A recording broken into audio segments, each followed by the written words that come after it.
Xu Mian had harbored feelings for someone for many years, enduring repeated disappointments, until he witnessed that person confessing to an exceptionally attractive young man. He nearly choked on his own breath. In a way, this rival was doomed. Xu Mian, with his strikingly handsome and aloof demeanor, possessed a formidable strength, a natural-born alpha of the highest caliber. Yet, no one knew that he was a sensitive soul, unable to control his tears when faced with distress. Thus, anyone who witnessed his tears would have to be silenced. Until one fateful day, when his rival caught sight of Xu Mian's reddened eyes and tear-streaked cheeks. At that moment, Xu Mian felt the urge to silence someone. Lin Zhouan, a top alpha blessed with an angelic visage, was mistakenly perceived as an omega due to his exquisite beauty. Chapter 1. The senior he loved for years is snatched away. The dimly lit corridor of the hotel felt stifling as Xu Mian stepped out of the private room. His face flushed with embarrassment. His heart raced with an unusual intensity. The young man's sharp and handsome brows furrowed slightly, and he raised his arm to catch a whiff of the scent emanating from his own skin. His frown deepened. Damn it, a bit of pheromone had leaked. He cursed inwardly that he touched the bottle of suppressants in his pocket and headed toward the restroom. However, he had barely taken a few steps when he heard a familiar rustle of voices. His sneakers faltered, the sound striking a chord of recognition. As he approached, his steps came to a halt, and he lifted his gaze to behold the slender figure before him. His heart seemed to pause for a second. It was Tang Ying, the senior he had cherished for so many years. Just as his heart had been in turmoil, it suddenly surged with an indescribable joy. He had initially intended to seek her out upon returning from military service, but the urgency of a class gathering had delayed him. He was about to step forward to greet her when he noticed the tall young man standing in front of Tang Ying, and his feet froze once more. The boy was exceptionally tall, with light-colored hair, drooping eyelids, and long, delicate lashes, his porcelain-like skin appearing immaculate in the dim light. Even with his gaze lowered, Xu Mian could sense the young man's extraordinary beauty. Suddenly, the quiet space was pierced by Tang Ying's voice. "Have you given any thought?" Xu Mian's brows instinctively knitted together. He had never heard Tang Ying speak in such a cautious and tentative manner. The young man remained silent, leaving Tang Ying awkwardly in suspense. After a lengthy pause, Tang Ying's head slowly dipped, and Xu Mian could see her fingers, naturally resting at her sides, curling slightly. She gently asked, "Is this your answer? Do you truly feel nothing for me?" The reply came swiftly, the voice imbued with a chilling indifference, akin to the cold wind of February descending from the mountains, gradually chilling the heart. Xu Mian staggered backward, his dark eyes widening in disbelief, as if his chest had been constricted, leaving him breathless. Was Tang Ying confessing to this young man? The sudden commotion caught the attention of the young man across from him. Their eyes locked in a moment of recognition. In that instant, Xu Mian finally beheld the young man's complete visage. The dim lighting had concealed much, but as the boy lifted his head, the subtle glow illuminated his exquisitely crafted features. He looked at Xu Mian, and to call this face breathtaking would be an understatement. Xu Mian could not deny that it was a flawless visage. His skin seemed almost too fair for a man. Indeed, although he possessed enchanting almond-shaped eyes, the icy blue irises were devoid of warmth, reminiscent of the cold mist hovering over a tranquil sea. His demeanor exuded an air of aloofness, a quietness that could tighten one's heart when gazed upon. Xu Mian recalled that this was Lin Zhouan, the Omega whom Chun Fong had incessantly mentioned, the exceptionally beautiful Omega from their class in school. Perhaps due to his late arrival, Xu Mian had not encountered him in the private room earlier. After a brief moment of eye contact, Lin Zhouan's delicate double eyelids lowered slightly, clearly displeased with Xu Mian's eavesdropping, though his expression remained unchanged. "All right, I understand," Tang Ying said, accepting Lin Zhouan's response before turning to leave. In the now silent space, only the two of them remained standing. Tang Ying departed without realizing Xu Mian was just behind her. Xu Mian clenched his teeth, his frustration growing as he gazed at Lin Zhouan's face, increasingly irked. What did Tang Ying see in him? She would rather fall for an Omega than acknowledge his feelings. After serving 2 years in the military, Perhaps Tang Ying had long forgotten his existence, forgotten the words they once shared. She had moved on. She had developed feelings for someone else. She had chosen this delicate-looking Omega before him. Xu Mian felt a surge of defiance. The young man across from him did not leave. Instead, he stared quietly at Xu Mian, who was still reeling in shock. When he fixed his gaze, an aura of icy detachment enveloped him. Enjoying the view from afar, Lin Zhouan suddenly broke the silence. Xu Mian's eyes met Lin Zhouan's emotionless face, and his animosity towards this individual deepened. Perhaps it was the coldness in his tone that ignited a flame of anger within Xu Mian, who was still grappling with the pain of realizing that the one he cherished had chosen. Another, he clenched his fists, lifting his head in indifference, choosing to ignore Lin Zhouan as if he were merely air. He disregarded the young man, refusing to respond, and with a slight tilt of his chin, he strolled past, deliberately brushing his shoulder against Lin Zhouan's before leaving. Without a backward glance. However, as he brushed past, Lin Zhouan's previously calm demeanor faltered. His delicate brows knitted tightly, and he clutched his chest, his breathing becoming labored.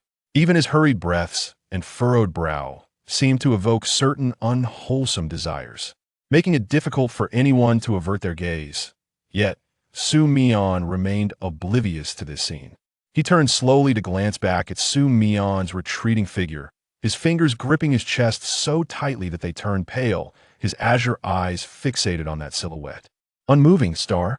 Upon entering the restroom, Xu Mian vented his frustrations, yet the thought of returning to the private room and possibly encountering his rival stirred an inexplicable irritation. Within him, he simply could not fathom why Tang Ying would be drawn to someone like that. What was it about him that captivated her? She had just pleaded with him in such a manner. Xu Mian contemplated, his eyes reddening with unspoken grievances as he gazed at his reflection in the mirror, an overwhelming sense of injustice welling up within him. The young man in the mirror stood tall, his features strikingly handsome, with hair of moderate length and skin possessing a healthy, sun-kissed hue. His sharp brows and piercing gaze exuded an innate coldness, intertwined with a hint of nonchalance and arrogance. When Xu Mian had just returned from military service, his hair had been quite short. He had intentionally allowed it to grow a little longer for his reunion with Tang Ying at school. For many years, Xu Mian had harbored feelings for Tang Ying, so deeply that he had lost track of the duration. As a top-tier alpha, he naturally carried an air of pride, and witnessing the one he cherished for so long develop feelings for an Omega had inflicted a severe blow to his self-esteem. Moreover, having just witnessed such a scene with his own eyes only intensified his heartache. With a slow exhale, Xu Mian realized he had always sought out Tang Ying's attention. Tang Ying had never lowered himself in such a manner towards him. In the past, he had thought little of it, believing that Tang Ying treated everyone similarly, thus feeling no sense of grievance. However, today, he discovered that there existed a softer side to Tang Ying, one that simply did not manifest in his presence. Taking a deep breath, he scrutinized his reddened eyes in the mirror, feeling increasingly vexed with himself. He casually washed his hands, but did not rush to leave the restroom. Leaning against the wall, he raised one hand to cover his eyes, the tears that emerged uncontrollably soaking into the fabric of his sleeve. Gazing at the darker hue of the fabric, his eyes, though cold and unyielding, could not prevent the tears from cascading down his cheeks. This contradictory appearance rendered him momentarily speechless.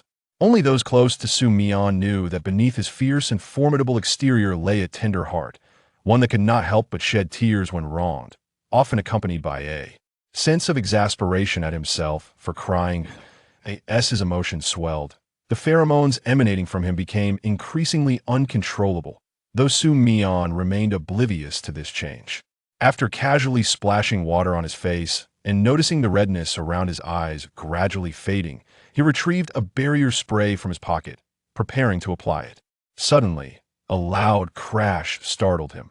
Before he could fully comprehend the situation, a shadow burst in, slamming the door shut and forcefully pushing him against the restroom wall. With eyes shimmering a brilliant blue reminiscent of the ocean, the figure exclaimed, "Aren't you going to use the barrier spray?" Chapter 2. Who do you say is the Omega? The force was exceptionally great, and Xu Mian felt a sharp pain in his back from the collision. He lifted his eyelids, only to meet the gaze of those narrow, red-eyed, peach blossom eyes. Before he could retaliate, this individual took it upon themselves to strike him. A smirk tugged at the corners of Xu Mian's mouth. Indeed, how fortuitous. He clenched his fists as Lin Zhouan continued to fixate on him. Hands braced on either side of his body, panting as if influenced by some unseen force. However, Xu Mian remained oblivious, dismissing the other's behavior as mere provocation. From a moment you passed by, I sensed the scent of pheromones in the air. I experienced an intense repulsion towards your pheromones, which left me feeling utterly uncomfortable. The words were abruptly cut off by a punch from Xu Mian. Lin Zhouan's face was turned to the side. His crimson lips split open, blood trickling down. Such excessive chatter. How tiresome, Xu Mian remarked, his expression impassive as he rubbed his wrist, aware that he had struck with considerable force, directly impacting bone, causing lingering pain in his fingers. He glanced down at Lin Zhouan, who remained dazed, his head still cocked to the side, as if stunned by the blow. A flicker of guilt surged within Xu Mian, despite being rivals for affection. And regardless of his feelings for the girl who favored Lin Zhouan, he couldn't shake the notion that he was being a bully, particularly towards someone he perceived as a vulnerable Omega. After a moment of introspection, Xu Mian spoke. I apologize. I may have struck a tad too hard. I was rather provoked. You bastard, Lin Zhouan retorted, raising his head and brutally interrupting him. Yet, his fist remained tightly clenched, struggling to maintain a semblance of clarity, refraining from recklessly releasing his pheromones. Did he just insult himself? Xu Mian was taken aback, casting him a dubious glance. Unable to suppress an involuntary admiration, Lin Zhouan's beauty surpassed that of many girls, his visage purer than that of an angel, incongruous with the notion of uttering foul language. Surely, he must have misheard. Do you wish to die? Lin Zhouan cursed again. This time, Xu Mian was convinced he was indeed being insulted. His expression darkened, his voice low and menacing. Do you have the audacity to curse again? Don't push me to strike you once more. No sooner had he spoken than Lin Zhouan seized his collar, forcefully pinning him against the wall. His azure eyes glinted coldly, an icy command escaping his lips. Rein in your pheromones. Though his expression was fierce, Xu Mian discerned an unusual tension.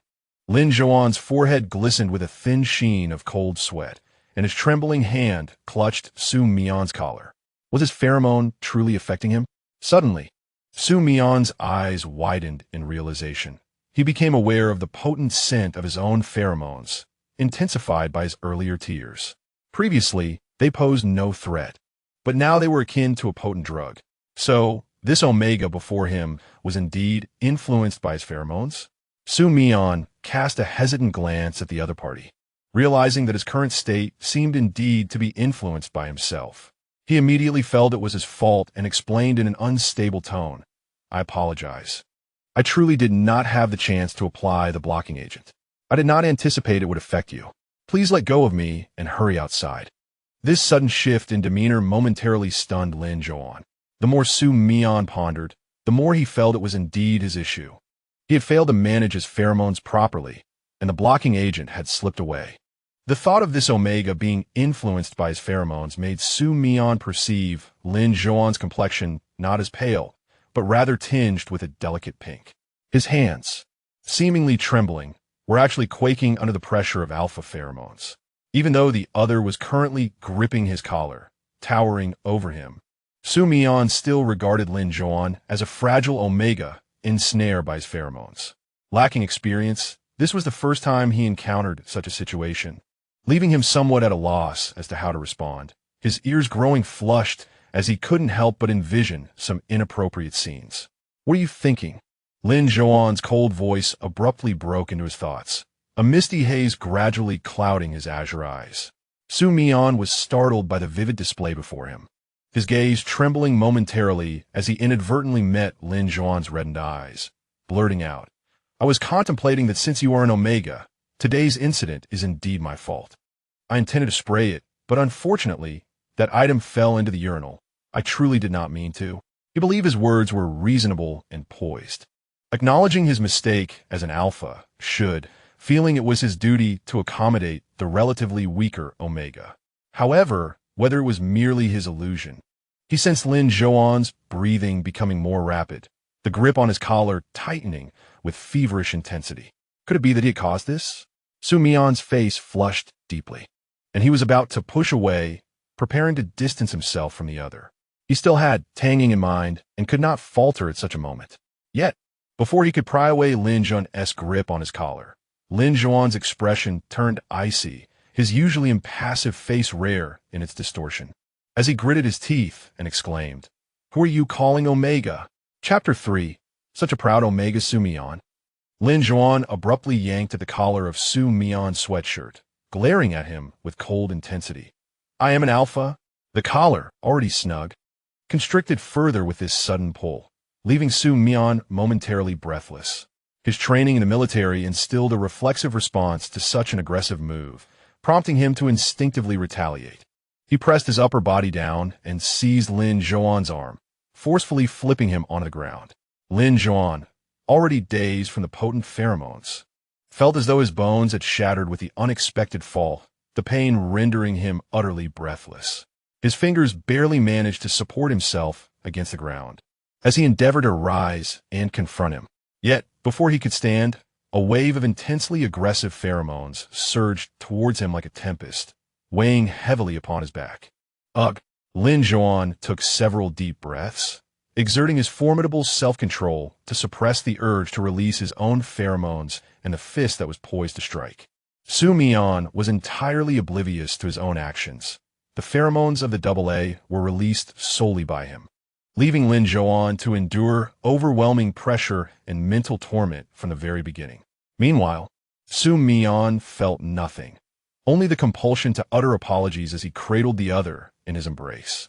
Once in his arms, Lin Zhouan seemed to lose all awareness. Cold sweat streamed down his forehead, his eyes tightly shut, and his long lashes trembled incessantly. Xu Mian was momentarily taken aback at this sight, his grip around the other's body growing feeble. He suddenly recalled a phrase that Chen Fong had once said to him. "This face makes one feel compelled to commit a crime." Guilt surged within him. Just then, the tightly closed eyes slowly fluttered open, and those irises fixed intently upon him. For the first time at such close proximity, Xu Mian beheld Lin Zhouan's pupils, glistening blue, akin to precious gemstones, half obscured by long, thick, slightly lighter lashes. The closer he looked, the more breathtakingly beautiful they appeared. So unique, Xu Mian thought to himself, wishing to retract his pheromones, but found it impossible.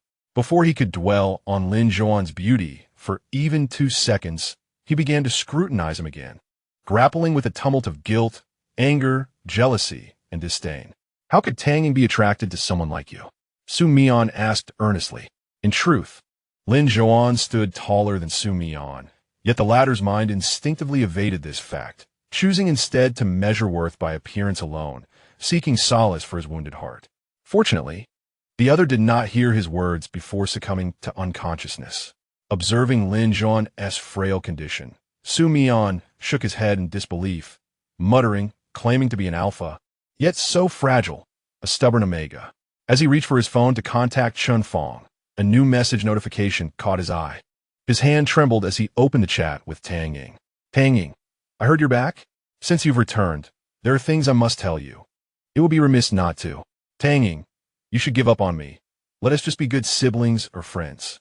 I have someone I truly like. Someone I can't do without. Don't be sad. Tang Ying, in a few days, I'll personally host a welcome dinner for you." The atmosphere was so quiet that the only sound was the rhythmic dripping of water from a loose faucet, echoing against the tiles. Xu Mian's expression gradually cooled, his grip on the phone tightening. His gaze shifted back to the face of the person resting in his arms, and he murmured, "What is it that you like about him?"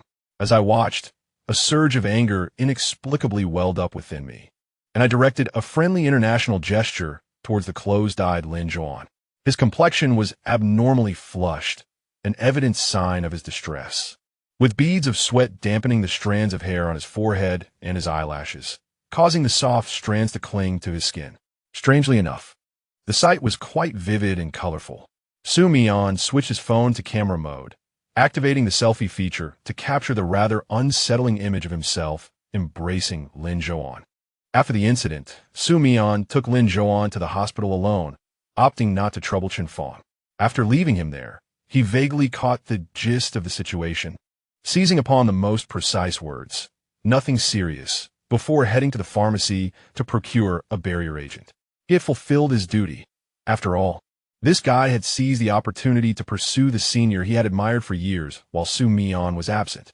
Not only had he refrained from delivering a proper beating, but he had also taken the time to escort him to the hospital. Such kindness was almost excessive, wasn't it? Once in the restroom, Xu Mian meticulously sprayed himself, ensuring that no lingering scent of pheromones remained before departing the hospital.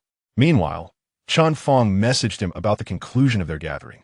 No one inquired too deeply about his abrupt disappearance. Upon returning to the dormitory, Xu Mian laid down on his bed, feeling a wave of boredom wash over him. He opened his phone and repeatedly scrutinized the 3 messages sent by Tang Ying. With each glance, his eyes grew weary, and soon, the rims of his eyes began to redden. The person he had pursued from high school to university had just informed him that she had someone she liked. He knew he couldn't morally coerce her. After all, Tang Ying had expressed her preference for muscular men with abs, the type of military brother she found appealing. That day, after a few drinks, she had said, "If you were to become a soldier, embodying the essence of a mature man, perhaps I would consider it." Even though it was likely just drunken chatter, Xu Mian took it to heart, and the very next day, he headed straight to the military. Suddenly, his phone swiped to the photo gallery, and the first image of the 2 of them together quickly came into view. The dark-skinned, strikingly alpha figure of the handsome man embraced the exquisitely beautiful boy, whose eyes were closed yet still possessed an air of perfection. The lovely boy lay gently against Xu Mian's chest, his face adorned with an unusual flush, evoking a cascade of thoughts merely from the sight of the photograph. Xu Mian raised an eyebrow slightly and sent the image to Chen Fong. The latter responded almost instantaneously. Chen Fong. A faint smile curled at the corners of Xu Mian's lips as he prepared to type a reply, only to be bombarded by Chen Fong's messages. "Chen Fong, what the hell? What have you done to our class flower? Chen Fong, did you mark him? Chen Fong, was he a willing participant? Chen Fong, damn it, I refuse to accept this. How did he end up liking you? I've guarded this cabbage for so many days, only for you to snatch it away. Chen Fong, honestly, he is really so beautiful, sob sob sob." Xu Mian's eyes momentarily dimmed, and he deleted the message he had prepared, questioning whether his brother had been marked. It is indeed unnecessary to inquire, for anyone can discern that Lin Zhouan possesses an extraordinary beauty. Simply sitting there, a mere flick of his fingers could ensnare a multitude of alphas. However, his height is somewhat unexpected, with broad shoulders, and today he noticed that the muscular contours of his arms seemed even more robust than his own, towering a few centimeters above him. Aside from that exquisite visage, when he claimed to be an alpha today, Xu Mian was nearly convinced. After all, the assertiveness and unyielding demeanor he exhibited were hardly characteristic of a typical Omega. Yet, despite this, he remained obstinate, finding fault with the other at every turn. For he was his rival, the one whom Tang Ying favored. "Xu Mian, no, I merely knocked him out. Do not indulge in wild fantasies." Upon the dissemination of this news, surprisingly, Chen Fong refrained from inundating him with messages. Instead, a call came through. Xu Mian rubbed his forehead before answering. Chen Fong's trembling voice resonated softly on the line. "Why did you hit him? Did you force him? And when he resisted, you struck him? Xu Mian, is that really how you perceive me?" Silence enveloped the other end of the line. Xu Mian sighed and stated plainly, "Today, I encountered Tang Ying and confessed to her." "What? Who?" "Tang Ying. Who professed to her?" Chen Fong was equally astonished. "Lin Zhouan. He's a classmate of ours." Chapter 4. A warm gesture. Chen Fong. "Ah, him? Isn't that quite normal? He is exceptionally handsome." Xu Mian. "Chen Fong, do you truly wish to remain my brother? Why on earth does Tang Ying fancy him? My brother is so remarkable. Has she lost her senses?" Chen Fong's indignant voice immediately echoed on the other end. Soon, however, He lowered his tone and inquired, "Is it the reason you assaulted him?" "It could only be for that reason." Chen Fong understood well the significance of Tang Ying in Xu Mian's heart. Losing a goddess he had cherished for so long to another. Who could accept such a fate? Xu Mian sighed once more. "It was because I hadn't used a pheromone blocker. He was overly affected by my pheromones and fainted." Chen Fong inhaled sharply. "My goodness. You're a top-tier alpha. Didn't that compel him to go in a heat on the spot?" Xu Mian, "In truth, I did engage in a scuffle with him. And ultimately, he was rendered unconscious by my blows. I subsequently took him to the hospital. He is fine." Chen Fong had always known that while Xu Mian appeared amiable, his temper could be fierce, and that delicate little Omega could hardly withstand Xu Mian's might. It was only natural for him to end up in the hospital. However, as long as he was unharmed, Chen Fong's loyalty remained with his brother. After all, they were not yet together, leaving Xu Mian with a chance. "By the way, I heard from a friend that Tang Ying's department is having a gathering at Mocha Xian today. It's quite late now. Why not go and pick her up? That place isn't far from the apartment your father bought for you. With the weather being so cold, Xu, an opportunity to offer warmth has arrived." When Lin Zhouan awoke, he was greeted by an impenetrable expanse of white, his body aching as if his very bones were scattered. His eyes, resembling blooming peach blossoms, widened as he fixated on the stark white ceiling, suddenly springing upright from the hospital bed. The decor of the ward was evidently not that of an ordinary hospital room. It radiated opulence. This was the first thought that flickered through Lin Zhouan's mind. Frowning, he disregarded the pain coursing through him as he removed the needle from the back of his hand, hastily donning the clothes hanging nearby before making a swift exit from the hospital. The moment he stepped outside, the damp chill of the air enveloped him. He fished out his phone from his pocket to check the time, and a sense of urgency propelled him towards a specific destination. He was nearly late for his part-time job. After a brisk bus ride lasting several minutes, Lin Zhouan arrived at the food delivery location just on time. Without taking a moment to change into the waterproof attire of a delivery worker, he located his electric scooter, activating his phone to view the orders he had automatically accepted. Upon retrieving the food from the establishment, Lin Zhouan meticulously placed the items in the insulated foam box at the back of his scooter. After securing his helmet, he sped off towards the destination. The rush of wind whipped past his ears as he concentrated intently on the road ahead. However, misfortune struck after several intersections. He encountered an unyielding series of red lights, and the sky began to unleash a relentless drizzle. With an impatient furrow of his elegantly shaped brows, he inhaled deeply, his azure eyes fixated on the red light that was gradually shifting to yellow. At the moment it turned green, he pressed the accelerator with fervor, the dark silhouette of his scooter darting swiftly down the road. Without gloves to shield his hands, the icy wind had rendered them crimson, and fog began to accumulate within his helmet. The light rain suddenly escalated into a torrential downpour, thoroughly soaking his outerwear, while the biting wind chilled him to the bone. For safety's sake, he was compelled to reduce his speed and maneuver along the roadside. Finally, after navigating around a corner, he spotted the sign of his destination, Mocha Xian, a venue for immersive murder mystery games. The entrance featured a glass door, but the air conditioning inside had fogged up the glass, obscuring the view within. He pushed the door, but hesitated to enter, as his clothes were dripping wet. Standing at the threshold, he called out the phone number, and a woman seated at the innermost circle rose promptly to retrieve the delivery. Accompanying her was a young man. Lin Zhouan, still wearing his helmet, found it difficult to see clearly through the mist visor. He extended the order to the woman, apologizing for the traffic delay. Just as he intended to leave, the woman suddenly grasped his garment, her voice laced with surprise. "How did you get so soaked?"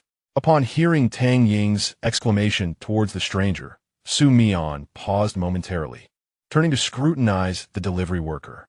He had noticed the individual was completely drenched, but this was a stranger. Did Tang Ying know him? In the next instant, the reason became apparent. "Lin Zhouan, the temperature outside is so low. If you continue to work like this, you will surely fall ill by nightfall." Tang Ying's brow furrowed tightly, her eyes filled with concern. "Is this person Lin Zhouan?" Thus, Did Tang Ying's sudden desire to order takeout mean she wished to see him? Xu Mian felt an immediate heaviness in his chest, as if he could scarcely breathe. Lin Zhouan gently withdrew his hand from Tang Ying's grasp, maintaining a polite yet distant demeanor as he replied, "I'm fine. I'm in excellent health, and won't fall ill." With that, he attempted to leave. Tang Ying once more grasped Lin Zhouan, her expression tinged with anger. "You think you want to get sick? Do you find my concern bothersome, Lin Zhouan? Or is it that you're annoyed because I intentionally ordered this takeout? After all, if it weren't for me, you wouldn't be caught in the rain." Xu Mian glanced at Tang Ying, her eyelashes slightly lowered. He understood her well. This demeanor was merely her way of making the other feel guilty, hoping to prevent them from braving the rain to work. "No, this matter does not concern you. It's simply part of my job." Xu Mian, who had been silently standing aside, closer. "He has a place nearby, and I know you two are in the same class. Why not go there and change into some dry clothes?" Afterward, she patted Xu Mian's shoulder, her tone pleading, "Please help me out, and I'll treat you to dinner later." Taken aback by the sudden assignment, Xu Mian was naturally reluctant, yet with Tang Ying's insistence, he stepped forward. Facing Lin Zhouan, who still wore a helmet obscuring his face, he maintained a neutral expression. "It's just a 10-minute walk to my home. Are you coming? I just sent this person to the hospital today. I can't believe you would dare follow me to my house to change. Damn, what a nuisance." The fog on the helmet steadily dissipated, and soon, Xu Mian met the quiet gaze of Lin Zhouan's peach blossom eyes. Lin Zhouan's muffled voice emerged from within. "All right." Chapter 5. This apartment was a gift from Xu Mian's father when he first entered university, intended to ensure that he wouldn't face inconveniences while living on campus, allowing him the freedom to stay outside whenever he wished. Yet, perhaps Xu Mian himself never anticipated that before finishing his freshman year, he would heed Tang Ying's words and enlist in the military, leaving this apartment vacant for at least 2 or 3 years. He was uncertain whether it was still habitable, though he knew it contained his belongings. Situated on the 16th floor, the two ascended to the designated level. When Xu Mian opened the door, he was met not by the anticipated dust, but rather by a refreshing cleanliness, identical to how it had been during his freshman days. It seemed his mother, with her foresight, had arranged for it to be tidied up. Lin Zhouan remained silent, following Xu Mian closely. Had he not spoken, Xu Mian might have almost forgotten he was accompanied. "My clothes are dripping. Is it convenient for me to come in?" Xu Mian turned to look at him, and Lin Zhouan had already removed his helmet, revealing a fair and exquisite face. Perhaps it was a bit stifling inside the helmet, as his smooth, pale cheeks carried a faint blush. His azure eyes were partially obscured by long eyelashes. He added softly, "Your home is quite tidy. I fear I might soil it." Indeed, his outer garment was thoroughly soaked from the rain, and Xu Mian could see that his fingers had turned white from the cold water. "It's nothing, just come in. The floor is waterproof, and we can simply wipe it down later," he replied. The other party was quite polite, and Xu Mian felt that a lack of courtesy on his part would render him rather petty. However, Xu Mian couldn't help but steal a few glances at Lin Zhouan. He recalled that this person had not been so courteous when they were in the restroom earlier. Even when delivering food, he appeared quite refined. He headed straight to his master bedroom, searching through the wardrobe for some clothes he had yet to wear. As he rummaged, he discovered numerous unopened bags and boxes beneath the wardrobe, clearly new purchases stored there. Even underwear was included, likely procured by his mother. It was fortuitous, as new clothing was essential. After gathering all the clothes, he piled them on the bed, intending to call someone to retrieve them, only to find Lin Zhouan had vanished. What happened? Where did he go? He furrowed his brow and, clutching the clothing to himself, walked into the living room, only to find Lin Zhouan still standing at the entrance. He stood stiffly, still holding the helmet, water from his soaked clothes trickling down to form small droplets that splashed onto the welcome mat. His demeanor suggested a hint of awkwardness. Apparently, he had yet to come inside. "How can you change clothes standing there?" Xu Mian placed the clothing on the sofa. "Just come in. The mess will be cleaned by the maid. I've already prepared the clothes for you. You can change in the bathroom or my room, whichever you prefer." Lin Zhouan paused momentarily. Xu Mian's words were indeed sensible. He set the helmet down on the hallway cabinet and stepped inside. As Xu Mian watched him grasp the clothes from the sofa, he asked, "Where's the bathroom?" Xu Mian gestured toward the far right end of the hallway. Lin Zhouan nodded and began to walk in that direction. Yet, after a few steps, he suddenly halted, holding a box of unopened underwear. Staring at the size for a brief moment, he stood still, glanced back at Xu Mian. His lips parted slightly, but no words emerged. Xu Mian met his gaze. Arms crossed, exuding an air of authority. "What's the matter?" "Nothing," Lin Zhouan ultimately replied, quietly, clutching the clothes as he made his way to the bathroom. The apartment was spacious, over 200 square meters, situated in the city center, very close to the school and nearby shopping centers and subway stations. It was evident that such a property would not come at a modest price. Lin Zhouan entered the bathroom, gently closing the door behind him. A subtle shift crossed his expression as he carefully placed his clean clothes on the dry, water-free countertop before lowering his gaze to undress. The mirror reflected the young man's muscular back as he removed his short-sleeved shirt, revealing broad shoulders, imbued with a profound sense of strength. Tiny droplets of water clung to his pale, smooth skin, which, despite its fairness, exuded no femininity. His physique starkly contrasted with his facial features. He slightly tilted his head to toss the damp clothing onto the countertop, and then picked up the attire that Xu Mian had given him. Xu Mian had already removed the tags and packaging, so Lin Zhouan only perceived the garments as new without realizing their considerable cost. He donned a navy blue sweatshirt and loose black athletic pants, managing to fit into the clothes, yet leaving his underwear untouched on the countertop. Grasping the soiled garments and the box of underwear, he exited the bathroom. Xu Mian, seated on the sofa, heard the approaching footsteps and lazily lifted his eyelids. "Are you changed?" Lin Zhouan, now clad in Xu Mian's clothing, appeared quite different than he would in his own. The fit was visibly tight around his shoulders, and the cuffs of the pants and sleeves seemed to have shrunk, making it evident that the attire was indeed too small for him. Xu Mian had to concede the point. His clothing was, in fact, inadequate for Lin Zhouan. "Is there a bag? I'd like to put my clothes in it," Lin Zhouan inquired. Xu Mian had anticipated this and promptly handed him a bag from the coffee table. "Here you go." Lin Zhouan accepted it, expressing his gratitude with a polite thank you. How courteous he is, Xu Mian mused, wondering if the person he encountered that morning was truly the same. His gaze inadvertently drifted to the box of underwear on the coffee table, pristine and untouched, showing no signs of having been opened.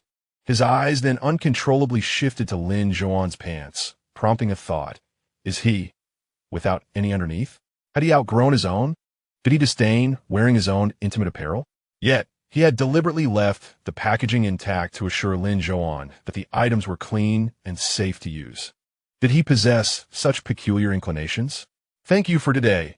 I will return your clothes promptly after they are washed." Lin Zhouan's voice suddenly broke through Xu Mian's contemplation. Crouching beside the coffee table, Xu Mian hastily redirected his gaze, feigning nonchalance as he waved his hand dismissively. "It's nothing. Any time is fine." There was a brief silence before Lin Zhouan repeated his thanks. "Then I shall take my leave." With that, Lin Zhouan's footsteps began to fade towards the entrance. "Wait." Xu Mian suddenly stood up, realizing that he was supposed to go to work. If he was going to work, he needed to ride his bike, which meant he shouldn't be without underwear. Lin Zhouan halted his steps and turned to look at him. But Xu Mian found himself at a loss for words. Yu's words rolled around in his mouth like boiling water on his tongue, and his finger ultimately pointed toward the unopened box of underwear on the coffee table. He bit his lip and asked, "Aren't you wearing any underwear?" The moment he uttered the question, Xu Mian regretted it. This was even more embarrassing than earlier in the morning, and he didn't know how to handle it. Lin Zhouan stared back at him, his azure eyes retaining the same calm demeanor as before. However, if Xu Mian held his gaze for a few more seconds, he would notice that the tips of Lin Zhouan's ears had turned a deep shade of red. With Lin Zhouan remaining silent, Xu Mian began to stammer, attempting to act nonchalant and downplay the situation, feeling more awkward than ever. "I didn't mean anything by it. We're both men, so there's no need to feel embarrassed. I isn't it uncomfortable not wearing any. This underwear is new. I haven't worn it, so you don't have to worry." His nervousness made him speak more than intended, and he pondered why Lin Zhouan had not said a word. Yet, the question had been his own, and the ensuing awkwardness was of his own making. Wait, what did he mean by his own making? Why was he inadvertently flipping the script? Clearly, it was Lin Zhouan who was wearing underwear. If he had put some on, would there have been so much fuss? Would he have posed such an embarrassing question? Would the atmosphere be so charged with awkwardness? It's the wrong size. The unexpected remark sliced through Xu Mian's racing thoughts, halting them abruptly. What? The wrong size? What did that mean? Xu Mian's gaze involuntarily drifted to a certain area of Lin Zhouan's black sweatpants, and he blurted out, "Is it too big?" Lin Zhouan remained silent, ultimately nodding slightly in response to Xu Mian's inquiry. A prolonged silence ensued, as Lin Zhouan picked up a bag of clothes. He cradled the helmet on the table in his arms, opened the door, and vanished from Xu Mian's apartment. Left standing there, Xu Mian slowly turned his head toward the box of underwear on the coffee table. Too big? He was generally of a normal size, perhaps slightly larger. How small could Lin Zhouan be? A smirk crept into the corners of his eyes, a victorious grin he could not suppress. After holding his breath, he finally felt an exhilarating release. The dignity of manhood. He had won. During the 2-day break, Xu Mian returned home to spend time with his parents, and on Monday, he returned to school. He primarily resided in the dormitory on campus, where he preferred a lively atmosphere over solitude. With no classes on Monday, he went straight to his dorm. The dormitory housed 4 people, and he had not yet met the other 2 roommates. However, upon his return, he found only Chun Fong sprawled on the bed, clearly suffering from a hangover. Xu Mian slapped his face lightly, and the young man groggily awakened, exclaiming, "What time is it? Is it almost noon?" As Xu Mian busied himself with his belongings, he inquired, "What were you up to last night? How much did you drink?" "Ah, I was with my girlfriend and her group of friends," Chun Fong replied, groggily rising from his bed. "Is it already this late?" "Damn it. With your girlfriend?" Xu Mian found it somewhat peculiar. "Why are you back in the dormitory today? Usually, you and your girlfriend would be out together, certainly not returning here to sleep." "I don't know, man. Last night, my girlfriend and her friends kept pouring drinks for me until I was utterly intoxicated. They just tossed me into a taxi and sent me back." Xu Mian chuckled at this, remarking, "Your girlfriend must have caught wind of your wandering spirit." "Don't talk nonsense." Chun Fong snapped back, suddenly alert. "I was merely appreciating the scenery. You know who I truly like, right? My loyalty to my girlfriend is more steadfast than that of a well-trained dog." Xu Mian was taken aback by this statement, exclaiming, "Impressive. I believe you." Despite Chun Fong's tendency to speak flippantly, he was undeniably devoted to his girlfriend. They had been together for over 3 years. Their relationship marked by minor squabbles, yet filled with enviable affection. During this exchange, 2 more roommates returned. One had been at a gathering, inquiring if Xu Mian had a girlfriend, while the other was a beta. Both had amiable personalities, and upon seeing Xu Mian, the Omega's eyes lit up, clearly intrigued by him. However, Chun Fong intentionally declared within the dormitory that Xu Mian preferred girls and was a heterosexual, causing the Omega to seemingly abandon any hopes regarding Xu Mian. Later that afternoon, as Xu Mian and Chun Fong entered the classroom, they casually chose seats at the back. The moment they sat down, Xu Mian felt an overwhelming drowsiness wash over him. He propped himself up with his hand, resisting the urge to lay down. Chun Fong, accustomed to his friend's laid-back attitude towards studies, often found it infuriating that Xu Mian consistently achieved good grades. "Damn, it feels like I'm attending class in a dream," Chun Fong thought, yet he remained alert, attentively listening and keeping an eye on the teacher for Xu Mian. When Xu Mian awoke from his brief slumber, the class had just ended, although another session was about to commence. With no choice but to remain seated, he began to play on his phone. As class concluded, most students either rushed to the restroom or ventured out to socialize, leaving only a handful behind. Chun Fong, upon the bell ringing, dashed off to find his girlfriend. As Xu Mian immersed himself in a game on his phone, he was swiftly defeated. Sighing, he shifted his gaze and suddenly spotted a familiar silhouette in the front corner of the classroom. The figure was unmistakable, and as Xu Mian observed the person engrossed in diligently writing, he felt a flicker of surprise. The individual appeared quite studious. which contrasted sharply with the harsh words they had exchanged in the restroom. It was indeed commendable that they worked part-time delivering food during the holidays, demonstrating a commendable work ethic. Before long, the class bell rang, and students began to filter into the classroom, while the teachers started organizing materials. However, the seat beside Xu Mian remained conspicuously empty. Chen Fong had yet to arrive. Was he perhaps indulging in a date with his girlfriend? Planning to skip class? Just as Xu Mian contemplated reaching for his phone to inquire, he was enveloped by the cacophonous chatter that persisted despite the commencement of the lesson.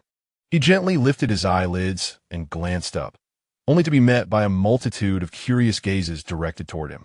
Their expressions were a blend of surprise, amusement, and scrutiny. When their eyes met his, they hastily averted their gaze as if nothing had transpired. Xu Mian pondered. Chapter 7. Coming to settle accounts? Why were they all looking at him? Had something occurred? There was an unsettling feeling in his gut, as their stares suggested that something was amiss. Yet, having just arrived at school, what could possibly have happened? He had neither fought nor clashed with any classmates. Just then, a memory struck him, an encounter in the restroom with Lin Zhouan a few days prior. His gaze involuntarily drifted to the front corner of the room, where Lin Zhouan was diligently jotting down notes, occasionally flipping through the textbook for the current lesson. He resolutely dismissed the thought. That incident had involved only the two of them, and the restroom door had been locked at the time. Impossible. As the class progressed for nearly 10 minutes, Xu Mian, with his eyelids half closed, was on the verge of dozing off when he was suddenly startled by a commotion beside him. Turning his head, he caught sight of Chen Fong stealthily rising from the floor to take his seat. It was evident that he had sneaked in through the back door. "You actually didn't skip class," Xu Mian remarked, raising his eyebrows in surprise. For some inexplicable reason, Chen Fong did not immediately respond. His expression appeared rather peculiar. After gradually sitting up straight, he picked up a book and feigned seriousness. "I thought you were off gallivanting with your girlfriend," Xu Mian chuckled, leaning closer, scrutinizing Chen Fong's face. "What mischief have you been up to? You look as if you just emerged from prison." Chen Fong cleared his throat and pushed him away with an empty hand.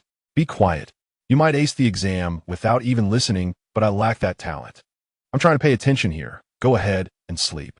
Xu Mian's eyes slowly drifted to the book Chen Fong was holding. "You're really paying attention?" Without answering verbally, Chen Fong nodded. "Your book is upside down." Xu Mian supported his head with his hand, speaking in a nonchalant tone. Instantly, Chen Fong flipped the book right side up, shifting his entire body slightly to face Xu Mian. This was indeed peculiar, very peculiar. Xu Mian found it rather dull. Yet the earlier gazes of his classmates resurfaced in his mind, prompting him to retrieve his phone and send a message. "Xu Mian, tell me immediately, or you shall bear the consequences." "Xu Mian, I possess a recording of you claiming you wanted to sleep with the beautiful Xiao O. If you don't inform me in 10 seconds, I shall send it to your girlfriend." Chen Fong's phone vibrated noticeably in his pocket. However, he chose to ignore it, continuing to write with his pen as if he were oblivious to it. Xu Mian suddenly kicked his chair. Under the weight of his imposing presence, Chen Fong reluctantly set down his pen and retrieved his phone, grimacing as he responded to the message. "Chen Fong, I told you not to hit me." Xu Mian raised an eyebrow and quickly typed back, "All right." In the next moment, he noticed Chen Fong had forwarded a post to him. It was from their school's official forum. He clicked on it, having recognized some familiar photos from outside. Unsurprisingly, it was the picture he had sent to Chen Fong that day, featuring Lin Zhouan resting in his embrace. The post was anonymous, accompanied only by a simple caption. "Surprising. The most handsome alpha and the most beautiful omega at our school are actually together." The post had garnered significant attention, with over 1,000 comments, and the timestamp indicated it had been posted during class. No wonder numerous classmates had been staring at him with such looks moments ago. Xu Mian's grip on his phone tightened, nearly warping it with his intensity. "Xu Mian, et lai." As his phone vibrated, Chen Fong felt as if a hand were tightening around his throat. His hands trembled slightly as he cautiously replied to Xu Mian, fearful of offending him. He had experienced the hardness of Xu Mian's fist before.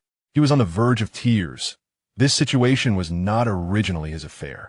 Yet it was entirely his fault for lending his phone to his girlfriend last night, which had ultimately led to this predicament.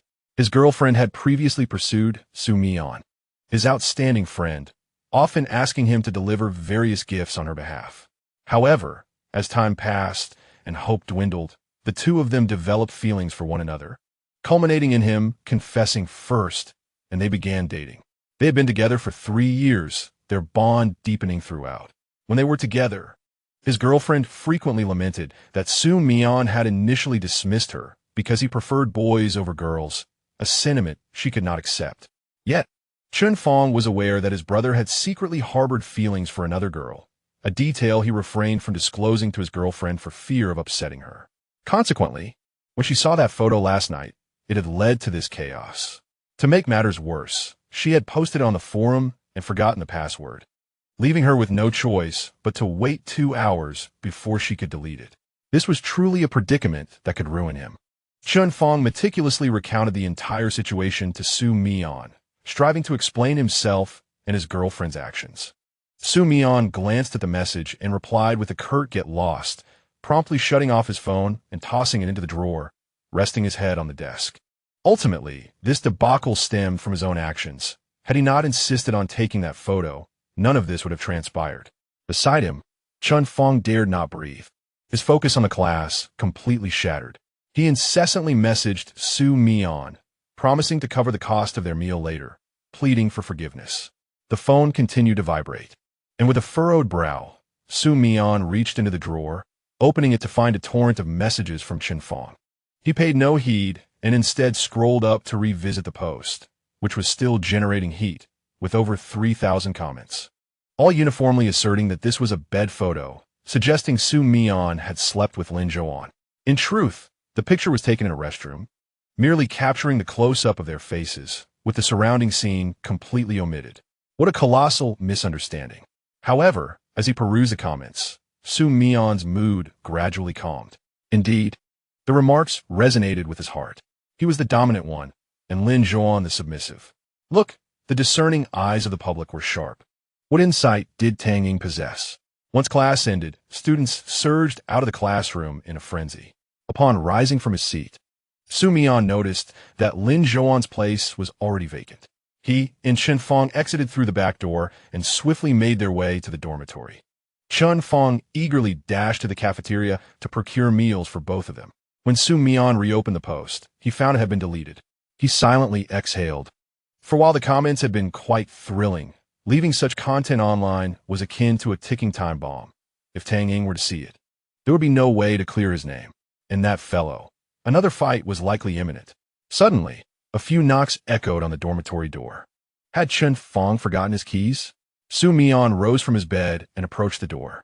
Upon opening it, he was met with Lin Zhouan's face, causing his heart to skip a beat, a pang of guilt washing over him.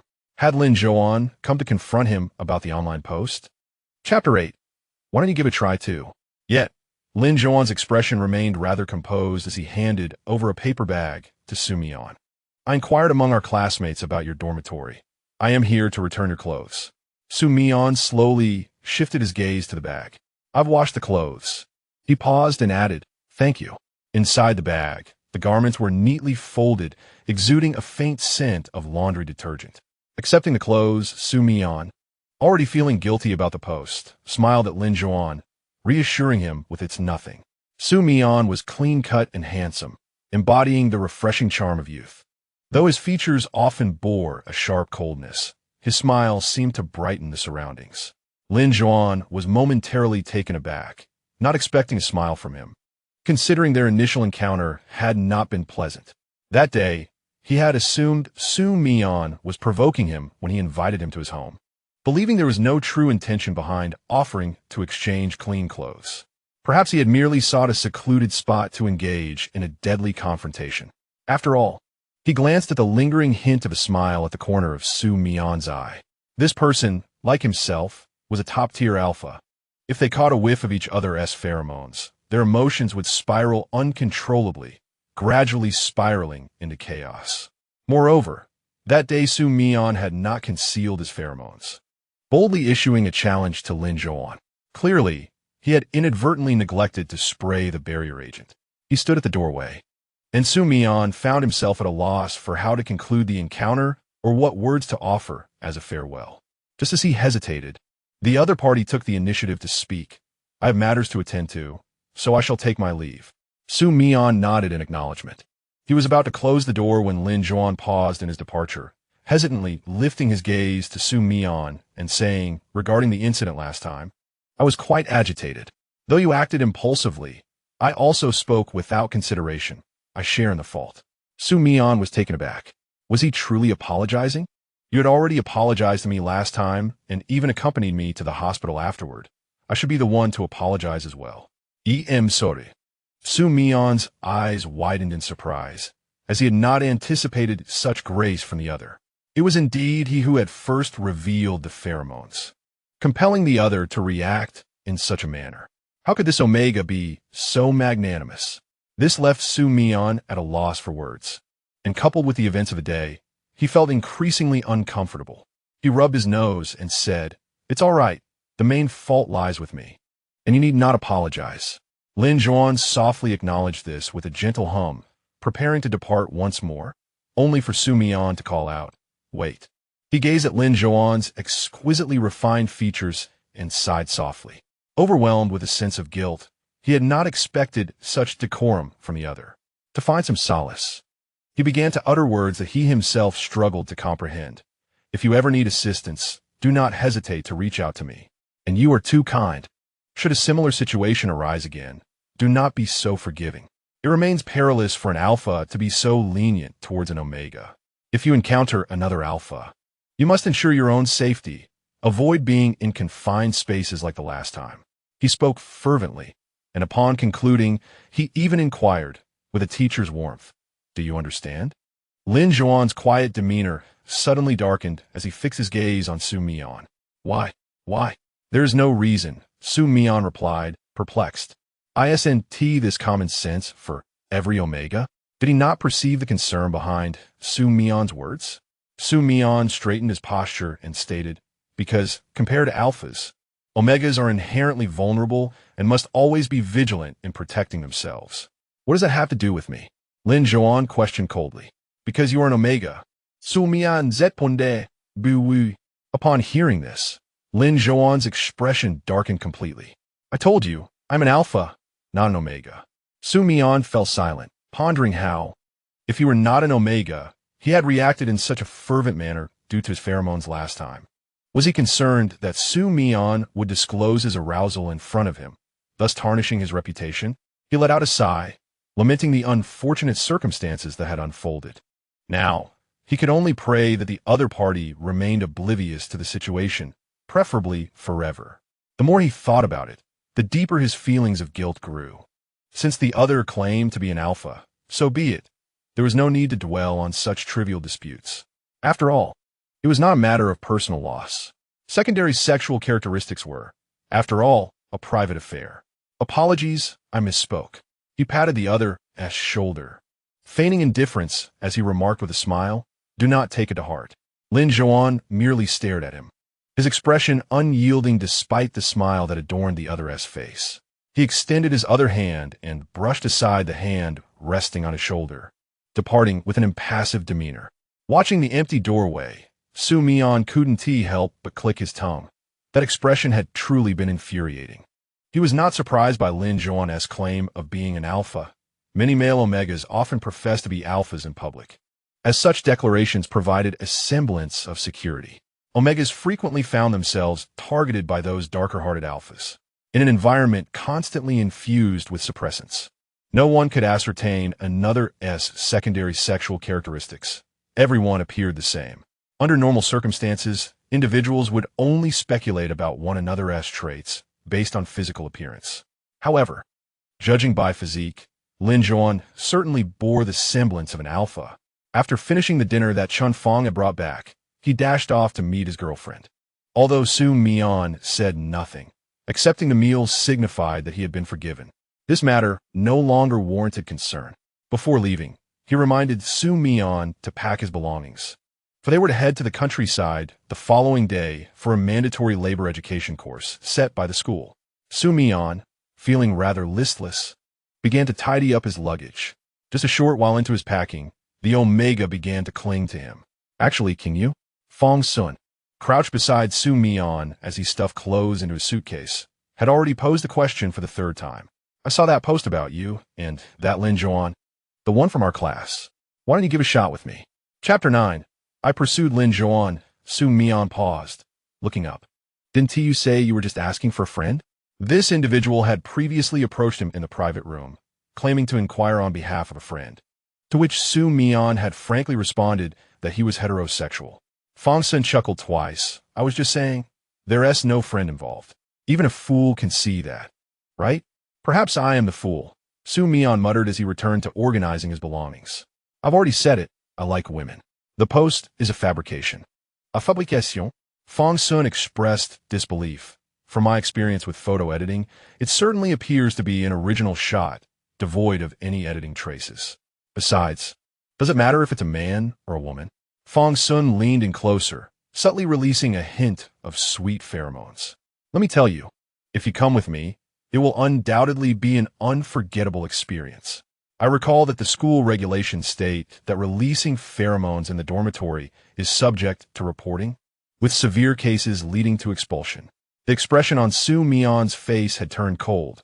He stood up decisively. I will give you 3 seconds to retract your pheromones. Fong Sun raised his hands innocently and stood up without fear, despite Xu Mian's serious demeanor. He naturally returned to his seat, yet continued to gaze in Xu Mian's direction. With his hands resting on the back of the chair and his chin propped on his knuckles, he remarked, "You claim to dislike girls, yet you are entangled with a male Omega. It seems that as long as one possesses good looks, any principle can be cast aside." Xu Mian felt no inclination to explain himself, yet the words stirred discomfort within him. He contemplated the fact that this was his roommate. Should their relationship deteriorate, it would lead to awkwardness among the few of them in their dormitory. Fong Sun, being a high-quality Omega, was essentially at the pinnacle among alphas, exuding an air of casual confidence. He was unrestrained, able to embrace and let go, pursuing those he found appealing. Naturally, he also had no shortage of admirers. Don't ignore me. I'm not as domineering and unreasonable as you might think. After all, we are roommates. Surely we can have conversation? Fong Sun's voice was soft, and it gradually eased the tension.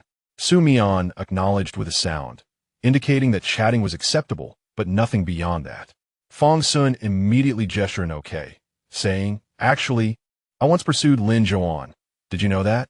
Xu Mian's movements faltered as he adjusted his clothing. "But you probably don't know. As you were in the military at that time," Fong Sun continued. "In fact, the statement I made earlier was not directed at you. It was about myself." Xu Mian cast him a glance, urging him to elaborate. Fong Sun smiled and continued, "My principle is to be attracted to tall and handsome alphas. I never engage with betas or inferior alphas. Yet, I found myself pursuing that guy Lin Zhouan." Xu Mian lowered his gaze, and suddenly, Lin Zhouan's exquisitely beautiful face, far surpassing Fong Sun's, flashed through his mind. He pressed his lips together and remarked, "He is an Omega, and so are you." "Indeed," Fong Sun replied. "I could tell by his looks that he was an Omega. However, do you know his physique?" As he spoke, a mysterious smile spread across his face. He raised his hands, gesturing in the air. His build is quite impressive. Xu Mian furrowed his brows, not quite grasping the implication. "What do you mean by impressive?" Fong Sun looked at Xu Mian's innocently naive eyes and sighed in resignation. Sitting up straighter, he recounted, "There was this one time during gym class. He arrived late due to some part-time job. I, too, had come in late for my own reasons. I ended up changing alone, and in the locker room, I happened to see him changing." With that, Xu Mian suddenly understood what Fong Sun meant by impressive. "My goodness, do you know? That physique, the abs, the shoulder blades, the lines of his shoulders, his waist, and hips. I even thought of what I would name our children." Xu Mian couldn't help but envision Lin Zhouan's physique. He thought, though he had never seen him without clothes, he could still perceive Lin Zhouan's physical form. Indeed, his proportions were superior to those of ordinary individuals. Yet, Xu Mian himself was not lacking, having undergone 2 years of rigorous training. Of course, Your physique is quite commendable as well, Fong Sun remarked with a playful smile, observing Xu Mian lost in thought. That's one of the reasons I find you appealing. However, his endowment is truly impressive. Fong Sun gestured dramatically in the air. Xu Mian scoffed inwardly, thinking, what does he mean by impressive? Has he only dated those with the physique of a golden needle mushroom? How could Lin Zhouan, of all people, be so unforgettable in that regard? He clearly wouldn't fit into my underwear. Unaware of Xu Mian's musings, Fong Sun, with a grin plastered on his face, continued, at the time, my thoughts and principles were irrelevant. Merely sharing a bed with him was my utmost desire. He sighed again. But I truly did not expect him to be so difficult to pursue. Honestly, it was infuriatingly challenging. I would have offered him my bed for free. Yet he wasn't interested. I felt utterly humiliated. After all, I am a rare and desirable omega. This experience has left me disinclined to chase anyone for the rest of my life. Fong Sun then turned to Xu Mian, his eyes narrowing with intrigue. What was he like? I haven't had the pleasure, so I must glean some insights from you. Xu Mian rolled his eyes internally, utterly perplexed as to what made Lin Zhouan so desirable, with everyone clamoring for him, including Tang Ying. He tossed the last piece of clothing into his suitcase, as if discarding trash, and coldly replied, not that remarkable. Fong Sun raised an eyebrow, intrigued by Xu Mian's demeanor. The next day, Xu Mian, along with 3 others from his dormitory, dragged their suitcases to the designated meeting point at school. Upon arrival, several buses were already parked on the expansive playground, but since it was not yet time to board, students gathered below, waiting. As the location was near the cafeteria, some students who had not had breakfast ventured to buy morning meals. Xu Mian, lacking appetite and having not slept well, squatted next to his suitcase, dozing off. Do you want anything? I can bring it for you. Fong Sun's voice suddenly echoed in his ear. He was close enough for Xu Mian to catch the delicate scent wafting towards him. Frowning slightly, Xu Mian kept his eyes closed and waved a dismissive hand, indicating he did not require anything. Fong Sun, undeterred, pressed on, how about eating a little something? I've heard the journey will take about 3 hours, and by the time we arrive, it will be noon. If you don't eat, you might feel unwell or even carsick. Before he could finish, Chun Fong, unable to endure any longer, interjected. Fong Sun's methods of pursuit were indeed effective, exuding genuine concern that was hard to refuse. Yet, he knew his friend too well. Xu Mian had never been fond of breakfast, and now, with sleep overtaking him, he had even less desire to eat. Chun Fong pulled Fong Sun up from Xu Mian's side, shaking his head. He doesn't enjoy breakfast, so let's skip it. We have food packed, and he won't go hungry later. Observing Xu Mian, who remained crouched with his eyes closed, Chun Fong lowered his voice to Fong Sun. Look, all he wants to do now is sleep. Fong Sun sighed, shrugging. All right then, Mu Xiaoyu, let's go. Mu Xiaoyu is the beta in their dormitory. Once the two finally departed, Chun Fong lifted the person on the ground. All right, now that they're gone, stop pretending to be asleep. He glanced nearby and added, keep an eye on my stuff here. I'll go buy breakfast for my girlfriend. Xu Mian nodded with his eyes still shut, and when he opened them again, Chun Fong had already left, and their classmates surrounded him. In truth, he had already been awakened by the fragrance emanating from Fong Sun, and sleep was no longer a concern. He unlocked his phone. There was still half an hour until it was time to board the bus. He was about to play a game to pass the time when a familiar figure suddenly flashed at the corner of his eye. She was wearing a red campus cultural vest over a white jacket, paired with ash-gray flared pants and a school logo cap atop her head. Her short hair was tied into a small ponytail, peeking out from the back of the cap. It was Tang Ying. Xu Mian put his phone away, curious about why she was here. Shouldn't this be a compulsory course for their sophomore year? Tang Ying was already a senior. Why was she here? As he prepared to approach her, his gaze fell upon a tall boy standing beside her, still clad in the same black jacket, drenched from the rain, wearing simple sports pants and shoes, exuding a strong student vibe. However, what captivated attention more was his exquisite and handsome features, making it hard to look away. Even Tang Ying's presence seemed to fade into the background momentarily. Yet, this effect was lost on Xu Mian, especially upon witnessing Tang Ying handing over a bag of buns to the boy. Xu Mian approached, and Tang Ying noticed him. her expression momentarily awkward and slightly flustered. Lin Zhouan had not accepted her buns, which still remained in her hands. Xu Mian? Tang Ying stuffed the buns into her pocket, smiling as she asked, "Have you had breakfast?"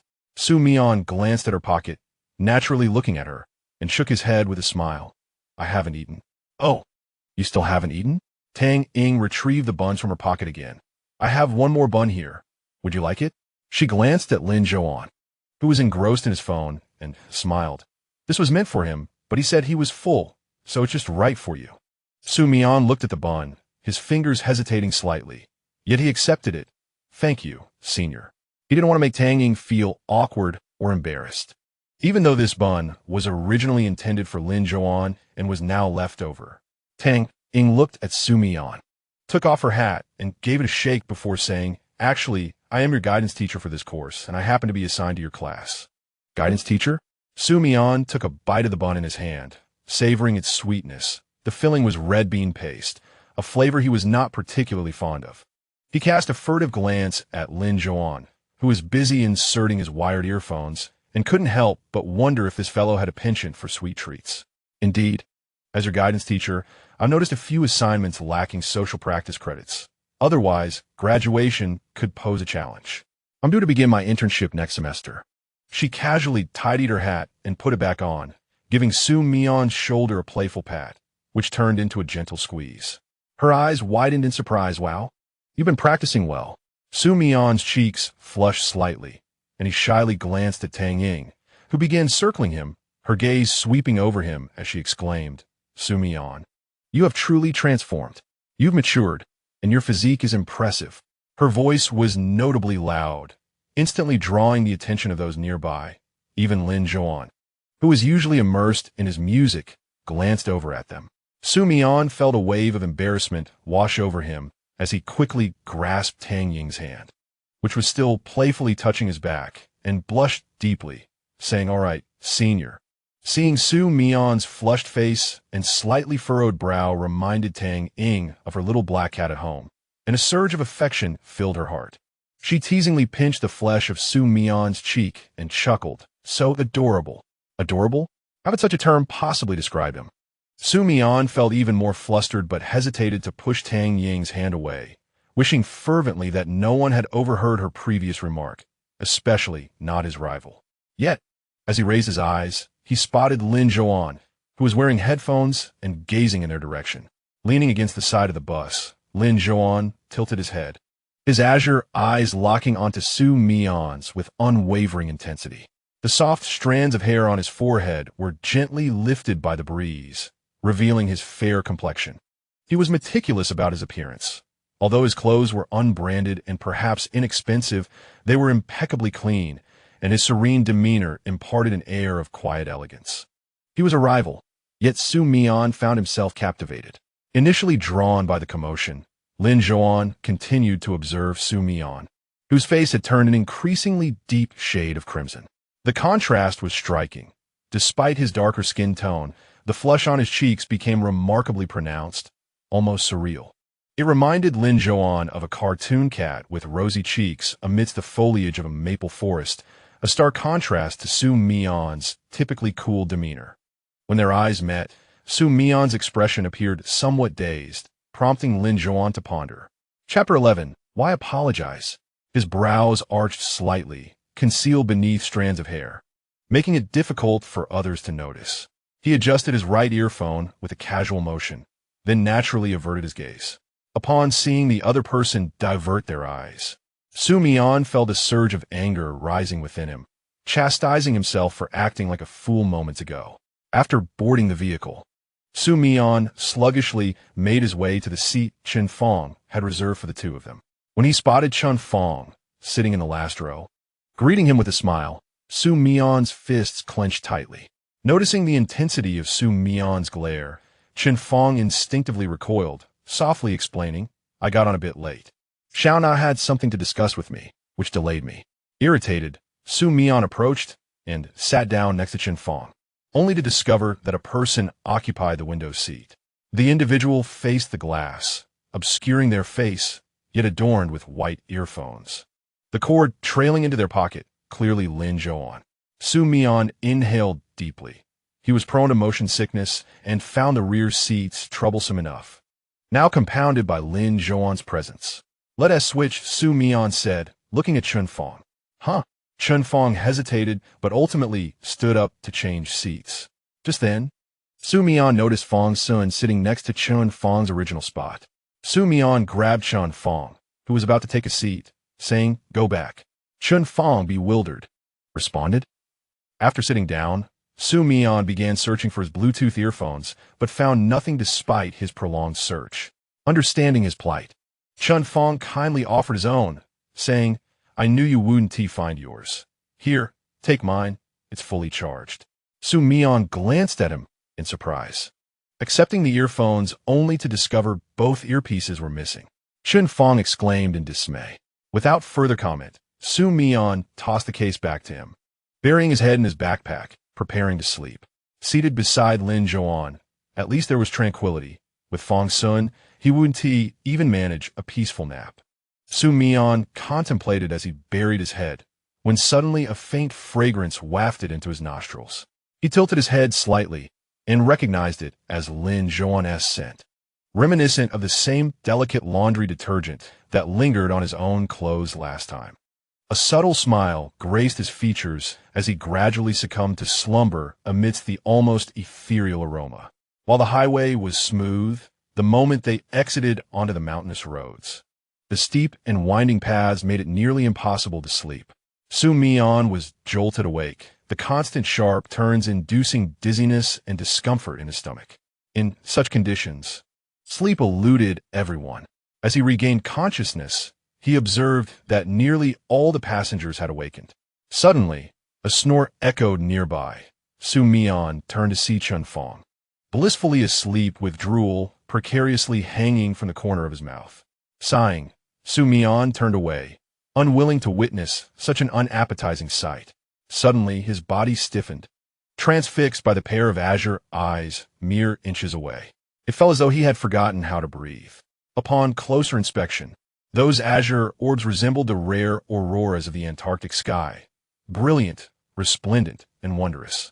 They appeared delicate as water, yet seemed to conceal an abundance of the unknown. Like an angel, a thought flickered through Xu Mian's mind. Lin Zhouan, taken aback by his sudden turn, paused for a moment before quickly regaining his composure. Naturally redirecting his body and tilting his head towards the window, gazing at the scenery that receded swiftly outside. They arrived at around 1 in the afternoon, and as soon as they disembarked, an instructor escorted them to their dormitory. The room keys were distributed to the dorm leaders, and fortuitously, Chen Fong was appointed as their dorm leader. The dormitory housed 6 individuals, and the environment was quite ordinary, even inferior to that of their school. Xu Mian found it somewhat difficult to adjust, yet he silently began to unpack his belongings. Gradually, the other students assigned to this dormitory entered. The atmosphere was largely reminiscent of their school, with 2 familiar faces and 2 newcomers, one of whom he did not recognize. This boy had long hair, appeared somewhat sullen, spoke little, and sported a black Bluetooth headset. Upon entering, he merely placed his luggage in the designated area and exited without a word.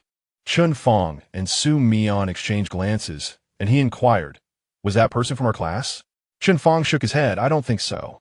I haven't seen him before. Yet he seems vaguely familiar. Have I seen him? Perhaps." "Yes, I believe I have," Chen Fong continued after arranging his belongings and settling on the bed. "He seems to be from class 3. I heard he has a rather difficult reputation." "Difficult?" Xu Mian asked. "Is he an Omega or an Alpha?" "An Alpha," Chen Fong replied. "I've heard several times that he's been bullied, apparently quite severely. His personality is a bit reclusive. He doesn't engage much, and no one seems to want to associate with him." Chen Fong glanced at the closed door. "I didn't expect him to end up in our dormitory. Are we still dealing with this kind of nonsense?" Xu Mian chuckled. "We're all adults now. Unfortunately, there will always be those who find amusement in such trivialities." Chen Fong said, rising from his bed. "Let's head to the dining hall. I heard it's fairly close." The two made their way to the dining hall, ultimately concluding that the food was unpalatable. Although the meals were complimentary, the taste was utterly ghastly. They had also endured a lengthy queue. As Xu Mian and Chen Fong carried their trays towards the exit, preparing to discard their uneaten food, Chen Fong grumbled, "This is truly terrible. Does the chef not use salt? I'm still hungry," and the portions were scant. The dining hall was crowded, with many congregating at this hour. Xu Mian trailed behind Chen Fong, acknowledging, "Indeed, the flavors are rather bland.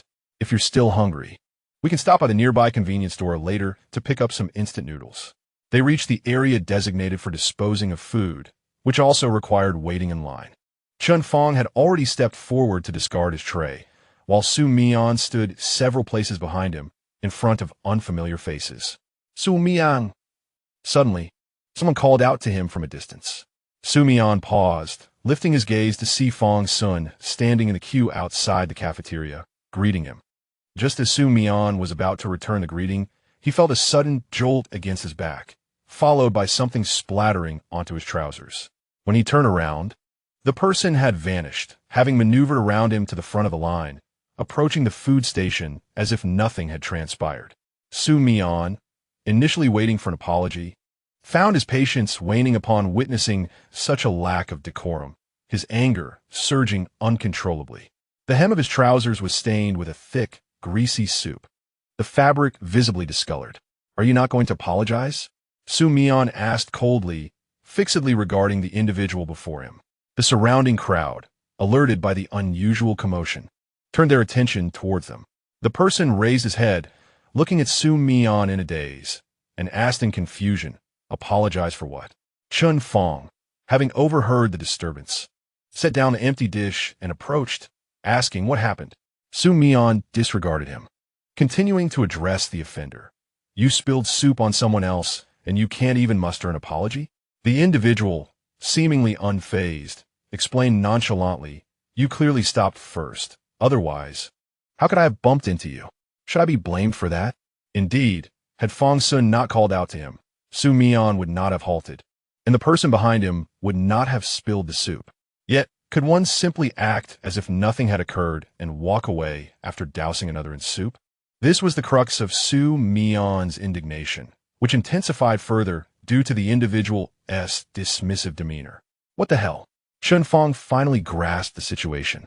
"This guy spilled soup on you?" The onlookers in line were now intrigued, observing the unfolding drama.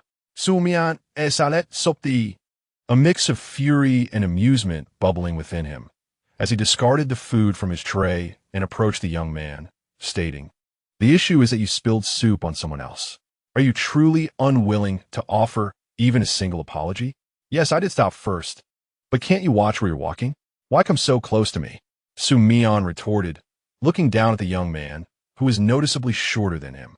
To the surrounding students, Xu Mian's presence exuded an undeniable authority, unmarred by anger.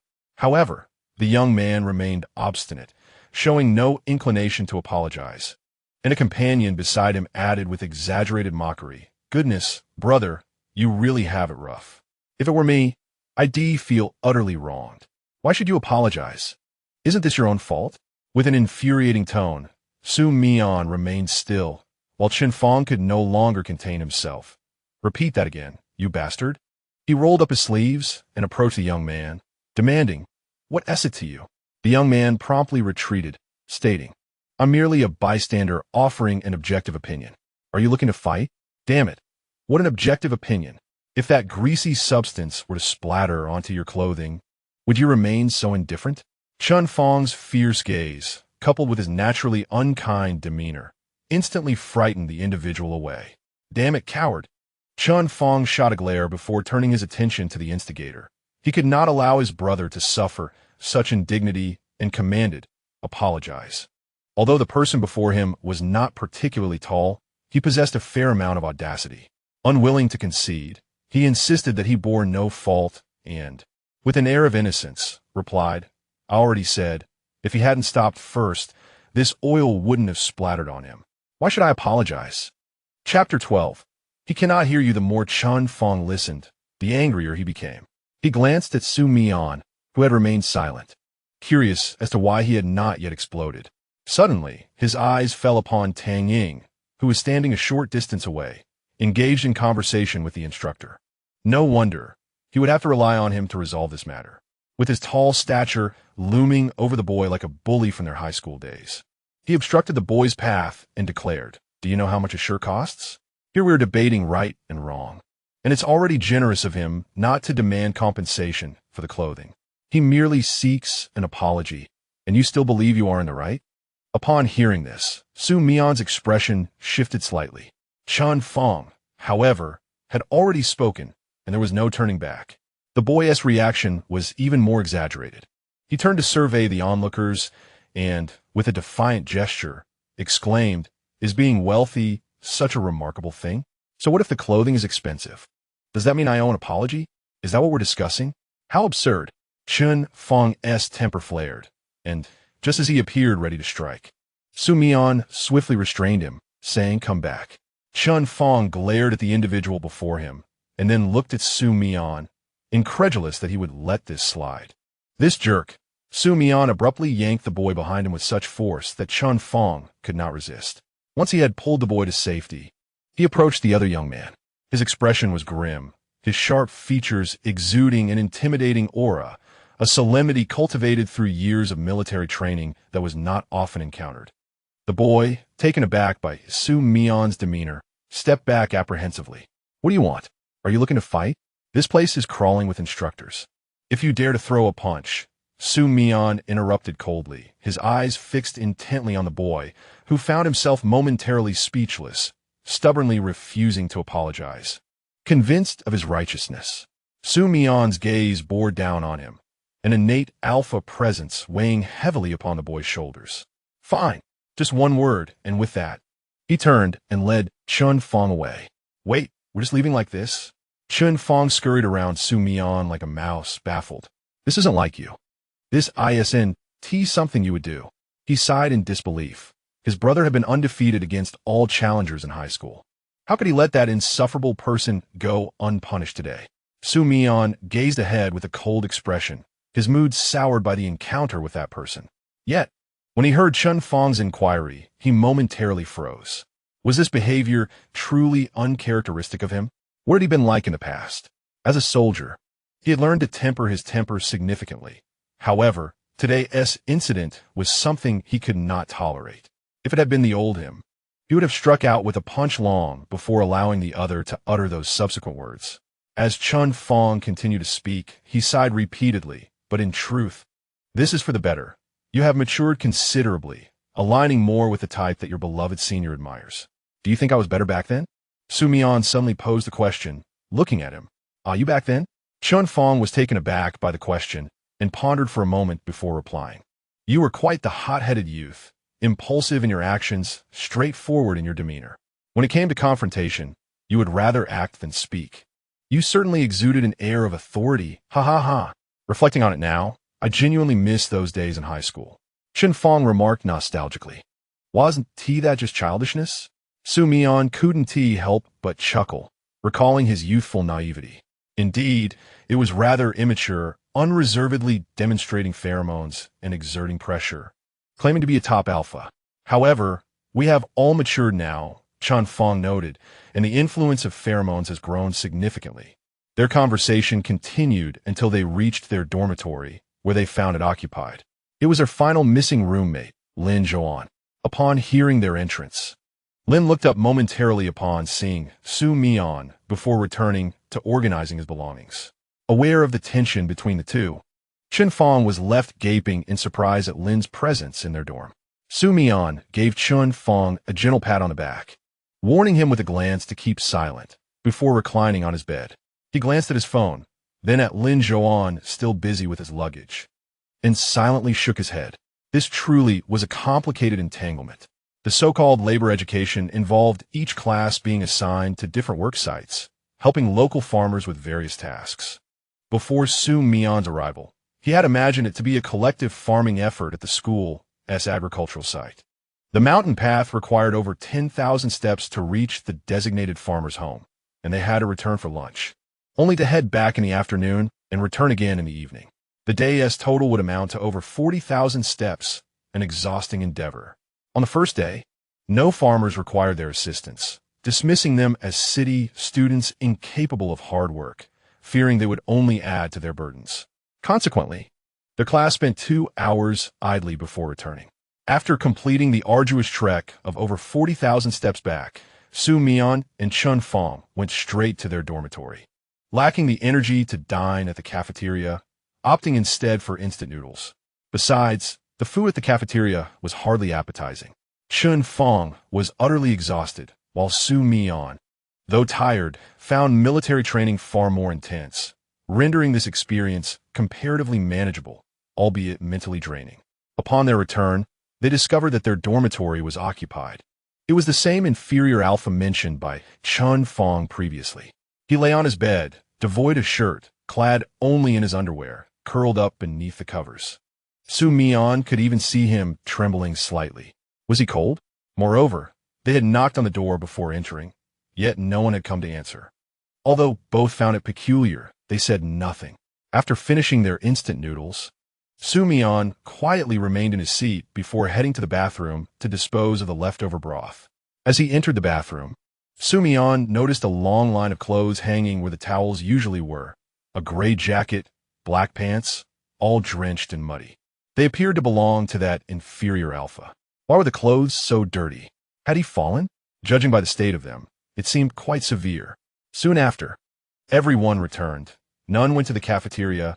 Instead, they all opted for instant noodles in the dorm. The 3 individuals in their room naturally gathered around Xu Mian, while Lin Zhouan quietly lay on his bed, engrossed in his phone. Fong Sun, holding his bowl of noodles, turned to Xu Mian and spoke about the previous day's incident in the cafeteria. I shouldn't have called out to you, my apologies. It's fine. It has nothing to do with you, Xu Mian replied nonchalantly.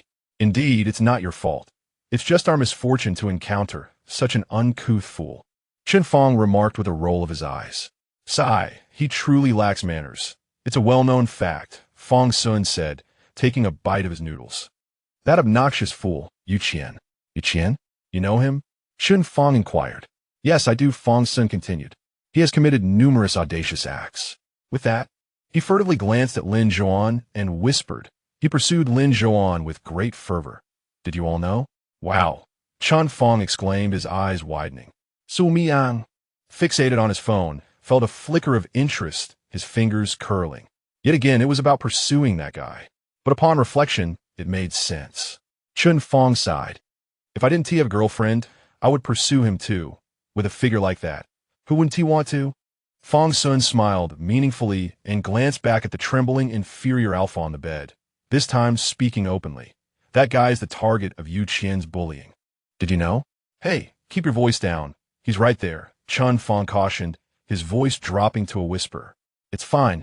Fong Sun gestured to his ear. He doesn't wear a hearing aid, so he can't hear us. At this point, Xu Mian finally diverted his gaze from the screen, realizing he seems to be quite severely disabled. Without a hearing aid, he can hardly hear anything. Fong Sun remarked casually. His current state is due to being pushed into the water by Yu Qian, resulting in his clothes being soaked. His hearing aid was damaged as well. Since it got wet, the teacher said he doesn't need to attend class until the new one arrives. Chapter 13. Could Omega possess such immense strength? After a brief exchange, several individuals fell into a prolonged silence. Xu Mian swallowed hard, utterly astonished that such people existed in university. His gaze involuntarily drifted toward the corner of the room where a boy lay cocooned in blankets, trembling uncontrollably. The current temperature was frightfully low, and he had been maliciously thrust into frigid water, his hearing aid rendered inoperative. Was there truly no one to intervene? Chen Fong voiced his concern. What can be done? The teacher hasn't witnessed it firsthand, and the instructor prefers to avoid trouble. So, it is what it is. Besides, he himself is rather timid and doesn't dare to report it. This time, even Chen Fong fell silent, lowering his head and exhaling. Fortunately, I am merely an ordinary alpha, not an inferior one.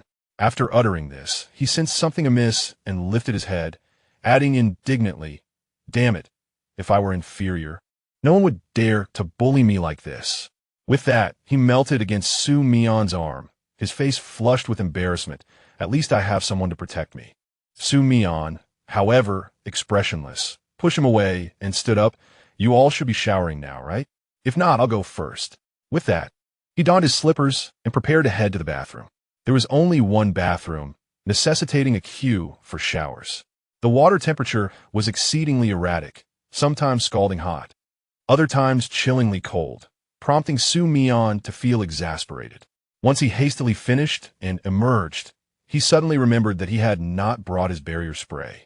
Standing before the bathroom door, he contemplated calling Chun Fong to fetch it for him, but after several calls, no one responded. Furrowing his brow, he noted that there were 2 Omegas in the dormitory, making it awkward for him to simply step out. Yet, could he remain trapped inside? Just as he was caught in this dilemma, there was a sudden knock on the bathroom door. Xu Mian assumed it was Chun Fong delivering his spray. Upon opening the door, he was met with an exceedingly pale yet robust hand, adorned with slightly protruding veins along the forearm. Xu Mian froze for a moment. This was not Chun Fong. Lifting his gaze, he caught sight of stunning azure eyes peering through the narrow gap of the door. "Hurry up and take it," Lin Zhouan said, his brow slightly furrowed, as if discomfort. Only then did Xu Mian remember he had not applied his barrier spray. Gratefully, he quickly accepted the spray from Lin Zhouan's hand and promptly shut the bathroom door. After meticulously applying the spray, he dressed and stepped outside. Upon exiting, he discovered the room devoid of the 4 individuals. They must have gone out to enjoy themselves. Lin Zhouan sat by his bed, not looking up at the sound of Xu Mian's entrance, but pinching his nose, his brow still deeply furrowed. Just that brief moment had inundated his mind with the overwhelming pheromones of a top-tier alpha, rendering him dizzy and unwell. Xu Mian cast a bemused glance at Lin Zhouan's disdainful expression, silently rolling his eyes in exasperation.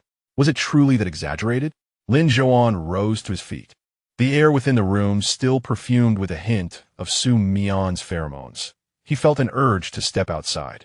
Just as Xu Mian was about to use the hairdryer on the table, he noticed Lin Zhouan approaching him unexpectedly.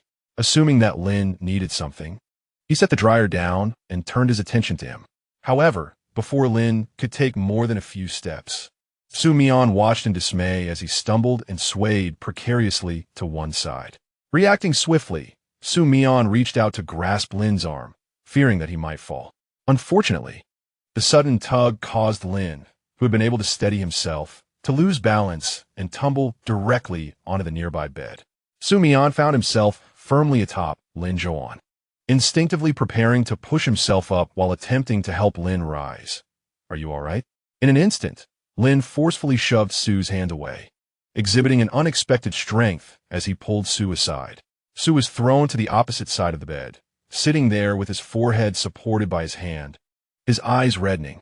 Confused, Xu Mian wondered why his good intentions had led to such a reaction. He gazed at Lin, who still cradled his head, perplexed by the thoughts swirling in his mind. Noting Lin's discomfort, he remained concerned and asked, "What's wrong? Are you feeling unwell?"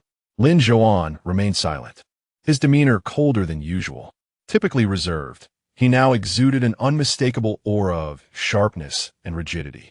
As Xu Mian prepared to inquire further, Lin suddenly turned his head, fixing a frosty gaze upon him, commanding, "Keep your distance." The words he had been about to utter lodged in his throat, and Xu Mian stared back, his fists gradually clenching. The intensity of his emotions was nearing a boiling point. Just as he felt the urge to explode, a sudden knock at the dormitory door interrupted the moment. Taking a deep breath, Xu Mian climbed off the bed to answer, as Lin remained seated, still supporting his head and showing no inclination to get the door. It seemed that upon detecting Su's pheromones, Lin had transformed entirely. Upon opening the door, Xu Mian was greeted by Tang Ying's cheerful smile, causing his heart to leap as he wondered if his pheromones had subsided. "What's wrong? You look a bit distracted," Tang Ying remarked, narrowing his eyes at him before pulling a box from his pocket. "This is something your brother asked me to deliver to you. He said you would need it." Xu Mian had always shared a close bond with his brother, who had even attended classes with Tang Ying in the past. After accepting the box from Tang Ying, Xu Mian looked up at him, realizing that it was mealtime. They had noticed barbecue stalls set up when they visited the cafeteria yesterday, and given the pleasant evening ambience, the group of friends must surely be indulging in a late-night snack. He contemplated inviting Tang Ying, but hesitated unsure if he had already eaten. Just as he was about to speak, Tang Ying chimed in first. "You just took a shower, didn't you? You smell quite nice." Tang Ying leaned in closer to catch a whiff. Xu Mian's heart fluttered lightly as her gaze subtly lingered on the person before her. She always behaved this way, lacking a sense of propriety, believing herself to be an elder sister, engaging in these self-assumed acts of care. However, for someone who harbored feelings for another, these gestures merely served as deeper reasons for his entrapment. He took a step back, relieved that his time in the military had tanned his skin. Otherwise, what would he do about his tendency to blush in front of someone he liked? "I just finished washing up," Xu Mian replied. "Ah, that explains the delightful fragrance," Tang Ying remarked, peering slightly into their dormitory. From this angle, she could not see the beds inside, nor could she catch a glimpse of Lin Zhouan, who was influenced by Xu Mian's pheromones. "I have something else to discuss." Tang Ying reluctantly withdrew her gaze and turned to Xu Mian. "Is Lin Zhouan around? I need to talk to him." Xu Mian's heart tightened at the mention of his name. He looked at Tang Ying, his expression unchanged, yet his naturally drooping fingers tightened gradually. "Sister Ying, isn't that inappropriate?" Tang Ying paused, momentarily taken aback by his response, but quickly reassured him with a pat on the shoulder. "What are you thinking? I'm here for a matter concerning him, not for personal reasons. He is the student council president, and the opening ceremony for this labor education hasn't been held yet. I need him to draft something for the leaders to use." Tang Ying's expression grew serious, her fingers brushing her face. "Xu Mian, please don't hang yourself on my tree. You are so outstanding. Many girls will be fond of you. There are numerous excellent and beautiful girls." Unbeknownst to her, Tang Ying was puzzled by Xu Mian's unwavering obsession, having liked her for so many years despite her repeated rejections. Even her casual remarks were taken to heart. She sighed, having only seen him as a younger brother, unable to transcend the boundaries of romantic affection. Yet, she did not wish to hurt him. She could refuse but hesitated to utter words that would wound him. A heart filled with sincerity, when cut by a sharp blade, finds it difficult to love another. "Sister," Xu Mian interrupted her thoughts, "I'll go get him. He's in the dormitory." "Ohat, okay, tanzing ziplit, momentas tun." Xu Mian turned away, his previously impassive expression gradually shifting, now marked by disappointment. He had always believed that Tang Ying's lack of affection stemmed from his dissimilarity to her ideal type. Perhaps it was his age or his personality. However, upon witnessing her interest in Lin Zhouan, who was 2 years younger than himself, he realized that attraction was never bound by such constraints. Lin Zhouan was still sitting at the edge of the bed. Xu Mian sighed heavily. These past few days have been utterly dismal since his return. He prepared to approach and tap Lin Zhouan on the shoulder, but before he could make contact, Lin Zhouan abruptly raised his head. Xu Mian found himself captivated by Lin Zhouan's peach blossom eyes, tinged with a hint of red, partially obscured by long eyelashes, the blush gradually spreading around his eyes. Xu Mian suddenly felt a sharp pain in his wrist, and upon glancing down, he discovered Lin Zhouan gripping it firmly. How could he possess such strength? Xu Mian pondered in surprise. Could an Omega truly have such power? "What are you doing?" he exclaimed, his words soaring into the air. The world around him spun chaotically as Lin Zhouan forced him onto the bed. The faint scent of laundry detergent, reminiscent of their time in the car, invaded his nostrils. Lin Zhouan not only pinned his wrist to the bed, but also deliberately pressed against Xu Mian's calf, preventing him from rising. Chapter 14. Are you capable? What is this all about? Xu Mian gasped slightly, the pressure on his wrist intensifying. Although it hurt, his pain tolerance was remarkably high, allowing him to endure. The reason he refrained from struggling was Lin Zhouan's peculiar state. His fair skin was tinged with red, and his crimson lips parted slightly as he breathed heavily, reminiscent of that day in the restroom. Yet, why were a man's lips so vividly red, as if adorned with lipstick? Hadn't he sprayed a pheromone blocker? Why did it still manifest this way? Although he hadn't sprayed it moments ago, it shouldn't have had such an immediate effect. Should it? What on earth is wrong with you? Xu Mian pressed his hand against Lin Zhouan's chest, attempting to create some distance. The door remained ajar. If Tang Ying were to enter suddenly, he would be at a loss for words. "I sprayed a blocker," Can you still smell it? Damn it, Lin Zhouan suddenly exclaimed, his words laced with long-forgotten profanity. Why didn't you bring a blocker? Is it going to cost you your life? Xu Mian silently regarded the man before him. Was it really such a grave offense to forget to bring it while showering? Must he speak in such a manner? His mood was already quite foul, and this person always seemed to choose the perfect moments to provoke him. With a stoic expression, Xu Mian gradually withdrew his hand from Lin Zhouan's grasp. His skin flushed red, yet his face betrayed no emotion. Once freed, he forcefully shoved Lin Zhouan away, easily pinning him beneath him. Is it my pheromones causing this? Xu Mian leaned down slowly, scrutinizing Lin Zhouan's flushed face. Or is it merely the slightest hint of my pheromones that has led you to this state? Lin Zhouan slowly lifted his heavy eyelids, his azure eyes glistening with mist, a mesmerizing hue that made one's heart flutter. Truly a rare beauty, an omega that everyone yearns to possess.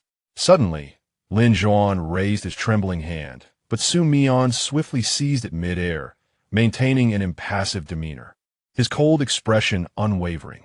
Are all omegas this sensitive? The hand he held clenched into a fist. Xu Mian observed it, letting out a soft chuckle. He gradually turned his head to face Lin Zhouan, lowering his body closer and whispering softly, if you were with Tang Ying, would you truly be capable? Their eyes met, and Xu Mian slowly articulated the latter part of his question, or would she be the one taking charge?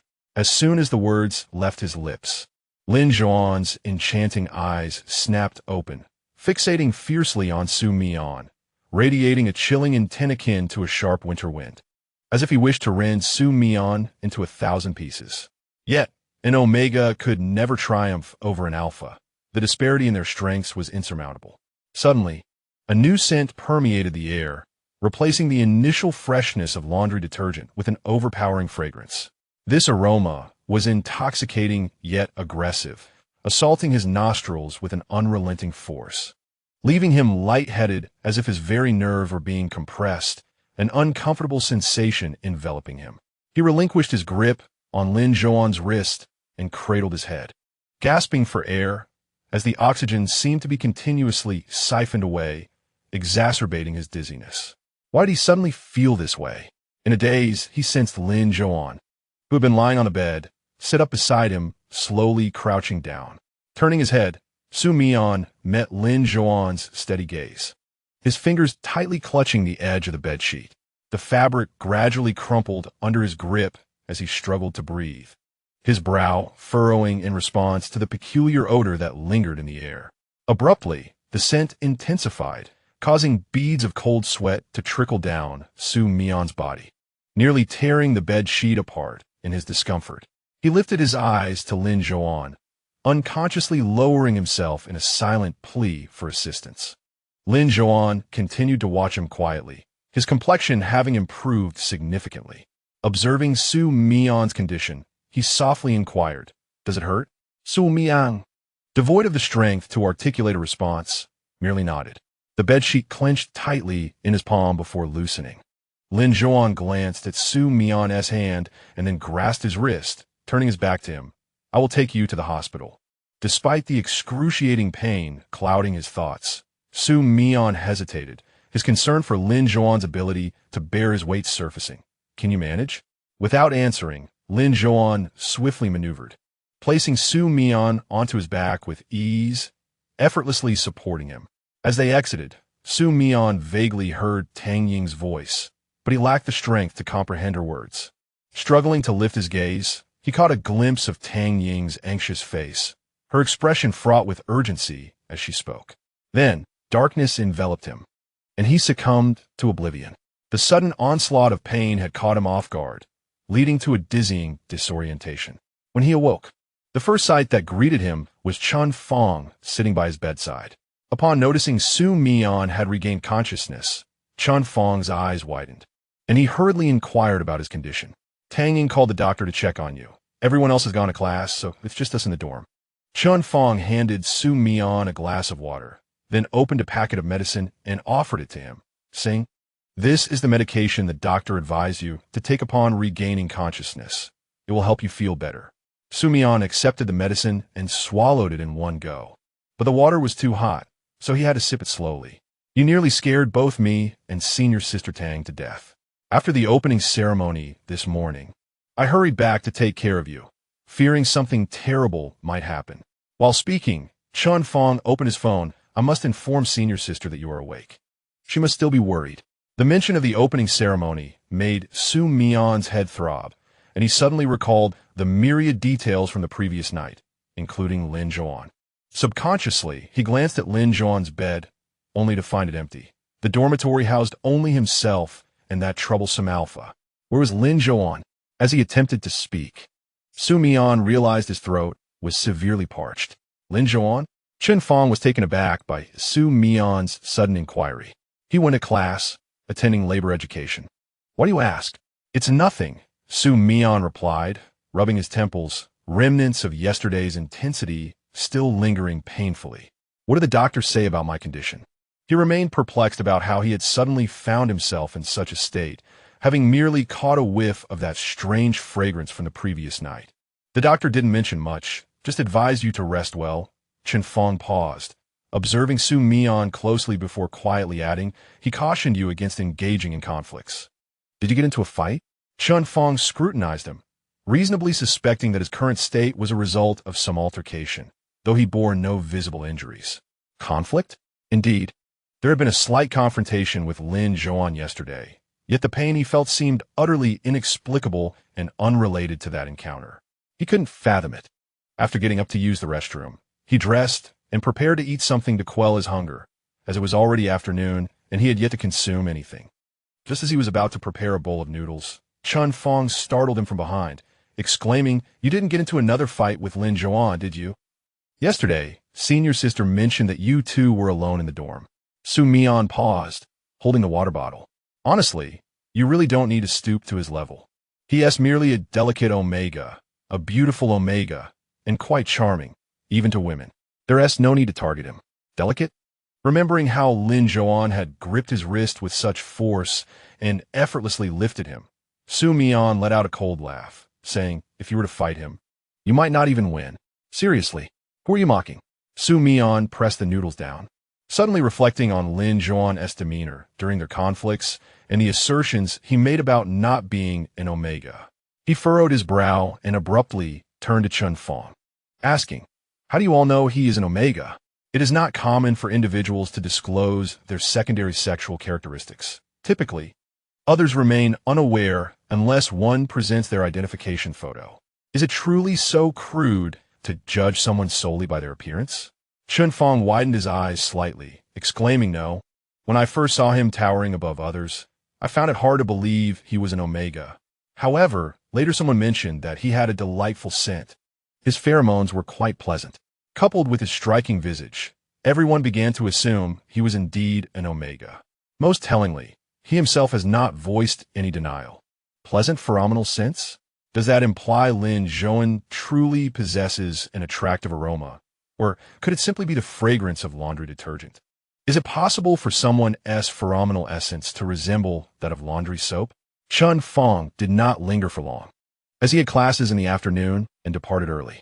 In the dormitory, only Xu Mian and a less than amiable alpha remained.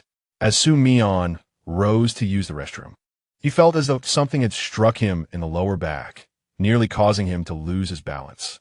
His brow furrowed deeply as he pondered whether his reaction yesterday was genuinely due to that scent. Could a mere fragrance wield such power? Upon approaching the restroom, Xu Mian discovered it was occupied. He paused, intending to wait before entering, but the door swung open, revealing a pair of eyes partly obscured by dark hair. A glance downward revealed that the individual wore nothing but a pair of undergarments. Xu Mian questioned, is this truly appropriate? Yet, the other showed no signs of embarrassment, calmly returning to bed and picking up his phone.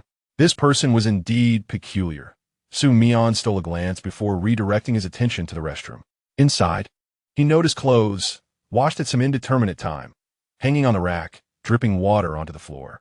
After finishing in the restroom, Xu Mian intended to return to his bed, but suddenly, something poked him in the shoulder. Turning, he found another person standing silently beside him. Why does he walk so quietly?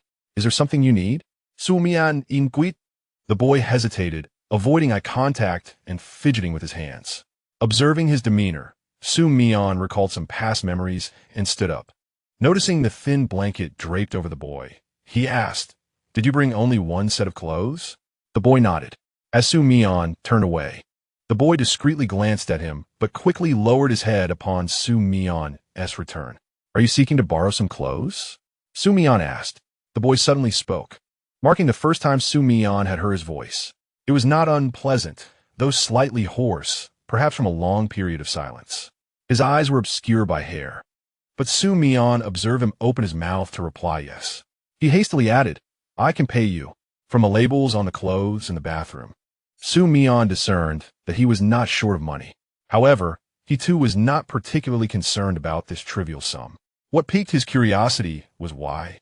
After 2 weeks of being here, he had brought only one outfit. "The clothes are a gift to you. No payment is necessary." Xu Mian rummaged through his suitcase and pulled out a tracksuit, tossing over to him a white jacket that he had scarcely worn. "Why did you only bring one set of clothes for 2 weeks?" The boy hurriedly caught the clothes Xu Mian had thrown, responding as he did so. "I didn't know I would be here for 2 weeks." When Xu Mian turned his head, he noticed the boy stammering. "They told me it was just for 1 day. No one informed me otherwise."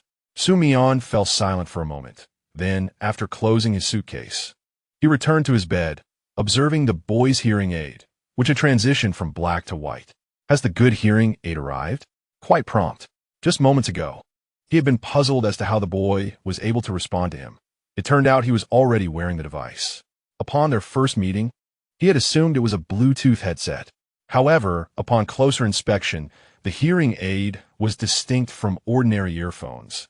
It adhered to the back of the ear, likely containing a magnet, and he surmised that the boy had undergone surgery to implant a magnet for resonance. Moreover, it was not merely the expensive clothing in a bathroom that led Xu Mian to deduce the boy hailed from a wealthy family, but rather the knowledge that such hearing aids typically cost around 50 to 60,000 yuan, a sum that an average household could scarcely afford. Chapter 16. "Your assignment, thank you," he murmured again, standing there clutching the garments as if he would not dare to change unless Xu Mian instructed him to do so. "You should change. The air conditioning isn't on in here."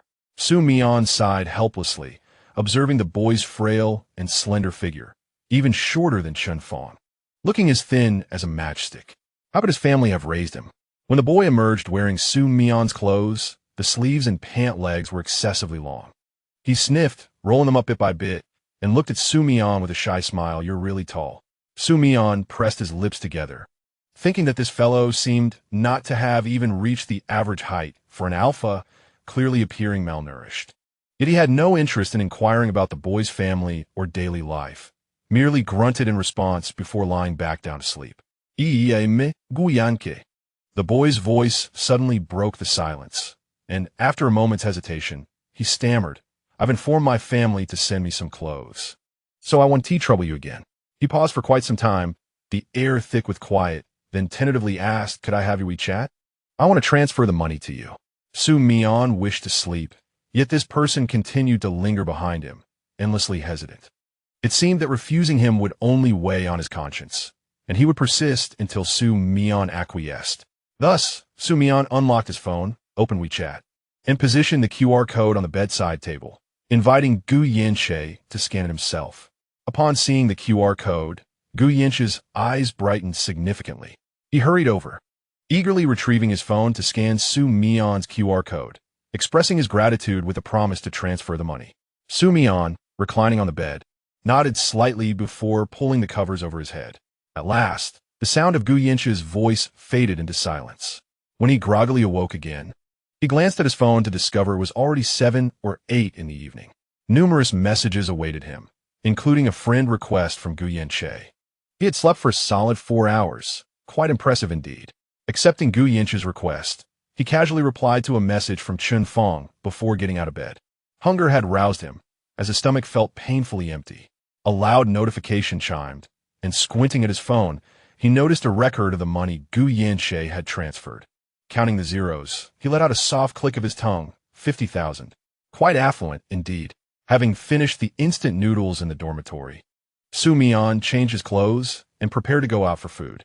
Just as he secured his shoes, the dormitory door swung open from the outside. Lin Zhouan entered, a chill emanating from his presence, carrying a thermos. Upon seeing Xu Mian lacing his shoes, he placed the thermos on the table and casually remarked that it contained soup prepared by Tang Ying for him. Xu Mian shifted his gaze to the thermos, reluctantly removed his sneakers, and slipped on his slippers, ready to eat. As he opened it, a rich aroma of corn soup wafted out, accompanied by the scent of tenderly stewed ribs. After days of instant noodles, his appetite was instantly piqued. He deftly prepared his chopsticks and began to devour the meal voraciously. Lin Zhouan, engaged in a school assignment, glanced up at the peculiar sounds and caught sight of Xu Mian's unrefined manner of eating.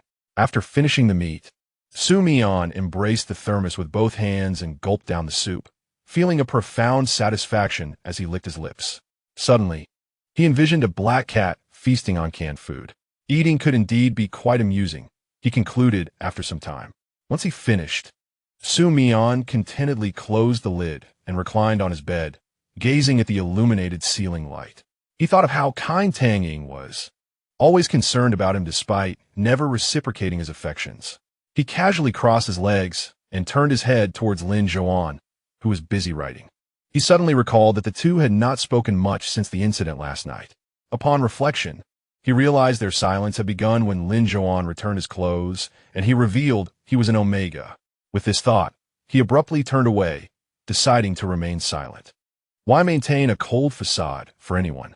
Lin Zhouan lifted his head from his writing desk and silently cast a glance at Xu Mian, who had his back turned toward him. He quickly lowered his head again, resuming his task.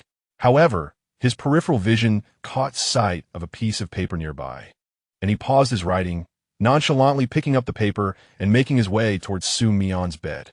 With little expression on his face, he called out Xu Mian's name. Receiving no response, he pondered for a moment and prodded Xu Mian's back with his slender finger, stating, "Your assignment." What?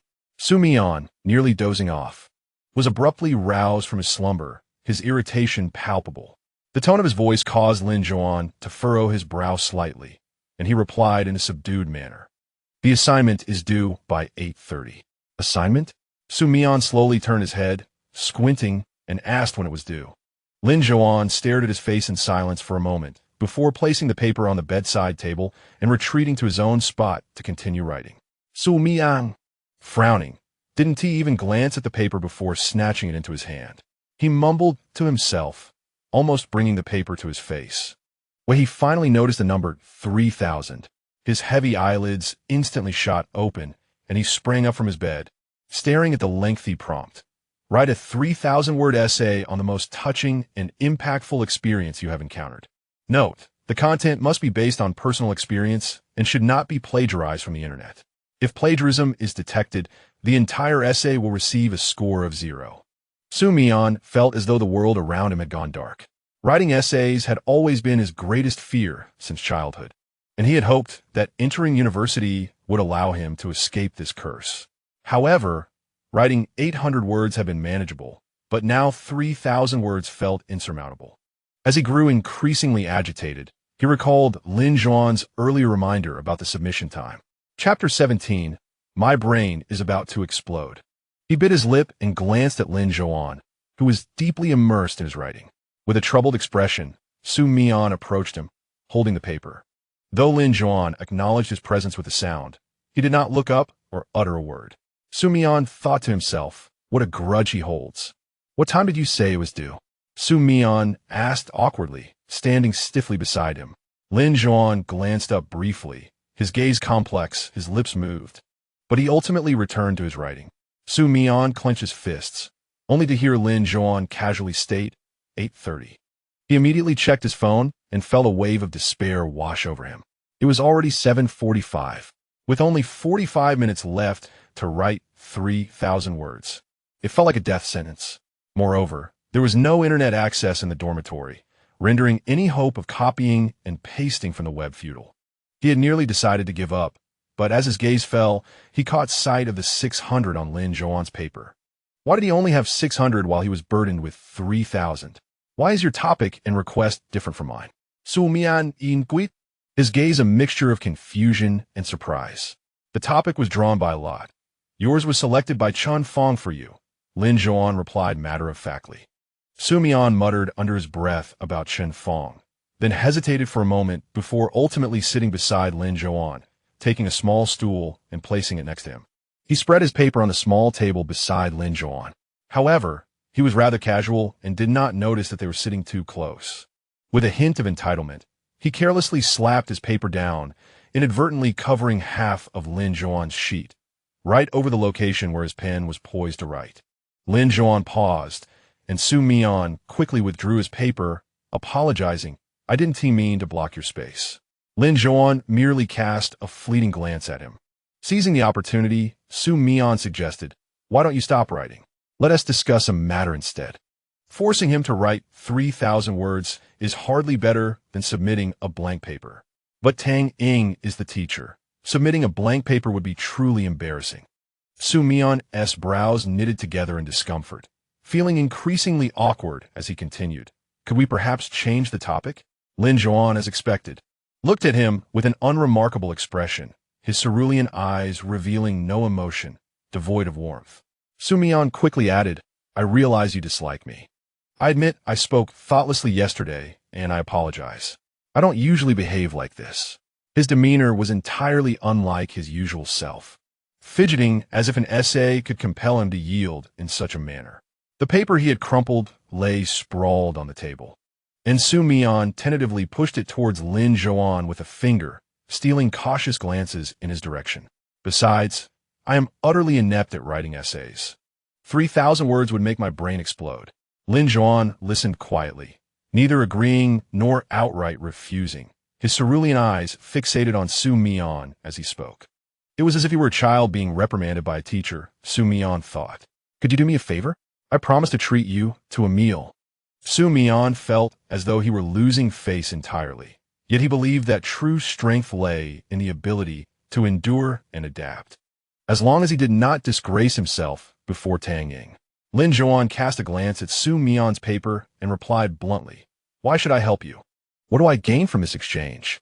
He offered no semblance of courtesy, concluding with, "I do not need your meal." Xu Mian felt as though ants were crawling over his face, his ears flushed with embarrassment.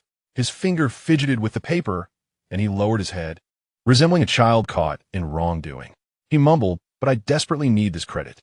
With his head down, one hand tracing circles on the paper, his ears reddened to the point of almost bleeding, Lin Zhouan frowned at him, then glanced at his own paper, recalling how he had felt similarly lost at Xu Mian's home that day.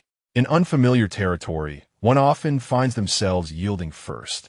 The air fell silent for a moment when a slender, bony finger suddenly snatched the paper from Xu Mian's hands. Looking up, he found Lin Zhouan presenting the nearly completed sheet to him. Xu Mian was momentarily taken aback, but his reflexes kicked in, and he swiftly caught the paper. Had Lin Zhouan truly consented? Xu Mian was astonished that it had been so effortless. Yet, with merely half an hour remaining, would he be able to finish?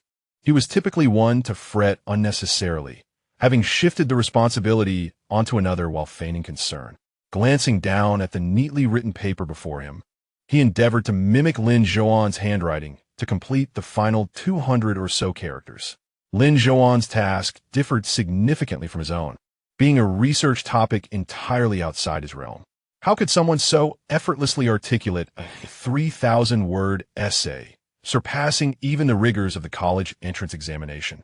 Xu Mian had truly underestimated Lin Zhouan's speed and capability. In less than half an hour, he had flawlessly completed his work. He had never encountered anyone who could compose an essay so swiftly while maintaining such neatness, so neat that it hardly seemed to resemble him. However, with both of them having exchanged their roles, resemblance mattered little. "Give it to me. I will submit it," Xu Mian hurriedly declared, taking the paper from the table and handing it to Lin Zhouan, adding a quick thank you. Lin Zhouan merely nodded slightly before departing with his assignment.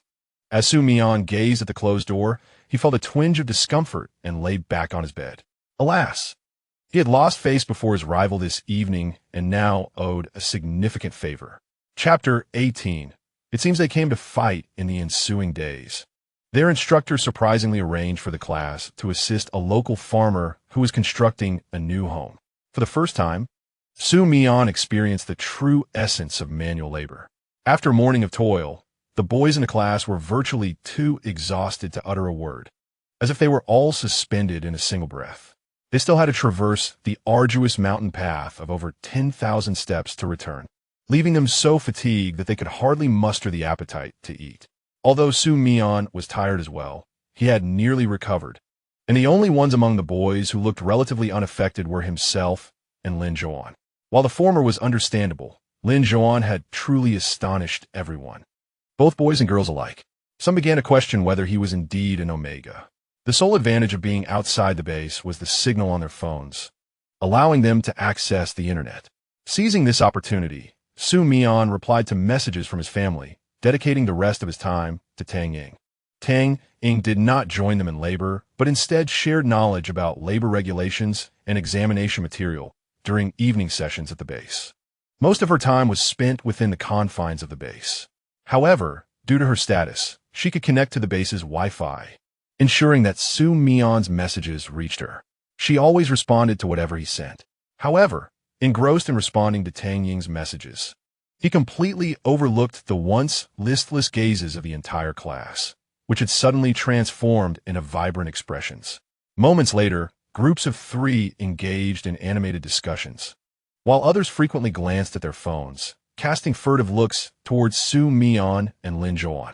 Although Xu Mian remained oblivious, Lin Zhouan perceived a peculiar shift. When he turned to meet their stares, they feigned indifference, turning their faces away, while some bolder souls dared to lock eyes with him, their gazes laced with insinuation and mockery. Lin Zhouan, observing their expressions, suppressed his emotions, opting not to engage further.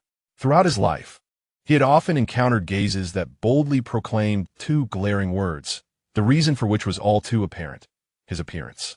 Yet, Lin Zhouan remained largely unfazed, relishing his solitary existence, content to dwell quietly within his own territory. Only when someone dared to breach that boundary, provocatively stepping into his realm, did he find it impossible to overlook their actions. Much like the previous encounter with Xu Mian, in the end, he could not restrain himself and unleashed his pheromones. Suddenly, a commotion erupted among the crowd, prompting Lin Zhouan to lift his head and gaze towards the source of the uproar. Ah, was that not Yu Qian from Class 3? What brought him here? Whispers filled the classroom as they observed the boy who had approached alone, exuding an air of defiance. Though not particularly tall and appearing to be a beta, he possessed a reckless spirit reminiscent of an alpha. With remarkable agility, he bounded across the slope, making his way directly towards the peak. Trailing behind him were 2 of his usual lackeys, one of whom had previously intervened at the cafeteria entrance, only to be frightened off by Chen Fong. His shifty eyes and sly demeanor were unmistakable. Given his imposing presence, one couldn't help but wonder if he had come seeking someone, likely intent on a confrontation. Everyone was well aware that Yu Qian was not one to shy away from trouble, frequently embroiled in fights, and they began to speculate, especially noting his notably foul mood, with clenched fists and a fiery glare. Even his jawline appeared tense with suppressed anger. As he drew closer, the unmistakable fury etched across his face became apparent, igniting curiosity about which unfortunate soul had incurred the wrath of this formidable figure. In truth, as university students, they were not particularly afraid of such childish altercations, having developed a basic understanding of the law as they matured. However, Yu Qian was different. In the event of a dispute, should any physical retaliation occur and the school became aware, academic credits would inevitably be deducted. Yu Qian remained unperturbed by such consequences, for his wealthy family could easily compensate for lost credits, while those who were bullied faced a far graver predicament, often forced to retake classes or incur additional tuition fees for another year. As far as they knew, Yu Qian, the fearless one, had already repeated 2 grades. He seemed reluctant to enter society prematurely, preferring to reign as a king within the confines of his school. However, the question lingered. Who will be the unfortunate target this time? Anxiety gripped everyone as their gazes fixated on Yu Qian, whose approach quickened their heartbeats, fearing they might have inadvertently offended this formidable figure. How dare you? Yu Qian bellowed as he drew near, swiftly maneuvering through the crowd towards a corner. The onlookers could only watch in disbelief as he raised his fist, aiming it at the oblivious Xu Mian, who was engrossed in his phone, a hint of amusement dancing in his eyes as he typed away, seemingly engaged in delightful conversation. Despite having only recently become classmates, the others had quickly developed a fondness for Xu Mian. He was a commendable individual, often shouldering more than a share of burdens without uttering a word, allowing his peers to lighten their loads. A few boys called out to Xu Mian, urging him to pay attention, but it was already too late. What was even more alarming was Yu Qian's reckless demeanor. Without a second thought, he picked up a stone from the ground, believing that one punch was insufficient. The atmosphere turned pallid with dread as the gravity of the situation dawned upon them. When Yu Qian swung the stone towards Xu Mian's head, timid girls clenched their fists and shut their eyes, bracing for the worst. Yet, contrary to their dire expectations, at that critical moment, just as Xu Mian lifted his gaze, a hand intersected before him. A fair, well-defined hand enveloped the stone with ease, standing resolutely beside Xu Mian, its azure eyes fixed intently on the agitated Yu Qian, whose veins throbbed visibly in his temple. The stone, rough and muddy, was substantial. Yu Qian struggled to grip it with one hand, but Lin Zhouan effortlessly contained it within his palm. Chapter 19. Must such filthy words be uttered? Upon seeing the figure before him, Yu Qian's grip loosened, and the stone fell completely into Lin Zhouan's hand. All traces of arrogance and fury vanished from his face at the mere sight of Lin Zhouan, replaced by a flicker of sadness as he averted his gaze. This reaction was not unexpected, for it was common knowledge that Yu Qian harbored feelings for Lin Zhouan, even repeating grades seemingly for his sake. He displayed an extraordinary patience and kindness towards this beauty. What surprised everyone, however, was that Lin Zhouan bore no semblance of a delicate omega. Typically quiet and unassuming, he was often noticed only for his striking looks, leaving little else to be known about him. Xu Mian's expression was one of astonishment as he glanced at Lin Zhouan standing beside him, then at the cowering Yu Qian.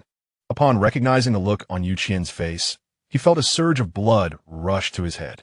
He cast a cursory glance at the stone resting in Lin Zhouan's palm before turning to Yu Qian, his voice cold as he inquired, "Do you intend to strike me with that?"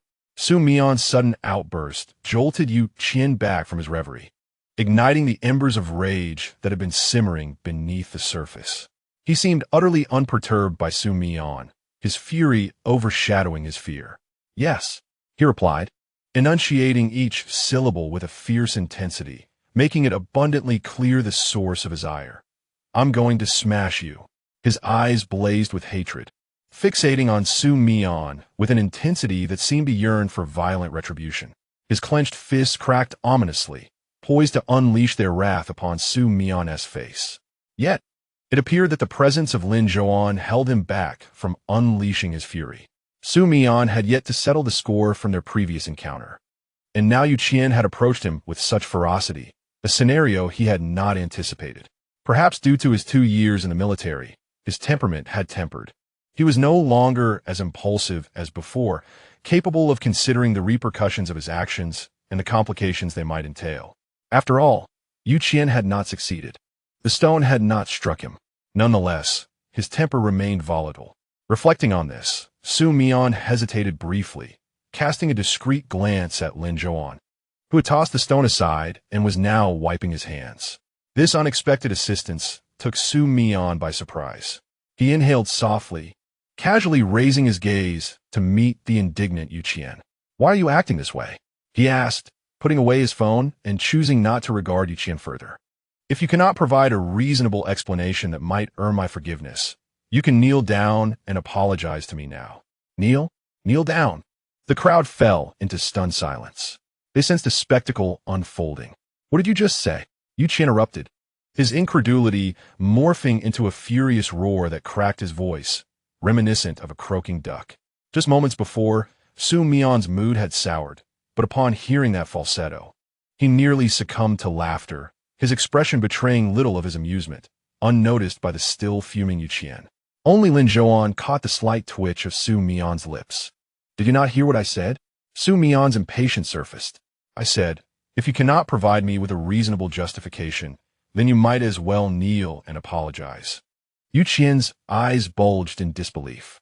It was clear he was on the verge of losing consciousness from rage upon witnessing those words. His heart felt as though it had been squeezed by a vice, having come to vent his fury only to be further wounded.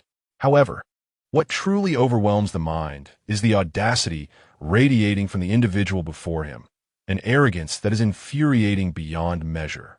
The last time he succeeded, yet this time, it appears he has no intention of yielding submissively.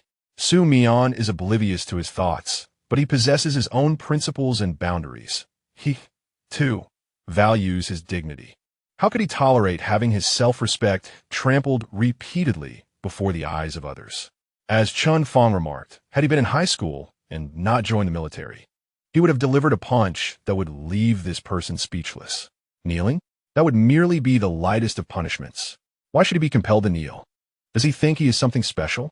Yu Qian's words are particularly harsh.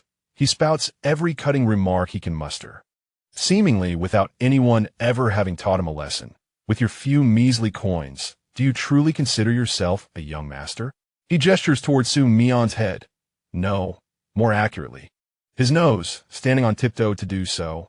Xu Mian gazes at him impassively, feeling a rising frustration, wishing he could silence this incessant chatter. Yet, such violent inclinations are impractical. Are you blind? Do you not recognize who stands before you? How dare you dig in my corner? As Yu Qian presses on, emboldened by Xu Mian's silence, he grows increasingly brazen, convinced that this towering figure is no different from those he has previously confronted. Meanwhile, Lin Zhouan, who had been an indifferent bystander, furrows his brow slightly upon hearing this, though it is a mere flicker unnoticed by others. My corner? What corner? Xu Mian hesitates for a moment, recalling the situation. His gaze drifts elsewhere. He imagines that Yu Qian believes Xu Mian's lack of attention has soured his mood further, prompting a fresh round of insults. Are you blind? Can't you see? If your vision is failing, hurry to the hospital and stop causing a scene here. Each profane word, laden with expletives, grates on Xu Mian's ears. Just as he prepares to retort, a chilling voice cuts through the air, as cold as the wind sweeping over a snow-capped mountain in February. Capable of freezing one's very soul. Must you express yourself so crudely? Chapter 20. The nature of their relationship? The familiar voice, yet the tone, is unfamiliar. Xu Mian is momentarily taken aback, glancing back at Lin Zhouan, who has spoken. He has seen his anger before, heard his furious words, but never has he encountered such a piercing coldness devoid of warmth. Generally, this is what true anger looks like, and it is profoundly unsettling. Yu Qian quickly retreated, withdrawing the hand that had been pointing accusingly at Xu Mian. I didn't mean it that way. I was merely venting my frustrations. His demeanor towards Lin Zhouan was indeed perplexing, as Xu Mian observed the subtle exchanges between the two, wary of offending Lin Zhouan. Wasn't Yu Qian known for his fearless disposition? Why then did he exhibit such trepidation around Lin Zhouan? Lin Zhouan's brow furrowed tightly, his mood evidently less than cheerful, reminiscent of their previous altercation. In truth, Lin Zhouan possessed a rather aloof character. He was the embodiment of a cold beauty. Xu Mian raised an eyebrow slightly, savoring the term as he chewed it over, producing a series of soft clicks with his tongue. While Lin Zhouan remained silent, Yu Qian incessantly offered explanations, entirely forgetting that he had originally sought to confront Xu Mian. Pleasing the person before him seemed to have become his primary concern. Zhouan, please don't misunderstand. I truly meant no offense. I have always held you in high regard. How could I ever speak ill of you? Enough, Lin Zhouan abruptly interrupted, much to Xu Mian's chagrin, as he had been relishing the unfolding drama. Upon being cut off, Yu Qian promptly fell silent. Noticing Lin Zhouan's intention to depart, Yu Qian took small, hesitant steps to follow, resembling a chastened pet attempting to appease its master, a stark contrast to his usual obstinate demeanor, leaving Xu Mian rather astonished. Biting his lip, Yu Qian's brow knitted tightly, and Xu Mian watched with keen interest as he heard the faint, almost mosquito-like voice. "Zhouan, are you truly with him?" With whom?" Xu Mian tilted his head, oblivious to the ringing phone in his pocket.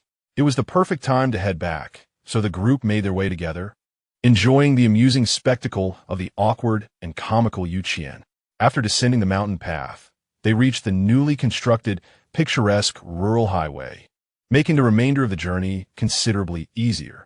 Yu Qian's voice trailed behind Lin Zhouan like a persistent buzz, carried away by the mountain breeze. Not only did Xu Mian, who was relatively close to Yu Qian, fail to catch a word, but Lin Zhouan, who strode ahead with headphones on, was even more oblivious.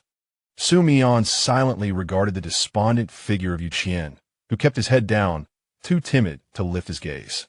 It was difficult to ascertain what to make of this individual, previously annoyed by him. Xu Mian now found the sight of Yu Qian's rejected demeanor rather comical, yet tinged with a hint of tragic sadness. However, upon recalling the term cornered, did it imply that the two shared such a relationship, a romantic connection?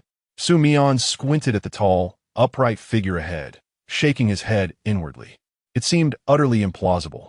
Although Yu Qian might be considered a rival, his visage was such that few could match its beauty, his skin flawless like white jade, strikingly angelic, radiating an ethereal purity.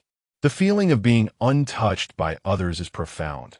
The presence of Yu Qian, this unfortunate soul, would seem to tarnish the purity reminiscent of untouched mountain snow. Perhaps his phone had run out of battery. Halfway through their journey, Lin Zhouan tucked the earphone wire alongside his phone. Yu Qian noticed this and quickened his pace. Drawing closer, summoning his courage, he raised his voice slightly, buzzing behind Lin Zhouan. "Zhouan, I know that my inquiry might not please you, and I have always been aware that I am unworthy of you. However, I genuinely seek but one answer. Could you possibly tell me?" Xu Mian listened in silence to such a humble plea, inevitably reminded of the years he spent pursuing Tang Ying, equally humble and devoid of resolution. Lin Zhouan must have heard Yu Qian's voice. His earlier ire seemed to have dissipated somewhat as he halted his forward stride, turning to regard him with indifference. What? His sudden stop nearly caused Yu Qian to collide with him, prompting him to break abruptly, flustered as he stammered. "I mean, are you truly with that person?" Lin Zhouan's brow furrowed in cold disdain. "What person?" At this question, Yu Qian's fists clenched tightly, his facial muscles tensing, a clear manifestation of his anger. Xu Mian observed this display. His mind jolted as he recalled how this individual had approached him in a rage, yet the specifics of their earlier conversation eluded him, leaving an unsettling feeling in his chest, an instinct that foreshadowed trouble. As anticipated, Yu Qian cast a resentful glance at Xu Mian before retrieving his phone from his pocket. "Opening something. I stumbled upon this while working today, and they later shared it with me." He gritted his teeth, revealing that this had been circulated earlier but was deleted, though many had already viewed it and some had saved it. Now it had resurfaced, and he had seen that photograph. A photograph? Xu Mian's mind raced with alarm, jolting him awake. But it was too late. Yu Qian thrust the phone towards Lin Zhouan's face. "This is the photograph." Xu Mian quietly stepped away, preparing to distance himself from the scene. When Yu Qian displayed the phone, Lin Zhouan slightly recoiled, his gaze fixated on the image, rendering him immobile. Xu Mian observed the gradual shift in Lin Zhouan's cerulean eyes from calm indifference to a swell of emotion, disgust. The line of his jaw tightened. Chapter 21. Are they together or not? The photograph, from any angle, unmistakably captured Xu Mian in a selfie, with Lin Zhouan resembling a lustful omega. His face flushed in an unnatural hue, nestled against Xu Mian's chest, his lips still a vivid crimson. The environment surrounding them was indiscernible, yet the posture and atmosphere evoked vivid imagery of the place and the activities that must have transpired to yield such a photograph. Xu Mian briskly passed by the two individuals, only to feel a sudden chill sweep across the nape of his neck. At that precise moment, Chen Fong emerged from his friend's class, intending to accompany Xu Mian back. He opened his arms, blissfully unaware of the unfolding events. and greeted Xu Mian with a radiant smile. Xu Mian swiftly turned him around with a firm hand on his shoulder, urging him forward. Don't speak, just walk. Xu Mian instructed tersely, hastening their pace. He had no desire to engage in a confrontation with that individual. The last time things escalated, it had led to an uncomfortable incident, leaving him with an inexplicable sense of unease, as though that peculiar fragrance was somehow linked to Lin Zhouan. Are you two really not together? Yu Qian, head bowed, yearned for an answer, but hesitated, his voice trembling with trepidation.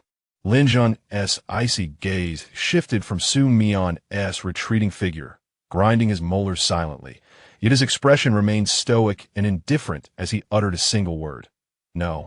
Before continuing on his way, Yu Qian stood in stunned silence, unsure of how to respond. Raising his gaze, he spotted Lin Zhouan's silhouette fading into the distance, and promptly followed, his mind racing with thoughts about the significance of Lin Zhouan's brief response. Not together? But what of that photograph? Could it be a mere friends with benefits arrangement? He cautiously glanced up at Lin Zhouan's aloof back, instantly dismissing the notion. It couldn't be. Despite having narrowly avoided confrontation, they were still dorm mates and would inevitably cross paths, which left Xu Mian with a headache. My dear, are you still hungry? Upon lifting his eyes, he was met with Chen Feng's eager gaze fixated on the untouched duck leg on his plate.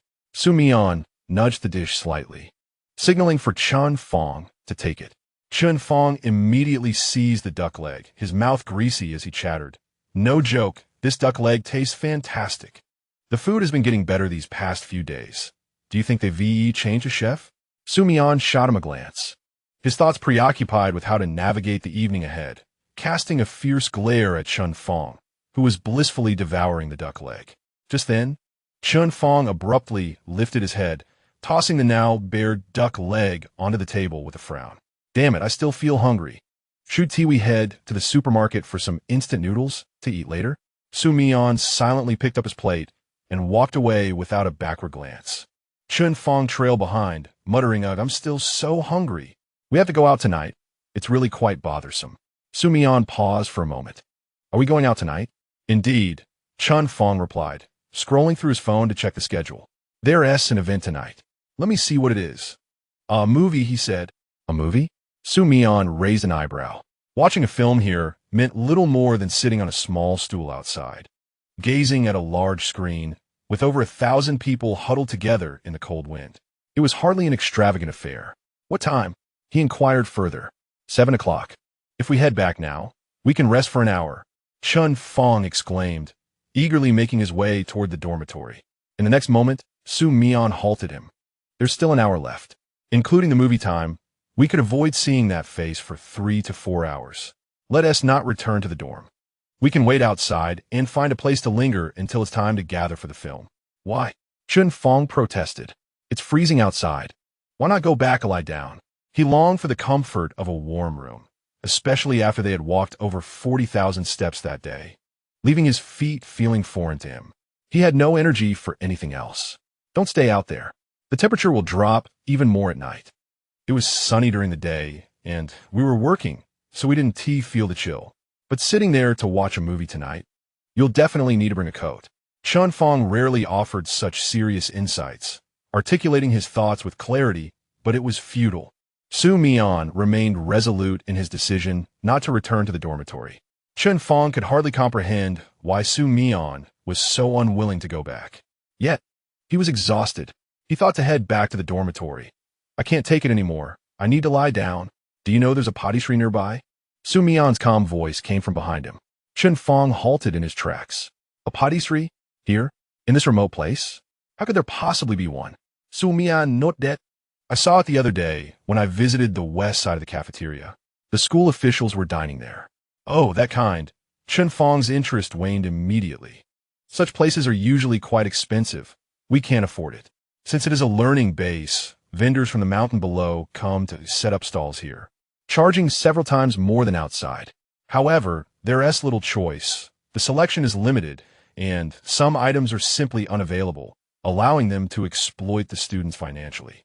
Chen Feng had initially planned to join Feng Sun and the others for the new barbecue stall outside the cafeteria, but upon inquiry, The prices were outrageous.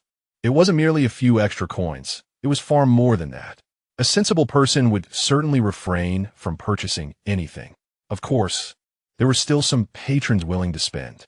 There were always wealthy fools, ready to part with their money at the slightest smile, but most were ordinary students. Chun Fong and Fong Sun decided to settle for something from the nearby supermarket instead. As he prepared to move forward once more, Xu Mian's calm voice broke through the air again. "I'll treat you. Are you coming?" In the next moment, Xu Mian successfully locked eyes with Chun Fong, whose gaze sparkled brighter than the stars in the night sky.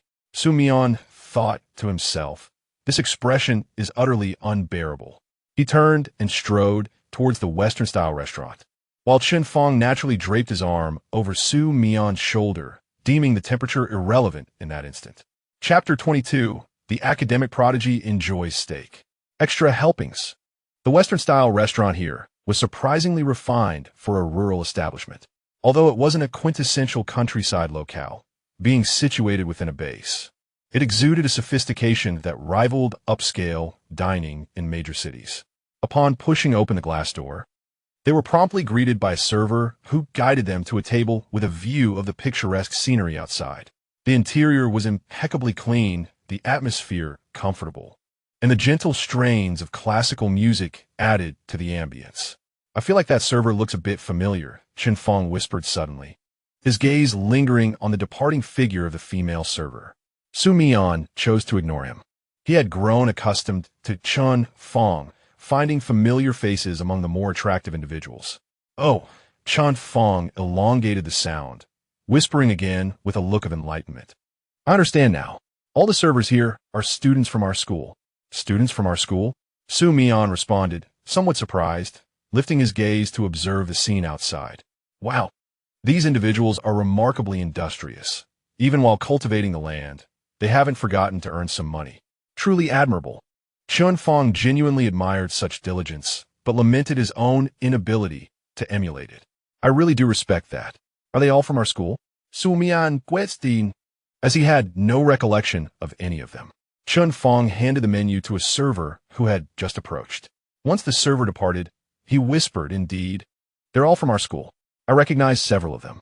He then glanced around, gesturing with his chin toward a particular direction, continuing, "Look, you must know this one." Xu Mian followed the direction of his gaze, spotting a male student in a server's uniform approaching. The simple attire fit him as if he were strutting down a runway, drawing attention to his model-like physique, overshadowing the lack of design in his clothing. Yet this individual was distinct. Beyond his commendable physique, he possessed an even more striking feature. Xu Mian's expression remained impassive as he met the gaze of that conspicuously striking face, his mind racing with a torrent of thoughts. Lin Zhouan clearly noticed him as well, yet his expression remained neutral, perhaps due to his current attire and role. Even if there were grievances to address, he did not exhibit any inclination to act upon them. He served the appetizer with an elegance reminiscent of a well-trained professional, one hand subtly positioned behind his back while the other gracefully held a dark wooden tray. His movements refined and aesthetically pleasing. Next to him, Chun Fong was utterly mesmerized, nearly drooling at the sight before him.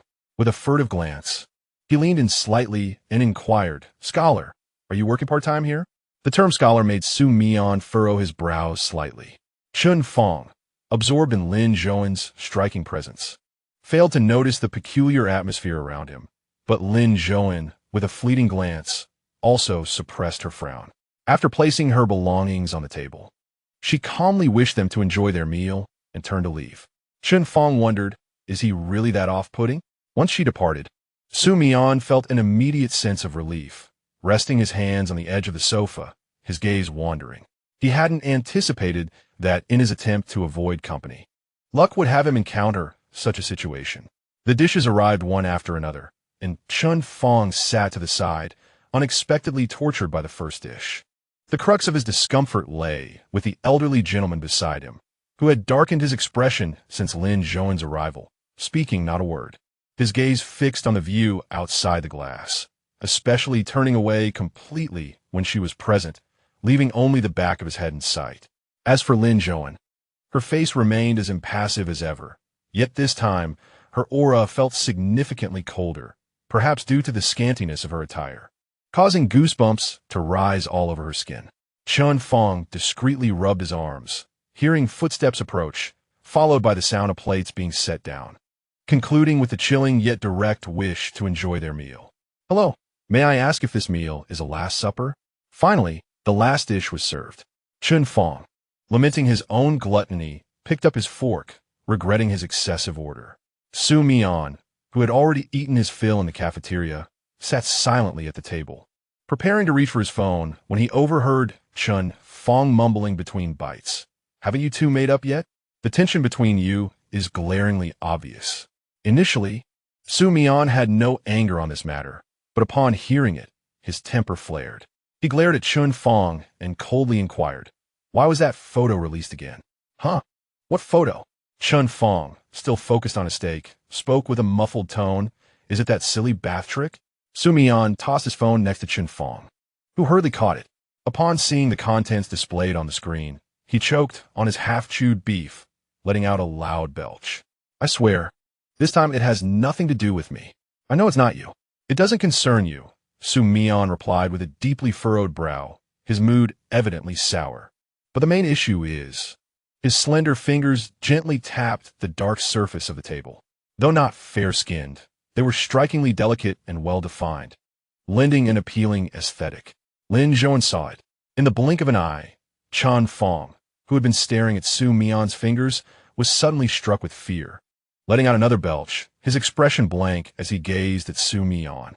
"Xu Mian, so what's the point of telling him? What is he thinking?" Chun Fong, already distressed by the barrage of news, felt his appetite vanish. He was now anxious as well. Yet, Xu Mian, who had momentarily turned his gaze towards him, remained utterly expressionless and nonchalant. The crux of the matter was that Lin Zhouan was aware of this incident. They shared a dormitory, and if it remained unresolved, the awkwardness of facing each other daily would be unbearable. They still had approximately 6 days to endure in this dreadful place. "Let us go," Xu Mian concluded, rising from his seat and glancing at Chun Fong. "Have you finished eating? It's nearly 7. Implicitly, he signaled that it was time to depart. Chun Fong nodded, and the two made their way out. As Xu Mian approached the door, he instructed Chun Fong to settle the bill and leave ahead of him, which Chun Fong dutifully did. After paying, Xu Mian was about to exit when, unexpectedly, a hand reached out from the side, gripping him with considerable force and pulling him into a small corner beside the dining area. A large advertisement board conveniently concealed their figures from passers-by, rendering them invisible to the outside world. Having endured numerous drills within the military, Xu Mian found such sudden ambushes trivial. In that instant when he was seized, he swiftly countered, exerting greater force to seize the assailant's collar and thrusting him forcefully against the wall. Hearing a soft grunt from the other party, Xu Mian met the striking azure gaze of Lin Zhouan. He raised an eyebrow in surprise, not expecting this direct confrontation. However, as he drew closer, Xu Mian realized that Lin Zhouan's eyes, cast in the dim light, resembled Tang Ying's gentle orbs, with even his originally light-colored hair appearing darker. For a brief moment, Xu Mian was momentarily taken aback. Lin Zhouan held his gaze for a second before unceremoniously grasping Xu Mian's hand that clutched his collar. His voice, cold and composed, reverberated in the confined space. "Why did you take such a photograph?" Though it sounded like a question, the tone was assertive, demanding an answer akin to an accusation. Xu Mian reflected on his motivations. His competitive spirit had led him to act foolishly, spurred by Tang Ying's affection for Lin Zhouan. Regret washed over him. Yet the deed was done, and many circumstances had unfolded against his intentions. However, he could not afford the folly of explaining every detail to Lin Zhouan. It was simply too absurd. With a dismissive glance, Xu Mian attempted to extract his hand from Lin Zhouan's unyielding grip. "I just acted on impulse. Who could have foreseen the ensuing events?" His explanation lacked sincerity, and Lin Zhouan's beautiful brows instinctively furrowed. "Did you not consider the ramifications of taking such a photograph?"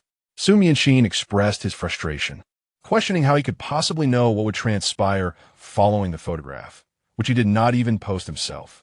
It seemed as though he, Xu Mian, harbored some peculiar affection for Lin Zhouan, eagerly wishing for the entire school to be aware of their indiscreet photo. The incident had already occurred. What resolution did he expect?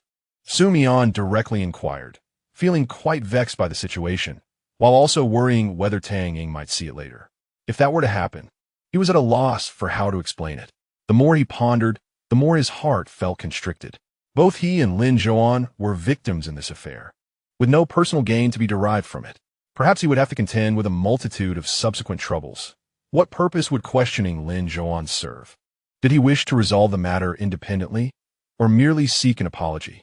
Xu Mian contemplated this carefully, recognizing that it would be unwise to lash out at Lin Zhouan, especially considering that he had lent assistance the previous night. Additionally, he had inexplicably shielded Xu Mian from harm today. However, Xu Mian understood that this was likely not due to any personal bond between them, but rather some particular reason.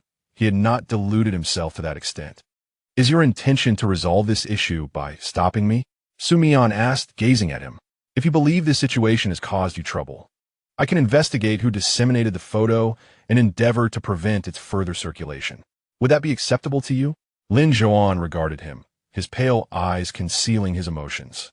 His gaze, neither deep nor shallow, evoked a sense of discomfort in Xu Mian. Noticing Lin Zhouan's silence, Xu Mian assumed he desired something different and added, "Do you not wish to resolve this matter? If I offer you an apology, would that suffice?" What kind of distress had this incident caused him? Lin Zhouan found himself momentarily taken aback by Xu Mian's question. There was no significant distress, yet he felt a twinge of dissatisfaction at having such a photo taken. But did he truly seek an apology? Lin Zhouan scrutinized Xu Mian's face, noting the brightness in his eyes whenever he looked at others, a stark contrast to his own dark orbs, exuding a primal sincerity. Yet, Lin Zhouan was aware that this was not wholly accurate. Xu Mian possessed a rather proud temperament, which he had experienced firsthand on several occasions. If not kept in check, his temper could soar to great heights. He did not desire an apology, as he felt no personal inconvenience, nor did he need to specifically address this issue. He merely wished to understand why Xu Mian had taken that photo. However, Xu Mian glossed over that question, saying nothing. He was, of course, oblivious to Lin Zhouan's current thoughts. Biting his tongue, his gaze drifted lightly towards Lin Zhouan's face. What was the matter with being reticent? Wasn't he quite vocal in their restroom encounter? Xu Mian nudged Lin Zhouan's shoulder. "Hurry up, it's nearly 7, and there's an event tonight." As he turned away, Lin Zhouan suddenly called after him, "Why did you take that photo? What was your intention?" Xu Mian hatte aboli, feeling as though he had suddenly become a character in a television drama, interrogated as a suspected spy caught by the enemy. Bound in a dark, oppressive cell, he was relentlessly questioned. "Who sent you? What is your purpose in hiding here?" Contemplating this, Xu Mian's expression remained impassive as he subtly tugged at the corner of his mouth. He had always found Lin Zhouan somewhat dull-witted, but today he was further bewildered by this peculiar line of questioning. However, he truly had no way to articulate an explanation. It would be absurd to seize the other by the collar and bellow. "I merely wish to see who is more handsome, who is more assertive. Why does Tang Ying fancy a delicate boy like you? Perhaps it would be better to simply land a punch on him. Moreover, why was this fellow so fixated on this question?" Lin Zhouan observed Xu Mian's back, which remained turned for an extended moment. After a few seconds of contemplation, he slowly turned around, his dark eyes fixed intently on Xu Mian, and gradually approached him, bringing his face closer. Lin Zhouan. Chapter 24. Lin Zhouan. Xu Mian lifted his right cheek, not meeting his gaze, but instead staring vacantly in another direction, unable to respond. "Just punish me," he declared. Both fell silent for a moment, and Xu Mian, expressionless, corrected himself. "I misspoke. Just give me a punch." Lin Zhouan. However, after a prolonged pause, the anticipated punch did not come, and Xu Mian cast a curious glance at him, abandoning his somewhat foolish posture. He pouted, "You're not going to hit me, nor do you wish to resolve this. Why are you so difficult to please?" Lin Zhouan. "Isn't it you who is making this so troublesome?" Suddenly, Lin Zhouan felt he should not have approached him. Then, Xu Mian noticed Lin Zhouan, who had pulled him into a small corner, preparing to leave. "Pu Zhao," Xu Mian inquit, aren't you here to settle the score with me? Why are you just walking away? Xu Mian stepped forward, gripping Lin Zhouan's shoulder and turning him back around. Let us resolve this now. I don't want to be inexplicably dragged into some corner by you again. Give me an answer. How do you intend to address this matter? Now that the events had transpired, resolving it seemed to hold little significance. Lin Zhouan, unusually, finally spoke, though his tone was rather indifferent, making it quite uncomfortable to hear. Just please refrain from such trivial antics in the future. Lin Zhouan continued speaking at length, completely oblivious to the darkening expression on Xu Mian's face. In the midst of his discourse, he suddenly recalled the moment when Xu Mian's cheeks had flushed slightly, as well as their meals together, and he thought of the black cartoon cat with just 2 rosy cheeks. And stopped being so childish.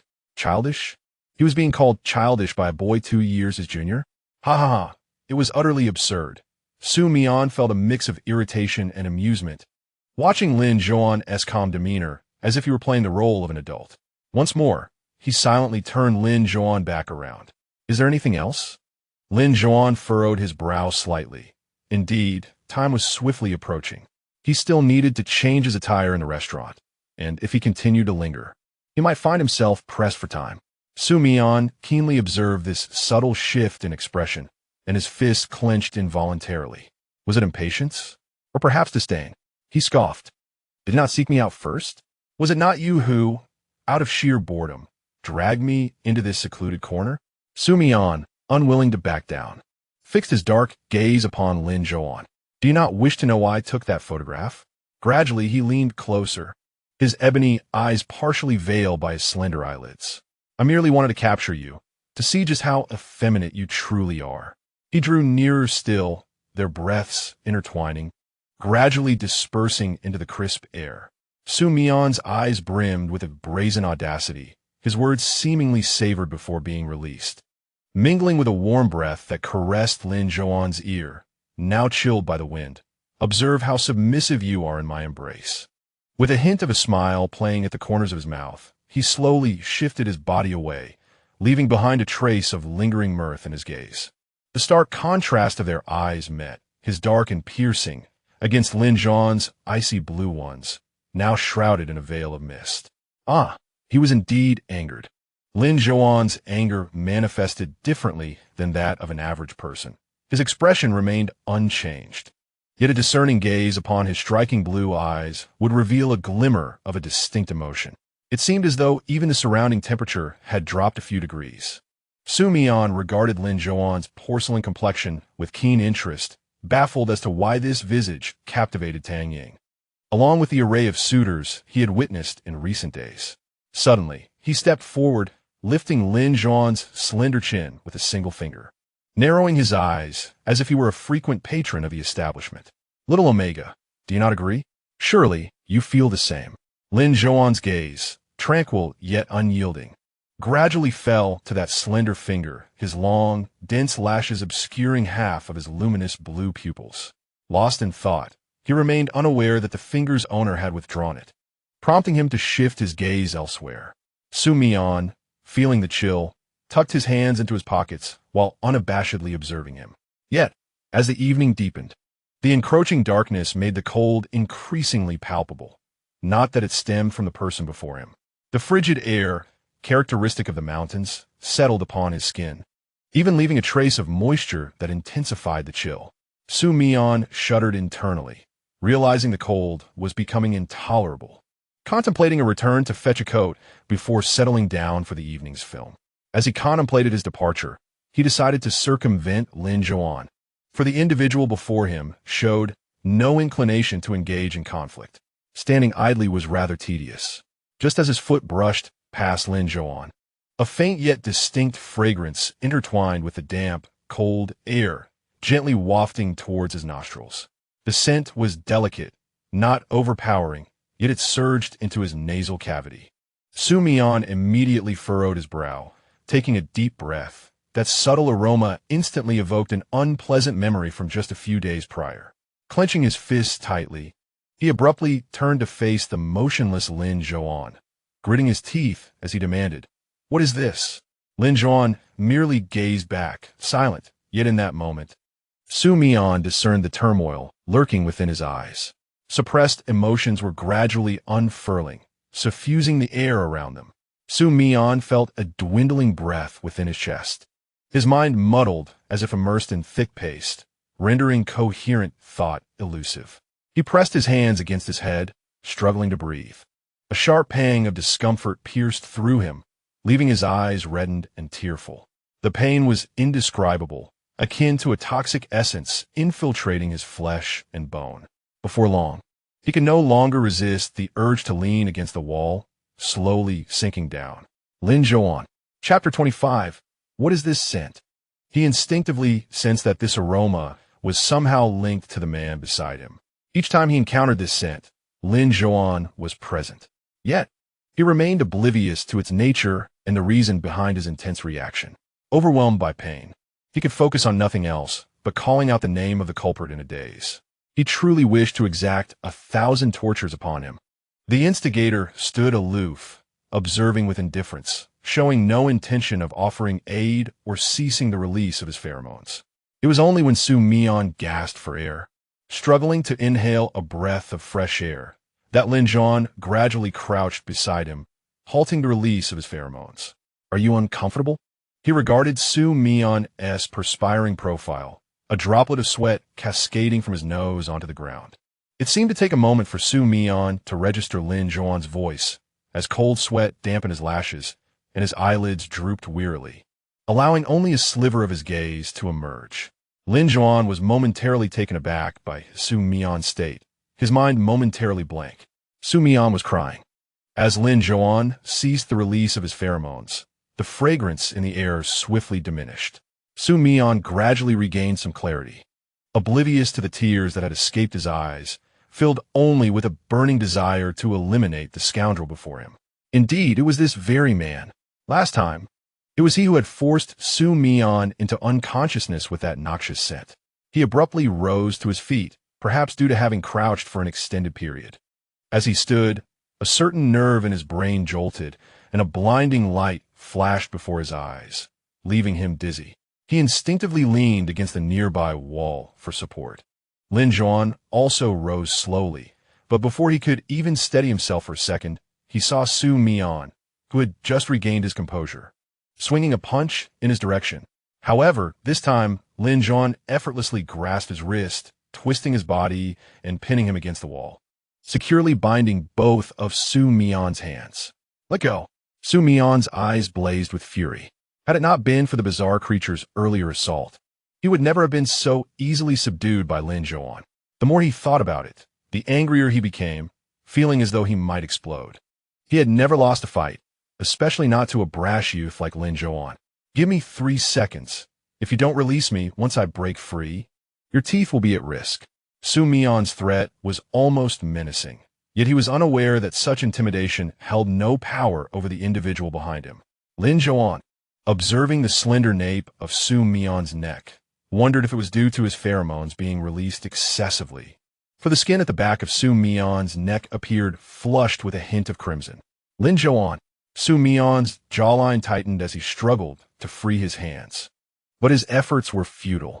The other party was cautious, pressing his knee against Xu Mian's, with his toes firmly planted against Xu Mian's heel, forcing him against the wall.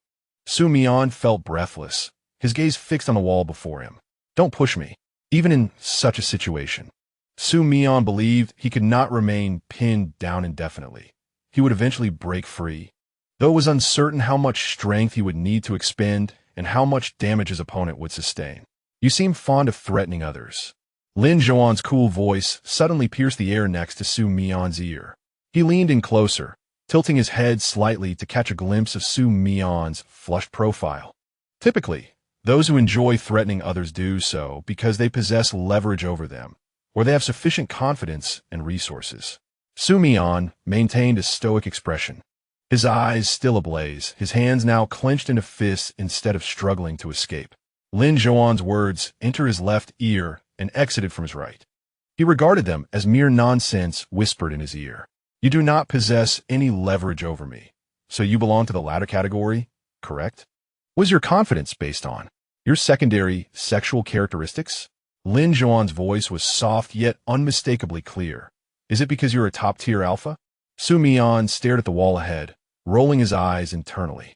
You didn't utter a word before, and now that there's no fight, you have so much to say?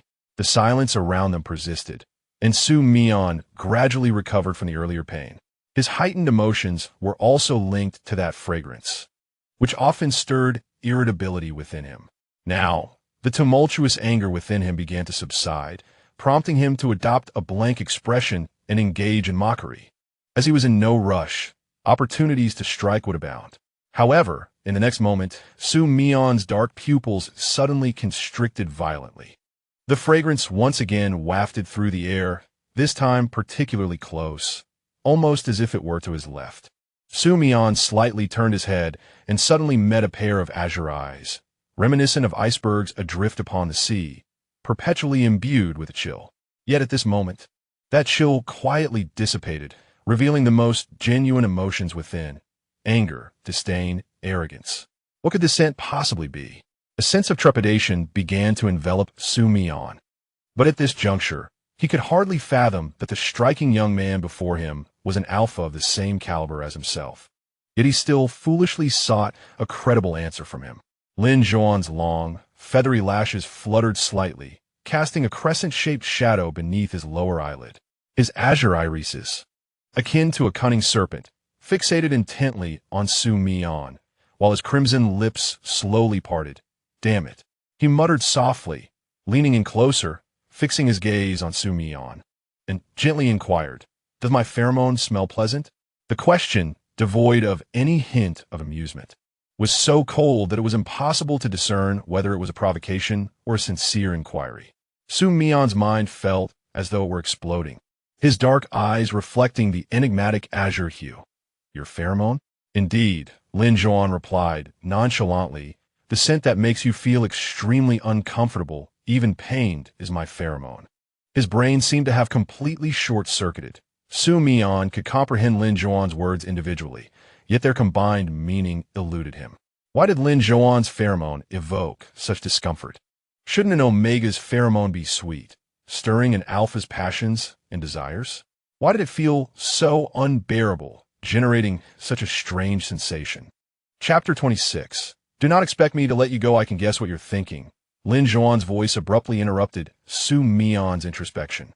You're pondering how an ordinary omega's pheromone could cause you such distress, as it bears no resemblance to a typical omega. However, Lin Zhouan's eyes rolled slightly in annoyance, his eyelids drooping lazily, and a cold, mocking smile tugged at the corners of his mouth. Is it possible that my secondary sexual characteristics are akin to yours? Those words floated lightly, yet they struck Xu Mian like a boulder weighing tons, not only causing pain, but also severing the tangled threads of confusion within him. The once incomprehensible thoughts gradually began to untangle. Xu Mian's neck stiffened palpably, and he could scarcely hear the sound of his own breathing. Your secondary sexual characteristics are like mine? The response was a nonchalant followed by an abrupt silence. The atmosphere grew increasingly frigid. Today, Xu Mian wore a black turtleneck sweater. Due to his naturally darker complexion, he seldom donned lighter colors, preferring a wardrobe dominated by black, which lent him an air of cool detachment. However, this black turtleneck accentuated the length of his neck.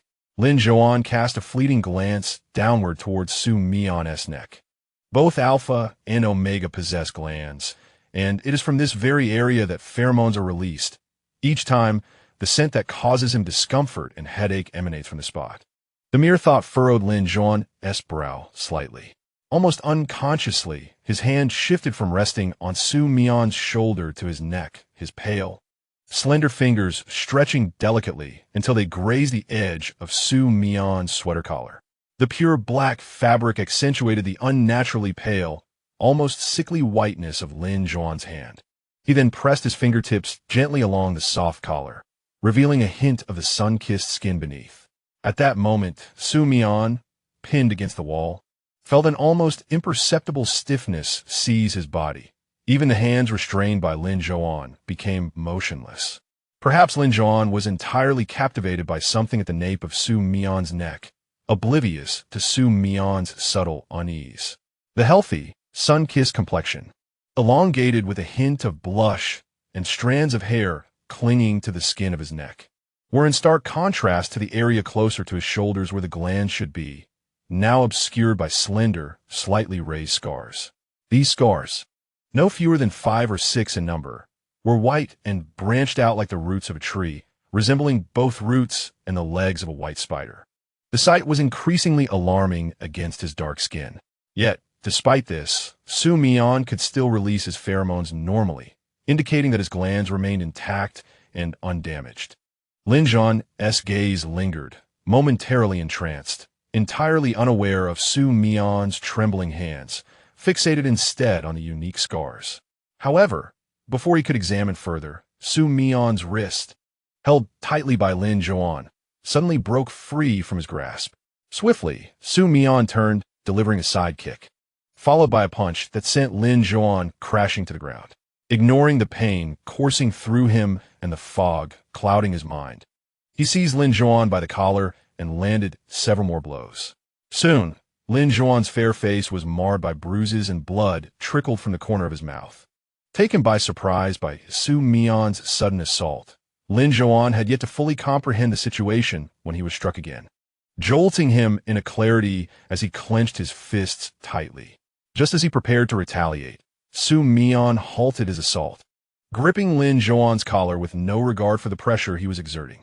His eyes burned with a fierce intensity. "That strange scent is your pheromone. I have senti it?" His tone dripped with coldness, and his gaze held the ferocity of a wolf feasting on its prey as he loomed over the fallen Lin Zhouan. "So, you believe we are now equals? You think you can overpower me with your unpleasant pheromones?" Xu Mian grasped Lin Zhouan's collar, his fingers weaving around the back of his head, seizing his hair with ferocity. Lin Zhouan's head jerked back under the force, his elegant brows knitting together in a deep frown. Xu Mian narrowed his eyes, glimmering with a cold light, and fixed his icy gaze upon him.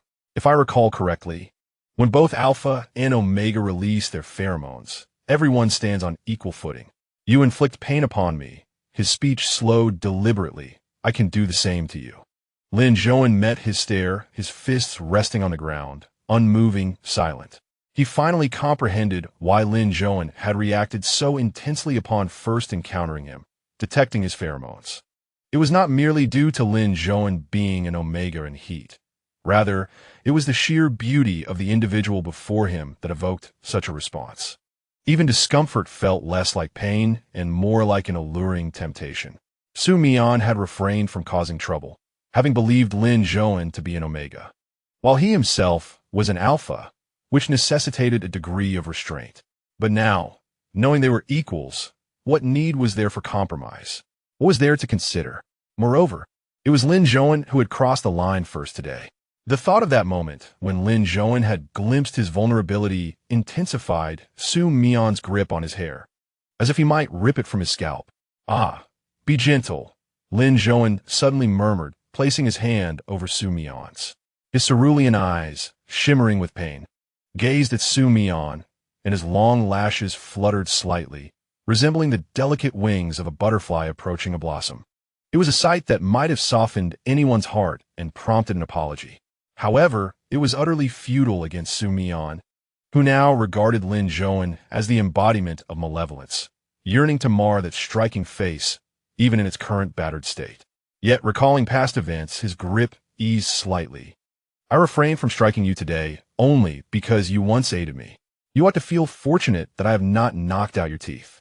Xu Mian's hand remained firmly against the back of Lin Zhouan's head, his cold stare fixed upon those uniquely colored eyes as he spoke icily. "Should there be a next time, do not expect my mercy." Chapter 27. Bold and brazen, the scent of Lin Zhouan's pheromones had long since dissipated from the air, and he seemed to revert from his earlier foul-mouthed demeanor back to his usual aloof self. This was Xu Mian's first encounter with someone whose pheromone release transformed their entire persona. Perhaps Lin Zhouan, typically so reserved and taciturn, had suppressed his emotions for so long that the release of his pheromones had unleashed all that pent-up sentiment. Xu Mian released Lin Zhouan's hair, dusted off his hands, and stood up. "Consider this a piece of advice. It would be wise to request a room change from the instructor when you return tonight. He stepped outside. I did not particularly wish to see your face the moment I lifted my gaze. The tall figure quickly departed from his cramped space, and Lin Zhouan leisurely rose from the ground. He dusted himself off, gently lifted his eyes, and regarded the receding silhouette, his eyelashes softly drooping. As the light in his eyes gradually shifted, ultimately concealed by the falling lashes. When Xu Mian returned to watch the film, he did not catch sight of Lin Zhouan. Due to time constraints, he refrained from fetching his coat and sat down, enveloped in the cold wind. The film had already commenced, and he was a few minutes late. Yet the instructor did not hold this against him. Chun Fong, having switched seats with someone beside him, noticed Xu Mian and curiously inquired, "I waited for you outside for quite some time. Why have you only just returned?" Having encountered an acquaintance, Xu Mian exchanged a few words. He then lifted his gaze to the large screen, and indeed, it was yet another war film. As he watched, something soft was suddenly tossed onto him. In Chun Fong's voice chimed in beside him. "I knew you wouldn't have time to grab your coat, so I took the liberty of bringing it for you." He leaned closer to Xu Mian and whispered, "What do you think? Isn't this thoughtful of your brother?" Naturally, Xu Mian donned the coat, raising an eyebrow as he playfully patted Chun Fong's round head. "Well done, little Chun. I am quite pleased." "Get lost, you fool." Chun Fong promptly retreated to his own seat. About half an hour into the film, the instructor suddenly instructed the class leader to take attendance. As many students had not continued watching, some had stealthily returned to their dormitories, while others had left without a word to purchase snacks. In their class, aside from Lin Zhouan, nearly everyone else had arrived. Xu Mian felt a bit drowsy himself. The film was not particularly engaging. It was neither a classic nor well acted, with the performances being exaggerated and the costumes and props oddly out of place. Consequently, many students in the audience had lowered their heads to play on their phones. Lacking anything interesting on his own phone, he propped his head up and began to doze off, just as he was about to drift into slumber. A sudden commotion erupted from the adjacent class. "Didn't these two from your class request leave? Were they leaving early?" came a girl's voice. Xu Mian slightly lifted his eyelids and glanced over. It was a female instructor. "No, they were just here a moment ago. I'm not sure why they suddenly vanished," replied another girl's voice, sounding considerably more juvenile than the first. The female instructor grasped her hat tightly. "Write down their names for me. I need them later." With that, she departed. Once she was gone, the girl seemed to breathe a sigh of relief, repeatedly exhaling. "Oh my, can't Yu avoid causing trouble for once? I still have to cover for him." She lamented, "There's no choice. If you mention it, that guy might just turn around and seek you out for retribution." Another seated girl remarked, "No one is as unfortunate as Gu Yanche. That fellow Yu tends to vent his frustrations on others whenever he is displeased. I wonder what state he will leave him in tonight." Xu Mian narrowed his eyes slightly, recognizing the familiar voices of the two girls. Their discussion neither too loud nor too soft. Chun Fong, seated in front, also overheard them. He turned around and, in a hushed tone, began a gossip with Xu Mian. "You were asleep earlier and missed it. I must tell you, by the time we return to the dormitory tonight, we might not even see that guy." "That guy? Guyenche?" Xu Mian furrowed his brow, urging him to elaborate. After many years of camaraderie, Xu Mian's frown was enough for Chun Fong to quickly grasp his meaning, and he promptly clarified, "I'm talking about Gu Yanche from Class 3, the one they were just discussing. Yu just took him away. He's likely seeking an isolated spot to unleash his anger. He seems to do this quite often, using him as a punching bag. It's truly a case of finding trouble where none exists." Chun Fong pointed towards the direction where Gu Yanche had been dragged off, letting out a resigned sigh. "That's rather pitiful."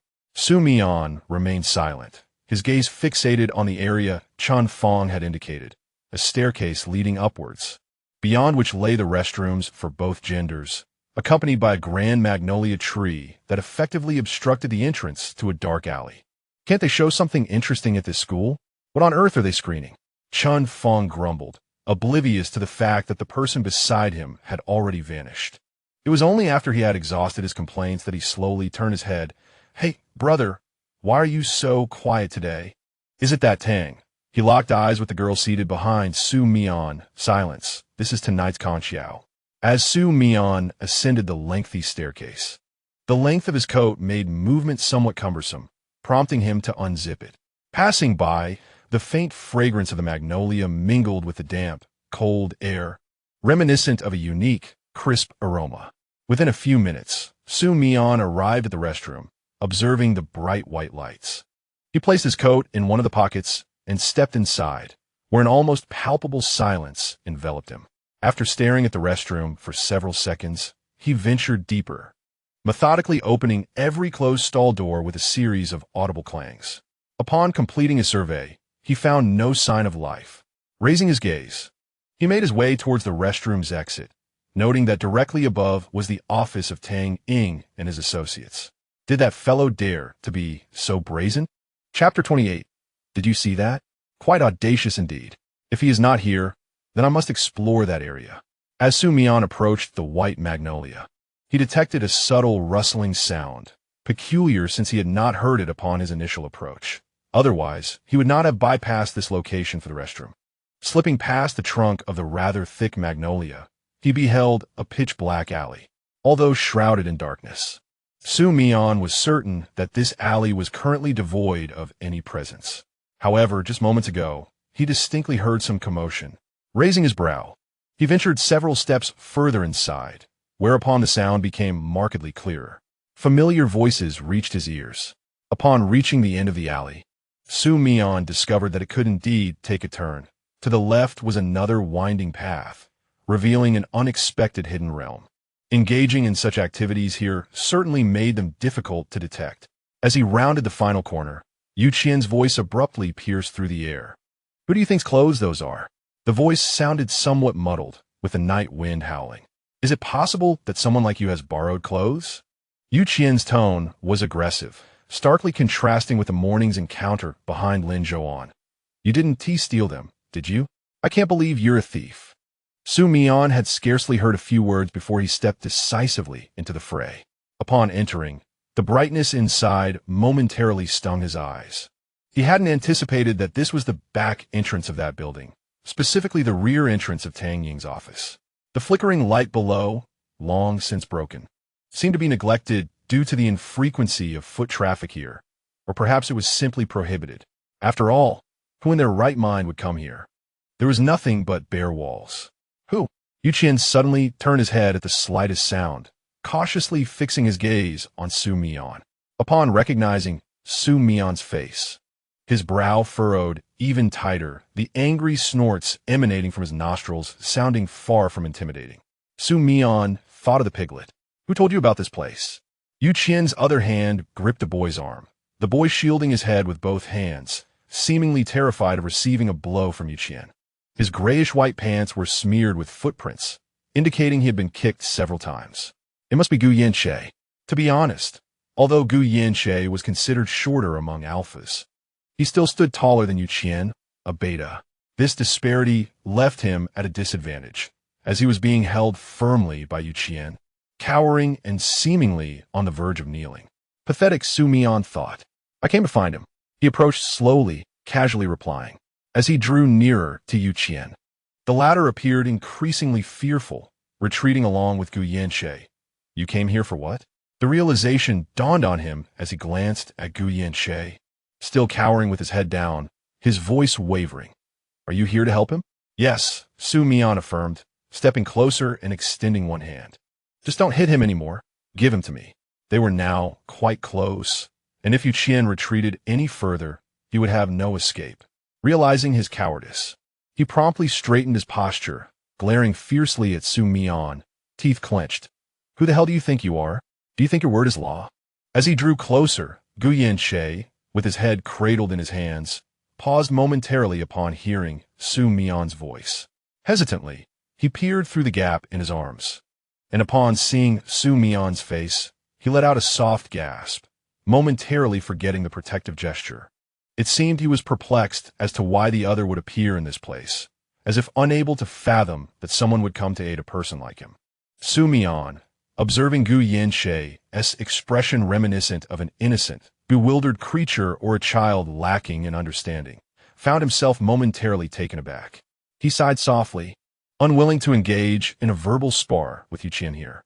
Judging by Gu Yinche's demeanor, it seemed he had already vented his frustrations. So why not allow him to leave? If this venting were to continue, surely the teachers and instructors would inquire about the injuries they would find on him the following day. During his time in the military, he was frequently summoned to the counselor's office, often reprimanded for his impulsive nature. After a brawl with 3 others from his unit, he became a focal point for observation. He was prone to impulsiveness, his strikes heavy-handed, often oblivious to the severity of his actions. Even his encounters with Lin Zhouan could be regarded as mere skirmishes, for technically, they had never truly fought.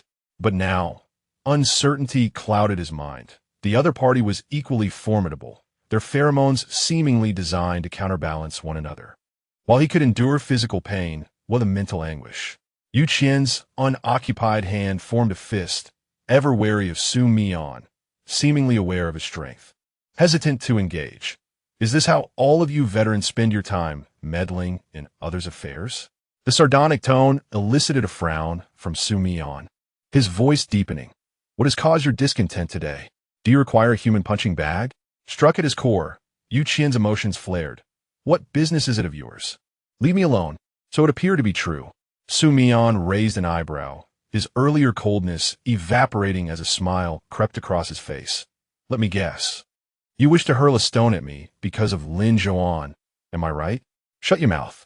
Yu Qian glared. Yet the hurt in his eyes could not be concealed. One more word, and I won't hold back. Xu Mian dismissed his threat as mere bluster. Continuing, but why does Lin Zhouan's matter anger you so? Xu Mian's obsidian eyes, cast in the inky night, appeared even darker, as though shrouded in ink, devoid of light. His gaze alone was chilling. You've seen that post and the photographs, Haven to you? Chapter 29. Did you hear that? At these words, Yu Qian's expression soured, as if he hadn't eaten for days. In the pitch-black night, the faint sound of a film could be heard, yet it was indistinct and feeble, almost ignorable. Even in winter, insects were abundant in the mountains, and around the flickering light, swarms of tiny bugs gathered, drawn to the scant illumination. The light from that lamp, in truth, barely illuminated the ground by the back door. The brightness that struck Xu Mian's eyes upon entering was actually the light filtering through the windows of the building, precisely from the one above the broken lamp, where the window was ajar. At this moment, a tall boy stood by that window, his naturally light-colored hair barely resting above his slender double eyelids, his strikingly beautiful features partially concealed in the dim light. He appeared at the window like a scene from a film, one worthy of repeated viewings. With his eyelids slightly lowered, his gaze drifted downward. A bandage stained with medicine was affixed to the injury on his face, and the corner of his mouth still bore traces of freshly applied hemostatic powder. The others remained oblivious to the figure standing at the window above, while Yu Qian, trembling with rage, had forgotten to grip Gu Yinche's hand beside him. What do you want to say? Xu Mian glanced at Yu Qian's released hand and replied in a nonchalant manner. Nothing much, just confirming my suspicions. Though he was furious to the point of trembling, Yu Qian's eyes remained fixed on Xu Mian. So, is that true? Xu Mian, puling guzanteklo, kasu zetponde. It is true. With that simple affirmation, Yu Qian found himself utterly disoriented, his mind clouded, his legs unsteady, appearing even more disheveled than Gu Yinche, who had just been assaulted. The fierce expression that Yu Qian had worn moments ago now hinted at the brink of tears. So it's you and him. Xu Mian struggled to comprehend his frantic words, but recalling what Lin Zhouan had done to him earlier, as well as the fact that the other had seen the item around his neck, ignited a blaze of anger within him. What else do you want to know? Xu Mian furrowed his brow and approached the nearly collapsing Yu Qian, while Gu Yinche cautiously followed, gripping his own wrist with the hand Xu Mian had just pulled closer, his eyes sparkling like a puppy's as he watched Xu Mian's back. Yu Qian was on the verge of a breakdown. Xu Mian had not anticipated that Lin Zhouan could inflict such profound harm on this person. Yet, he had yet to settle scores with Lin Zhouan. It cannot end like this. I don't believe it, he said stubbornly, though his voice quivered with the threat of tears. Don't believe it? Xu Mian, with his hands still tucked in his coat pockets, lifted his head in contemplation for a moment before saying, "You were likely going to ask whether he took advantage of me or I of him, weren't you?" Previously, he had been puzzled as to why this Xu Qian, significantly shorter by 2 heads than Lin Zhouan, would chase after him so fervently. Now he understood. Lin Zhouan was an alpha, and this person was presumably aware of it. He had feelings for Lin Zhouan, as the latter's every action stirred a sense of anxiety in him, much like his own feelings for Tang Ying. And what proved most effective in defeating this individual? Naturally, it was this. "Do you really think I could be the one taken advantage of?" Xu Mian's voice carried a hint of amusement, as if he were recounting a jest. His gaze, imbued with a faint smile, lingered on Xu Qian, whose eyes were rimmed with crimson. In a teasing tone, he remarked, "I took a taste for you, the flavor." He paused momentarily, his eyes drifting upward before whimsically continuing, "Not too shabby, I suppose." However, suddenly reminded of Lin Zhouan's pained expressions whenever he endured the torment of his pheromones. Xu Mian became increasingly animated. "Indeed, quite a sight to behold. Your skin is remarkably fair. A mere hint of pressure leaves it flushed, and those enchanting peach blossom eyes seem perpetually on the verge of tears." Xu Qian's complexion had drained of all color. Yet Xu Mian's voice continued to flow leisurely. "Your lashes are quite long, and those azure irises are particularly striking, reminiscent of an angel. Quite the charming appearance. Though your vocalizations leave something to be desired, which is rather disappointing." He spoke with great enthusiasm, completely disregarding the presence of Gu Yanxie, seemingly unconcerned whether the latter heard his musings. After all, he was merely fabricating, or rather, recounting what he had witnessed firsthand, regardless of the appropriateness of the setting. That lattice situation in bed likely mirrored it closely. With a sudden thud, Xu Qian could endure no more and collapsed onto the ground. Xu Mian glanced over and addressed Gu Yanxie, "Let us head back." The two then retraced their steps through the alley. The damp, chilly air descended slowly. It was indeed quite cold outside, yet Xu Qian appeared as though he had lost his very soul, sitting there like a fool, unable to rise for an extended time. After a while, the sound of footsteps approached, and he lifted his head as if jolted. Upon seeing the face he thought of daily, he momentarily blanked. Standing straight up from the ground, Zhouan, what brings you here?" Lin Zhouan's expression was rather impassive as he retrieved his phone from his pocket. And Xu Qian noticed a toolbox in his other hand. "The supervising teacher wants you upstairs. It's for your class," he stated coolly. What do you mean?" Xu Qian's face displayed confusion, unsure of the context. Soon, when he glimpsed the photograph on Lin Zhouan's phone, his complexion turned an alarming shade of green. He pressed his lips together, feeling a wave of distress as he looked at Lin Zhouan. "You sent that to our class's teacher?" The image depicted him striking Gu Yanxie from an overhead angle, clearly captured from a window above. But what did this imply? Lin Zhouan had been watching them from above. From a moment he had seized Gu Yanxie to the very words he had exchanged with Xu Mian. So, Lin Zhouan had indeed heard everything? The prospect of punishment was inevitable, yet he still yearned to know. "Did you hear what Xu Mian just said?" Lin Zhouan lifted his gaze, saying nothing, instead clutching the toolbox and turning away to the flickering light. That lamp appeared to have been installed behind him, not particularly high, easily within Lin Zhouan's reach with a slight lift of his hand.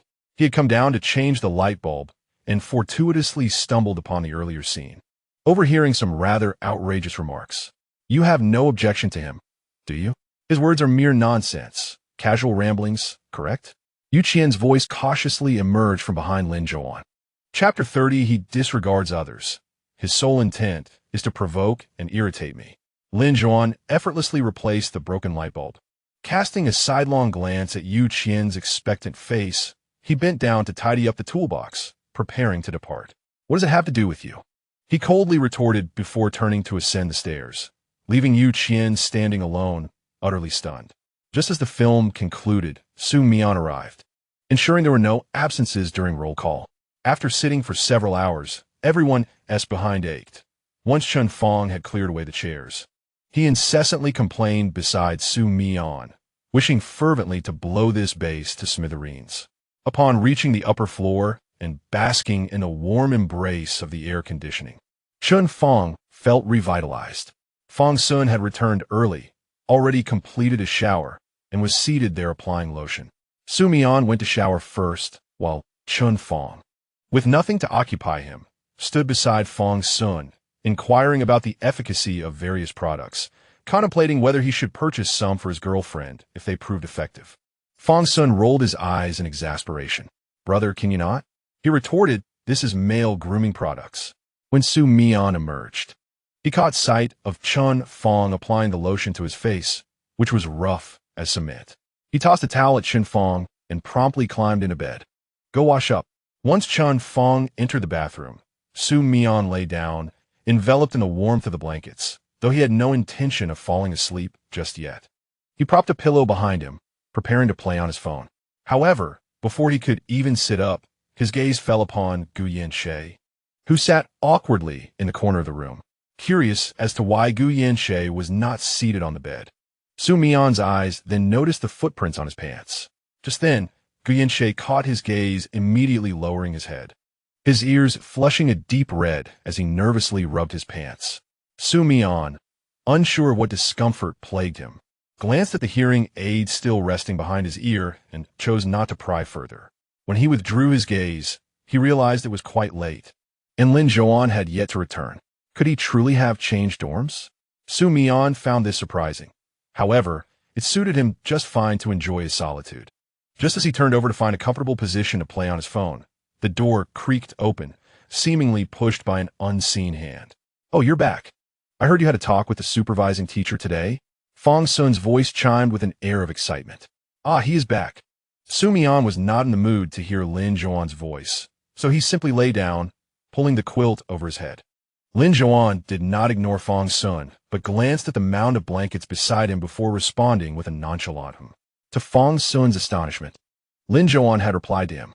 A moment of surprise flickered across his expression, quickly replaced by joy as he engaged in conversation. "Why were you called? Are they asking you to write something again? Or is there a new event on the horizon?" Everyone knew of Lin Zhouan's exceptional academic prowess. As the president of the student council, his involvement was essential to many school activities.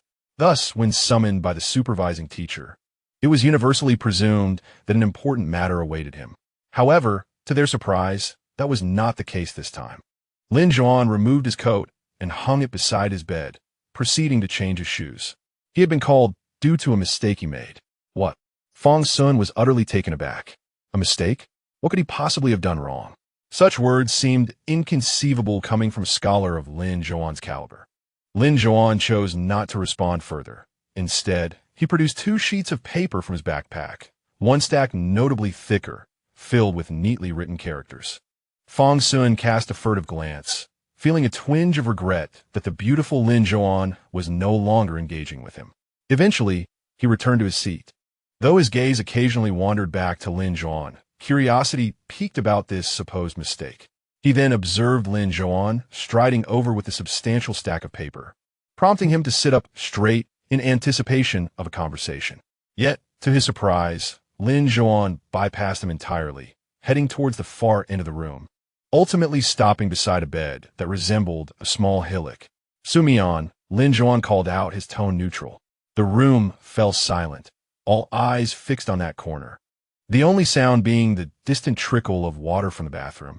Their curiosity was palpable, since moving into the dormitory, none had heard Lin Zhouan speak nor seen him venture so far from his own bed. The lump on the bed remained still, steadfast as a mountain, seemingly oblivious to Lin Zhouan's call. In truth, Xu Mian had heard, but he chose to ignore it. There was nothing to discuss. It was best they did not entangle themselves any further, as they were sworn adversaries, their pheromones capable of causing harm to one another. Lin Zhouan stood silently, gazing at the mound for nearly 2 minutes before finally reaching out to tug at it, calling Xu Mian's name once more. Xu Mian, cocooned in his blankets, furrowed his brow in annoyance, clearly irritated but refusing to reveal his face, sending a clear message to Lin Zhouan to keep his distance. Fong Sun, sensing that the atmosphere was growing increasingly tense, attempted to alleviate the situation, remarking that Xu Mian seemed quite exhausted upon his return, having said nothing at all. Lin Zhouan glanced back at Fong Sun, who felt a cold sweat break out from the intensity of that sudden look. His lie had been glaringly apparent. Fortunately, Lin Zhouan only cast a brief glance before turning away, leaving Xu Mian's side and returning to his own place. Fong Sun let out a quiet sigh of relief. But before he could fully relax, he noticed that the elder beside him, who had been cocooned in his blanket, abruptly tossed it aside and rolled over, seemingly returning to slumber. Fong Sun observed Lin Zhouan briefly as he tilted his head to glance over, then averted his gaze, tossing a stack of papers onto the table beside him, preparing to take a shower. Chapter 31. Our relationship is quite good the following morning. Xu Mian quickly finished his morning routine and headed downstairs for the assembly. He had risen a bit late, and Chen Fong had brought him breakfast from the cafeteria. "Why didn't you wake me?" Xu Mian rubbed his head, feeling peculiar and uncomfortable ever since he caught a whiff of Lin Zhouan's pheromones. He and T slept well the previous night, plagued by nightmares. "I saw you were sleeping soundly, and you looked quite exhausted yesterday, so I didn't wake you."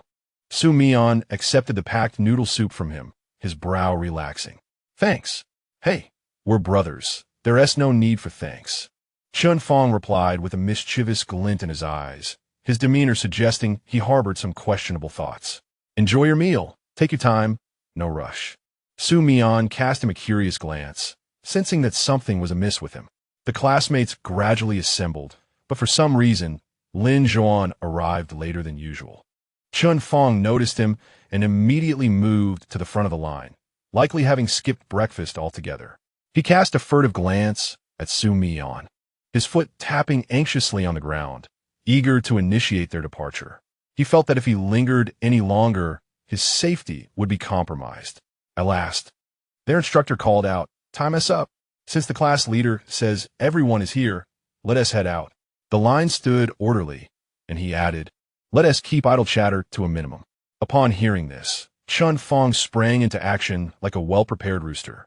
He patted Xu Mian on the shoulder and said, "Brother, Mu Xiaoyu is calling me for something up ahead. I'll be right back." Before Xu Mian could respond, a shadow darted past him. He barely caught a glimpse of the figure.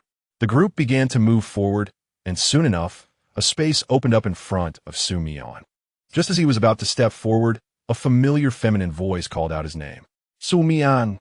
Tang Ying called again, and upon seeing him turn, she waved for him to step out of the line. The instructor noticed but said nothing. Instead, he remarked, "You and Lin Zhouan don't need to join us this morning. Just follow teacher Tang Ying.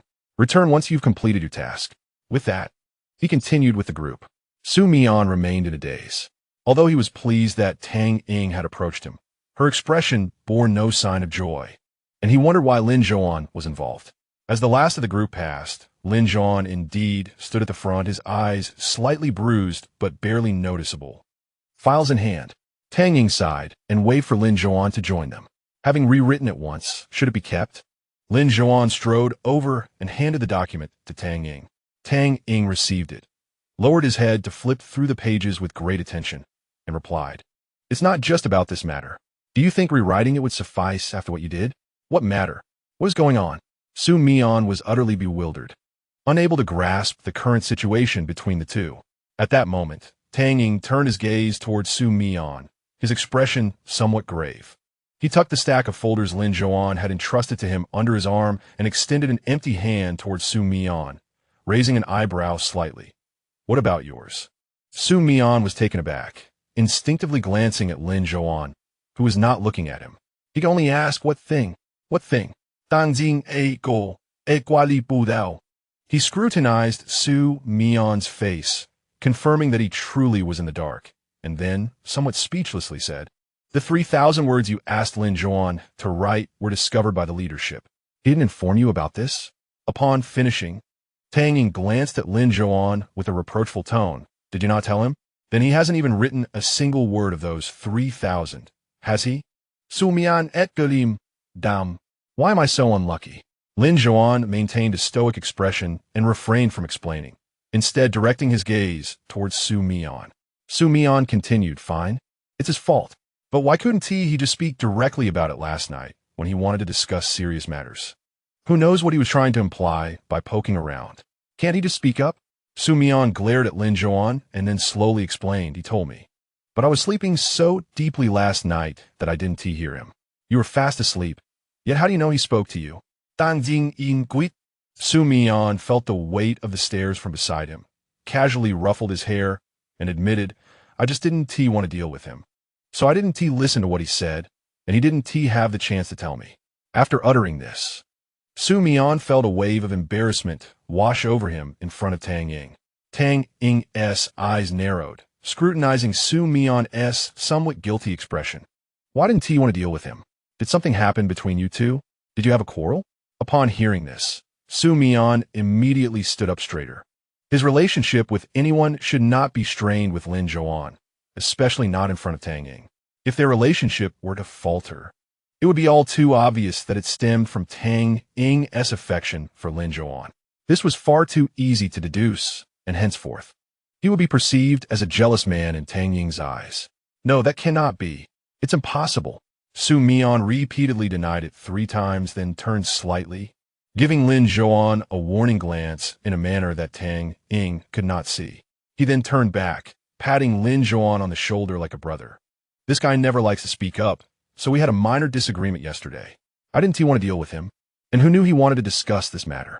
The piercing gaze fell close enough to send a chill down Xu Mian's neck, causing a tingle to spread across his scalp.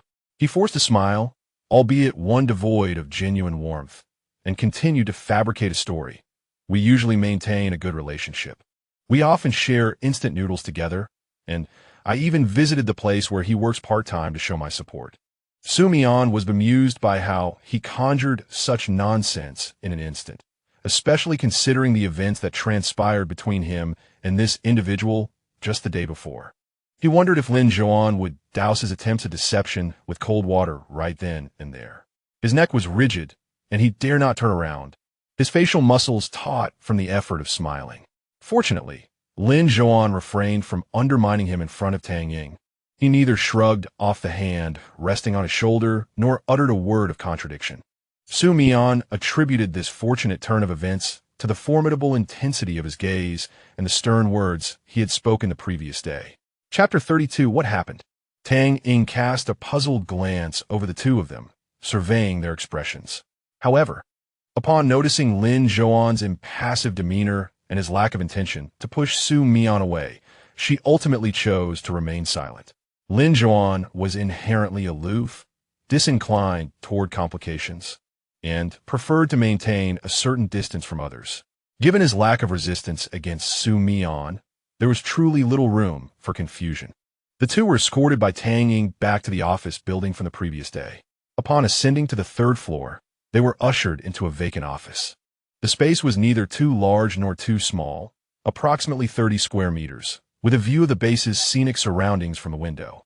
Today, the teachers were out on an inspection, leaving the office empty and providing a conducive environment for writing. You each need to produce a 2,000-character reflection, and it must be submitted to me before noon, Tang Ying instructed, moving a chair aside to create a space for Xu Mian to work. Afterward, she playfully patted Xu Mian on the head, adding, by the way, you still owe me 3,000 characters, so put in some effort. If you can't finish by noon, you'll have to continue this afternoon. Xu Mian stared blankly at the thick stack of paper before him, feeling utterly despondent. After arranging Xu Mian's workspace, Tang Ying pulled out a chair nearby. Zhouan, you can sit here. I'm familiar with her. I'll just speak with her when I return. Lin Zhouan glanced at the chair, which was a mere hand's breadth away from Xu Mian, hesitating for a moment before noticing Xu Mian, who had been facing away, silently turning to meet his gaze with slightly narrowed eyes. Upon seeing Lin Zhouan approach, Tang Ying organized the books on the table to clear a clean space. You two focus on your writing. I'll go get some water. I'll be around to supervise you both shortly. Xu Mian ziplit-Gasu, fidgeting with the pen in his hand as he looked over at Tang Ying. Shall we have lunch together? Sure, Tang Ying responded as she returned to her seat, picking up her water bottle. I owe you a few meals anyway, so I'll treat you today. After saying this, she glanced at Lin Zhouan, who had already begun writing his reflection with an upright posture. Zhouan, would you like to join us for lunch today at the place Xu Mian mentioned where you work part-time? Why call him? Xu Mian's fingers which had been deftly twirling a pen, suddenly came to a halt as he cast a resentful glance at Lin Zhouan beside him. It would be preferable if this fellow exhibited some discernment and refrained from intruding upon their intimate world like an unwelcome third wheel. Soon enough, the desired outcome materialized. Lin Zhouan bluntly declined the invitation, stating, "I'm not going." Although Xu Mian had secretly wished for this very response, he could not fathom why. Upon hearing such a forthright refusal, a wave of despondency washed over him. After all, he was the one facing rejection, and he would not have felt this way had he been in Lin Zhouan's position. It was reminiscent of the last time Tang Ying offered buns to Lin Zhouan, who similarly turned down her gesture. Feeling somewhat irritable, Xu Mian overheard Tang Ying persistently inviting, "Let's all go out for lunch together. I know that part-time place you work at is quite good, so why not join us?" "I have no money," Lin Zhouan replied without lifting his gaze. His brow furrowed as he focused intently on his writing. "No, I'm treating both of you," Tang Ying exclaimed, exhaling with a hint of exasperation. "It doesn't matter if you have no money." Unable to secure Lin Zhouan's participation, Tang Ying turned her attention to Xu Mian, playfully patting his shoulder and smiling. "Aren't you two quite close? Xu Mian, do me a favor and persuade this classmate of ours who perpetually declines my invitations." Xu Mian tightened his grip on the pen, feeling the weight of the task thrust upon him. Did Tang Ying ever consider his feelings? Yet, having uttered those words, he felt compelled to assist her. However, he was reluctant to let Lin Zhouan remain there, dampening the mood. Slowly, he turned to face Tang Ying and, with a nonchalant demeanor, stated, "Doesn't he enjoy Western cuisine?" "Oh." Tang Ying looked at Lin Zhouan with mild surprise. "Is that so?" Xu Mian lazily note that. He'd spit it out after a single bite. Eventually, Tang Ying conceded and left to fetch water. The once bustling space was now left with just the two of them. Xu Mian, indifferent to the feelings of the person beside him, felt a sense of relief as his intentions were fulfilled. He lightheartedly resumed twirling his pen, propping his face with one hand while his gaze drifted toward the questions before him. The person beside him had not uttered a word, seemingly indifferent to Xu Mian's previous remarks and unconcerned with Tang Ying's feelings. As Xu Mian's focus waned, his eyes began to wander, lost in thoughts of why Lin Zhouan treated Tang Ying so casually. After all, she was the woman he cherished most in the world, second only to his mother. The mere thought of Tang Ying softened Xu Mian's expression, a stark contrast to his usual haughty and aloof demeanor. Friends who were close to him often wondered why Xu Mian held such affection for Tang Ying. For most, a 3 to 4 year crush would be the limit. Yet Xu Mian was different. For 3 or 4 years, my affection for him was an overtly declared love. Yet if one were to trace back to the inception of my feelings, it would lead to a clandestine infatuation that began in childhood, when Xu Mian was merely 7 or 8 years old. In those days, Xu Mian was not the robust figure he is today. Rather, he was a frail, malnourished child, easily bullied by others. Whenever he thought of something disheartening, the light in his eyes would swiftly dim, akin to the depths of a lightless lake, exuding a chilling aura. He would slightly lower his eyelashes, yet his entire body would lean in a manner that suggested he was captivated by something intriguing. However, his thoughts had already drifted far beyond. "Are you able to write just by looking at me?" A sudden voice shattered Xu Mian's reverie, causing him to abruptly lift his lashes and meet Lin Zhouan's cerulean gaze, his face flushed with embarrassment. Yet, how could he allow himself to appear so foolish before this individual? Thus, mustering his resolve, he stubbornly kept his body turned towards Lin Zhouan, his eyes fixed intently on him, asserting with a tone of defiance, "Indeed, it is your face that inspires my thoughts." What of it? Is there a fee for gazing a little longer? Chapter 33. A touching incident. Lin Zhouan had likely never encountered someone as unabashed as Xu Mian. He offered no rebuttal and even nodded, returning to the task of writing his self-reflection, stating, "See?" Although it seemed as if he had triumphed, reclaiming his dignity. Xu Mian became increasingly flustered by Lin Zhouan's indifferent, all-seeing demeanor. Frustrated, he lightly smacked his forehead, wishing to chastise himself. With a sigh, he was brought back to reality by the sound of Lin Zhouan turning the pages, realizing he had yet to write a single word. Xu Mian silently contemplated the topic before him, embarking on the endeavor of crafting his narrative. Naturally languid and carefree when unoccupied, Xu Mian transformed into a figure akin to Lin Zhouan when truly engaged in work, quiet and earnest. Perhaps due to the serene atmosphere devoid of distractions. Lin Zhouan suddenly glanced at Xu Mian's desk and observed him writing fervently, his hand racing across the page, evidently struck by inspiration. Witnessing Xu Mian's fervor, Lin Zhouan recalled the day when someone had humbled themselves before him for the sake of 3,000 words. Perhaps it was an abundance of ideas that had previously eluded him, but seeing Xu Mian write so swiftly piqued his curiosity. Possessing excellent eyesight, and given their proximity, Lin Zhouan easily discerned the words inscribed on Xu Mian's paper. Title: A most touching incident that profoundly influenced me. First line: The most touching incident for me occurred during my high school years when my dearest friend did something remarkable for me. His surname is Chun, so we shall refer to him as Xiao Chun. Second line: One rainy day, Xiao Chun came to pick me up from school and accidentally got hit by a car, lying in the hospital for 3 months. I was deeply moved, and it had a lasting impact on me. Lin Zhouan cast a final glance at Xu Mian, whose pen left faint traces on the paper. A sinister smile gracing his lips. Silently, he withdrew his gaze. Unbeknownst to Xu Mian, his writing had been surreptitiously observed. He penned his thoughts with a sense of elation, completing the 3,000-word essay in a mere 2 hours.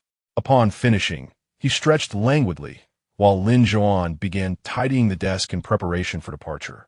It then dawned on Xu Mian that he still had 2,000 words of self-reflection left unwritten, causing his mind to feel as if it might explode. In an effort to stave off the chill that lingered in the air, Tang Ying had activated the air conditioning, which had been blowing for 2 hours. The once transparent glass windows were now cloaked in a thick layer of condensation, and Xu Mian began to feel the warmth creeping in. Feeling stifled, he removed his outer jacket and draped it casually over the back of his chair, then resumed his writing. As Lin Zhouan hoisted his backpack, preparing to leave, he inadvertently cast a glance at Xu Mian, who was focused on his self-reflection. This fleeting gaze lingered longer than intended. Xu Mian was clad in a gray, high-necked sweater, most of his neck concealed within its folds. Yet, today his neck appeared unusually flushed, the color deepening towards the collar, an alarming hue that was decidedly out of place. Remarkably, Xu Mian seemed entirely oblivious to it. Lin Zhouan stood motionless, and upon not hearing the sound of his departure, Xu Mian curiously turned his head. Locking eyes with him, he frowned, and just then, a series of urgent knocks echoed through the room. Lin Zhouan calmly averted his gaze, offering no explanation as he turned to answer the door. Xu Mian rolled his eyes, puzzled by Lin Zhouan's previous presence behind him, questioning what could possibly capture his interest. Feeling uncomfortable, he absently rubbed his neck, brow furrowed, and resumed writing. As Lin Zhouan opened the door, the sight of him brought a sigh of relief from Chun Fong, who had been apprehensive about encountering Xu Mian. He discreetly peeked through the crack of the door, his eyes pleading with Lin Zhouan as he spoke in a hushed tone. "Scholar, could we have a moment to talk?" Lin Zhouan lowered his gaze, causing Chun Fong's head to spin. He sensed the beauty of the cold figure before him, but found it dauntingly frigid. "It's just a small favor," he murmured, casting a cautious glance at Lin Zhouan. They both understood the implication of he. Lin Zhouan stepped aside, allowing Chun Fong to enter the corridor. Chun Fong, noticing that he was willing to lower himself to come over, immediately embraced the box he held, speaking in a hushed tone, likely to avoid alerting the person inside. Fortunately, the corridor was quiet enough for his words to be clearly heard. "My brother's susceptibility period may commence in the next few days. This box was delivered by his brother today. The supplies he originally brought were deemed unsafe in terms of their expiration dates, so he has provided a new batch." Lin Zhouan cast a glance at the cardboard box Chun Fong was clutching, utterly astonished that such a large container was filled entirely with suppressants. Does a normal person truly require this many suppressants during their susceptibility period? Sensing his confusion, Chun Fong elaborated. "He is somewhat unique. The suppressants he uses are not the typical ones. This medication was specifically procured. Unique? In what way? Lin Zhouan's gaze shifted slightly, suddenly recalling the peculiar scars on Xu Mian's neck from yesterday, alongside the abnormal glands. Moreover, the recent redness on his neck, could it signify the impending onset of his susceptibility period? There are matters at home that necessitate my departure shortly. I may not be able to attend the subsequent classes at the base, and I currently lack the time to transport this item to the dormitory. I intended to deliver it directly to him, but since you are here, I kindly ask you to pass it along. Chen Fong had just finished packing his belongings when he unexpectedly encountered Xu Mian's brother waiting at the base entrance. I understand that we are not well acquainted, and it may seem presumptuous of me to impose this upon you, but given that we are in the same class, Chen Fong, concerned that Lin Zhouan might hesitate to undertake such a troublesome task, found relief as Lin Zhouan effortlessly accepted the box. Is there anything else you need to convey? Lin Zhouan inquired. Chen Fong, still recovering from Lin Zhouan's immediate acquiescence, expressed his gratitude and hesitated before adding, also, since he is my roommate, could you please keep an eye on him when he uses this? His brother has been quite insistent that he should not excessively increase the dosage due to his condition. This contains a week's supply, 1 bottle each day. Overuse could adversely affect his health, as this medication does carry certain harmful side effects. This time, Lin Zhouan did not respond promptly, as their current relationship had not yet reached a level where he could offer such counsel. That is not necessary. I'll send him a message later to remind him. He should be sensible enough to monitor his own condition, Chen Fong said, hastily concluding their conversation before departing.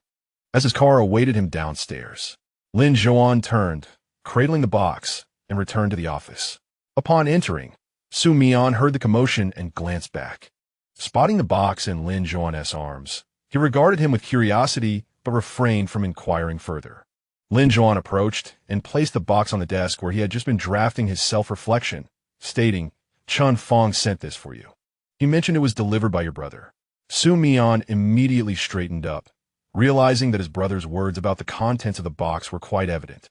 Yet he was unsure whether the person before him was aware. He quickly dismissed the thought.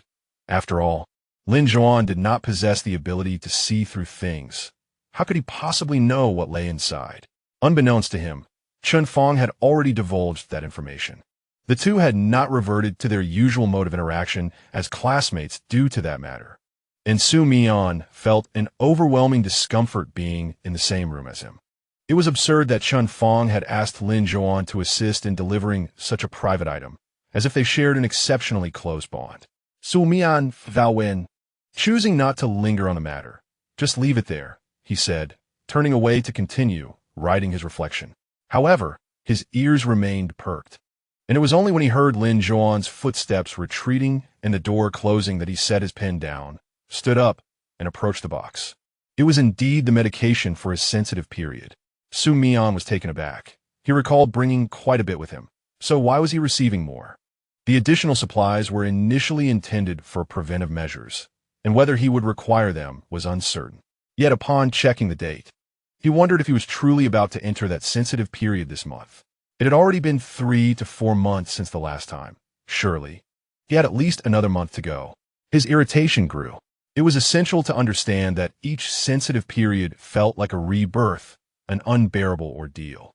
To alleviate the discomfort, one ideally needed someone to accompany them through it. Given Xu Mian's age, he was entirely capable of finding a partner, which would make those sensitive periods far more manageable. The more he relied on medication, the more difficult it became to endure, particularly as he had never truly expressed his feelings. However, there was no alternative. His heart belonged solely to Tang Ying. The mere thought of being with someone who was not his desired companion made Xu Mian feel that suppressing his feelings with medication was preferable. He could not bear the emotional and physical toll. Just as he finished writing his reflection at noon, Tang Ying arrived, and the two went to a pastry restaurant. After a brief meal, Xu Mian returned.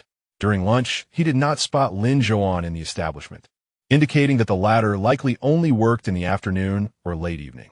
After dining with Tang Ying, Xu Mian felt unusually uplifted. Upon arriving back at the dormitory, he found his roommates indulging in instant noodles, all appearing exhausted and disheveled. except for Chun Fong, who was notably absent.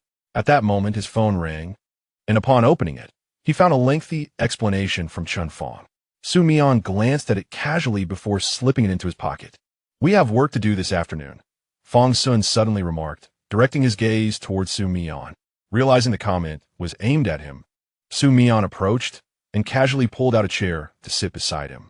"Aren't we always just moving bricks? Is this something new?" "Oh." Fong Sun slurped a large mouthful of noodles. "What time is it? We have been idle for days. Just sitting here, playing on our phones this morning." Mu Xiaoyu chimed in, "Sitting there like fools. The signal is terrible. And after walking so much every day, I don't see the point. I feel this class lacks any significance." Fong Sun rolled her eyes, her fair complexion glistening with beads of perspiration. "My grandfather's skin has darkened several shades. It infuriates me." Xu Mian glanced over and chuckled. "You still look as pale as ever." "Don't fret." Fong Sun, exasperated, took another bite. "Regardless, this course is utterly tedious. I can't fathom what the school is thinking. I just want to go home, or even back to school. The conditions here are subpar." Xu Mian inquired, "What did you say we would be doing this afternoon?" Realizing she had digressed, Fong Sun responded with a slight "oh," placing her empty noodle cup on the table and casually wiping her mouth with a tissue. "The instructor mentioned we would be assigned to new farming households this afternoon, organized by dormitory. Our group of 6 will be dispatched to one family to assist with farm work." "Organized by dormitory?" Xu Mian pondered for a moment. "Chun Fong has something going on at home. He returned, so there 1TB6 of us." At this point, Fong Sun suddenly chuckled. "The instructor knows he's gone back, but he is also aware that you and Lin Zhouan are worth 5 people each. What is there to worry about?" Xu Mian, who simply wished to avoid working alongside Lin Zhouan, had made that comment offhandedly, but the instructor's decision left him with no choice. "Oh." Fong Sun seemed to remember something. Turning to Lin Zhouan, who was seated on the edge of the bed writing. "The instructor said you are the leader of our group. When we get to the activity site, you need to take photos of everyone in our dorm and post them in the group, and you should take the initiative to organize us while we work." Lin Zhouan did not lift his gaze, continuing to write, offering a feint as a response. Fong Sun beamed, and Xu Mian could see how delighted she was at the prospect of working with Lin Zhouan. However, because of Lin Zhouan, the earlier good mood dissipated. After a heavy-hearted nap of half an hour, Xu Mian joined them as they prepared to head to the activity site. Lin Zhouan walked to the front, with the other 4 trailing behind. Xu Mian found himself at the back, replying to messages from Chun Fong and his brother while following along, when he suddenly noticed someone had appeared beside him. Gu Yanche, who had been quietly walking ahead alone, had moved to his side, still maintaining a distance of over a meter. Chapter 35. Is he handsome? He walked with a hunched posture, his long, dark hair partially obscuring his eyes, which occasionally flickered towards Xu Mian. The somber aura surrounding him made Xu Mian feel a chill run down his spine. He raised his eyes to glance over, and Gu Yanche immediately averted his gaze, tucking his chin and staring at the ground as he continued forward. His presence was remarkably subtle, only noticeable during significant events when Xu Mian would pay attention to him. After rescuing him from Yu Qian, Xu Mian naturally forgot about the individual once more. The farmer's home was much closer than their previous location, and they arrived within a mere 10 minutes. Upon reaching their destination, several individuals began to organize a group photograph. Just as Lin Zhouan was about to retrieve his phone to capture the moment, Fong Sun informed him that he wished to be included in the frame. Xu Mian felt an increasing sense of frustration, especially since Fong Sun had already pushed him beside Lin Zhouan, citing that he did not want to appear diminished in comparison. As they drew near, Xu Mian caught a faint whiff of laundry detergent, which led him to believe that this person was indeed quite fastidious about cleanliness. And as it turned out, after several days in the dormitory, Lin Zhouan was indeed far more meticulous than the other boys. With his long hands, Lin Zhouan effortlessly lifted his phone to capture the 5 of them, and Xu Mian, noticing his own stature appeared diminished beside Lin Zhouan in the viewfinder, discreetly rose onto his toes, mindful that this photograph would be shared in their advisor's group chat. However, barely a second after he elevated himself, Fong Sun unexpectedly nudged him sideways, causing Xu Mian to lose his balance and collide against Lin Zhouan's arm, followed by the unmistakable sound of the camera shutter. Xu Mian exclaimed, while Lin Zhouan remarked, "I merely thought you were too far away. Gu Yanxie couldn't fit in the frame, so I pushed you a little closer. How did you end up leaning like that?" The way he spoke made it seem as though Xu Mian were a delicate girl. But how could he explain this? Once the photo was taken, Lin Zhouan's indifferent voice broke through. "Should we send it?" Xu Mian's eyes widened in alarm as he hastily attempted to snatch the phone from Lin Zhouan's hand, exclaiming, "Send what? Can this photo be sent?" It was rare to witness Xu Mian so agitated, leaving Fong Sun and the others staring in astonishment at the pair. Just as Xu Mian's fingers were about to brush against Lin Zhouan's, Lin Zhouan abruptly retracted his hand, leaving Xu Mian grasping at air. He furrowed his brow in confusion, uncertain of Lin Zhouan's intentions, and his annoyance grew. Lowering his voice, he inquired, "What are you doing? What does this mean?" Noticing the tense atmosphere, Fong Sun attempted to intervene, but Mu Xiaoyu restrained him, suggesting they first visit their grandparents' home and inquire about the day's activities. Fong Sun glanced around, ultimately conceding that the current standoff and the intensity between the two made it difficult to interject, so he followed Mu Xiaoyu. Gu Yanxie observed Xu Mian with concern, biting his lip and swaying slightly, but ultimately followed Fong Sun and the others. In a vast open space, only two individuals remained. Xu Mian glared at Lin Zhouan, who steadfastly met his gaze, casually placing his phone into his pocket. He did nothing more than submit the photograph, fulfilling his task. He coldly uttered a brief remark, hinting at his intention to leave. Xu Mian promptly grasped his arm, his words somewhat forced, yet it seemed that this was the only way to express his concerns. Moments ago, he had leaned against Lin Zhouan, casting a fleeting, alarmed glance at the camera, as if fearing a fall, in an attempt to steady himself. He had clutched the fabric of Lin's shirt. He glanced at the slightly wrinkled material he had gripped, gritting his teeth. "No, what I meant to ask is, can that photograph be sent? Shouldn't we take another one?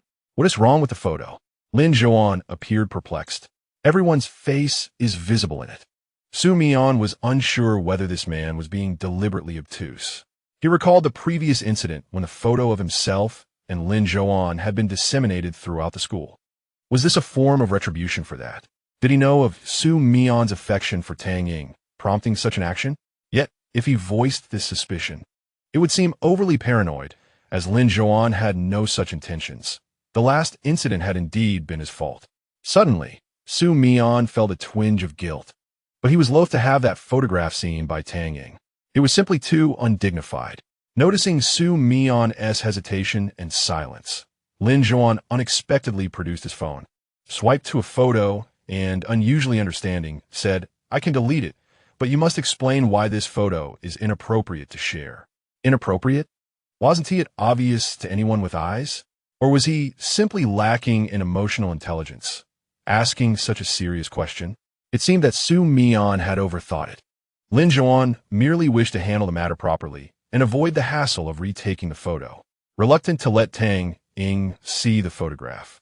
Xu Mian swallowed his frustration and began to fabricate an explanation, his heart racing yet maintaining a facade of calm. "It's just that this photo makes me look too unattractive. I want to appear more handsome. That's all." Silence responded to him. Even the quacking of a passing flock of ducks punctuated the stillness, creating an awkward contrast. Once again, what should have been a non-embarrassing moment became exceedingly uncomfortable due to Lin Zhouan's reactions.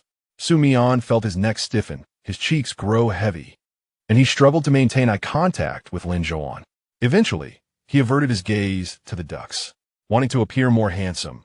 Was that something a 22-year-old college student, having served 2 years in the military, would say? Lin Zhouan's expression remained inscrutable as he fixed his gaze on Xu Mian, silent for a long while. Observing the thin layer of skin on Xu Mian's face gradually darkening with embarrassment, he finally replied in a flat, emotionless tone, then let S retake it. Had Xu Mian looked up at that moment, he would have seen a fleeting, gentle amusement dance across Lin Zhouan's usually placid eyes, tinged with a hint of mockery. Later, the group organized themselves once more and took another photograph. This time, Xu Mian dared not rise on his toes. Let it be, he thought. I'll just be a little shorter, After all, I am handsome. Just as the photograph was captured, Lin Zhouan unexpectedly snatched the phone back. Leaning in closely to Xu Mian and inquiring, "Does this image meet your expectations of handsomeness?" Xu Mian zponde. Can he eliminate this individual and dispose of the body in the wilderness? In Chapter 36, encountering something unclean, the abruptness of the question momentarily stunned the group. But once they grasped its implication, they began to chuckle discreetly. To maintain his composure, Xu Mian forced a nonchalant acknowledgement, gazing at the photograph before muttering, "It's passable," and hastily departed from the scene. The lingering scent of Xu Mian's shampoo mingled with the air around Lin Zhouan as he fixated on the image in his hand. Glancing up at Xu Mian's swiftly retreating figure, a subtle smile tugging at the corners of his lips. Their visit to the rural household was to a rather ordinary family, consisting solely of two elderly individuals, as their children had migrated to the city. The son, who once lived in the countryside, had tragically succumbed to brain cancer 3 years prior, leaving behind only the two elderly folks to tend to their agricultural duties. Neither Xu Mian nor the others had ever ventured into the countryside before. When the grandfather approached to explain their tasks, the group was momentarily taken aback. Only Lin Zhouan naturally followed the grandfather to retrieve the saplings soaking in the water tank. There were 2 bundles, approximately 100 or so seedlings, intended for planting on the mountain. The grandfather was quite shy and had poor hearing, prompting the group to silently follow him into the fields, traversing through rows of farmland until they reached the riverside at the foot of the mountain, ultimately arriving at a plot of land. The process of planting the poplar seedlings involved using a metal stake about 1/2 meter long and a stone hammer to bore a deep hole into the ground. Then, the stake would be used to loosen the soil before inserting the sapling and watering it. However, they occasionally encountered stones underground, necessitating a change of location. If they managed to break through the stone, planting could proceed. The boys found the task particularly intriguing and initially vied for the opportunity to participate. However, with only 1 watering can and 1 stake, a maximum of 2 could work at a time. They had originally planned to rotate in 2 groups, but with an extra member, they settled on having 1 person serve as an alternate. Yet, as they engaged in the task, they soon realized that the grandfather was quite diligent, taking it upon himself to drive the stake into the ground, ensuring the saplings were securely planted before feeling satisfied. After completing his turn, Xu Mian sought a patch of land free from weeds to rest. Although the mountain air was refreshing, the incessant buzzing of insects was unbearable. With little desire to remain seated, he stood up, intending to explore the mountain further. Earlier, he had heard a clattering sound. Driven by curiosity, he discovered that someone was cutting trees atop the mountain, transporting timber as the felled trees rolled down the slope into a clearing devoid of obstructions. Xu Mian had just heard the sound of trees crashing down. Suddenly, a voice arose behind him. He turned to find Fong Sun, his face flushed with exhaustion, hands on his hips, fanning himself. His gaze was fixed on the group of lumberjacks. They're chopping down trees. No wonder it was so noisy here just now. Do they need assistance? Xu Mian inquired. Fong Sun shook his head. No, my grandfather can manage on his own. I feel superfluous just standing there, and it seems a bit inappropriate to compete for his work. Indeed, it was evident that his grandfather, despite being active, appeared somewhat anxious while Fong Sun, intrigued by the lumberjack's methods, took a few steps closer, his eyes keenly observing. Can trees be cut here? As he approached, the workers noticed him and halted their tasks, responding enthusiastically to Fong Sun's question. Clad in thin jackets with zippers partially undone, revealing their sun-kissed chests, they appear to be seasoned lumberjacks, yet surprisingly youthful, likely having joined the workforce without pursuing formal education. The way they looked at Fong Sun was filled with a bright curiosity, but he remained unfazed, engaging with them amiably. Meanwhile, Xu Mian sat nearby, moving a small stool to rest upon while he began to reply to messages from his brother. His brother had sent numerous texts, which he had no time to check earlier due to his work. Seizing the moment of respite, he responded to each one. The messages primarily contained information regarding the safe use of medication, alongside warnings and precautions. Once he finished, a reply from his brother quickly appeared. His expression, once composed, darkened upon reading it. Xu Mian. Next week is his birthday, why not visit him? He said he misses you.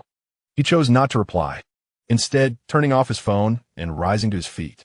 At that moment, Fong Sun's scream pierced the air. Xu Mian looked up to see Fong Sun delivering a slap to a robust young man, angrily shouting, "How dare you? Who do you think you are to touch anyone?" The young man, stung by the blow, bore a bright red mark upon his cheek, yet retained a sinister smile, stepping forward to grab Fong Sun by the waist. Witnessing this scene, Xu Mian frowned and did not approach. Instead, he forcefully kicked over the stool he had just occupied. The loud crash of the flimsy wooden stool colliding with a nearby rock echoed as it tumbled down the mountain. The lumberjacks, alerted by the commotion, turned their wary gazes toward Xu Mian. Seeing Xu Mian's support, Fong Sun shot a fierce glare at the young man he had slapped, then turned and made his way back toward Xu Mian. Having taken only a few steps, the dark, oily young man audaciously whistled a lengthy tune, a mischievous grin spreading across his brow.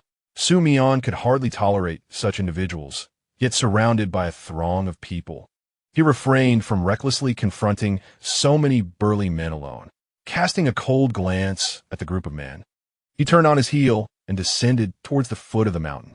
By the time he reached the base, he had successfully planted all 50 poplar seedlings from his grandfather's home that afternoon. Mu Xiaoyu, noticing Fong Sun's sullen expression as he descended from the mountain, instinctively whispered, "What's wrong? Why the long face?" Fong Sun rolled his eyes and continued on his way back, muttering, "Encountered some unsavory characters." Chapter 37. The beautiful little Omega. Xu Mian followed closely behind, his brow furrowing at Fong Sun's remark. Reflecting on the greasy crowd they had just encountered, he found the description rather apartment. It was quite unexpected to find such ruffians here. However, it made sense considering that someone as delicate and attractive as Fong Sun, an Omega, would attract the attention of unscrupulous alphas in and around the bar. For reasons unknown, Xu Mian's gaze drifted to the tall figure of Lin Zhouan walking ahead, and a mischievous thought crossed his mind. Perhaps this fellow should also encounter a similar fate. With such an Omega-like appearance, could he truly blame others for mistaking his secondary sex characteristics? Furthermore, he was not the only one who perceived him as an Omega. The entire school shared this belief. He recalled the headline of a post that proclaimed, "The most beautiful Omega and the most handsome Alpha together." Xu Mian clasped his hands behind his head, his scrutinizing gaze sweeping over Lin Zhouan's retreating form, the sound of his clicking tongue clearly audible to Lin Zhouan. The latter paused for a moment, and Xu Mian too halted, observing Lin Zhouan's stillness as if nothing had transpired, and called out nonchalantly, "What's the matter? Can't move? Do you need me to carry you?" Lin Zhouan turned his head slightly, casting a wordless glance at Xu Mian, who returned to stare defiantly before circumventing him and striding towards his grandfather's home. After returning the tools borrowed from his grandfather's house with Fong Sun and the others, they prepared to head back to the base. Lin Zhouan, due to student council commitments, departed earlier. Without Shun Fong's presence, Xu Mian found himself feeling rather bored. Although Fong Sun babbled incessantly in his ear, the topics rarely strayed from Lin Zhouan, with 8 out of 10 sentences revolving around him. The canola flowers along the mountain path had begun to bloom, reminding Xu Mian that winter had nearly passed. Yet, due to the northern climate, it remained chilly even as spring approached. As he walked, his eyes wandered over the nearby farmland, contemplating how he would manage the medication upon returning. Just as he was about to cross the bridge, Fong Sun's startled voice pierced the air once more. "Is that Lin Zhouan?" Xu Mian leisurely lifted his eyelids, following Fong Sun's pointing finger, and beheld several figures standing by the stone bridge. The individual in the center was clad in thick attire and stood notably taller than those surrounding him, whose faces appeared strikingly familiar. They were indeed the very individuals who had just caused trouble for Fong Sun on the mountain. Beside the road, a large tricycle was parked, laden with numerous trees, likely having passed this way and spotted Lin Zhouan. Even from such a distance, one could not obscure the lewd expressions that adorned their faces. Xu Mian couldn't help but raise his brows, suddenly pondering his recent thoughts. When had he become a prophet? What should he do? Should he assist him? Fang Sun's face betrayed a hint of anxiety. Lin Zhouan was far more handsome than he, and being targeted by this group was troublesome. However, it was evident that these individuals were not to be trifled with, wielding axes for chopping wood and possessing robust physiques. Mu Xiaoyu and Gu Yinshe also gazed at Xu Mian with apprehension, awaiting his next decision. Why are you looking at me? Do as you wish. I hardly know him. If you want to help, go ahead without seeking my counsel. Xu Mian, seemingly unfazed, casually strolled ahead with his hands in his pockets. Fang Sun, in a state of panic, was at a loss for what to do. How could the three of them possibly contend with such rough men? Wasn't he this akin to walking into a beating? I'm off to eat, Xu Mian declared. With his long legs, he moved swiftly, leaving Fang Sun struggling to keep up, soon trailing behind and unable to hear anything. The stone bridge was not of the elegant Jiangnan style, but rather a cemented structure, spanning a river that flowed through the mountains. The sound of rushing water filled the air, creating a sensation as if one had resided here for an eternity. As Xu Mian approached the bridge, he overheard the unruly young man from earlier leering at Lin Zhouan, his gaze brazenly roaming over every inch of Lin Zhouan's form. While he maintained a steady stance below, his upper body leaned closer to Lin Zhouan's neck. Seemingly intoxicated by his scent, he murmured, "What a delightful aroma." Xu Mian's steps faltered, a tumult brewing in his stomach.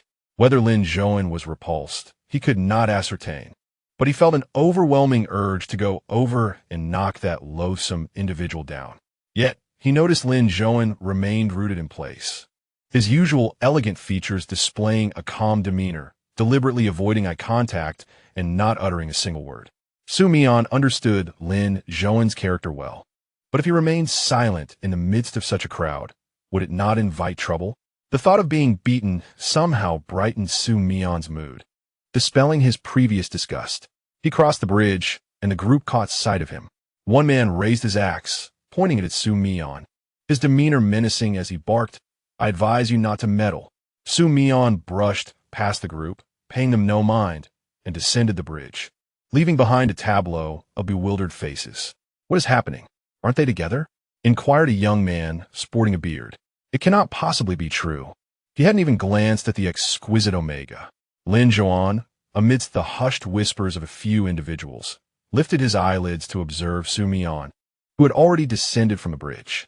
The man strode leisurely, his long legs moving at a relaxed pace, exuding an air of calm that suggested he would remain unperturbed even if the sky were to fall. It was difficult to fathom that such a person had undergone rigorous and intensive training. Anticipating that Xu Mian would disregard him and refrain from meddling in such trifles, Lin Zhouan's expression remained unchanged, his azure gaze fixated on that retreating figure without faltering for a moment. Those blue eyes were undeniably striking.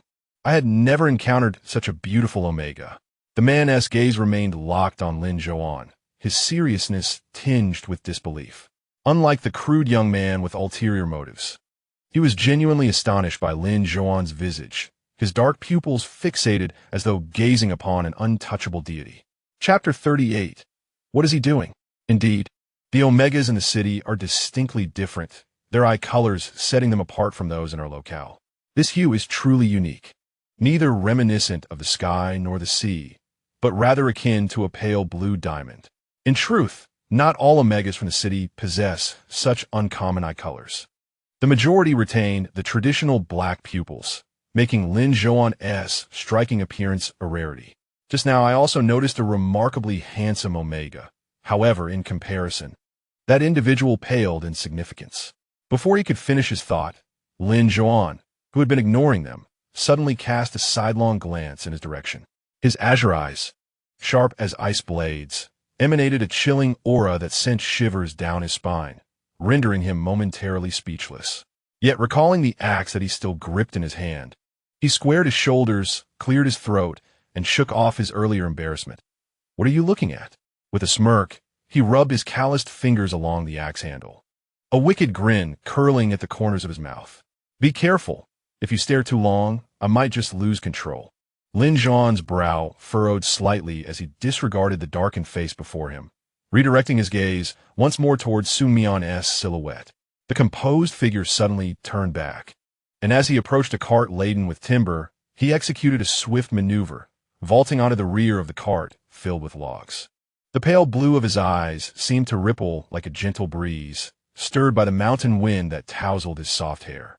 Xu Mian surveyed the neatly bundled wood and effortlessly hoisted a bundle, drawing it from the cart towards the riverbank, leaving more than half still resting in the cart and in his grasp.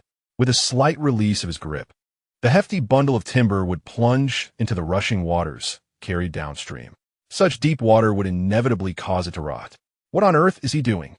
One individual among them spotted Xu Mian crouched at the edge of the truck bed, clutching a bundle of timber, his complexion ashen, as if his very soul had been frightened away. The group, alerted by the commotion, turned their gazes towards Xu Mian. Upon seeing him casually resting one foot on the edge of the truck, smiling at them, they suddenly felt that this must be the visage of a demon.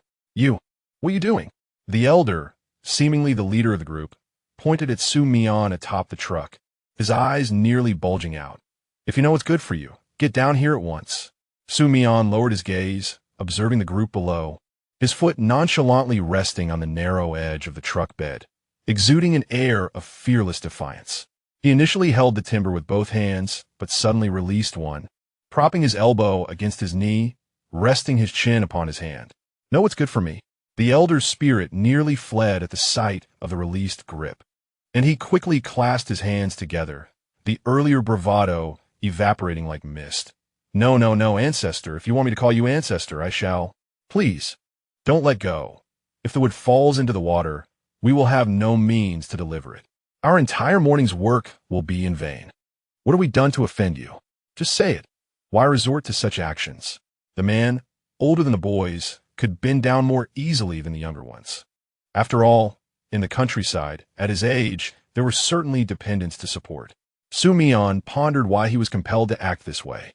After all, he had once served in the military. Even if he bore a personal grudge against Lin Zhouan, they had attended the same school, and the lessons learned in the army prevented him from entirely disregarding the situation. "Is this your friend?" the man asked. "If he is indeed your friend, we apologize. We extend our apologies. You city folk should not hold our rural simplicity against us. Grant us your forgiveness just this once."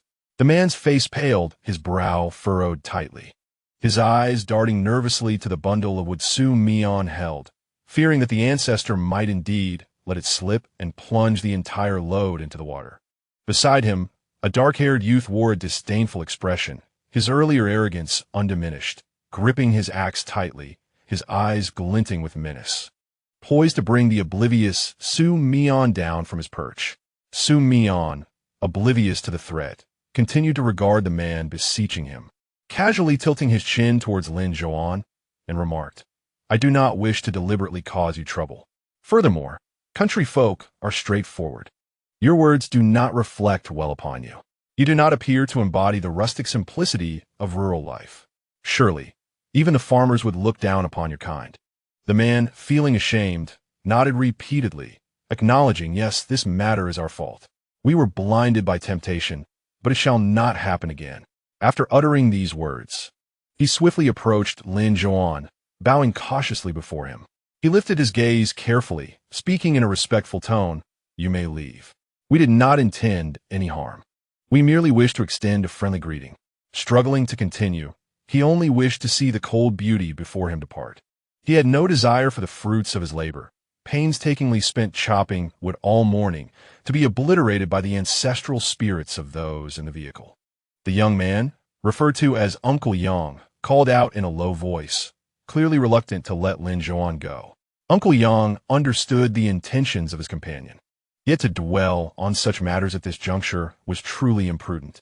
He slapped the sturdy arm of the young man, commanding, "Behave." Lin Zhouan cast a glance at them and proceeded toward the bridge. The boys who had encircled him promptly stepped aside, displaying an unexpected awareness. Coupled with Lin Zhouan's inherent composure and air of indifference, he traversed the path with an indescribable aura.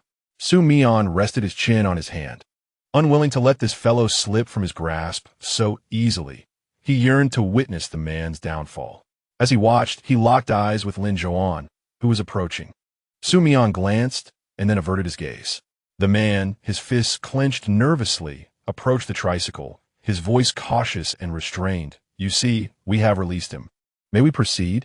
Indeed, Xu Mian replied with a soft affirmation.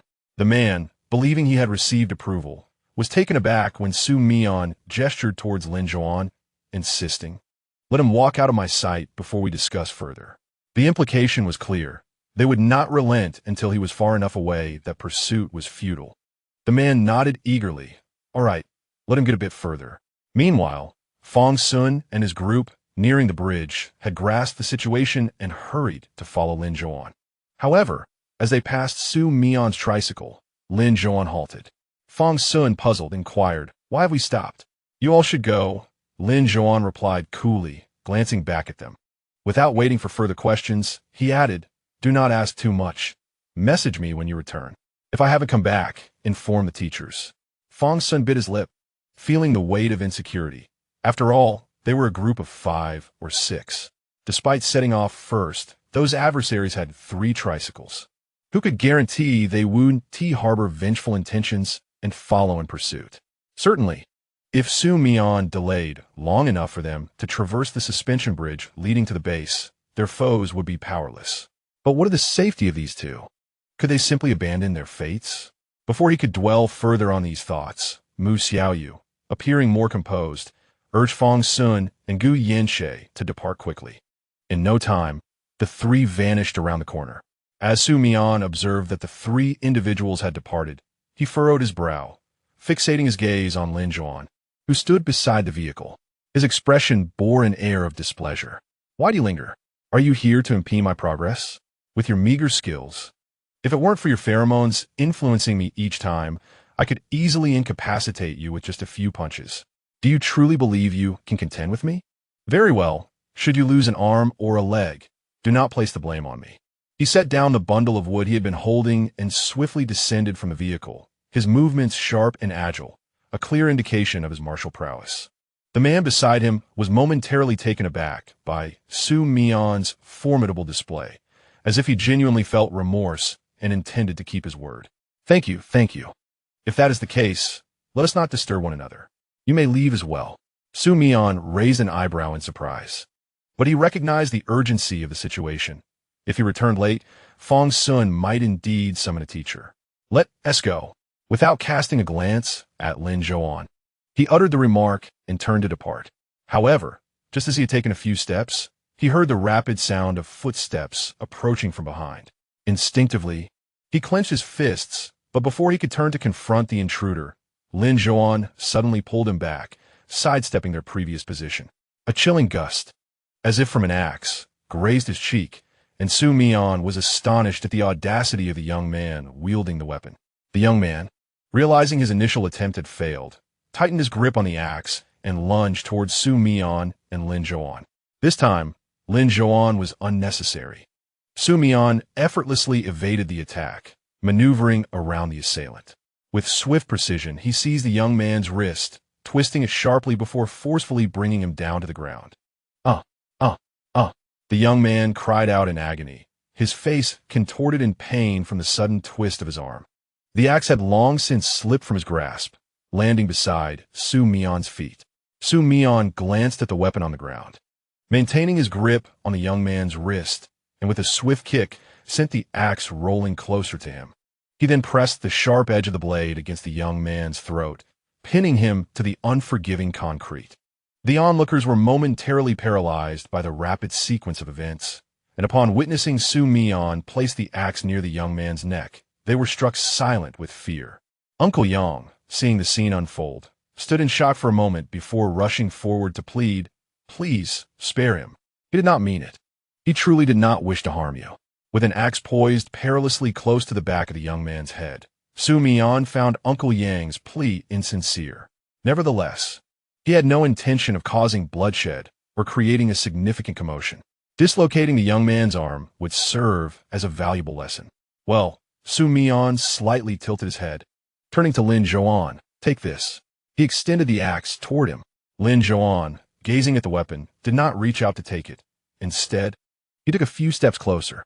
The axe was rather heavy and after holding it for a while with a single hand, Xu Mian felt a slight strain in his wrist. He impatiently urged, "Hurry up and take it." Although he was uncertain of the other party's intentions in having him hold the axe, Lin Zhouan stepped forward to accept it, lifting it for a closer inspection. Xu Mian disdainfully released his grip on his wrist and straightened his posture.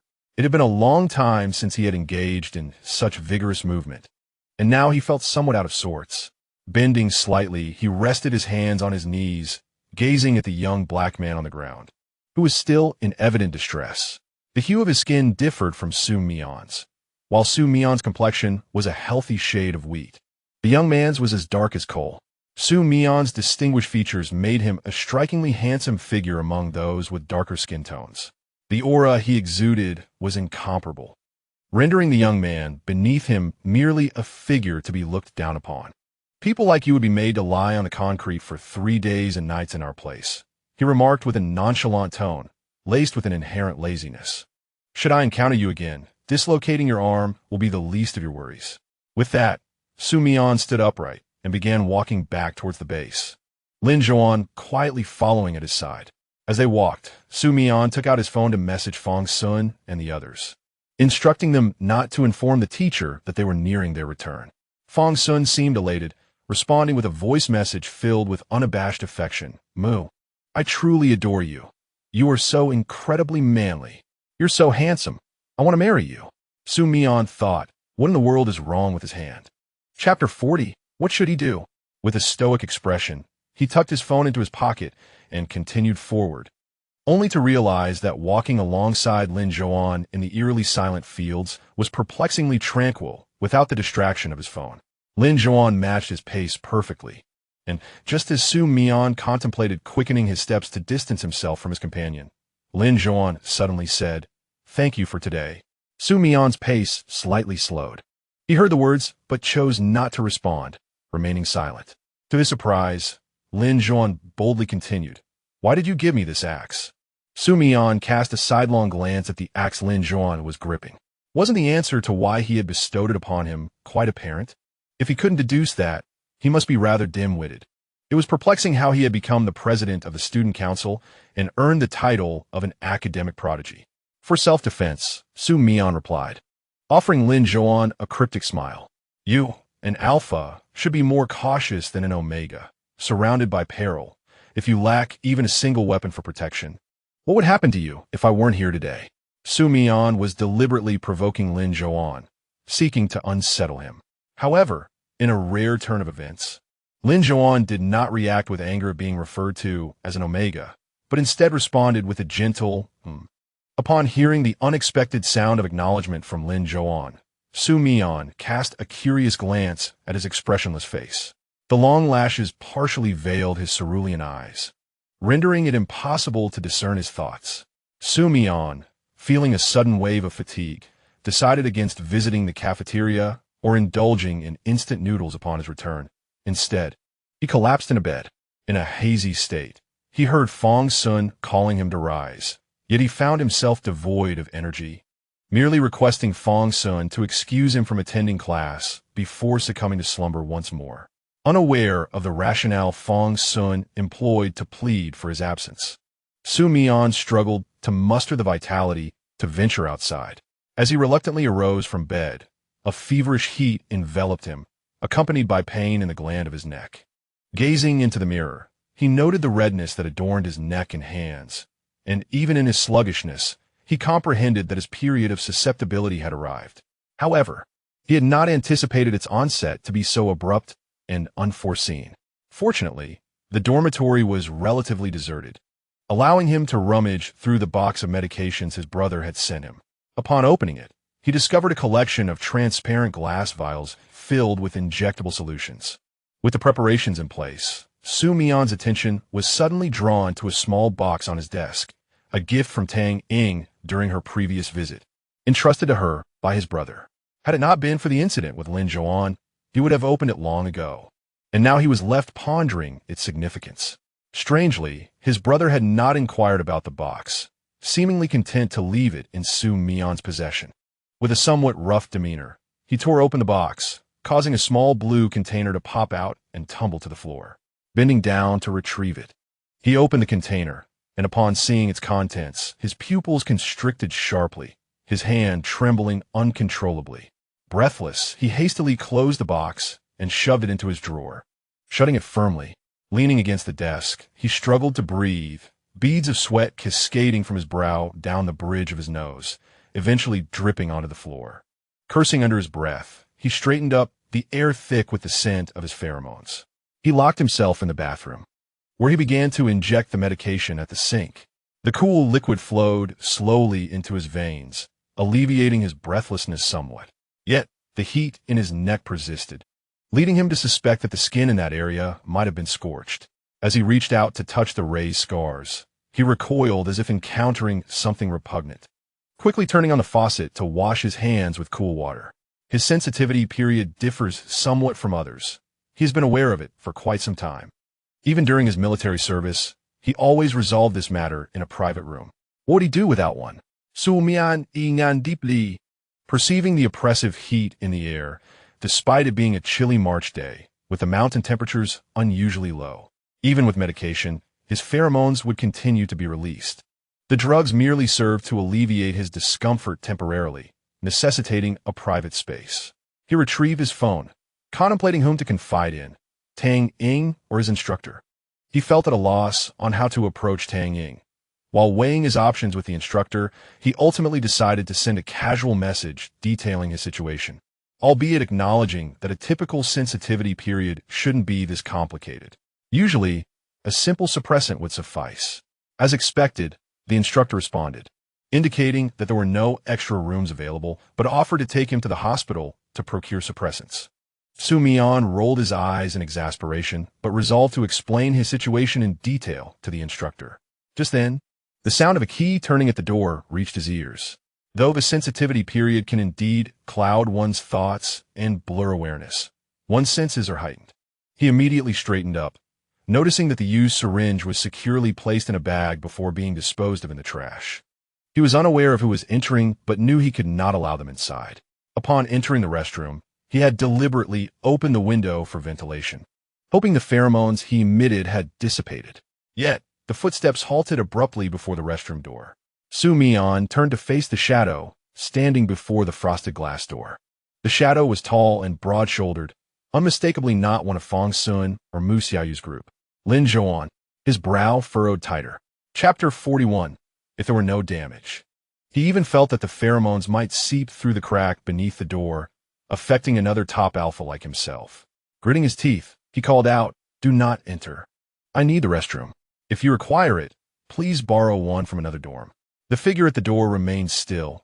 Despite his words, there was no sign of departure. His tone grew impatient. "Did you not hear me? If you need the restroom, go to another dorm." After uttering those words, silence enveloped the room for an extended moment. Xu Mian could only hear his own increasingly labored breaths. Although he had just administered the medication, his mind remained heated, and the warmth in his body had not entirely subsided.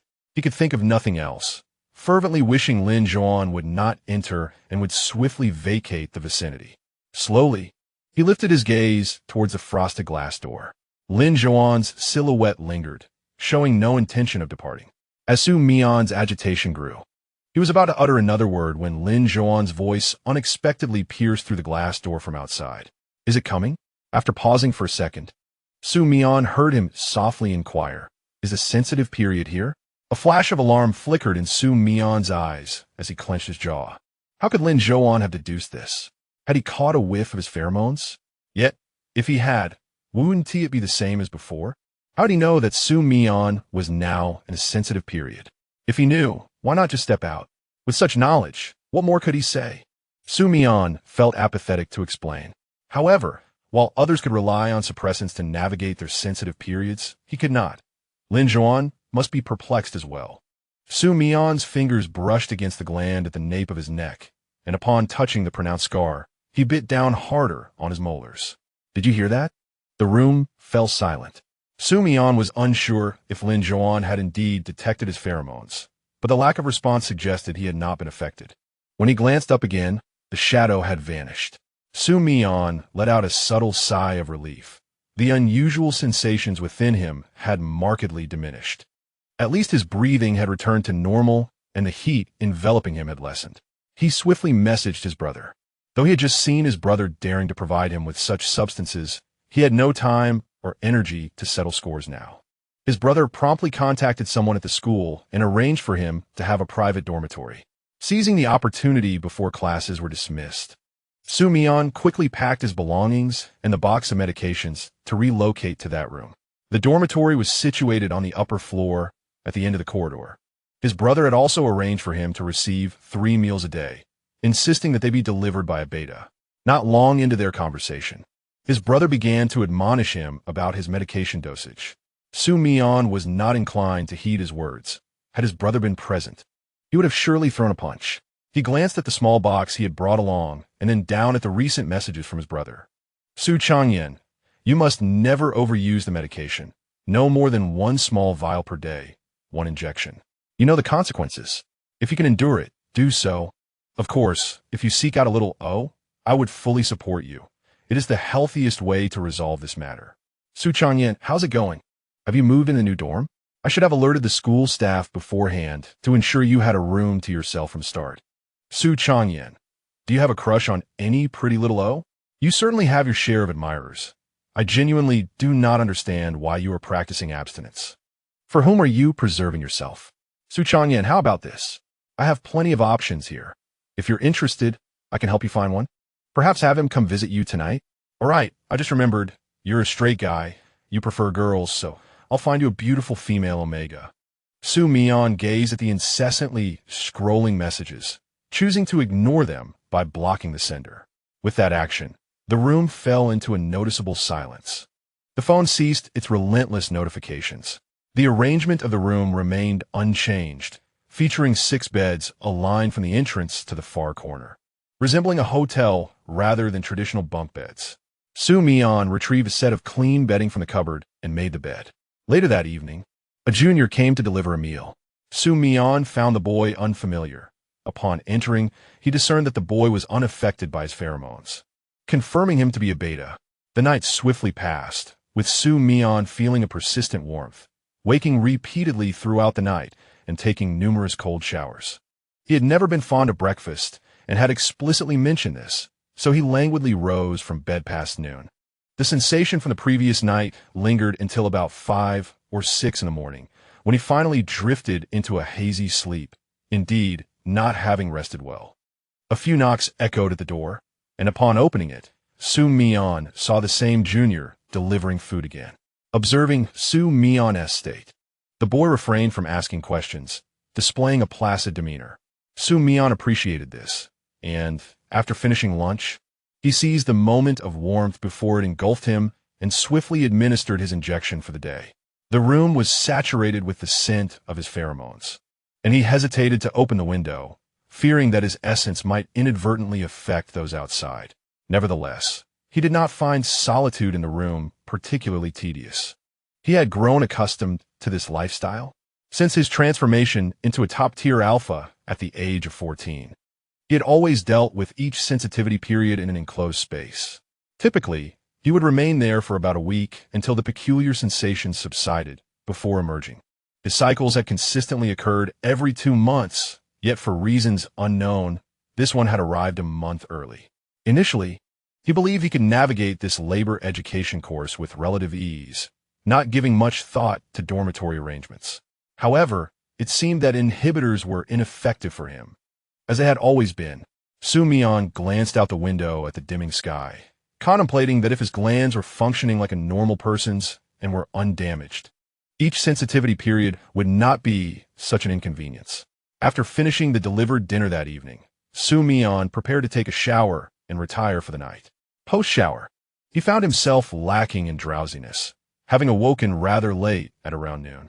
As he opened his phone, he noticed his brother had added him on a previously deleted account. Xu Mian silently rolled his eyes and promptly blocked that account as well. Following that, he found messages from Chun Fong inquiring about how he was managing family matters, stating that he had returned to school and was awaiting Xu Mian's return. Upon receiving the message, Xu Mian glanced at the calendar on his phone and realized that his return was imminent, with merely 3 days of classes remaining. Subsequently, he was inundated with a flurry of messages from Fong Sun, accompanied by a plethora of photographs from their activities, akin to a journalist's live report. As Xu Mian perused the images, he clicked through them one by one, discovering a moment where his grandfather had prepared roasted chestnuts for them. With several individuals gathered around in delight, Mu Xiaoyu had peeled several for Fong Sun, her nails appearing slightly split from the task. Meanwhile, Gu Yanxie sat on a small stool in the corner, meticulously peeling the chestnuts in his hands. Notably, Lin Zhouan was also present in the photograph, although he was not indulging in the chestnuts, but rather wielding a chainsaw, assisting their grandfather in cutting wood. Uncharacteristically, Lin Zhouan was not clad in his usual garish jacket. Beneath it, he wore a simple t-shirt. The muscles on his arm, which gripped the chainsaw, were pale and even bore a hint of pink, yet they were remarkably toned, showcasing an aesthetically pleasing definition.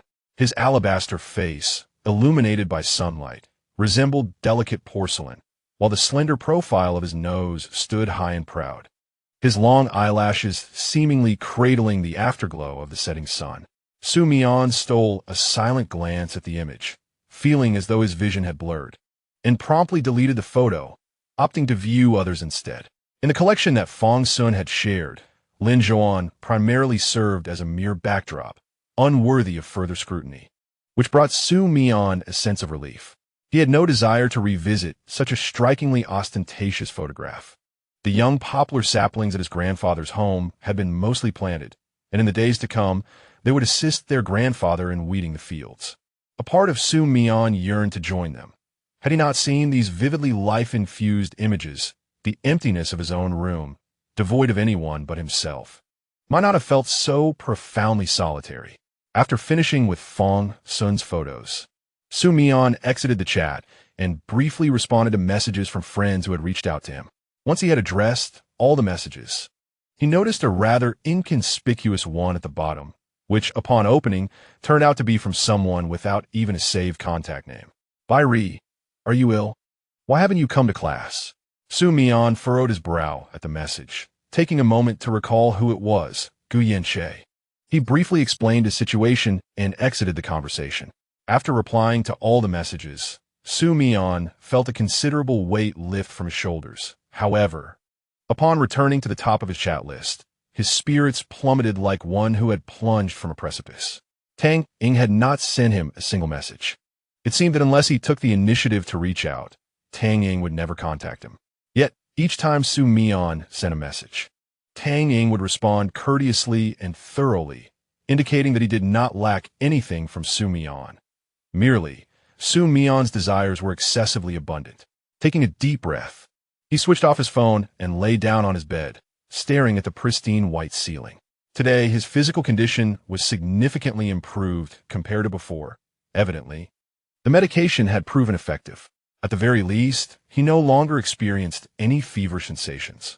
The discomfort I felt yesterday has somewhat subsided. Yet, the air remains saturated with his pheromones. With a deep sigh, he lifted the bedding and covered his head, preparing to sleep. However, just as he was about to drift off, his phone vibrated unexpectedly. Xu Mian frowned, feeling a wave of irritation wash over him, a reluctance to engage. Before he could even close his eyes, the phone vibrated again. He reached out a hand through the warm covers and retrieved his phone. Upon opening it, the bright light momentarily caused him to squint, but upon seeing the familiar profile picture, he immediately sat up straight. It was Tang Ying. Not just one message, but several. Xu Mian could feel his heart racing cautiously, each beat deliberate and measured. He tapped to open the messages, initially filled with anticipation, but that fleeting joy quickly evaporated. He was met with the very photo he regretted taking 1,000 times over, a surge of anger coursing through him. With a frustrated shout, he furrowed his brow and scrutinized the messages sent by Tang Ying. Tang Ying, Xu Mian, what is the story behind this photo? Can you explain it to me? Tang Ying, Xu Mian, is it true what this post claims about you and Lin Zhouan? Tang Ying, why aren't you replying? Are you busy right now? Tang Ying, honestly, I don't believe it. I was with you that day, and I don't think it's true. But Xu Mian, are you there? Can you tell me? Tang Ying, I actually saw this photo yesterday, but I didn't ask you directly because I thought you weren't that kind of person. However, this matter has truly affected my mood these past few days. Xu Mian stared at the messages in silence for what felt like an eternity. His fingers hovered over the keyboard, yet he struggled to articulate his thoughts, uncertain of how to explain. If he spoke up, would Tang Ying's feelings change? This was a matter better suited for face-to-face conversation, but he was trapped in his current space and could not reach Tang Ying to clarify. Even if Tang Ying were a beta and he called her over, he was in a sensitive period, in the presence of someone he cherished. He could not guarantee his own reactions. Moreover, he knew this situation could not linger much longer. The longer it dragged on, the more Tang Ying might believe he was vying for someone she liked. The very thought polluted his mind. How could he be compared to that detestable Lin Zhouan? What was there to compete for? Suddenly, an epiphany struck him. Lin Zhouan. Why hadn't he considered Lin Zhouan before? Chapter 43. Infuriating if this matter were to be resolved. Lin Zhouan's words would undoubtedly carry more weight with Tang Ying. Xu Mian immediately contemplated taking action, but as he reached for his phone, he halted. He realized he did not possess Lin Zhouan's WeChat ID or contact information. He entered the WeChat group of 5 laborers, gazing at the uniform blue and white avatar of the delivery rider. Pausing momentarily, he clicked to enter, preparing to add a friend. In the friend request message, Xu Mian wrote succinctly, simply stating his name followed by the words, "I have something to discuss," sending it off with an air of cold detachment.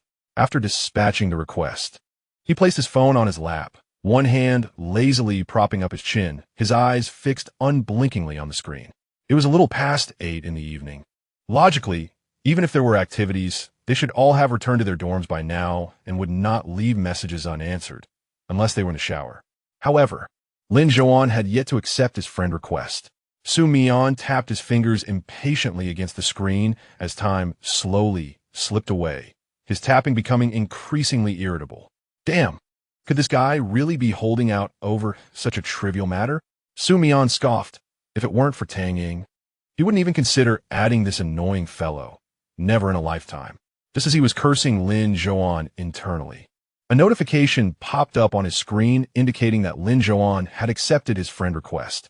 Xu Mian squinted at it and picked up the phone with one hand. At least he knew how to recognize a good opportunity. Lin Zhouan's WeChat nickname was simply his real name, so Xu Mian didn't need to bother with the remark. Lin Zhouan, what is up? Xu Mian stared at those 3 simple words and a question mark, pondering how to initiate a conversation with this guy. He had previously uttered such insulting words in front of him because of a photograph. Now, seeking his assistance felt like a daunting task, and he couldn't be sure he would agree. But then again, considering that this guy had recently played the role of a hero, wouldn't it be rather ungrateful not to return the favor? Xu Mian's mood lightened at the thought. He began typing. Lin Zhouan, with one hand drying his damp hair with a towel, squinted at the phone screen.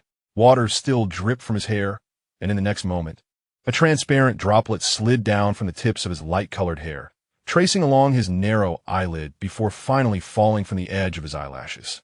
After casually wiping it away, he settled on the edge of his bed, draping the towel over the back of a chair. The moment he emerged, a refreshing scent enveloped him. Fong Sun glanced over at Lin Zhouan and noticed his damp hair, curiously asking, "Aren't you going to dry your hair? If you sleep like that, your head will hurt." Lin Zhouan paused for a second, realizing he had indeed forgotten to dry his hair. "I'll do it later," he replied nonchalantly, intending to put down his phone and fetch the hairdryer, but just then his phone chimed, compelling him to pick it up again and read the lengthy message that resembled a small article. Xu Mian, well, I added you because I need your help with something. It's not particularly complicated, yet it is.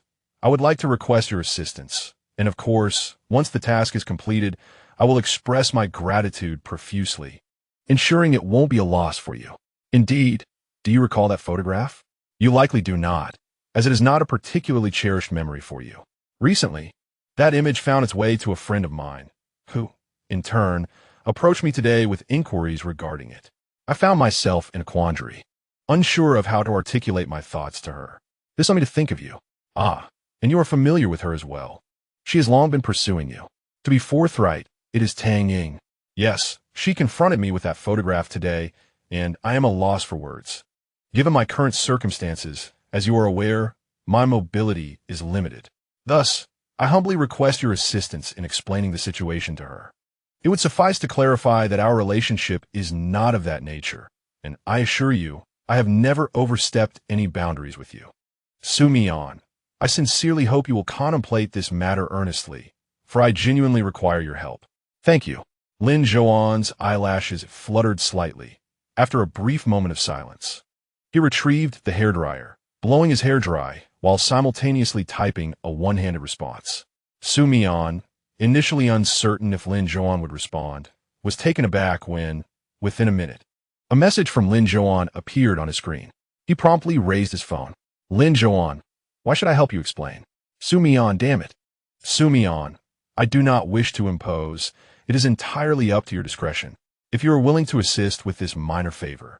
Lin Zhouan, not interested. Upon reading those curt words, Xu Mian felt an overwhelming urge to hurl his phone against the wall, his frustration palpable. His temples throbbed as he contemplated rushing downstairs to confront Lin Zhouan and deliver a proper reprimand. Xu Mian adopted a conciliatory tone. Xu Mian, I anticipated this outcome. Were I in your position, I would also be reluctant, especially after the unkind words I uttered previously. I am reflecting on my behavior. This matter is significant to me. Tang Ying is a dear friend, and we have shared many years of camaraderie. Could we not find a way to understand one another regarding this? Lin Zhouan, I cannot understand. Suppressing the tempest of anger that surged within him, Xu Mian continued typing. Then, I shall be candid. What would it take for you to assist me with this favor? True to form, several minutes passed without a response from Lin Zhouan. He likely contemplated what he desired. Xu Mian rolled his eyes in exasperation, muttering curses under his breath directed at Lin Zhouan. Ding! His phone chimed. Xu Mian swiftly picked it up, hopeful that Lin Zhouan would share his wishes, only to be met with the blunt refusal of I do not wish to help, nearly causing him to black out from sheer frustration. His anger ignited anew. Xu Mian began to type furiously. Even if the previous incident was my fault. And I spoke harshly. I have assisted you at least once, have I not? Just yesterday. Do you recall? I rescued you from those individuals. Is it too much to ask for such a trivial favor in return? Lin Zhouan, you need not come that day. I can manage on my own. Xu Mian felt as though he might crush his phone in a fit of rage. If this conversation continued, he feared he would leap from the window in the next moment. Chapter 44. All that remains is to wait. He switched off his phone and buried himself under the covers, wishing to disengage from all. After a few moments of precious silence, the mound of blankets slowly collapsed again. Xu Mian sat up, his expression one of utter desolation, his hair resembling a bird's nest, and turned his phone back on. Soft approaches were futile. Perhaps a more direct method was in order.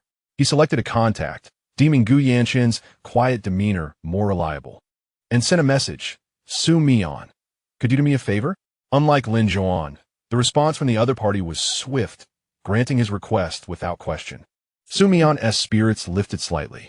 Xu Mian, could you keep an eye on Lin Zhouan for me tomorrow? At noon.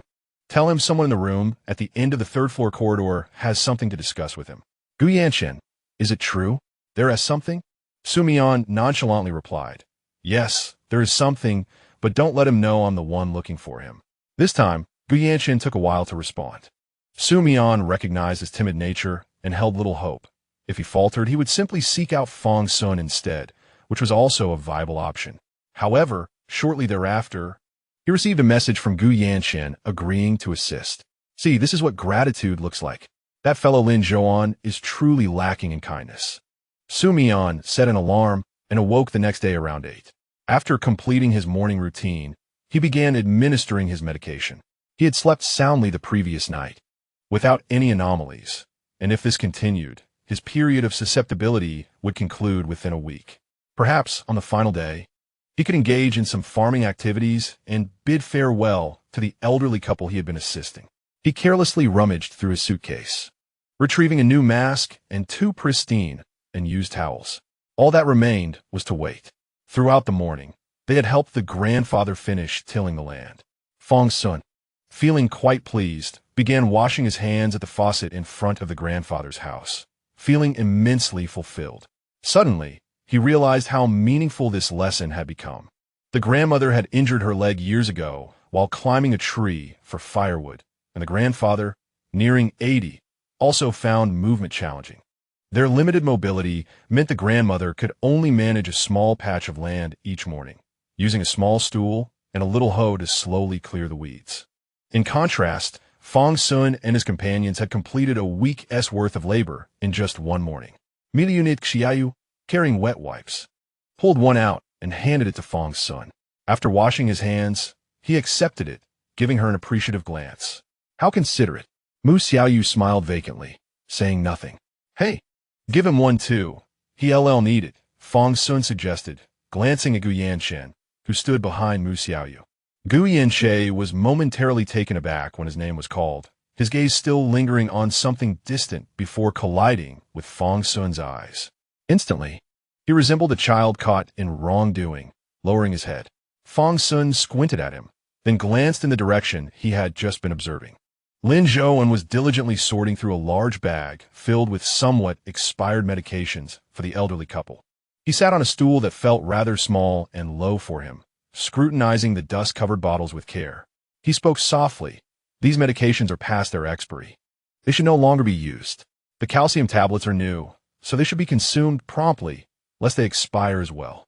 The elderly gentleman, with his hair now graying, had attended a few years of primary school and recognized some characters, though many remained unfamiliar to him.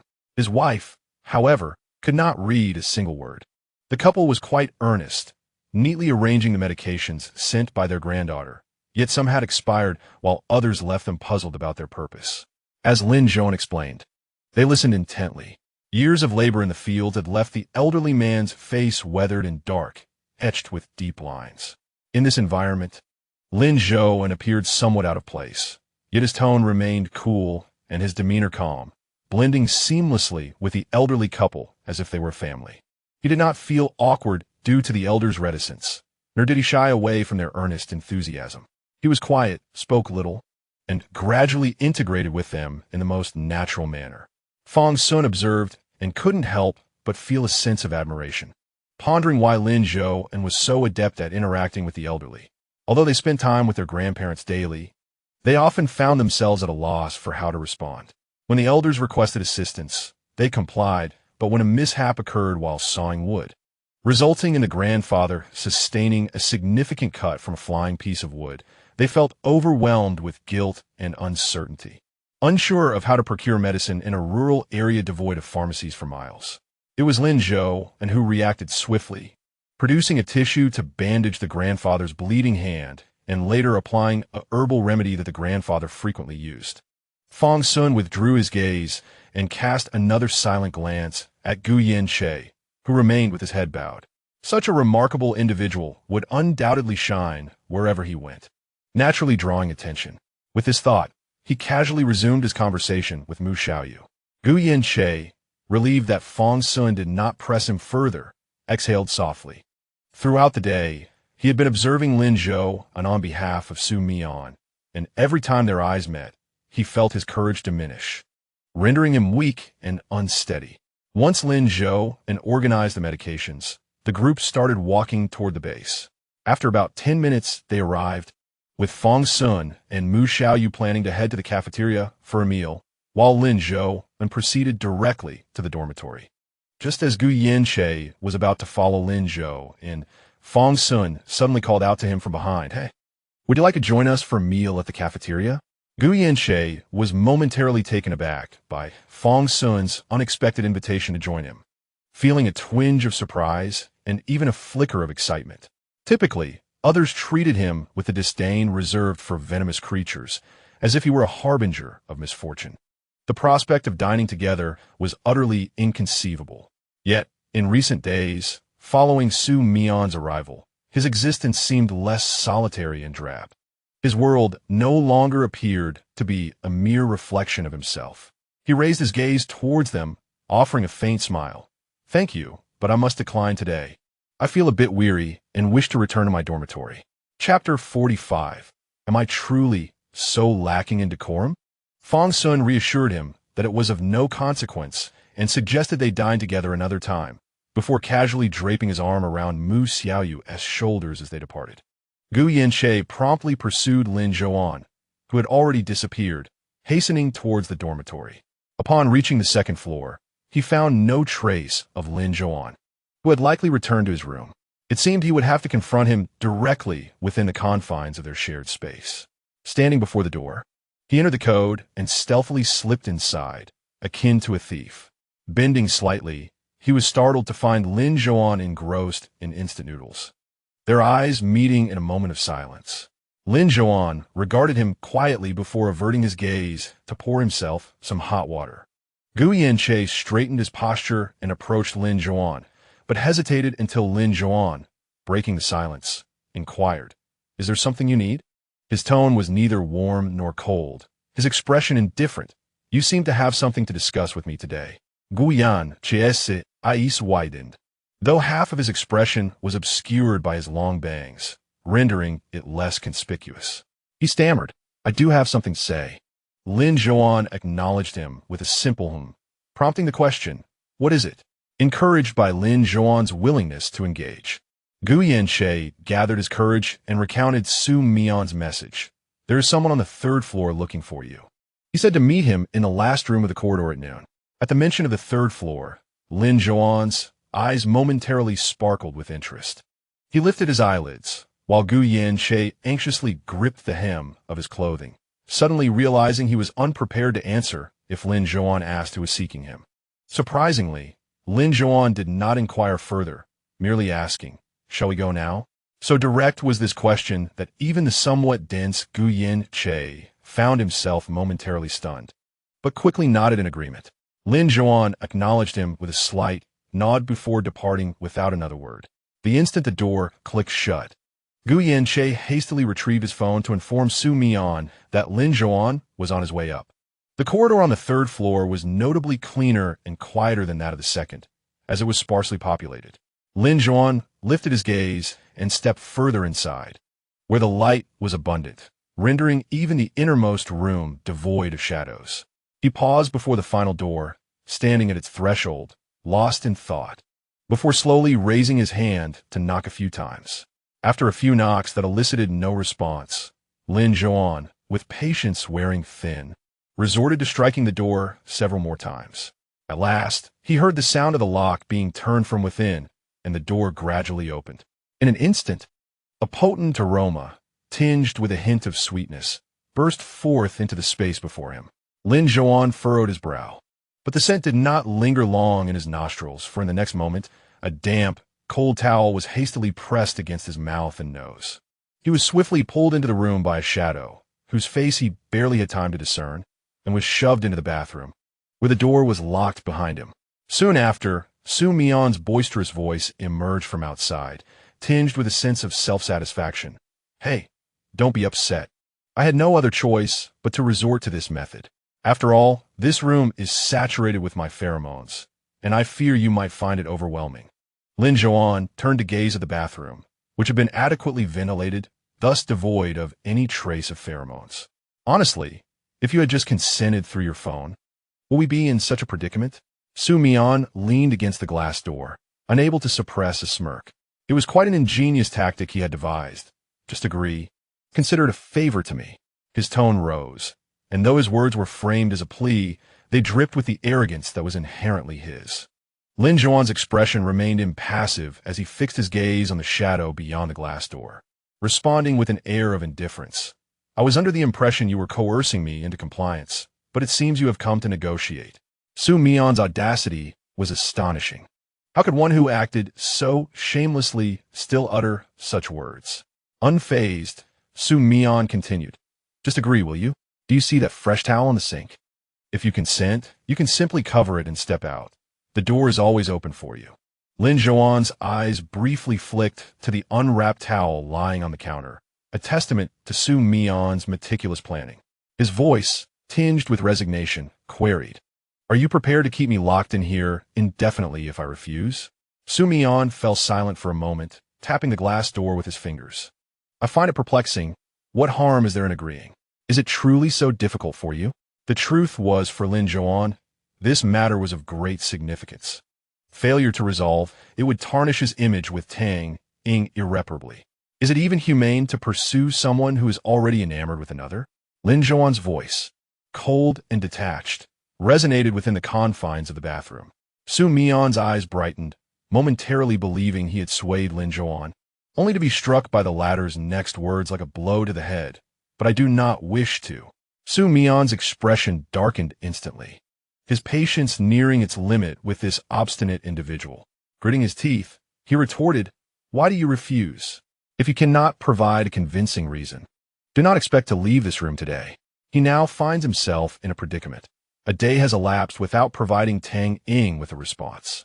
It is evident that due to their previous encounters, Xu Mian perceives Lin Zhouan as equally obstinate, and he doubts that merely stating his thoughts will elicit a prompt reply. Both men possess a certain rebellious spirit. After all, his words were intentionally crafted to provoke, a mere reflection of his own displeasure. "If you vex me, I shall reciprocate in kind." However, Lin Zhouan remained unfazed and responded with calmness, offering a compelling rationale. "I believe this will ultimately spare me further entanglements with her." It was akin to valuing a treasure that another discards as worthless. For the first time, Xu Mian experienced an indescribable bitterness. The implication that Tang Ying was merely a nuisance in his eyes stung deeply. Chapter 46. No intention to engage, Xu Mian abruptly kicked the bathroom door. His fists clenched tightly, and he murmured to himself, "You have no idea how wonderful she truly is." His voice was not loud enough for Lin Zhouan, who stood on the other side of the door, to hear. Xu Mian felt an unsettling sensation creeping over him as his emotions intensified. He inhaled deeply and leaned against the white wall beside the door, exhaling softly. "If you refuse to assist after all I've said, then you may leave. I'm not entirely unreasonable." Silence lingered in the bathroom, and Xu Mian assumed Lin Zhouan was unsure of how to respond, prompting him to reiterate, "Just cover your mouth and nose with a towel and come out. I advise you to wet it first. Why must you insist that I explain this matter for you?" Lin Zhouan's voice unexpectedly resonated in the quiet space. Xu Mian pinched the bridge of his nose in frustration and scoffed, "You could never comprehend. I do not wish to discuss this with you. What good would it do?" With each word, a fiery rage ignited within him, and he could not help but curse. Had I known that day, I would have refrained from meddling.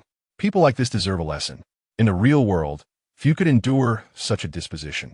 Xu Mian certainly could not. Lin Zhouan understood precisely what Xu Mian was referring to, yet he replied with a voice still tinged with coldness. "You truly do not need to meddle, nor should you assume that I owe you a debt of gratitude for your actions." Xu Mian silently rolled his eyes, barely able to contain his frustration. The situation was utterly infuriating.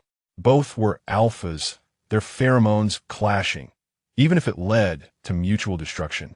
His fists itched with the urge to strike, indifferent to the pain that the encounter might invoke. With a resounding crash, Xu Mian forcefully kicked open the bathroom door, disregarding whether Lin Zhouan stood too close and risking unintentional harm. Lin Zhouan stepped back with measured calmness, although his face betrayed little emotion. A flicker of surprise was evident in his azure eyes. After all, such an action bore no benefit for either party. The overwhelming scent of pheromones filled the space, pressing down heavily upon Lin Zhouan's shoulders.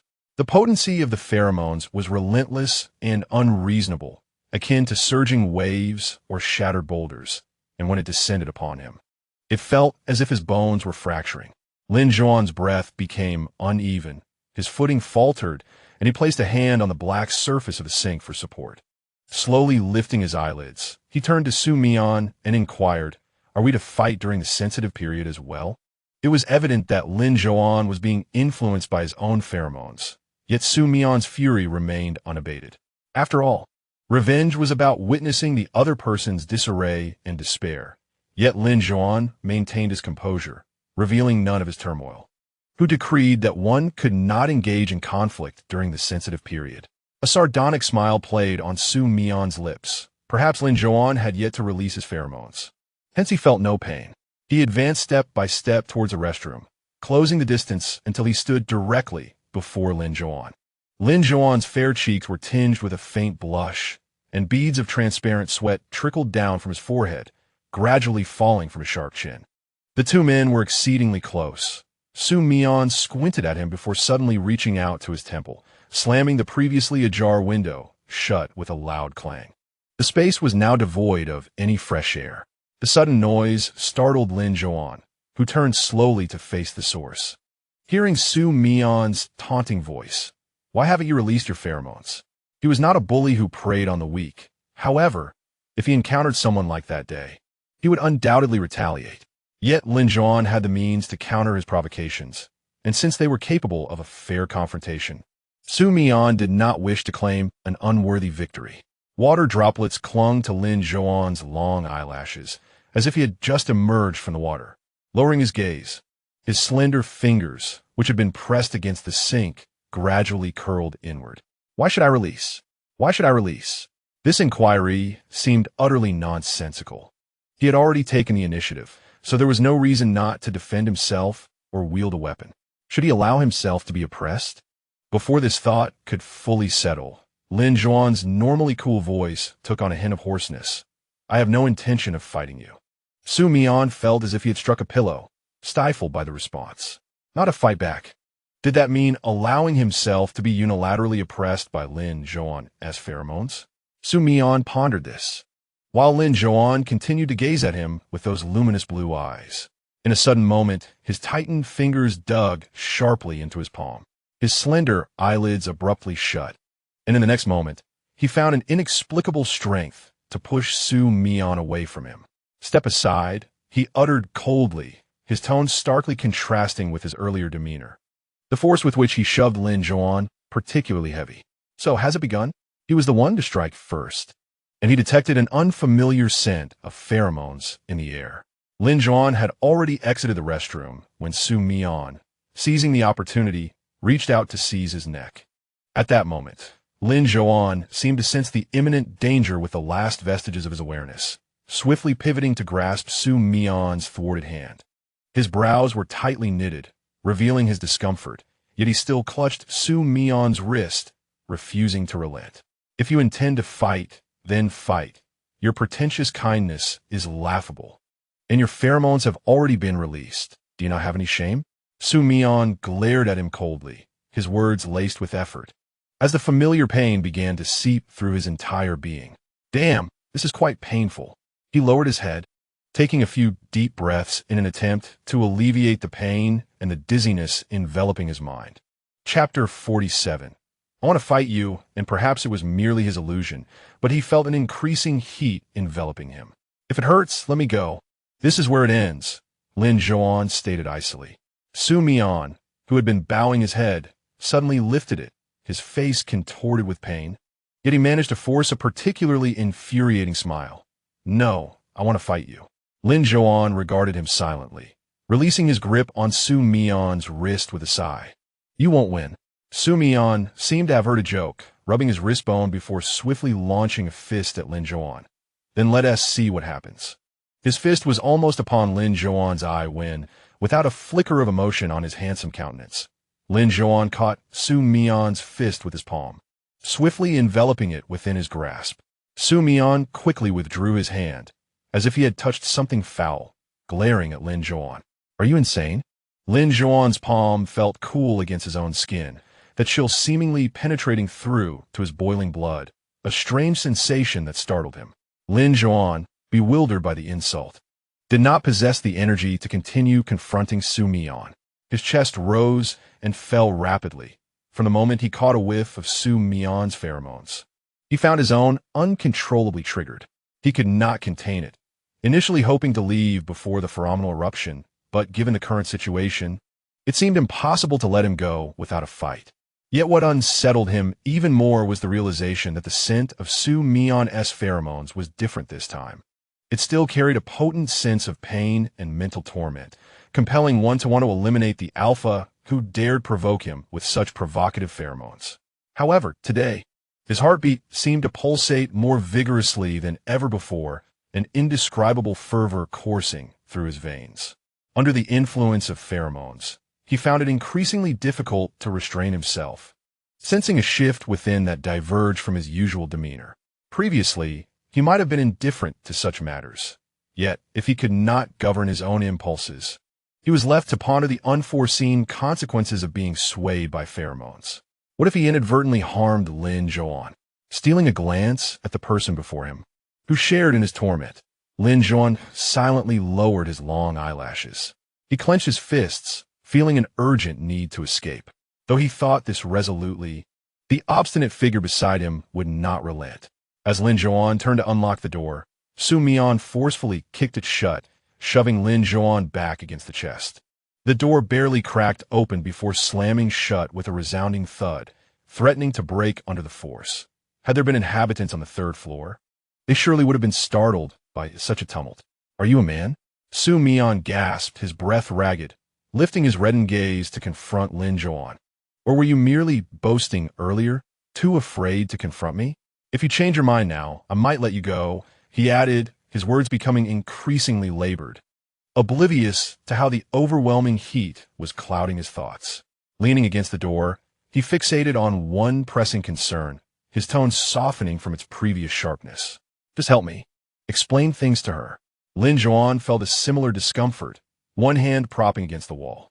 Upon hearing Xu Mian's subdued tone, he lifted his gaze momentarily, only to let it fall again, neither rejecting nor accepting the request. Xu Mian rose from the door, lifting a hand to his forehead, only to find it damp with a thin sheen of sweat.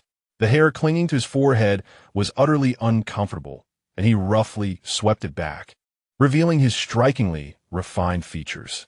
"Do you agree? Speak up." The hot breath escaping his lips resembled steam rising from a pot, the oppressive warmth clouding his thoughts, rendering him unaware of his own words. The heat within him refused to dissipate, exacerbated by the troublesome presence blocking his path. Frustrated, as he brushed his hair back, his fingertips suddenly brushed against the cool door. In an instant, clarity struck him. The haze in his mind began to lift, and he became acutely aware of his state and the peculiar sensations swirling within him. His previously dazed expression transformed into one of alarm. He stepped away from the door, straightening up and sidestepping Lin Zhouan as he moved toward a corner of the room.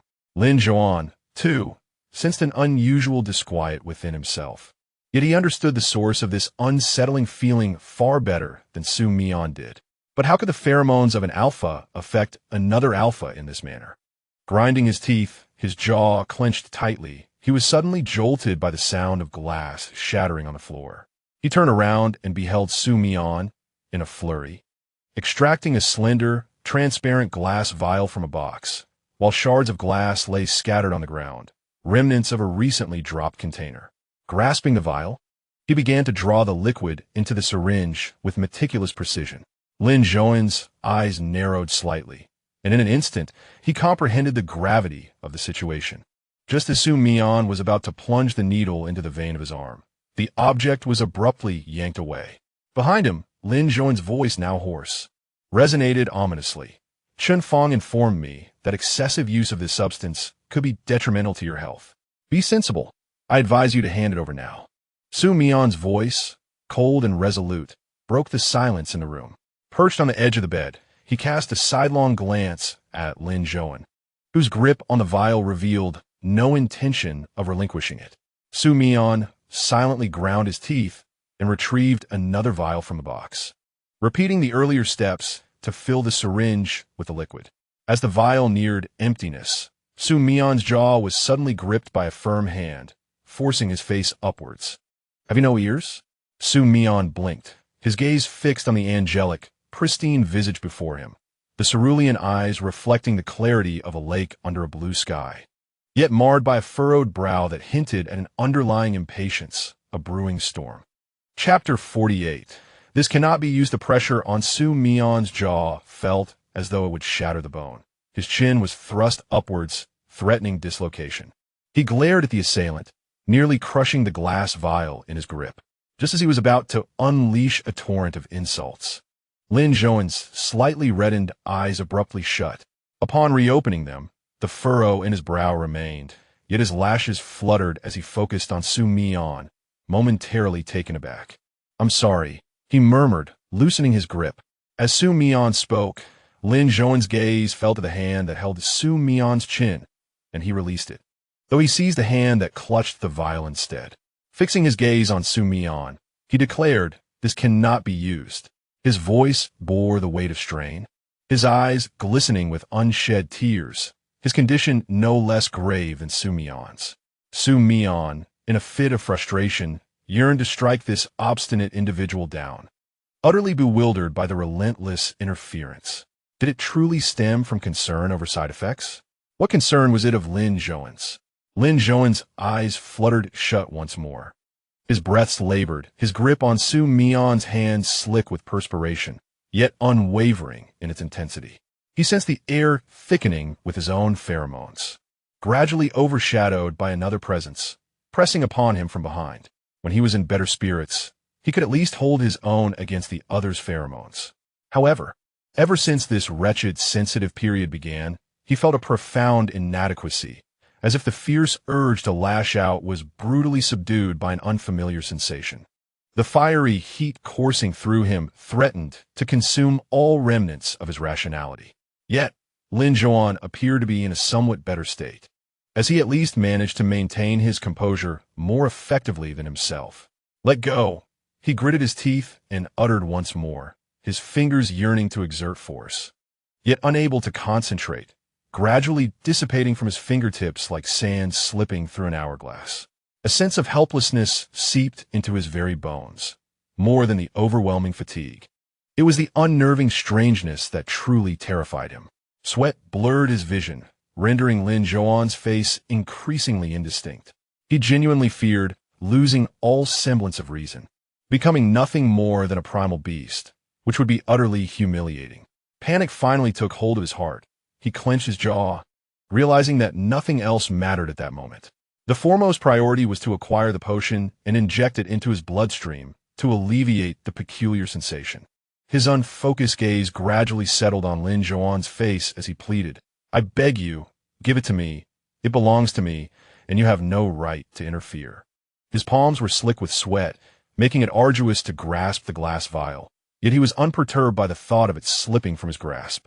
For a stronger hand had enveloped his own, compelling him to maintain a tight grip on the vial. Both of their hands felt scorching, yet Xu Mian's was undeniably warmer still. He felt as if he were trapped in a steamer, on the verge of being thoroughly cooked, ready to succumb to dehydration and faint. He muttered curses through gritted teeth. "Lin Zhouan, damn it, give it to me." Unconsciously, he shook his hand, causing Lin Zhouan's hand to sway in tandem. An onlooker might mistake it for a playful gesture. Lin Zhouan observed him closely, and just then, a bead of sweat trickled down from his forehead, gliding past his lashes and falling on his Xu Mian's eyelid. As he lowered his head to look at Xu Mian, the droplet landed upon the backs of their hands, warm yet insignificant against the already scorching skin, drawing their mutual attention as if their hearts skipped a beat.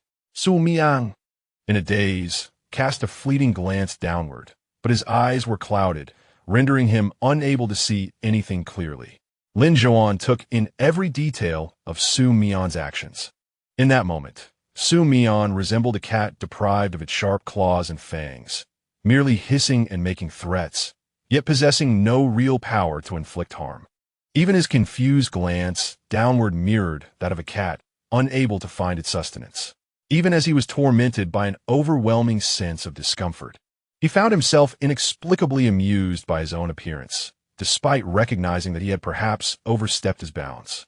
Yet, after Chun Fong departed, unease lingered, prompting him to meticulously send himself a copy of the medication's usage instructions and precautions. A glance at the vial revealed that the prescribed dosage was limited to once daily. Exceeding this could inflict irreparable harm upon his body, leading to a gradual decline in immunity and an increasing vulnerability to other ailments. To speak plainly, it would likely shorten his lifespan. Although he could not fathom why Xu Mian opted for such a substance rather than an inhibitor, he was acutely aware that his own actions contributed to Xu Mian's current predicament. He was certain that Xu Mian would not recklessly inject the medication in his presence. However, if he were to endure in silence, Lin Zhouan observed Xu Mian with his eyes closed, no longer pleading for medication, and remained mute. He glanced at the hand still clasping Xu Mian's and released it. Without his support, Xu Mian's hand fell limply, dropping the glass vial onto the bed. Xu Mian's hand propped against the soft bedding stirred slightly, as if he sensed the absence of Lin Zhouan's grip, and he gradually opened his eyes. His throat was parched, akin to swallowing a handful of scorching sand, rendering him incapable of articulating his thoughts. Yet his hand began to move slowly toward the icy glass vial, which Lin Zhouan callously snatched away once more, followed shortly by the removal of a nearby box of medication. Xu Mian lacked the strength to protest. He merely pulled the blanket over himself and lay in silence on the bed. Chapter 49. A slight embarrassment, he gazed at the hand that had been holding Xu Mian's and released it. The hand, deprived of support, fell naturally, causing the glass vial to tumble onto the bed. Xu Mian's hand rested on the soft bedding, his fingers twitching slightly as he seemed to realize that Lin Zhouan had ceased to grasp him, and he slowly opened his eyes. His throat felt unbearably dry, as though he had swallowed a handful of scalding sand, rendering him speechless. Nevertheless, his hand slowly reached toward the frigid glass vial, which Lin Zhouan unceremoniously withdrew. Soon, the box of medication beside him was also removed. Xu Mian found himself devoid of energy to argue. He simply draped the blanket over himself and lay quietly on the bed, with his head bowed, his chin nestled in the corner of the blanket. The room fell into a profound silence, the air seemingly saturated only with his pheromones. His forehead burned, akin to a fever. It appeared that Lin Zhouan had finally departed. Yet, at this moment, he lacks even the motivation to rise from his bed in search of medicine.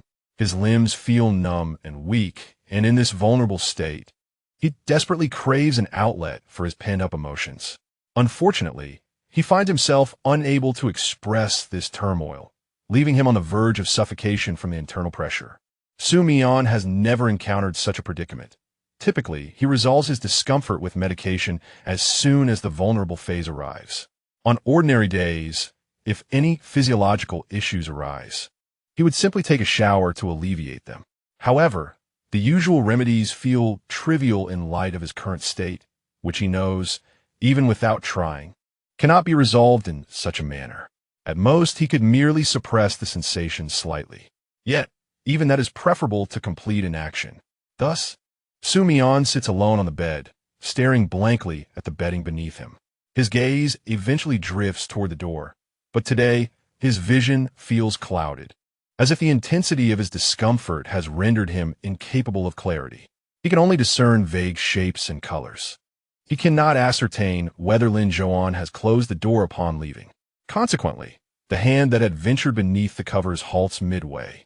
With great effort, Xu Mian endures his feverish body and throbbing head as he slowly descends from the bed.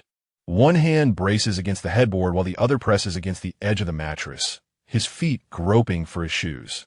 Yet, all he encounters is the cold floor. Unconsciously, he finds solace in the chill, pressing his feet fully against the frigid surface, absorbing its coolness. Once the patch of floor beneath him has warmed from his presence, Xu Mian steadily pushes himself upright. However, he has grossly overestimated his strength. Not only are his limbs weak, but even his bones seem to lack firmness. As he stands, a sharp pang shoots through his knees, causing him to lurch forward uncontrollably. Just as he braces for a painful fall, a hand suddenly grasps his arm, halting his descent and pulling him back upright. He soon finds himself collapsing onto the bed. Lin Zhouan, observing the figure by the bed, lets out a sigh and crouches down to meet Xu Mian's gaze. His dark, expressive eyes appear shrouded in a mist, reflecting a complete stupor, as if he were staring into the void rather than at another person. The sudden grip seems to have activated something within him, previously devoid of energy. He now feels a stirring, yet remains eerily still. His sun-kissed skin is adorned with a vivid crimson hue, a flush that extends beneath his eyes and gracefully travels down his long neck, hinting that the same spectacle lies hidden beneath his clothing. Lin Zhouan furrows his brow slightly. He is entirely recovered, having retracted his pheromones. Thus, he maintains his distance, positioning himself at the far end of the room, watching Xu Mian intently. He believes that if he were to leave, Xu Mian's nature would compel him to rise and seek medication. Xu Mian had seemed poised to retrieve his medicine just moments ago, yet now he appears as though he has just awakened from a deep slumber, resembling a dazed individual stripped of his senses. He appeared oblivious to his own state, his gaze fixed upon the person before him. At times, he seemed unable to grasp the situation, only to slowly lower his eyes. As he bowed his head, a rosy hue crept up from his cheeks to his ears. He furrowed his brow, feeling discomfort yet unsure of how to address it. After a moment of looking down, he lifted his gaze towards Lin Zhouan, as if silently inquiring what to do next. "Are you burning up?" Lin Zhouan asked, extending his hand to touch Xu Mian's forehead, which remained as feverish as before, showing no sign of abating. As he leaned closer, a cool breeze enveloped them. Xu Mian, with his head bowed, suddenly tugged the blanket over himself. Glancing up at Lin Zhouan, his ears were an intense shade of crimson, resembling boiled lobsters, as he fixated on Lin Zhouan's face, his expression cautious and tentative. Never before had he looked at anyone in such a manner, causing Lin Zhouan to momentarily freeze in surprise. Then, Xu Mian unexpectedly muttered to himself, "Am I dreaming?" Lin Zhouan was momentarily taken aback by Xu Mian's earlier gaze and did not catch his self-talk. Instead, he glanced at the area of Xu Mian's body concealed by the blanket and asked, "Do you need help?" At this, Xu Mian's eyes widened in shock. Staring blankly at Lin Zhouan, his face flushing even more. His lips parted slightly, and he instinctively leaned back, stammering, "What did you say? You want to help me?" Hearing it again, this time crystal clear, Xu Mian's eyes grew even larger. His eyes, narrow and single-lidded, usually bore an air of coolness. However, now they were wide open, revealing his dark pupils, which reminded Lin Zhouan of a cartoon cat adorned with rosy cheeks. Yet, just as swiftly, Xu Mian lowered his head again, reaching up to touch his ears. "No need, I can manage it myself." Lin Zhouan chose not to respond, calmly turning away to gaze at the narrow slit of the drawn curtains that revealed the outside world, seemingly waiting for Xu Mian to resolve the matter. The sun had set, and he had not attended class that afternoon. After a prolonged silence, he hesitated and turned his head, only to find Xu Mian blushing deeply. His eyelids lowered in embarrassment as he murmured, "It's a bit awkward with you here." Lin Zhouan was momentarily taken aback, unable to comprehend why Xu Mian felt awkward. After all, they were both men, and Xu Mian was covered by a blanket. He scrutinized Xu Mian's face, which had been flushed all afternoon. It seemed that after experiencing the intense effects of the pheromones, Xu Mian had developed a sort of immunity, rendering him largely unaffected. The air still carried the scent of Xu Mian's pheromones, but this time he sensed a softer, more delicate fragrance that contrasted with Xu Mian's usual demeanor, pleasantly subtle and inviting. He rose and sat closer to Xu Mian, his cold, emotionless gaze sweeping across the other's flushed cheeks, slowly descending to the incessantly moving Adam's apple on his neck, ultimately resting on the white quilt which concealed its contents. Suddenly, the quilt was yanked aside, and Lin Zhouan reached up, his voice dropping to a hushed tone near Xu Mian's ear. "I will assist you." Xu Mian, overwhelmed, was drenched in sweat, his eyes still wide with lingering shock as he fixed his gaze on Lin Zhouan's face, which was now so close. The initial discomfort that had stiffened his body began to dissolve. He breathed softly, watching Lin Zhouan, who had lowered his gaze, his eyes blinking slowly, oblivious to the hand that was helping him, fixated solely on the other's face, unaware of how long he had been staring.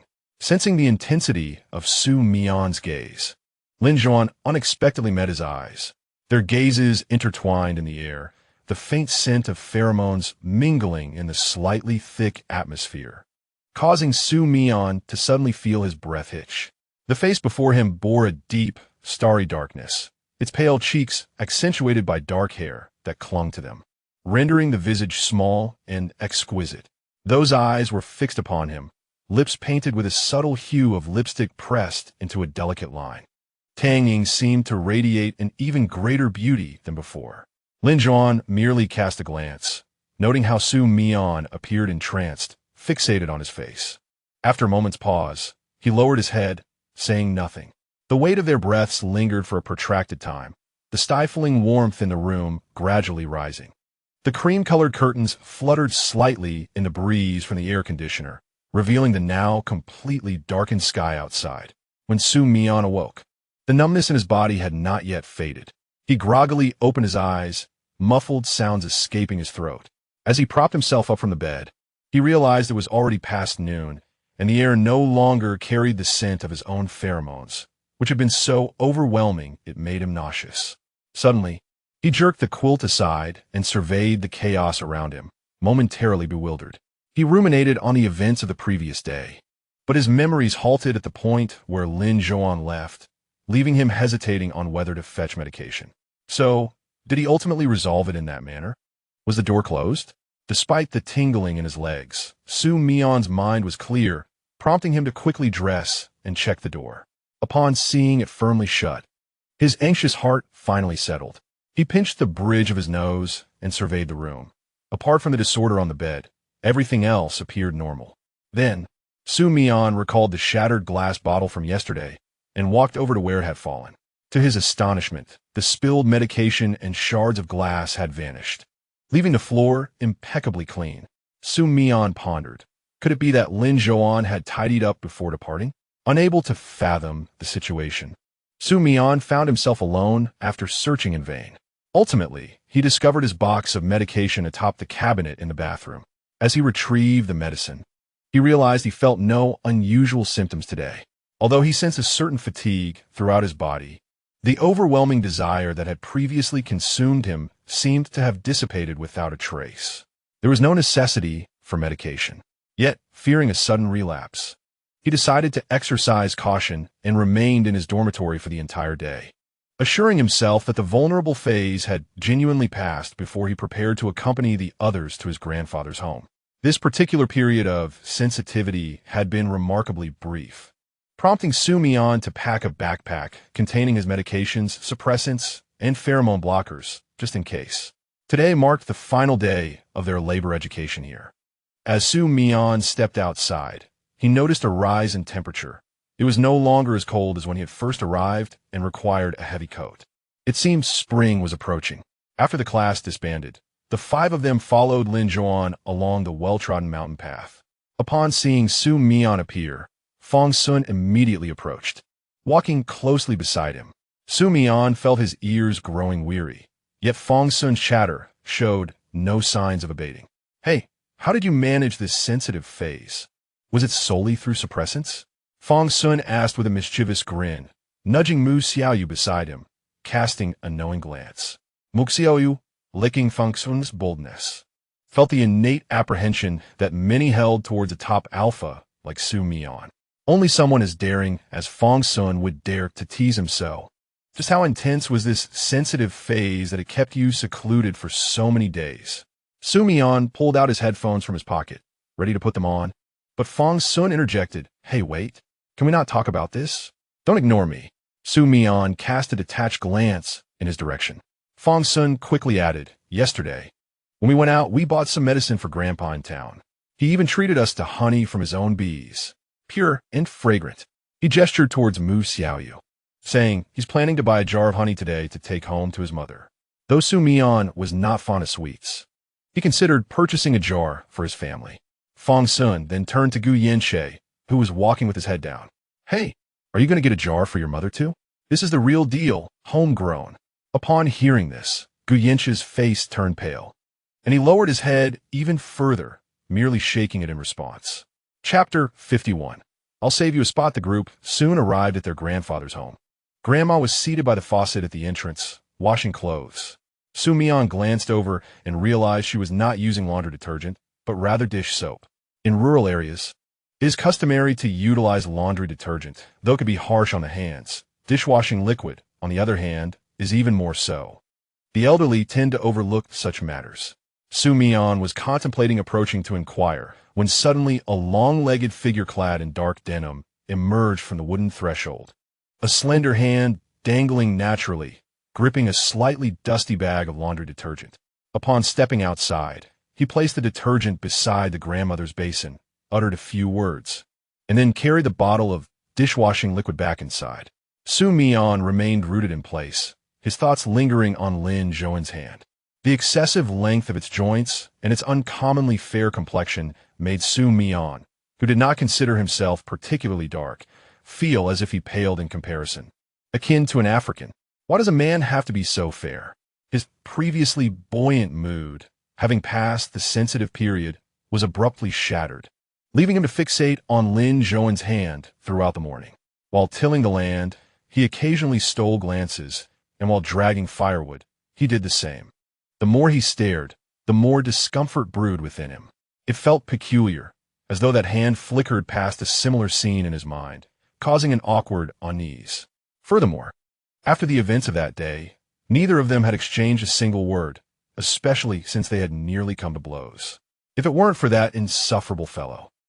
With that thought, Xu Mian dropped the firewood he was holding with a loud thud. Those standing at a distance, sawing wood, remained oblivious. But Lin Zhouan and Xu Mian were busy loading the split wood onto a small cart. Hearing the commotion, Lin Zhouan cast a casual glance at him, prompting Xu Mian to glare at him fiercely before pushing the half-loaded cart away to stack wood alone in front of his grandfather's small cabin. In the countryside, people chop their own wood, store firewood, and use it for cooking. This has been their task for the past few days.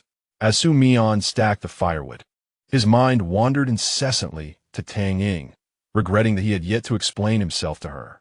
He hastily pulled out his phone, the screen still displaying the last message Tang Ying had sent him. She had not followed up with further inquiries.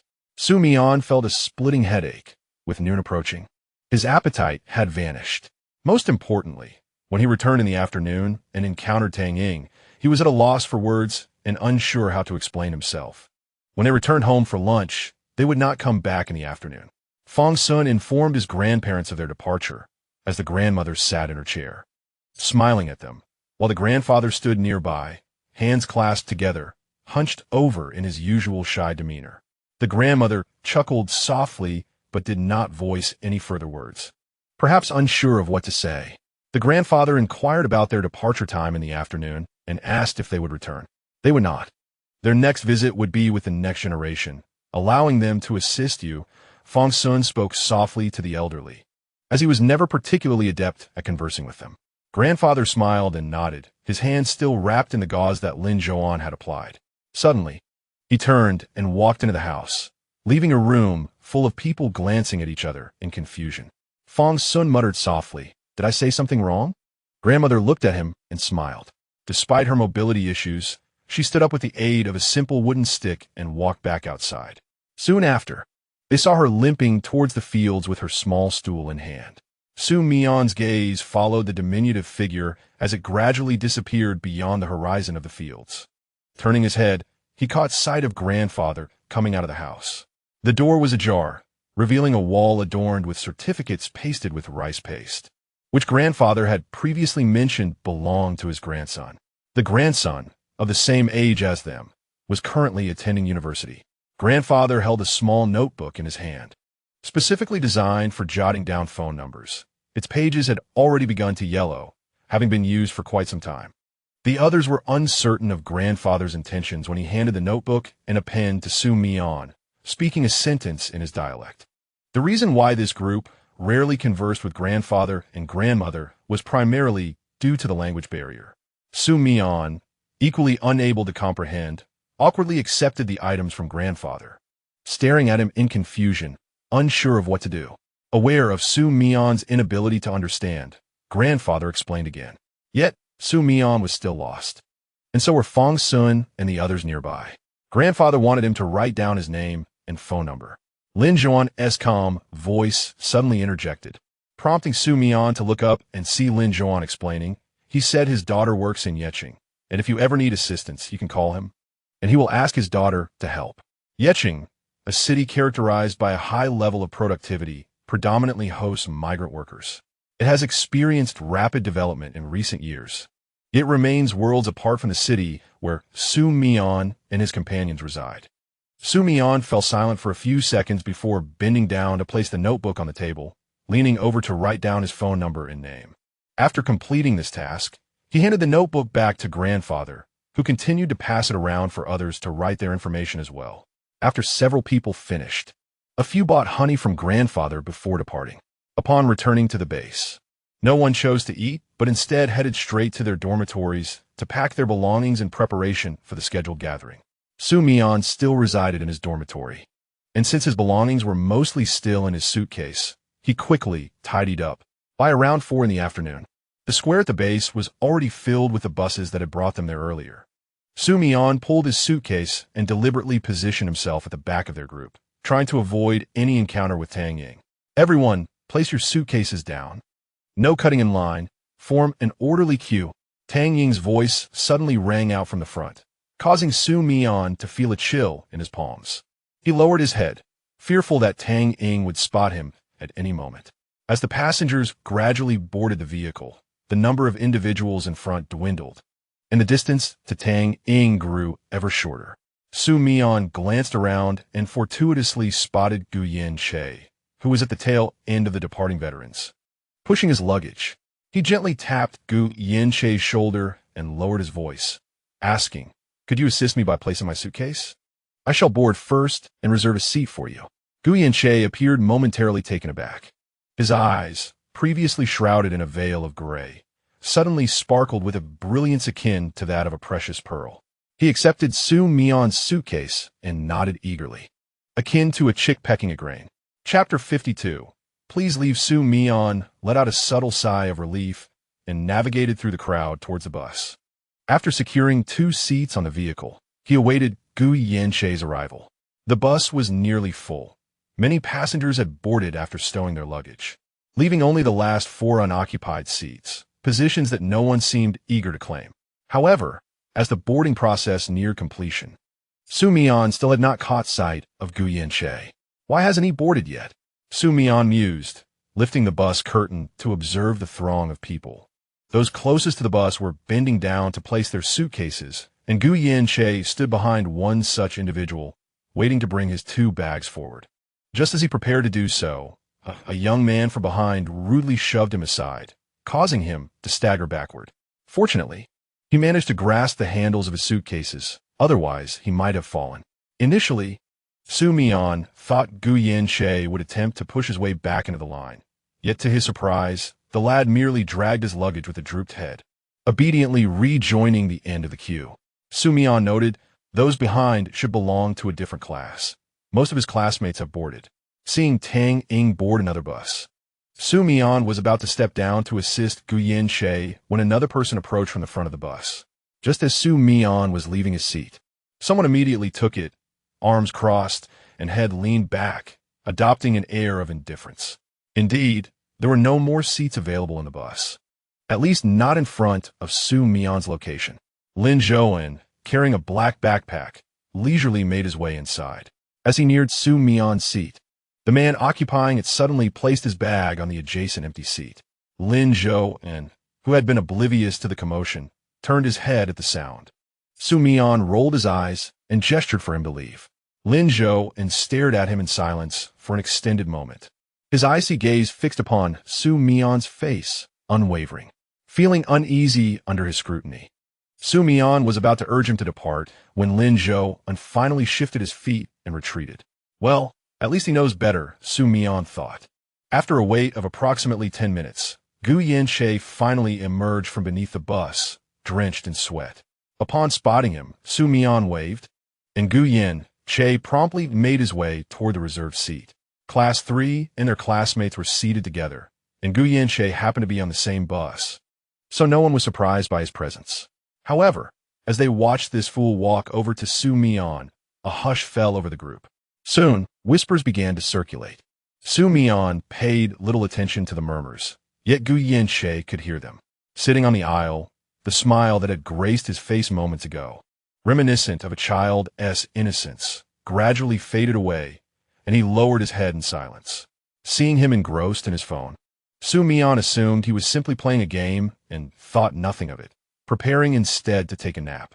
Throughout the journey back, aside from the descent, he managed to sleep soundly, experiencing little motion sickness. After handing over his luggage to Chen Fong, who had come to pick him up, Xu Mian returned home. Upon knocking, he was greeted by a refined-looking man. The man's face lit up with a smile upon seeing Xu Mian, and he clapped a hand on Xu Mian's shoulder as he stepped inside, taking the bag from his hands. "What's this?" he inquired, lifting the bag and inspecting its contents. "Honey, bought from the countryside," Xu Mian replied succinctly, before plopping down on the sofa and picking up a piece of fruit to munch on. "Where's Mom? Did she go to the office?" The man retrieved the honey, remarked on Xu Mian's filial piety, and placed it in the kitchen before donning an apron. "Your mother has gone to the office. There's a meeting she needs to attend today. What would you like to eat? Braised chicken or spicy diced chicken?" he casually asked. Xu Mian flashed a playful grin, revealing his pearly white teeth. "Both. All right," the man replied with a hearty laugh. "Xiao Guang, you're truly wonderful." Xu Mian stretched out his arms and tossed the core of his apple into the trash bin. "Having you around is a blessing for both me and my mom." Upon hearing this, the man, who had just tied his apron, began to leisurely untie it. Xu Mian, noticing this, sat up straight on the sofa. "No, Guang Yi. Guang Dad, I was wrong." Xu Baiguang chuckled at this and slowly began to retie his apron as he walked into the kitchen. "Next time, remember to call me properly." Xu Mian finally exhaled in relief. His relationship with his stepfather felt more like that of brothers. Indeed, his stepfather was only 8 years older than his mother and merely a decade older than Xu Mian himself. With a charming personality and handsome looks, Xu Mian was generous toward others, leading many to believe he lived in a blissful family where his parents were deeply in love. While that statement held some truth, it was not the case before he turned 8. Prior to that age, Xu Mian's mother had divorced his biological father and returned to her family home with him. She was unafraid, for she possessed a substantial family fortune and had her own parents to support her, which allowed Xu Mian's mother to easily obtain custody of him. After a year or two, Xu Mian's mother found herself pursued by a dashing young man, 8 years her junior. He was well-mannered and ran his own company, proving to be a worthy match compared to Xu Mian's biological father. Consequently, 6 months later, Xu Mian's mother, Xu Ming, married him, thus forming a new family unit. As Xu Baiguang finished preparing dinner, Xu Ming returned from work. Upon entering, she spotted Xu Mian and rushed over, ignoring her shoes, enveloping him in affectionate hugs and kisses, exclaiming, "Oh, my son, you're back. I miss you to death." After embracing him, she playfully thumped his chest, nearly knocking the breath out of him. Xu Mian, wincing in pain, nodded and began to engage with his mother. After dinner, the three of them settled down to watch a movie. Xu Mian eventually bid his mother farewell. It was late, and he decided against returning to his dormitory. Instead, he summoned a ride to the apartment his mother had purchased for him. Once home, Xu Mian took a shower and sat on his bed, lost in thought while clutching his phone. The screen lingered on a chat window, with Tang Ying never dimming. Chapter 53. A little black cat irritated, Xu Mian reclined, lifting his phone. After a moment's hesitation, he typed a few words in the message box, primarily to explain his lack of response over the past few days due to his susceptibility period. He wondered if Tang Ying would believe him, suspecting she might not, as it was unusual to leave someone hanging for 4 or 5 days. Just minutes after sending the message, his phone vibrated. It was a call from Tang Ying. Startled, Xu Mian sprang from his bed and hurried to the window, taking deep breaths as he focused on the screen, uncertain whether he would face an interrogation from Tang Ying. With trepidation, he pressed the green answer button, and her voice filled his ear. "Everything's fine. I was just worried something had happened to you. I was planning to look for you today, but I didn't get the chance to catch a ride back." Her tone was lighthearted, devoid of any accusatory intent regarding Xu Mian's relationship with Lin Zhouan. "As for your situation with Lin Zhouan," Tang Ying continued with a hint of laughter, "Zhouan explained everything to me, detailing the events that transpired. I can't believe you two had such an amusing conflict." Xu Mian was momentarily taken aback, processing the fact that Lin Zhouan had voluntarily explained things to Tang Ying. How ironic, considering that he had pleaded desperately for a response that day. "Why the silence? Are you embarrassed about what you did?" Tang Ying's laughter rang out, melodious like wind chimes in a gentle breeze. "Oh, by the way, are you at home?" Instinctively, Xu Mian glanced out at the now pitch-black window. "Yes, I'm home." "At home? That's wonderful. Why not come down for a moment? I'm currently right beneath your building." You're downstairs at my place? The astonishment in Xu Mian's voice was unmistakable as he promptly approached and opened the window, leaning down to gaze outside. However, his elevated floor rendered visibility poor, and the dim lighting in the neighborhood obscured his view. Without hesitation, he made his way to the living room, arriving at the entrance to change his shoes, succinctly stating, "I'll be right there." The evening air was still quite chilly, so Xu Mian wore a loose black sweatshirt lined with fleece, draping a white jacket over his elbows, primarily to ensure that Tang Ying wouldn't have to wait too long outside in the cold. Yet upon descending, he found Tang Ying clad in a rather thick denim jacket, leading him to believe that she was adequately warm. Before approaching her, he donned the outer layer himself. "Ah, you've come." Tang Ying looked up at the sound, seated on a public bench, cradling something in her arms, a dark bundle, indistinguishable in the night.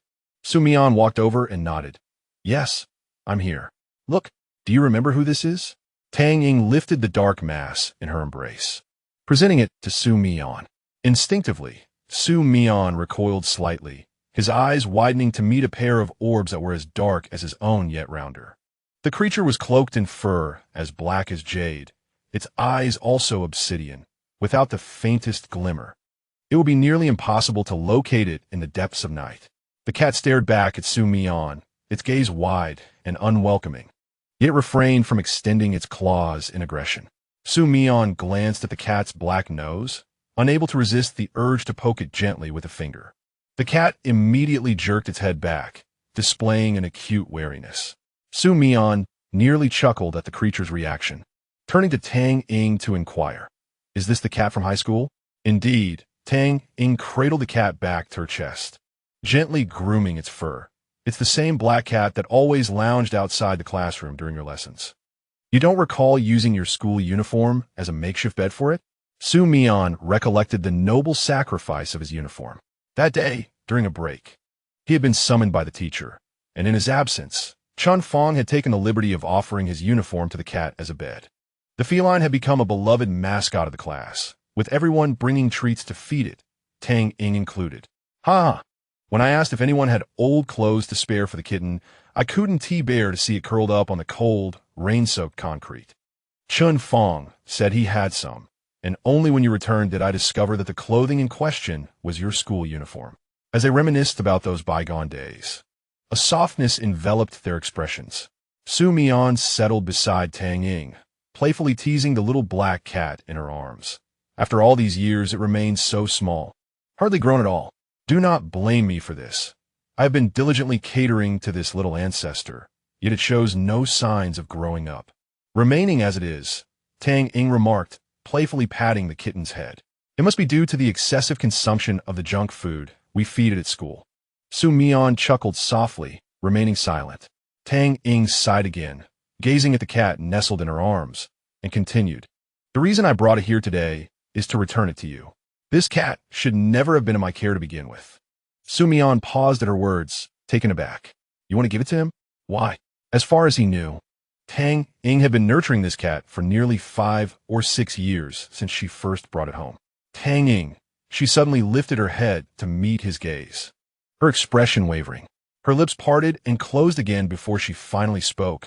"This cat was rescued by you off campus, and I later sought it from you. It was through this cat that we gradually became friends. During my senior year, you asked me what university I wanted to attend. I thought it was a casual inquiry, yet you made the effort to come directly. You could have easily completed your studies, but instead, you enlisted in the military, a place of such rigor. All because of my words." Her tone was devoid of the earlier lightness. "I often wonder if I have influenced you too greatly. You should have had your own dreams and choices."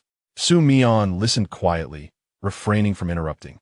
He yearned to voice that this was indeed his choice, yet he found himself unable to utter a single word. Ever since learning that Tang Ying had someone she liked, he felt that his affections and any slight advances might drive her away. Chapter 54. Leaving without consulting the almanac. I don't know if you believe this, but over the years, I've felt a sense of guilt towards you. Every time I see you, I feel as though I owe you something. You are wonderful and have done so much for me." Tang Ying withdrew her gaze, redirecting it to the little black cat in her arms. "I plan to go abroad after graduation, My parents are over there and have been urging me to join them. Initially, I hesitated, fearing I wouldn't adapt to the foreign environment, but because of me, Xu Mian interrupted her silence. No, that's not it, Tang Ying smiled. Please don't think that way. I simply feel there are no compelling reasons for me to stay in the country. The person I like does not reciprocate my feelings, and each day is filled with frustration. My recent academic performance has been dismal, and I have grown weary of my surroundings. Xu Mian sat quietly beside her, his gaze slightly lowered. He realized he was never the reason for her to stay, yet Lin Zhouan seemed to hold a glimmer of hope. Ultimately, it matters not where one goes, Xu Mian gently remarked. If you wish to remain here, then do so. Do not leave for any other reason. He longed to express that if his affections were the cause of her departure, he would willingly vanish from her sight, never to disturb her again. Indeed, I would be reluctant to leave. After all, I have grown up here, Tang Ying responded. She turned to Xu Mian again, pursing her lips, and said, You too, if I leave, please do not chase after me, or I might be frightened to death. With a teasing tone, she expressed that she did not wish for Xu Mian to be hurt by her words. However, despite her intent, Xu Mian's heart tightened momentarily, and he lowered his eyes, the shadows of the dark trees obscuring his profile. Suddenly, Tang Ying heard Xu Mian remark, How could I be so brazen? Dang Jing Bao Set. Observing as Xu Mian lifted his head, a faint, indifferent smile gracing his lips. Sister, you are quite shameless as well, though I have affection for you. It pales in comparison to what it once was, merely a fraction of what it used to be. He gestured with his fingers, smiling at Tang Ying. Just this little bit. Tang Ying looked at him and smiled back. That's wonderful. I hope that after I leave, you encounter someone you like and who reciprocates your feelings. You must share with me the outcome of your happiness. No need. Sister, you need not depart. I actually have someone I like already, so there's no need to worry about unfounded concerns, Xu Mian stated earnestly. Huh? Tang Ying was taken aback by his sudden declaration. Then, she heard Xu Mian continue. Don't you have someone you like? At least wait until they agree before making a decision. He flashed a bright, genuine smile at her. I can assist you. Your chances can increase tremendously. Really? Tang Ying's eyes widened in disbelief. You are willing to help me? Of course, I'll help you, Xu Mian replied with a smile, casually cradling the sleepy kitten from her arms. If you grow weary of this cat or lack time to care for it, feel free to leave it with me. I will indeed have little time soon, as my internship is approaching. Though Tang Ying remained somewhat skeptical, Xu Mian's earnest expression convinced her in the end. Her eyes sparkled with joy at the thought, and she began to devise her plans. If you truly mean it, then keep me updated on his daily happenings. Send me messages on WeChat. Xu Mian internally rolled his eyes in exasperation, but answered with a cheerful smile, No problem. Then I'll leave it in your hands. Tang Ying beamed, patting Xu Mian's shoulder, reminding him of some cat care tips before bidding him farewell. Though the evening breeze was cool, Xu Mian felt warm. So he removed his outer jacket and walked outside the community, cradling the kitten. The cat, initially startled when it first saw him, settled down after being held, as if it remembered Xu Mian's past kindness in rescuing and feeding it. Supporting the small, slender cat with one hand, Xu Mian used his other to pull the hood of his sweatshirt over his head. Recalling his memory, he located a nearby pet shop outside the community. He had yet to acquire any supplies for the cat at home, unsure of where it would sleep once he brought it back. It was now around 11 or 12 at night, and most of the shops outside had already closed, with only a few remaining illuminated. Xu Mian wan kabadiki. And upon arriving at his destination, he finally spotted the pet store that was still open. Through the glass, he could vaguely see someone seated at the cash register. Without greeting the attendant, he pushed the door open and headed straight for the items he needed. Cat litter, cat food, a cat bed, and a cat tree. Xu Mian gathered everything he could carry and placed them on the counter, speaking without looking up, I'll take all of these, please pack them for me. Then he gestured towards a medium-sized cat tree near the glass, adding, I want that one too. Could you disassemble it and pack it for me? At that moment, he noticed a delicate hand picking up the items one by one, scanning them, before sliding the payment code holder towards Xu Mian. The voice that followed was pleasant yet somewhat aloof. That will be 682. Xu Mian was gently stroking the head of the cat nestled in his arms when he heard the attendant continue. The cat tree is 990. After stating this, Lin Zhouan shifted his gaze from the cat tree, his calm eyes gliding downwards to the boy in the black hoodie, whose head was bowed, and then to the hand that remained still, petting the kitten. In the tranquil space, Xu Mian let out a soft exclamation, and the boy in the black hoodie lifted his head, his striking eyelids fluttering slightly as he met the cashier's gaze. Moments latte. He uttered a quiet click of his tongue, furrowing his handsome brows as he pulled out his phone to scan the payment code, muttering, "I didn't check the almanac before heading out today." Lin Zhouan replied, Chapter 55. Do I need to pay to see your face? However, recalling that Lin Zhouan had taken the time to explain things to Tang Ying on his behalf softened his expression a bit. He nodded towards a cat tree, asking, "Will be disassembled?"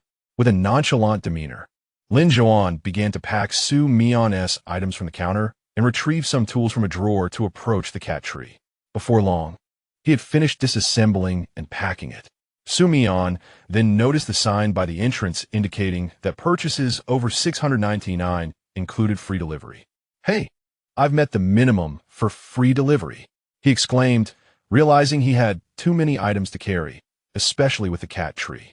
Turning around, he found himself locking eyes with Lin Zhouan, and an unsettling feeling washed over him as he scanned the store, which was eerily quiet, with no one else in sight besides the two of them.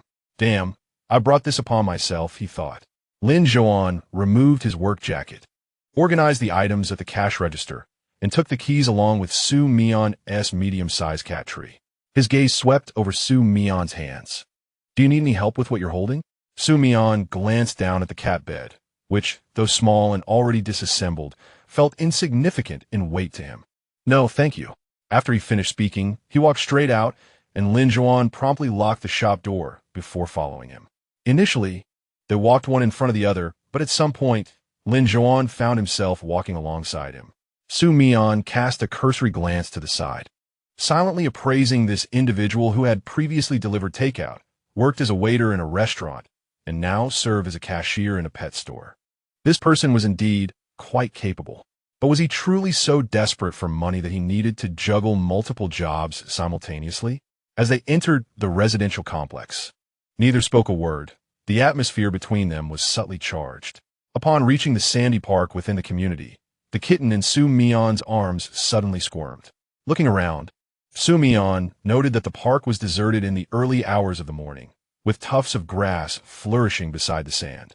Observing the kitten's lively curiosity, he gently set it down on the sand pile and tossed the recently delivered cat toy towards it. The kitten began to tumble about, amusing itself with the toy.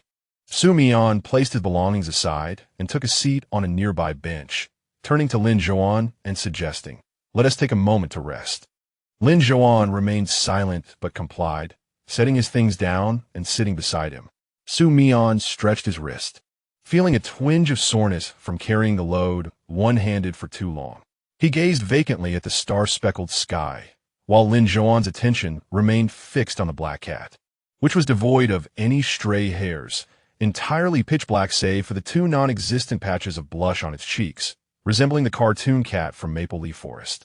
Xu Mian rubbed his neck, and upon hearing the slight movement, Lin Zhouan turned to face him, his gaze resting on Xu Mian's face. In the dim light of night, darker figures tend to appear even more shadowy. Lin Zhouan remained wordless, his expression neutral. He seemed poised to inquire about something, but Xu Mian, stifling yawn, turned away. His eyes misty as they met Lin Zhouan's. "What's the matter?" Xu Mian asked irritably. He had never felt the need for patience with this person. Having just endured a verbal thrashing from Tang Ying, the sight of the source of his ire made Xu Mian's fists itch with the urge to strike.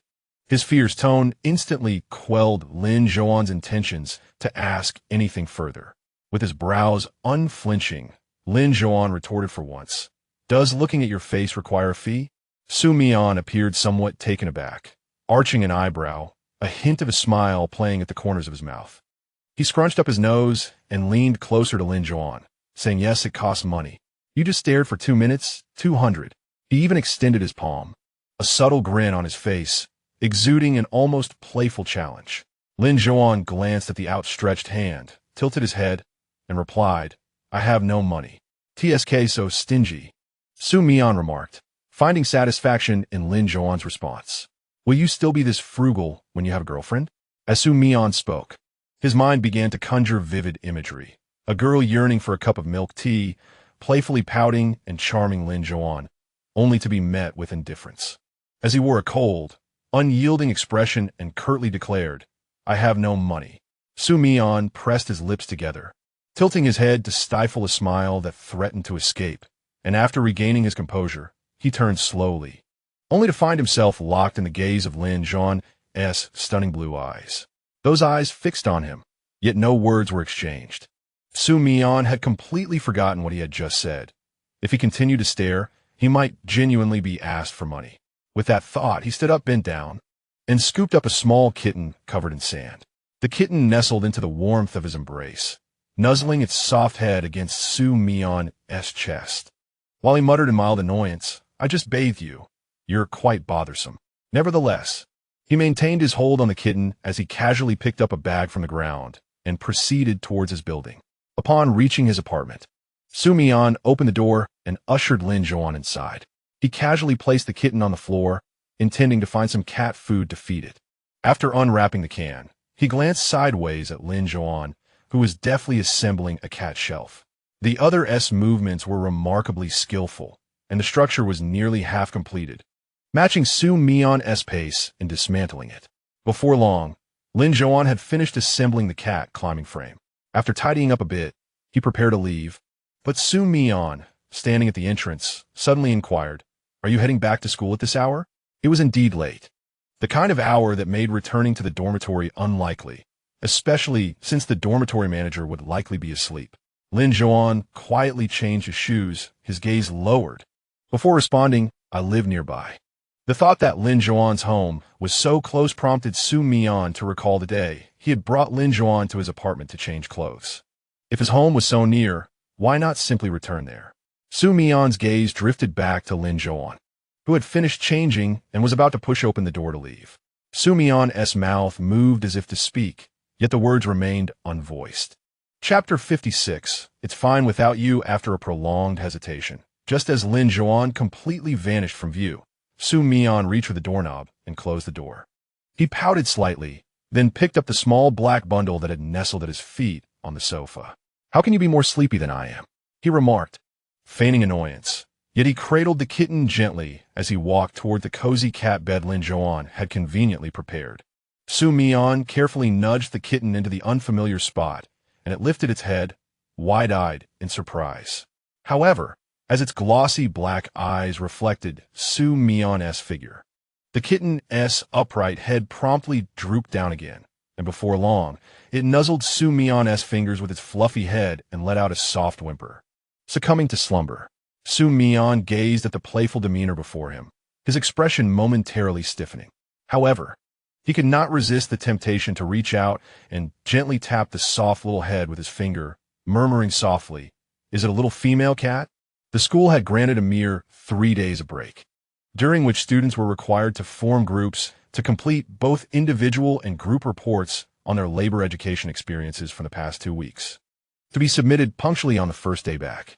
Xu Mian had not even begun his personal report, let alone the group's. As for the group report, the teacher had insisted it be organized similarly to their dormitory arrangements, where few individuals would collaborate and discuss their findings. Most students opted to convene at the library. However, their group leader, Lin Zhouan, seemed perpetually engaged in part-time work, dedicating almost every day of the year to it. Upon his recent return, he seamlessly resumed his duties, and with the assignment freshly assigned, he could hardly neglect his group members or request a leave of absence. Consequently, a few of them gathered at his workplace, awaiting his break to engage in their discussions. Xu Mian found this utterly exasperating. Propping his chin on one hand, he turned to gaze out the window, his face betraying neither joy nor anger. Yet, his inherently stern features startled passers-by who inadvertently met his gaze, causing them to halt in their tracks, fearing they had caught the attention of a lurking predator, and they would hastily retreat. Chun Fong observed his oblivious friend with a bemused expression and gently tapped Xu Mian's shoulder. Could you refrain from looking so glum? People are sitting right across from you, and you might recognize some of them. Xu Mian turned to face Chun Fong with an impassive look. What I mean is, you should pay attention to them, Chun Fong clarified. Xu Mian lowered his eyelids once more, directing his attention to Fong Sun and Mu Xiaoyu seated across from him. The atmosphere in the small dessert shop was palpably awkward, as Fong Sun found himself at a loss under the frigid gaze of Xu Mian. He diverted his attention to the cash register, attempting to change the subject. I didn't expect him to work as a cashier in a place like this. However, I think I just saw him head to the kitchen. I caught a glimpse of him making cakes through the glass. Chun Fong quickly chimed in, truly multi-talented. Not only does he possess good looks, but he also excels academically and is diligent in his part-time endeavors. What about the rest of us? Fong Sun nodded towards the queue extending outside the shop, remarking, is this place as dessert really that famous? Look at how many people are waiting in line. Especially in this sweltering heat. Those folks have some serious determination.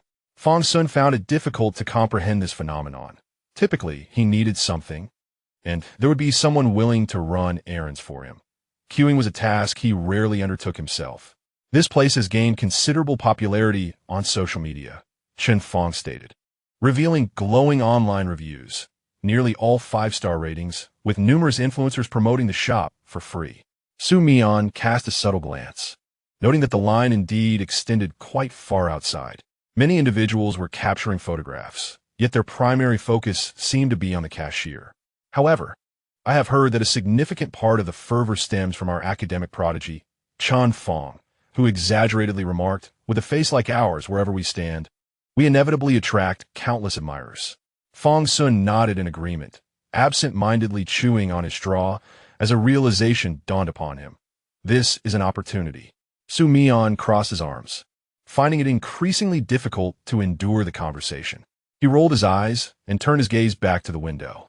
Chun Fong, acutely aware that his friend could not tolerate flattery directed at Lin Zhouan, stifled a laugh, suddenly covering his mouth and leaning toward Fong Sun. With a sidelong glance at the lengthy queue, he whispered, but have you noticed? Not everyone in that line is here just for our academic star. Upon hearing this, Fong Sun turned back to observe the line once more, spotting several petite and delicate male omegas whispering among themselves, their eyes frequently darting towards their table. Particularly at the one gazing out the window, the omega's glances often fell upon Xu Mian, with some even covertly snapping photos of him. Fong Sun immediately comprehended. As an omega himself, he understood all too well that Xu Mian's strikingly assertive appearance was far more captivating to them than Lin Zhouan's. Every aspect of him seemed perfectly tailored to their tastes. This was precisely why, upon first encountering Xu Mian, he had posed those questions. He had desired this individual from the very first moment. Alas, it appeared that Xu Mian was indeed a quintessential straight man. Otherwise, such a high-quality omega would hardly be rejected by any alpha. Chun Fong abruptly stood, seizing his phone. My girlfriend has requested me to fetch desserts from this establishment. I may need to join the queue now. Xu Mian glanced at him, prompting Chun Fong to grin widely. Darling, do you want one? I can grab it for you. I've got you back. It was clear he had no fondness for sweets, yet he still indulged in such frivolous banter. Scram. All right then. Once Chun Fong departed, the table felt considerably more tranquil. Lin Zhouan continued his work diligently, while the rest quietly focused on their personal reports, the ambience of the cafe not particularly serene. The line showed no signs of diminishing. In fact, it seemed to grow longer, with even Chun Fong braving the sun outside. Before long, a striking woman entered, adorned with dark sunglasses and vibrant red lipstick, her towering heels clicking assertively against the floor. Her entrance was undeniably eye-catching, her figure drawing the attention of several men. Methodically, she selected a seat further inside, gracefully removing her sunglasses to reveal a face that balanced innocence with maturity. As she passed by Xu Mian's table, a faint scent of perfume lingered in the air, prompting Xu Mian to subtly furrow his brow as he glanced towards the woman seated beside him. At that moment, Fong Sun quietly murmured, "Is she a model? Her aura is truly remarkable." The grace of a woman is undeniably distinct, her figure elegantly swaying as she walks, exuding an enchanting charm. Yet, as Xu Mian gazed at her profile, a sense of familiarity washed over him, as if he had encountered her before. She was engrossed in messaging on her phone, her face adorned with a smile, and her voice, when sending voice messages, carried a delightful, feminine lilt. At that moment, Lin Zhouan exchanged a few words with an employee, who then handed over an item, taking over Lin Zhouan's responsibilities. He approached with a platter of desserts, accompanied by their ordered coffees and fruit teas. The desserts were staples of the establishment, requiring no queue, while the limited-time offerings were the ones that drew lines. Having come to complete their task, they held no interest in the new arrivals. I informed him that once the orders were delivered, I would join them for a discussion. Lin Zhouan placed the coffee on the table. Fong Sun remarked, "This one's his. The three of U.S. ordered fruit tea." Lin Zhouan glanced at Xu Mian's turn profile and pushed the coffee towards her, stating, "The coffee is quite bitter. Let me know if you need sugar." Xu Mian turned her head, looking down at the coffee before gently inserting a paper straw, replying softly, "No need, I prefer it bitter." Lin Zhouan fell silent. Yet the atmosphere noticeably cooled. Fong Sun, with a hint of exasperation, observed the two, pondering whether their daily banter stemmed from some underlying discomfort. After serving their table and a few others, Lin Zhouan approached the adjacent table where Xu Mian sat, gracefully placing a cup of fruit tea before the woman and softly saying, "Enjoy." The woman glanced at him and, with a slight smile, asked, "Handsome, do we really need to queue for your limited-time desserts? Can't I just order directly from you?" "Apologies, but that's not possible." Lin Zhouan interrupted coldly before taking his leave with the tray. The icy beauty lived up to her reputation. Fong Sun, having witnessed the scene, observed the woman's composed demeanor, seemingly unbothered by Lin Zhouan's rejection, and commented, "Yet, when those two faces were compared, hers seemed to pale in comparison." Lin Zhouan's visage is truly unmatched. Just as he finished speaking, a middle-aged man in a suit entered the establishment, accompanied by a younger man also dressed in formal attire. It was evident to any discerning eye that the older gentleman was the proprietor. Xu Mian's expression stiffened at the sight of him, her gaze trembling as her fingers tightened around the coffee cup. The man, oblivious to Xu Mian's presence, made his way directly to the woman. Upon seeing him, her smile blossomed more radiant than a flower, her red lips curling slightly as she said, "You're here. I've been waiting for you for quite some time." She feigned a pout. The man naturally settled beside her, smiling. "You mentioned want to try the desserts here?" "Yes," the woman replied, "but we need to queue." "Queue?" The man cast a glance at the lengthy queue ahead of him and subtly gestured to the young man beside him. Instantly comprehending, the young man stepped outside to join the line. What followed was a display of intimate affection between the two. However, it was evident to any observant onlooker that the woman was quite youthful, likely in her early 30s, while the man, though reasonably attractive, bore the unmistakable marks of age, perhaps nearing 50. It was clear to discern the woman's status. "My word, it's my first encounter with a mistress," Fong Sun whispered to Mu Xiaoyu. "Perhaps she isn't." Mu Xiaoyu replied softly, "Of course she is, you simpleton. Look at the age of that man. He seems to be in his late 40s, while that woman appears to be in her 20s, at most 30. Fong Sun's pointed remarks rendered Mu Xiaoyu momentarily speechless. In a hushed tone, Fong Sun continued to analyze the situation with Mu Xiaoyu, completely oblivious to Xu Mian, who had crumpled his paper cup in agitation, having barely sipped his drink. The coffee was nearly overflowing when a hand suddenly grasped his, gently advising, "It's about to spill." This voice abruptly jolted Xu Mian back to reality, and in an instant of confusion, he realized his coffee cup had been snatched away. Lin Zhouan had taken a few tissues to wipe the coffee droplets that had splattered onto Xu Mian's hand. Startled, Xu Mian quickly retracted his hand and snatched back the misshapen cup, retorting, "Mind your own business." His tone was slightly unfriendly, as if Lin Zhouan were a villain. Before he turned his face away, choosing not to utter another word. Fong Sun and the others exchanged nervous glances at this unexpected turn of events, bewildered by the tension brewing between the two. Xu Mian's words were sharp, and even the most even-tempered individuals would find it hard to endure. Just when they expected Lin Zhouan to retaliate, he quietly continued with his report, producing a sigh of relief from the group. However, Xu Mian suddenly rose to his feet, seemingly intent on leaving. Lin Zhouan, seated beside him, would have to stand up if Xu Mian chose to exit. Xu Mian's expression was even colder than before, his demeanor radiating an air that suggested others should vacate the premises. "I'm leaving. You stand up," he stated flatly, his tone devoid of emotion, save for its chill. Lin Zhouan paused in his writing, silently rising to relinquish his seat without uttering a word. Fang Sun protested, "We haven't yet discussed the team project report. Are you really just going to leave?" Xu Mian hesitated, pinching the bridge of his nose, his mood decidedly sour. However, he did not wish to waste anyone's time. Just as he prepared to return, Lin Zhouan cast a detached glance his way, his voice steady and unyielding. "If you wish to leave, then go. If you don't want to contribute, then leave. This assignment can still be completed without you." Chapter 57. Do not scold him. The two individuals locked eyes, and Xu Mian's naturally drooping fingers tightened slightly, a smile born of frustration flickering across his face as he gritted his teeth. "Fine." With that, he resolutely turned to leave. "Xu Mian," Fang Sun called out as he realized the other party was indeed departing, and his voice drew the attention of everyone in the store, including the couple seated nearby. Xu Mian's steps halted abruptly as a middle-aged man's voice called out from behind, "Xu Mian?" The man stood up from beside the woman and approached Xu Mian's direction, tentatively inquiring, "Xu Mian?"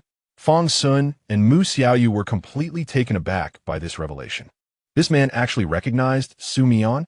Lin Zhouan glanced over, his brows furrowing slightly.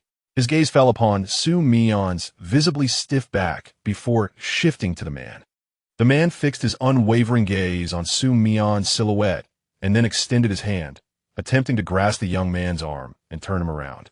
However, before his hand could even brush against the fabric of Xu Mian's clothing, Xu Mian pivoted sharply, swatting the man's hand away with a swift motion. His eyes reflected unmasked disdain as he stared at the hand that had come perilously close to touching him, immediately furrowing his brow. It was evident that had the hand made contact, he would have felt compelled to sever it. The man's demeanor darkened upon witnessing Xu Mian's reaction. But as he beheld the young man's face upon his turn, the displeasure dissipated like smoke. With a hint of resignation, he sighed, glanced at the surrounding patrons, and gestured toward his own table, saying, "It's not appropriate to stand here. Why don't you come sit with your father at the nearby table and have something to eat before we talk?" "Father." Fang Sun and Mu Xiaoyu were momentarily speechless, utterly astonished that this man was Xu Mian's father. Yet, why did Xu Mian exhibit such disdain toward him? Nevertheless, upon hearing this, Xu Mian remained steadfastly unmoved, his expression growing even colder as he fixed a warning glare at the man, stating, "If you dare to call yourself father again, I shall remove your tongue." This remark was undeniably disrespectful, especially considering the man was his biological father. The expressions of those around them trembled in shock, and the man's countenance darkened considerably. The woman who remained seated, upon realizing the man was the father of his son, wore an expression akin to someone who had just tasted something foul. However, upon hearing Xu Mian's words, she immediately directed her gaze toward the man's face. While the man's expression was far from pleasant, he refrained from expressing any anger. The woman silently clenched her teeth, taking deep breaths as she turned her head away, refusing to look further. Such a scene was one he had never had the right to partake in. She still possessed the self-awareness to recognize this. "Xu Mian, you still harbor such resentment towards me, yet I truly regret my past actions. Can you not find it in your heart to forgive me?" Su Guangdong Sai. "Over the years, you have been the only son in my heart. I have longed for you, my son." "Longed for me?" Xu Mian repeated a phrase, then, in front of Su Guangzhong, uttered a curse before finally shifting his feet. He was no longer the person he once was. The young man had matured, his presence effortlessly suppressing others. Yet, in the depths of your gaze, all I could discern was disdain. As Xu Mian fixated on him, the man retreated, words unspoken, while Xu Mian had already departed, leaving a cloud of dust in his wake. "It appears he is quite the irresponsible father," Fang Sun murmured. casting a scornful glance at the man. After all, what kind of good father or husband can a man be when he is accompanied by a mistress? The man stood alone, the eyes of those around him scrutinizing, and he seemed to falter under their gaze. The woman he had abandoned trailed behind him as he exited the establishment. The atmosphere in the shop returned to its previous state, and Fong Sun sighed, suddenly realizing, no wonder Xu Mian had been acting oddly. He must have seen his father with that woman. He glanced at Lin Zhouan and defended Xu Mian, saying, "You shouldn't blame him. Anyone in such a situation would feel uneasy." Lin Zhouan remained silent, and Fong Sun sighed again, finding himself caught in the middle of their turmoil. Could these two not allow for a moment of peace? After a considerable time, Chun Fong returned. Noticing the absence of one person and wearing a puzzled expression, "Where's my brother?" Just as Fong Sun was about to respond, Lin Zhouan, who had remained silent since earlier, abruptly stood up, cleared the books from the table, and took his bag to leave, casually remarking, "I'll come back tomorrow. I need to go." This left the others exchanging glances. Chun Fong exclaimed, "I haven't even started. How can it be over already?" Upon returning to the staff room, Lin Zhouan placed his belongings in the locker, slung his backpack over his shoulders, and exited through the back door. The weather in this region is notoriously unpredictable. Winter is long, yet once it passes, temperatures fluctuate erratically. Today it might be 20 degrees, only to drop to 10 the next. However, today's warmth was particularly stifling. The back door led to an alley, and a brief stroll of several minutes would bring him home.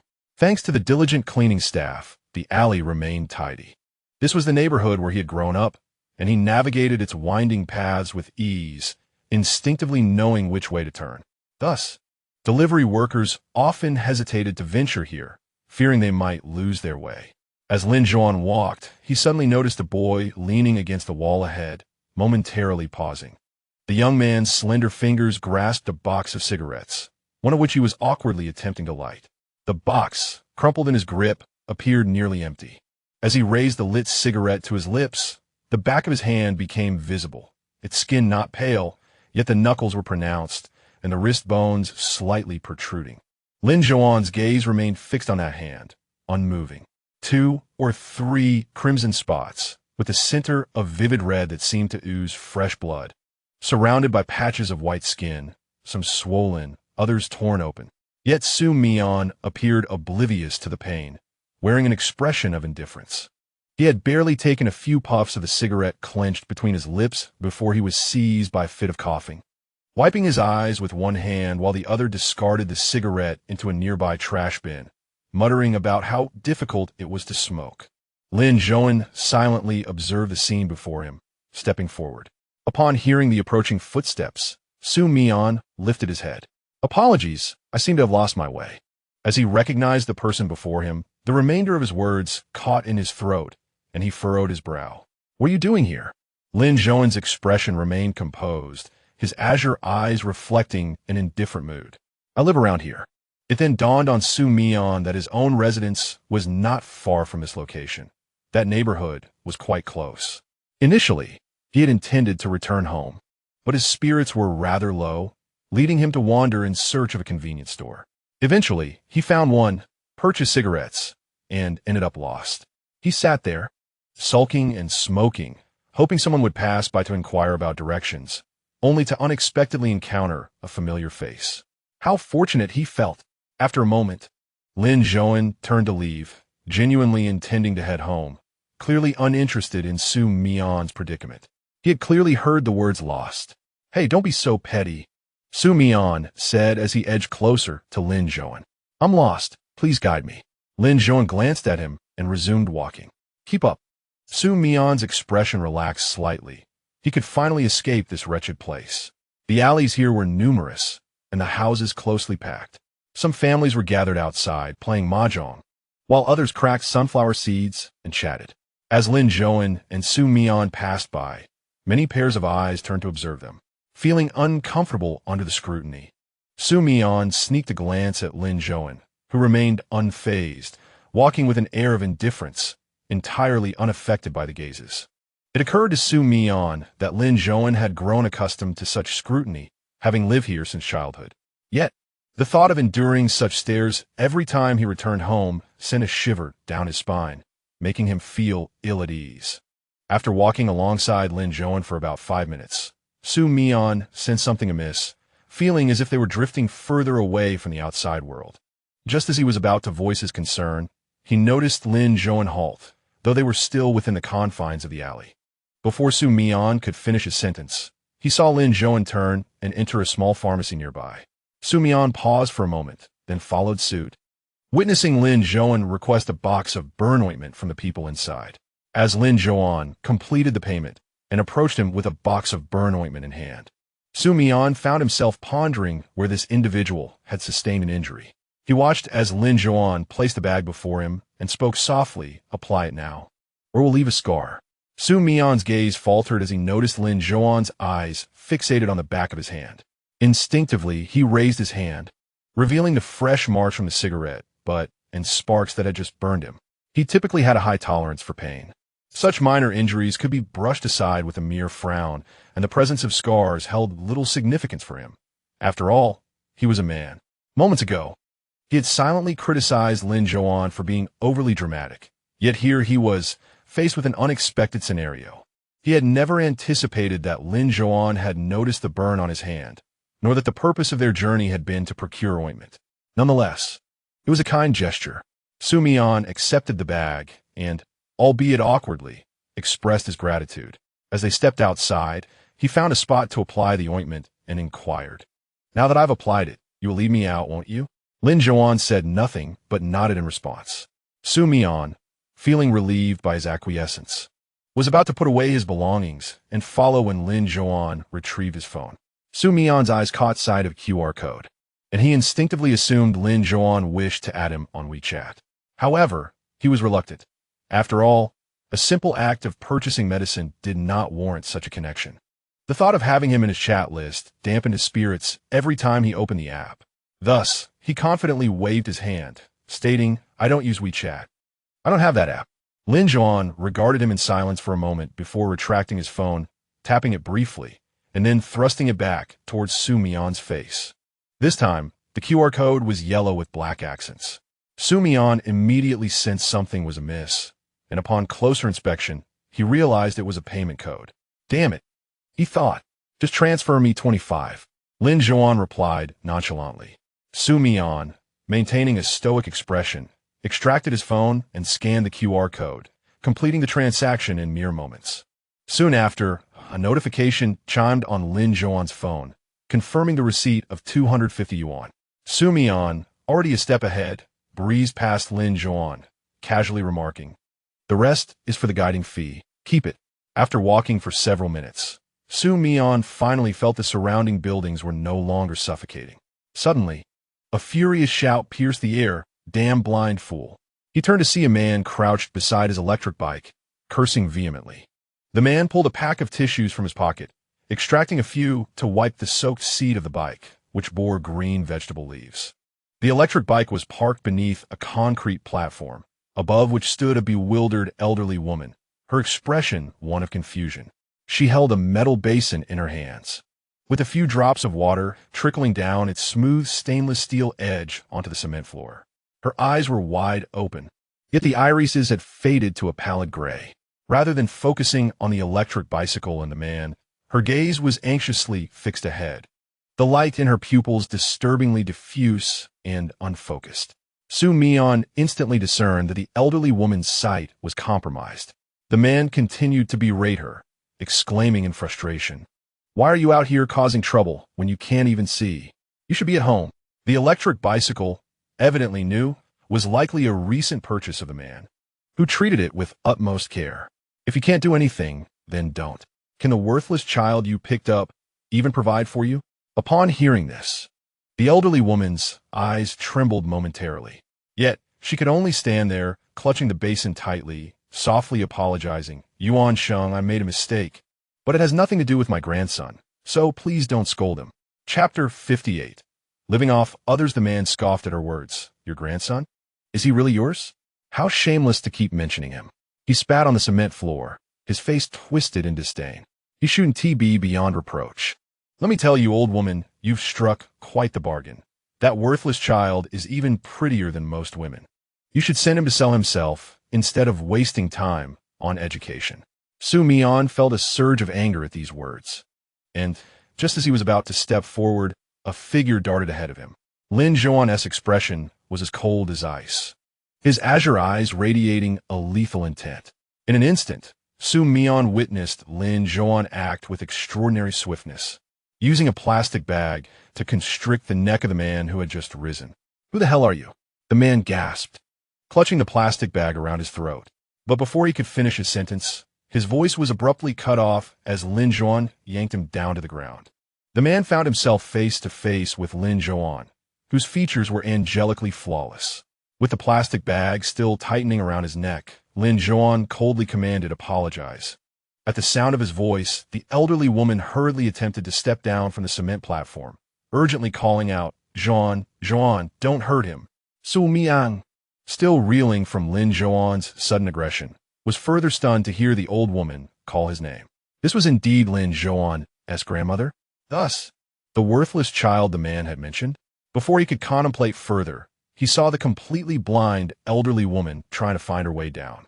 He stepped forward to assist her, only to hear Lin Zhouan, still gripping Yuan Sheng's neck, coldly state, "If you come down, I will strike him. I only want him to apologize." The elderly man's footsteps abruptly halted, poised to descend, yet he ultimately refrained from doing so. "Do not strike. Please do not strike," he implored, his face flushed from the pressure of the plastic bag around his neck. Yuan Sheng had long since shed his initial arrogance, desperately apologizing to the grandmother. "Yes. I am sorry. It is my fault. I shall never dare again." "How many times have I heard you say that?" Lin Zhouan remarked, his cerulean eyes glinting with an icy glare as he fixed his gaze upon him. "Is it your amusement to bully an elderly person? A blind man whom you cannot even see? Is this the essence of your existence?" Though Lin Zhouan's tone was devoid of any emotional turbulence, it exuded a chilling intensity, and his azure irises concealed a latent menace rather than the benevolence of an angel.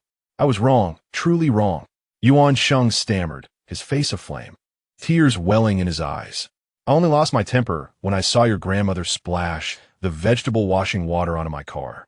I was momentarily blinded by rage and spoke thoughtlessly." Such thoughtlessness was utterly unconvincing to Xu Mian, who would have undoubtedly retaliated with a few strikes to Yuan Sheng's teeth had he been in the same predicament. However, Lin Zhouan countered, "Initially, it was our fault, and I apologize on her behalf." His unyielding gaze remained fixed on the bloodshot eyes of Yuan Sheng as he articulated with deliberate clarity, "I am sorry." Yuan Sheng felt an overwhelming fear, as some individuals express anger in a predictable manner. Yet this one was unlike any other, shrouded in inscrutability. He bit his lip, on the verge of tears. Yet the elderly man continued to stare intently at him, asking, "Are you satisfied?" How could he dare to express dissatisfaction? Yuan Sheng fervently nodded. "I am satisfied. I am satisfied. I apologize as well. It is my fault for insulting your grandmother, calling her blind. I am a blind one. I failed to recognize the greatness before me. I am utterly wretched." As Lin Zhouan relaxed his grip, Yuan Sheng promptly scrambled to his feet, kneeling in the direction of the elder with his hands clasped together. "I am truly sorry, esteemed lady. I spoke ill earlier, and I deserve punishment." With that declaration, he delivered a fierce slap to his own face. This wretched mouth, how it fails to articulate properly. The elderly lady, unable to see, waved her hands in protest. No, please stop. I do not mind. Do not harm yourself in this manner." Lin Zhouan, maintaining a frosty demeanor, replied, "You may leave now." Yuan Sheng immediately expressed his gratitude fervently, not even pausing to wipe the vegetable leaf from the saddle of his electric scooter before hastily departing. Xu Mian stood in stunned silence, having never witnessed such a scene, rendered momentarily speechless. Yet Lin Zhouan, as if nothing had transpired, bent down to retrieve the ointment from the ground, tossing the empty bag into a nearby trash bin before ascending the steps. This was a house that had been self-built long ago, standing 2 stories tall, with a cement platform at the entrance measuring around 20 square meters. A large locust tree graced the outer area, beneath which sat a wooden table accompanied by several bamboo chairs. On the opposite side of the locust tree, there was a wooden fence, and it was from that side that my grandmother had just splashed water. Although the house was quite old, it still possessed a certain charm. As Lin Zhouan approached, he instinctively extended his arm, and my grandmother immediately placed her hand upon it, gently exploring for any signs of injury. "Are you hurt? Are you hurt?" Lin Zhouan maintained a stoic expression, pursing his lips as he softly replied, "I'm not hurt." The elderly woman sighed with relief, expressing her gratitude that he was unscathed. "Grandma, please stay at home. I will return shortly," he reassured her. Gripping Lin Zhouan's arm tightly, she inquired, "Where are you up to?" Lin Zhouan glanced at Xu Mian, who was still standing nearby, and explained, "Just a small matter. I will be back soon. I need to put something away." With a nod of understanding, my grandmother loosened her grip and moved to a nearby stool, settling down. Lin Zhouan then entered the house. Xu Mian exhaled, standing beneath the cement platform where the elderly lady resided. Though her eyesight was poor, her hearing was keen. Upon detecting a slight noise, she turned her head slowly toward Xu Mian's direction. Xu Mian took a moment to observe before stepping toward the corner. As the sound of his footsteps faded, the elderly woman returned her gaze, resuming her task of tearing up vegetable leaves from the ground. Once he had distanced himself, Xu Mian sent Lin Zhouan a message, indicating his current location and instructing him to come find him. He had chosen this corner primarily out of concern that if he wandered too far, Lin Zhouan might not locate him, leaving him unsure of how to return home. However, upon his arrival, he discovered a group of middle-aged women chatting and cracking sunflower seeds. Some stood, craning their necks, and suddenly came face to face with Xu Mian, clearly having just witnessed an intriguing spectacle. Upon recognizing Xu Mian, one of the women exhaled in relief and returned to her seat, resuming her seed cracking. The peculiar nature of this elderly lady struck him. She hadn't seen her son in over a decade, yet seemed unconcerned, while at the same time, she nurtured a child she had taken in from outside. One of the women remarked, "When I moved here, I had no idea she had a child. But I have heard you mention that Lin Zhouan is not her biological grandson, but rather a child she brought in from outside, lacking any blood ties." "Oh, you wouldn't believe it. I remember that winter, it was particularly cold, and there was a heavy snowfall.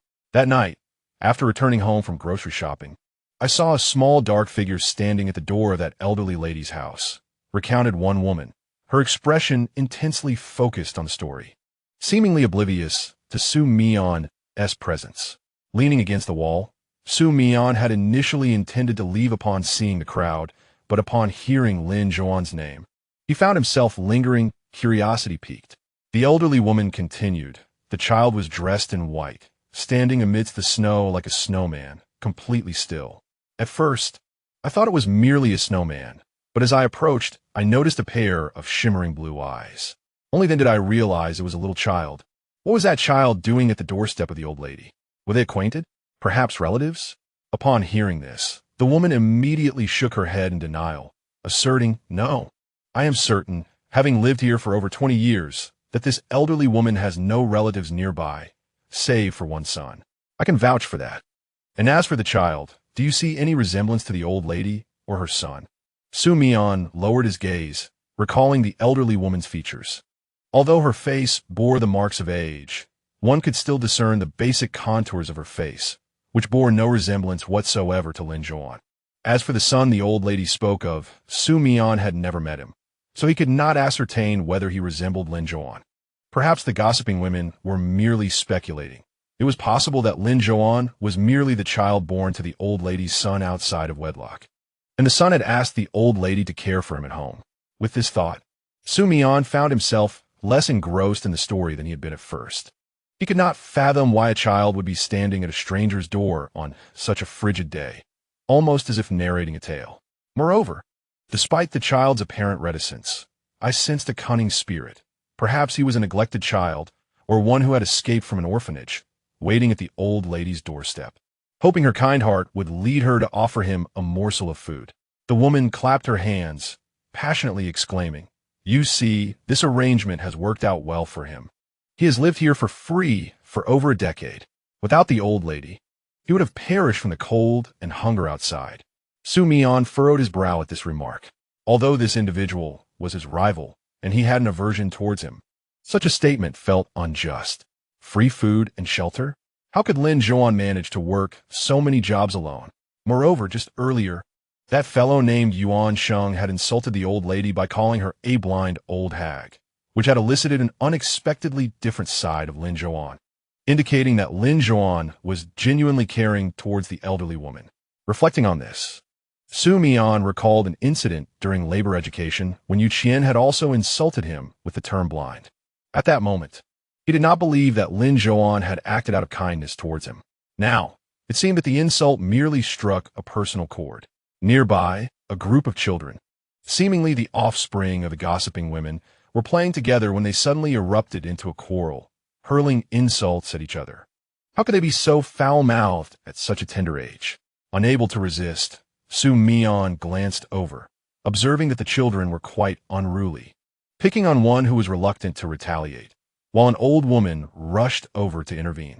Initially, the atmosphere was light-hearted, filled with gossip, but suddenly, a brawl erupted among the children, much to the dismay of their mother. What began as a children's squabble escalated into a heated exchange of invective among the adults, with the vitriol surpassing that of the children tenfold. Sighing, Xu Mian felt overwhelmed by the cacophony and contemplated departing when Lin Zhouan seized his arm and led him into another alley. Once inside, he released his grip, instructing Xu Mian to follow him. Xu Mian trailed behind, observing Lin Zhouan's tall and imposing figure, which seemed worlds apart from the raucous children. An orphan? A discarded child? Xu Mian pondered as he was guided away, eventually returning to the original spot they had entered. You should know the way from here. Thanks. Xu Mian zimak. Lin Zhouan turned, his slender silhouette quickly vanishing into the inky darkness of the alley. The narrow passageway felt ill-suited for someone of Lin Zhouan's stature. Upon returning home, Xu Mian fed his cat and prepared for a shower. After bathing, he noticed that the wound on the back of his hand had turned white and the previously healing injury had worsened. Reluctantly, he retrieved the burn ointment and applied it once more before retiring to bed. As he lay there, reflecting on the day's events, particularly the encounter with that individual, Xu Mian suddenly sat upright, rummaging through a small box.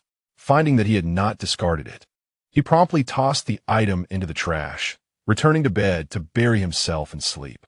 On the final day of their 3-day holiday, the group naturally convened once more at the same location, this time during Lin Zhouan's lunch break.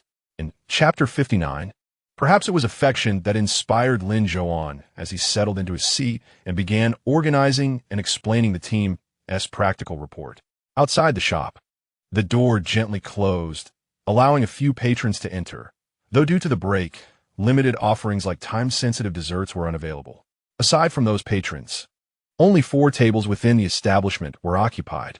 The table adjacent to Xu Mian's housed a young couple who appeared to be of similar age, presumably university students. They seemed engrossed in a card game, occasionally leaning in to discuss strategies, the ambience between them palpably intimate. Before long, the closed door swung open to reveal a young woman entering. Just as she prepared to call for a waiter, her gaze was drawn to the couple. She waved off the waiter and approached their table, unceremoniously pulling out a chair beside the blonde-haired girl.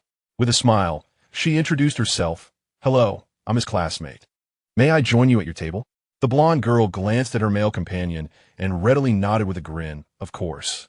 The trio then settled into their card game, although the girl arrived under the guise of joining the boys' table.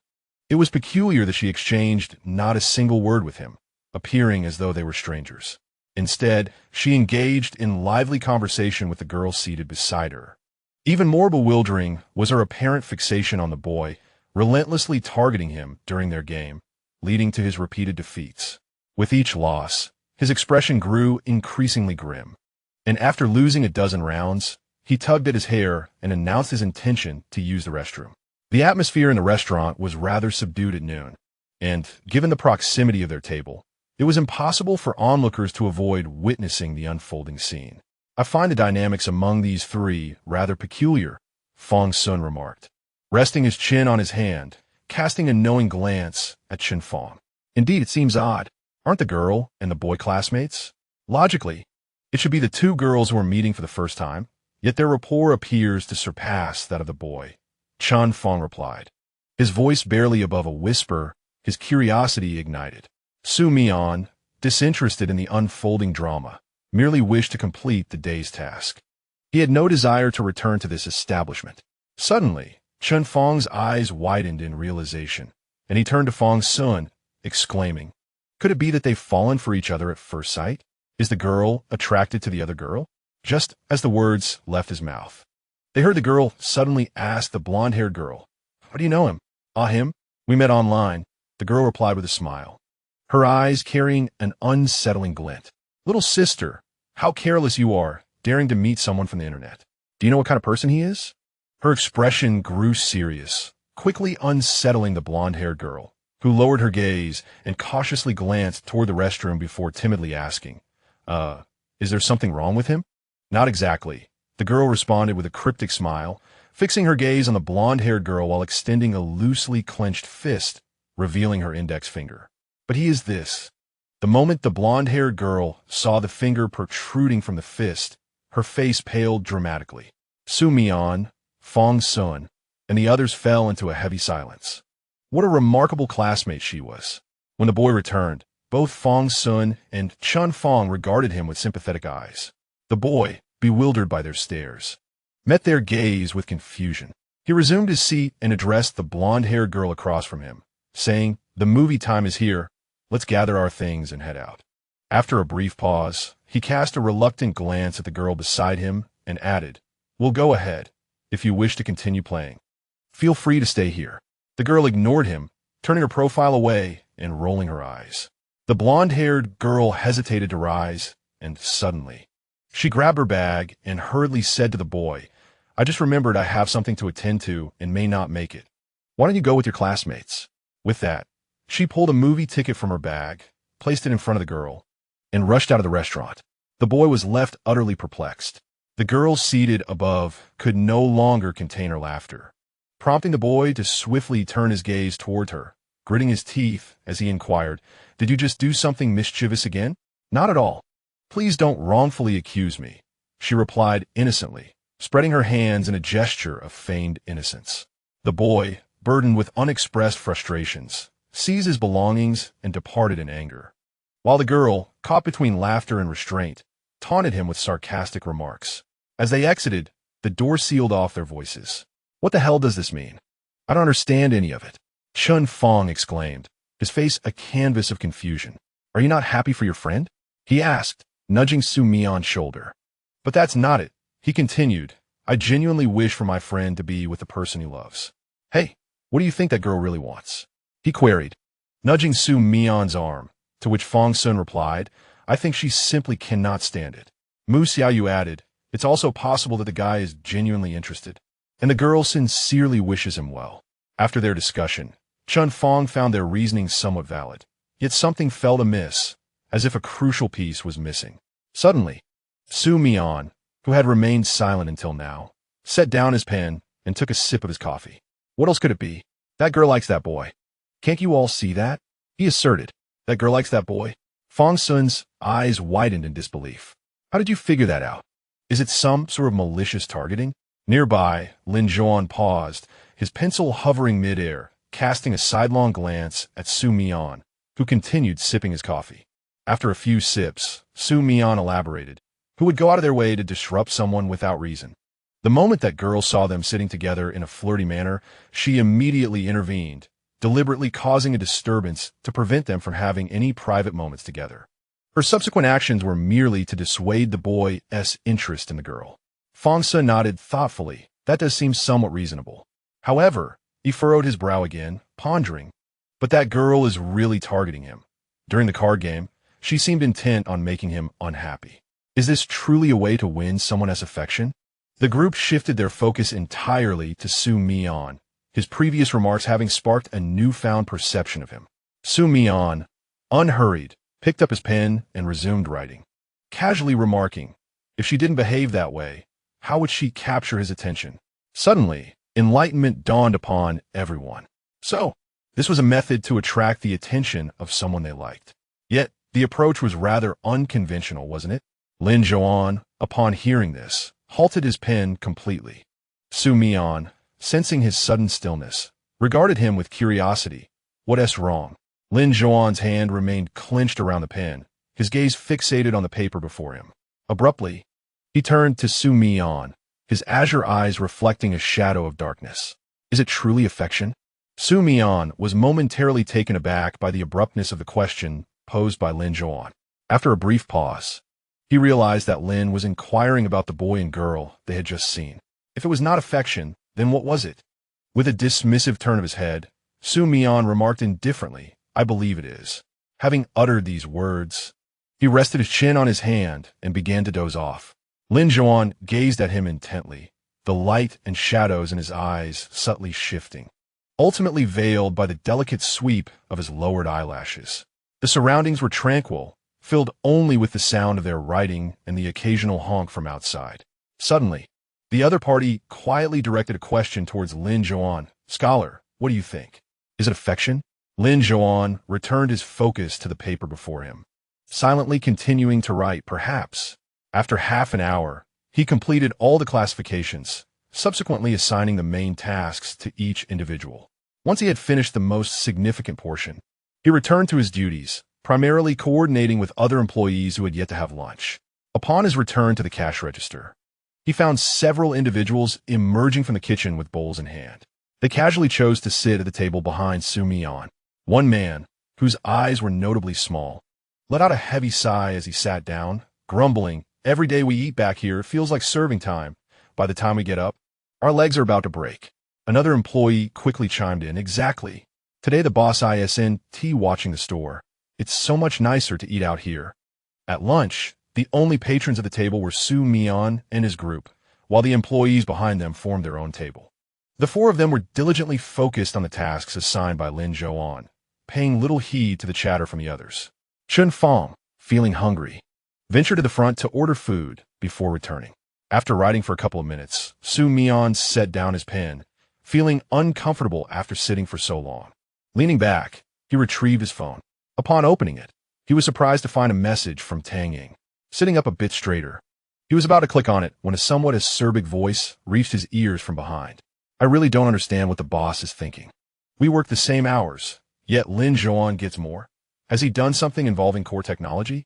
It's just simple cash handling, isn't it? The voice was hushed, clearly wary of Lin Zhouan, who was not far from the cash register. A girl sighed, you can't say that.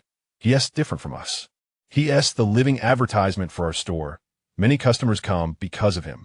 Before her words could settle, the man scoffed derisively. So, he's good-looking and can attract customers? Why doesn't he go where he ought to be?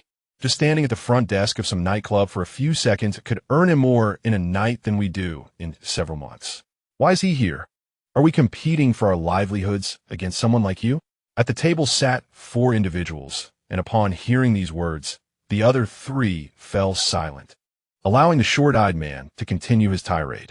Xu Mian paused momentarily, his finger hovering over the screen, refraining from directly engaging with Tang Ying's message.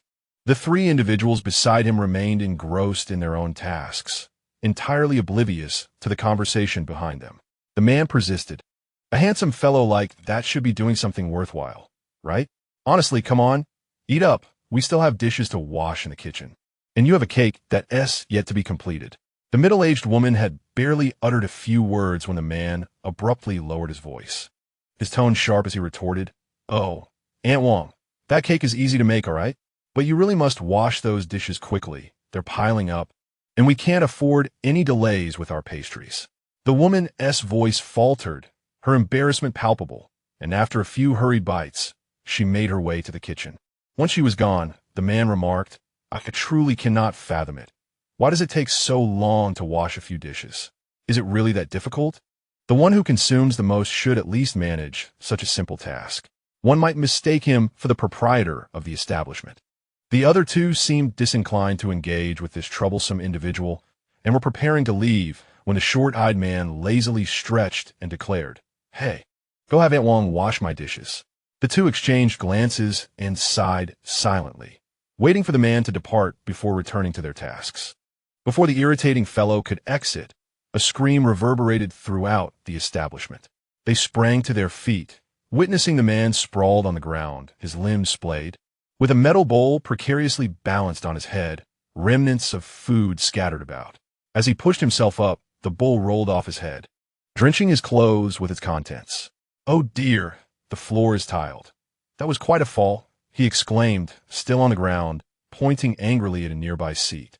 "Are you out of your mind?" Chapter 60.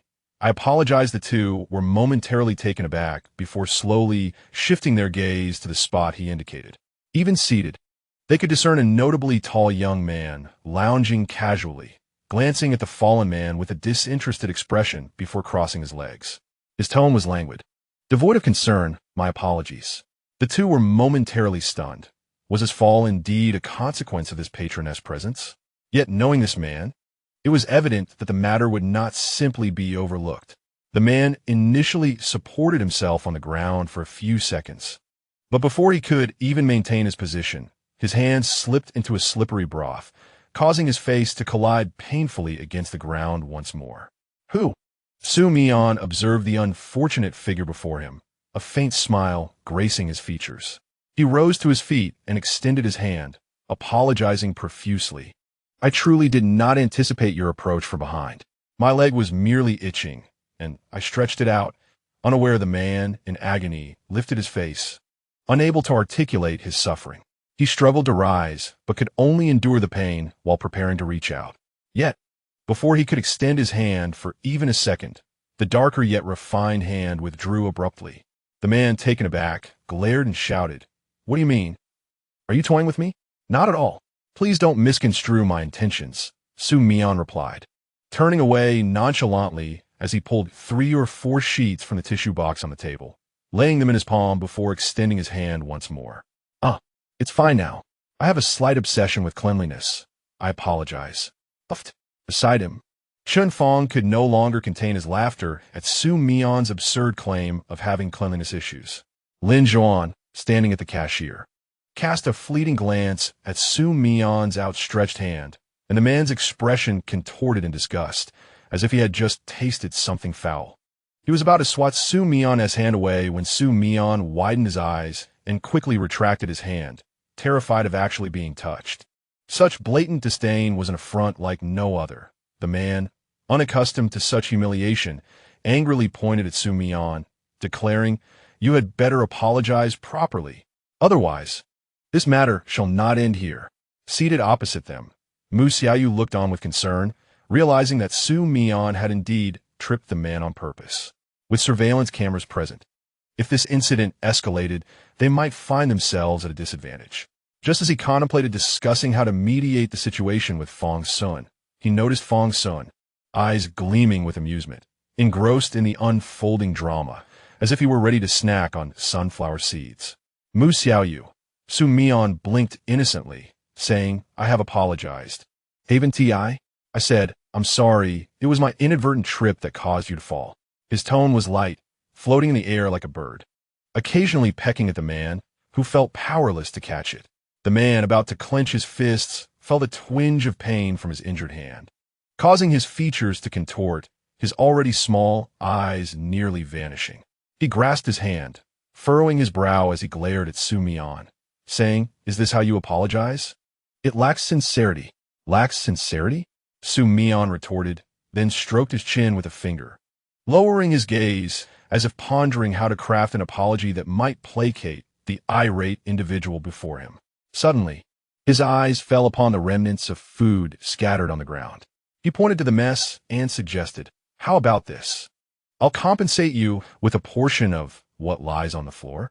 He turned to Chun Fong and said, "Bring over the menu." Chun Fong complied, but wore a puzzled expression, utterly bewildered by the man's intentions.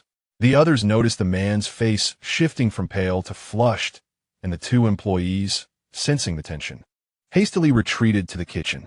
They feared that if their boss discovered they were dining in the presence of guests, their jobs would be at stake. Xu Mian approached the man, holding the menu, and inquired, "Which dish did you order?" The man remained silent, and Xu Mian, filled with confusion, raised his gaze to him.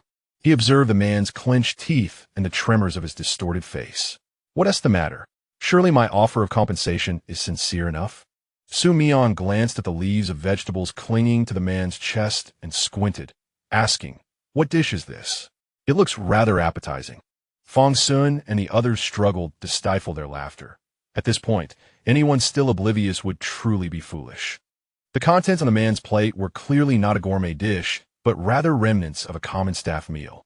Xu Mian's actions were merely intended to humiliate him and assert his own status.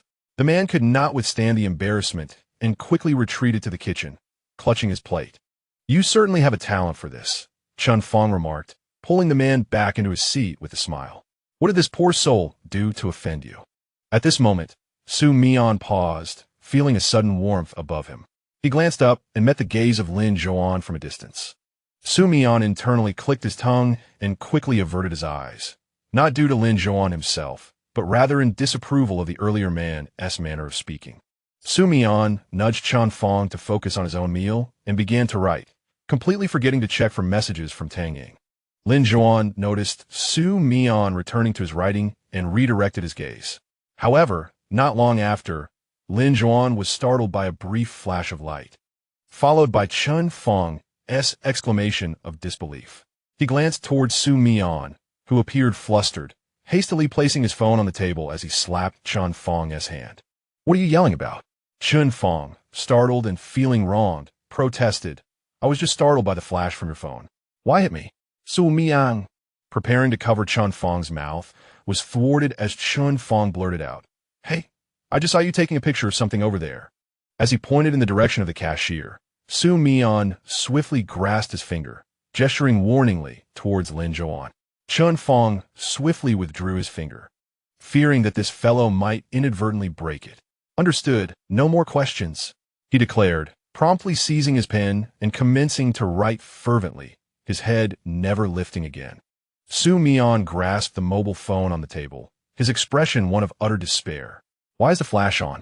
After a considerable pause, he cautiously turned his head and discreetly glanced towards the cash register, where Lin Zhouan had lowered his head, engrossed in writing something. Xu Mian let out a slight sigh of relief, hoping that during those fleeting seconds he had not been noticed. With those thoughts, he picked up his phone. Upon unlocking it, he found himself still in camera mode. The first image displayed was that of a boy with his head bowed, writing something, the picture blurred, rendering his features indistinct. Xu Mian sighed. How could he possibly send such a poorly captured image? It seemed he would need to seek another opportunity for a clearer shot. He reflected that the previous attempt was certainly futile. If Lin Zhouan caught him, he would be utterly humiliated and at a loss for words. Tang Ying's insistence on capturing a photograph seemed rather trivial, especially when he had specifically messaged Xu Mian to assist in surreptitiously photographing Lin Zhouan. It would be far simpler to engage directly with the person rather than go through such convoluted means. After all, did not every human possess a nose, 2 eyes, and a mouth? As the group concluded their assignments, the closing time of the dessert shop approached, typically around 5 in the afternoon, coinciding with Lin Zhouan's departure from work. Just as Xu Mian was about to settle the bill, Chun Fong stopped him, saying, "No need for you to pay. Someone else will take care of it." "You?" Xu Mian regarded him incredulously. Chun Fong sheepishly scratched his head. "Of course it's not me. It's that guy Gu Yinshe." He mentioned that Gu Yinshe had expressed his regrets for not being able to join them, and insisted on covering the expenses. Chun Fong added, "But honestly, it's surprising. He is quite generous." In truth, whether Gu Yinshe attended or not made little difference. He was not one to engage in conversation, nor would he offer any opinions or initiate discussions about the practical report. Initially, Xu Mian had intended to inquire about Gu Yinshe's absence, but the latter had proactively messaged him, explaining that he had personal matters to attend to and would complete his report alone at home. Xu Mian had assumed that he was socially anxious and would feel uncomfortable sitting with others, yet he was evidently quite familiar with the group, even having coordinated the meal arrangements. Xu Mian chose not to press the matter further and followed along with the others. Lin Zhouan, seemingly occupied with an evening part-time job, left without so much as a word. Was his body made of iron? Did he truly work 24 hours a day? Chun Fong, incredulous, remarked, "Our school's tuition isn't exorbitant, and he receives scholarships every year. What on earth is he working so hard for? He has always been like this. Working part-time since his freshman year. Remember when the school was locked down for a while during that time? Fong Sun remarked that his roommate said he actually climbed over the back wall to work. I was completely astonished by Chan Fong, suddenly feeling like a failure. The back wall was at least 2 meters high, topped with sharp spikes and shards of glass to prevent students from skipping classes. What kind of determination must one possess? The group was momentarily speechless, and Fong Sun quietly added that there was a classmate of Lin Zhouan from high school who also began working while studying.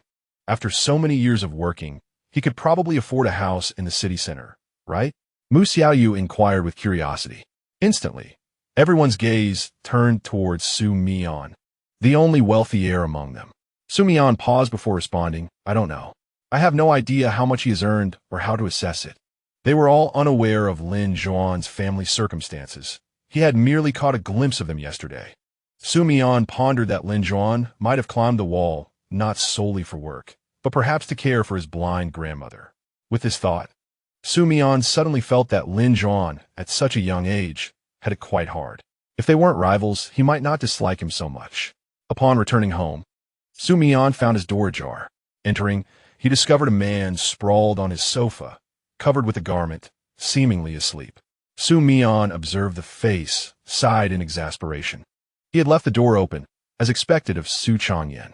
With a loud bang, he closed the door, startling the figure on the sofa awake.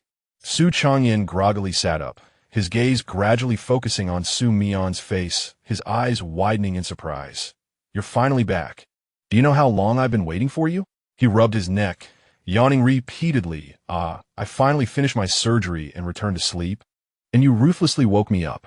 Xu Mian, expressionless, tossed an apple towards Xu Changyan. Eat this, and don't speak.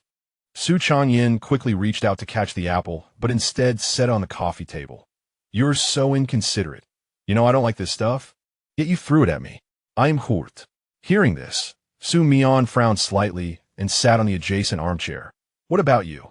You know I dislike that person, yet you handed me his things? Xu Changyan paused, a pang of unease striking his heart, and forced a smile. I know you don't like him, but he is, after all, your father. Xu Changyan, you had better speak properly. Xu Mian coldly shot him a glance. Xu Changyan immediately fell silent, smiling ingratiatingly. All right, I won't say anything more. I should have controlled my tongue better. However, the reason you do not acknowledge him is that you grew up alongside our mother, whereas I have always been by his side. I only noticed that day that his medications had increased and he constantly murmured about you. Chapter 61. Classmate, please respond. He sighed, momentarily softening his heart. Xu Mian remained silent, his expression still as cold as ever. Xu Changyan glanced at him, reclining against the back of the sofa. Xiao Mian, sometimes I truly do not understand what transpired that year, how our once harmonious family transformed into such a state. Your resentment towards him is profound, to the point that he fell silent, lowering his gaze. Although I know he is not a pitiable individual. You know he is not a pitiable person, Xu Ran interjected coldly. Have you forgotten how he treated you? After all these years in the Xu family, did he ever allow you to engage with any matters of the company? Xu Mian's eyes were sharp and frigid, his tone laced with chilling disdain. Did he genuinely regard you as his son? At this point, Xu Changyan's countenance darkened as well. He straightened in his seat, fists clenched, head bowed, his voice somewhat feeble. Of course I know, but all of that was left for you. He only acknowledges you. The company is meant for you. Whoever desires it can take it. Xu Mian stood, declaring, what he gives me now is merely because I successfully evolved into a top-tier alpha at the age of 14. What if I hadn't tea? What if I remained just Xiao Mian? Xu Changyan stood, approaching Xu Mian, placing a reassuring hand on his shoulder, his gaze resolute. There are no what-ifs. You are who you are now. I misspoke earlier. I understand you have many things bottled up inside. Their divorce was not merely due to infidelity. I am aware of that. He withdrew his hand and returned to his original seat, picking up his coat. I won't pressure you. Tell me when you wish to speak. If this is something you can never voice, then I will simply choose not to listen. He paused, turning back to Xu Mian with a gentle smile, his eyes shimmering with warmth. But you must know, I will always stand by your side. By the way, there are dishes I prepared for you in the kitchen. Remember to take them out to eat. I have another surgery tonight, so I want to be joining you for dinner." With that, he exited, closing the door behind him. Xu Mian, feeling fatigued, rose from the sofa but did not immediately head to the kitchen. Instead, he walked over to where the kitten was crouching down to feed it. However, when he saw the cat with its head buried in the can, he realized his brother had already fed it as well. Sighing, Xu Mian sat down on the rocking chair by the window.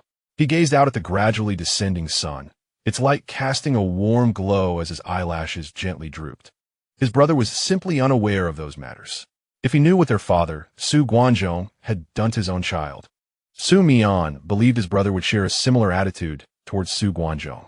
However, those burdensome matters from years past never fell upon Xu Changyan, who remained blissfully unaware of the calamity he had narrowly escaped. Some individuals are perpetually detestable. Xu Mian bent down to scoop up the little kitten that had finished its meal and was now playfully rubbing against his pant leg, gently cradling it in his arms.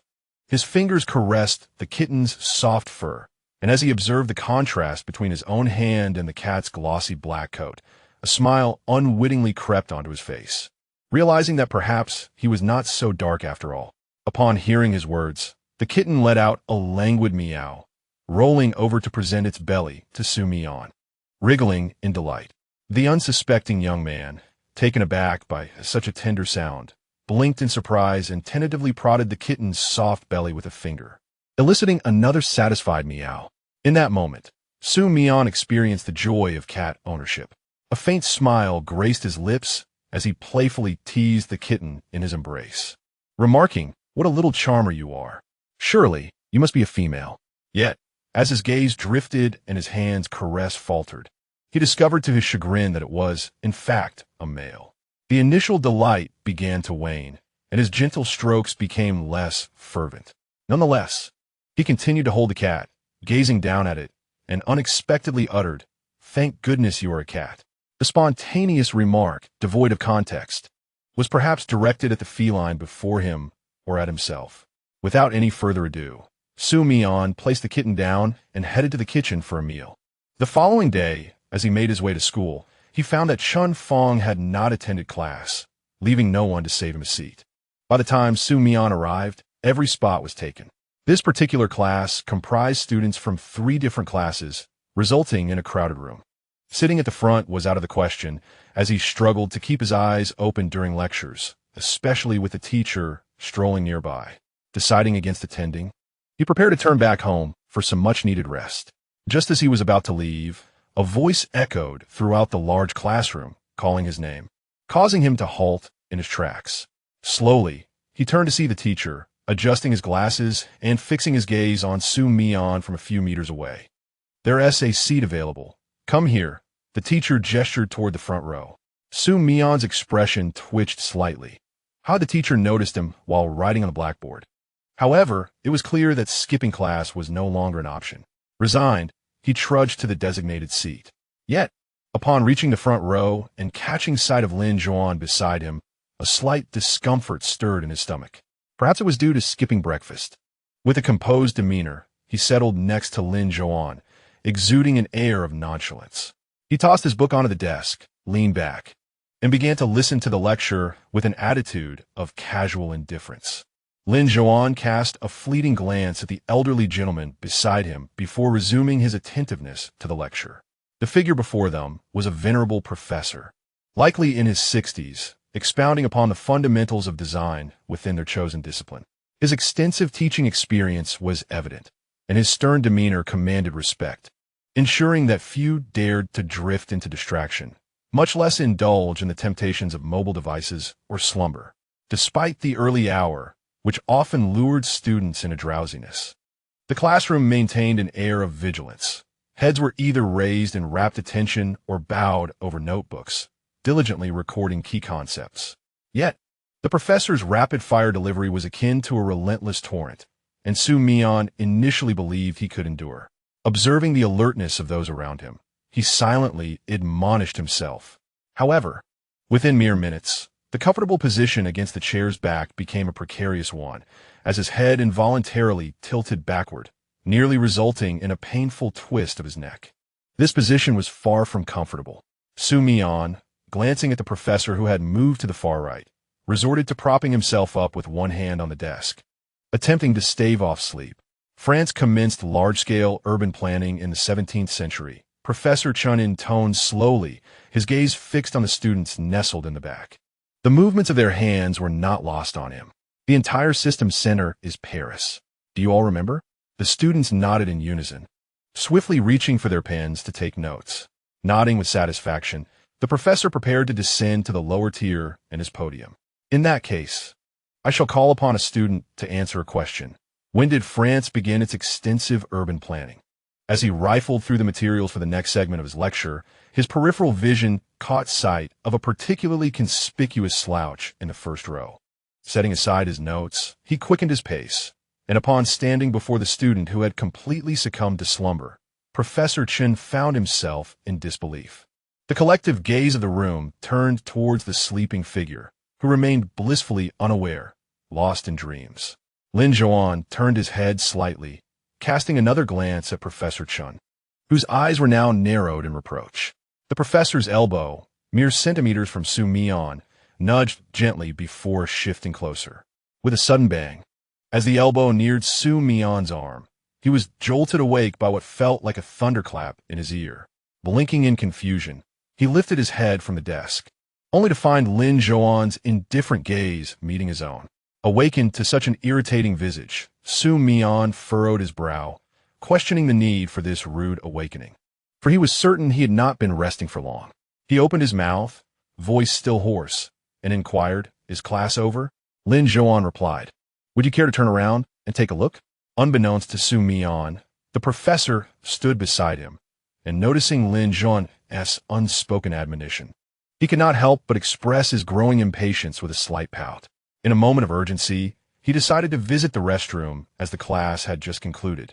Turning around, he stood up abruptly and was met by the sight of Professor Chen, adorned with black-rimmed glasses, standing before him. Xu Mian exclaimed, "Mom, look, has class ended?" Professor Chen, holding a book, gestured around the classroom, saying, "Shall I assign you a seat for your exit?" Xu Mian instantly lowered his head, feeling embarrassed, and replied, "I'm sorry, teacher. Accidentally fell asleep." Professor Chen, having not encountered such an unusual student in months, suppressed his rising anger and inquired, "What did I just explain? Did you hear anything?" After a moment's hesitation, Xu Mian recalled having absorbed some information prior to his slumber. Thus he nodded earnestly, "I did." "Very well. Then you shall respond to the question I posed earlier." "Respond? What question?"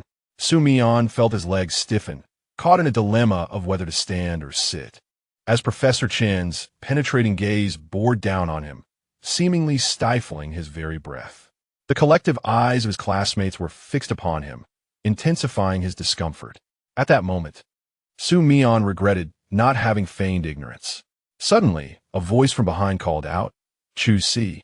The tone was hushed, reminiscent of a friend's discreet assistance, prompting Xu Mian to instinctively respond, "C." To his bewilderment, he perceived Professor Chen's gaze narrowing further, an amalgamation of ire and an expression akin to that reserved for the intellectually challenged. Laughter erupted around him, even causing the previously indifferent Lin Zhouan to stifle a chuckle. The proximity of Lin Zhouan, who dared to mock him so brazenly, stirred an indignation within Xu Mian that could not be overlooked. As he sat down, Professor Chen returned to the lectern and admonished him, articulating each word with clarity. "If you did not listen, ensure you do so attentively from now on. Is that understood, young man?"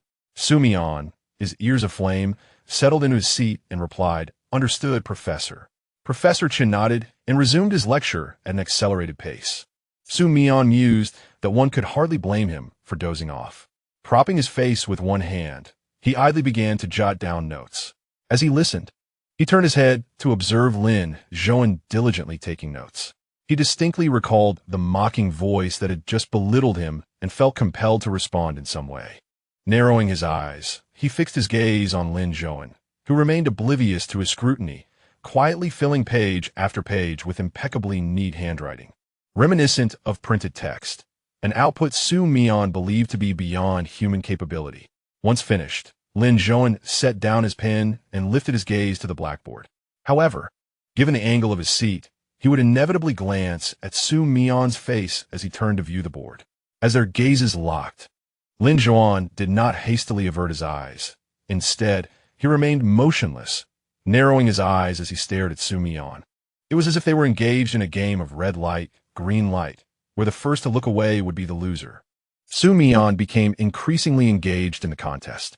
However, the other party merely glanced at him before returning his focus to the blackboard, resuming his attentive listening. Xu Mian, feeling a sense of tedium, suddenly directed his gaze to the simple black gel pen resting on the desk before Lin Zhouan. Chapter 62. How old are you, dear classmate? Like himself, Lin Zhouan had brought only a single pen and a book, though he also possessed a notebook. Xu Mian preferred to take notes directly in his book, as he would later upload photographs to record his credits. Observing Lin Zhouan, he noticed the latter's hand transitioning from a chin-prop position to resting on the desk, lightly tapping the surface while his eyes remained fixed on the blackboard, fingers inching toward the black gel pen. Both were fixated on the blackboard. Thus, Lin Zhouan could only see Xu Mian's profile from his angle. Given Lin Zhouan's character, Xu Mian assumed he was diligently paying attention. Yet the pale blue eyes, which were previously fixed on the blackboard, gradually shifted to Xu Mian's profile. Xu Mian's face was slender, with a high nose and striking features that exuded a cool charm. After a brief moment, those crystalline blue eyes descended, eventually resting on the fingers that were now touching the gel pen. The fingers were long and elegant, with prominent knuckles, creating a captivating sight. As the fingertips made contact with the pen, they flicked it forward with a grace reminiscent of plucking a guillotine, causing the pen to roll swiftly off the desk.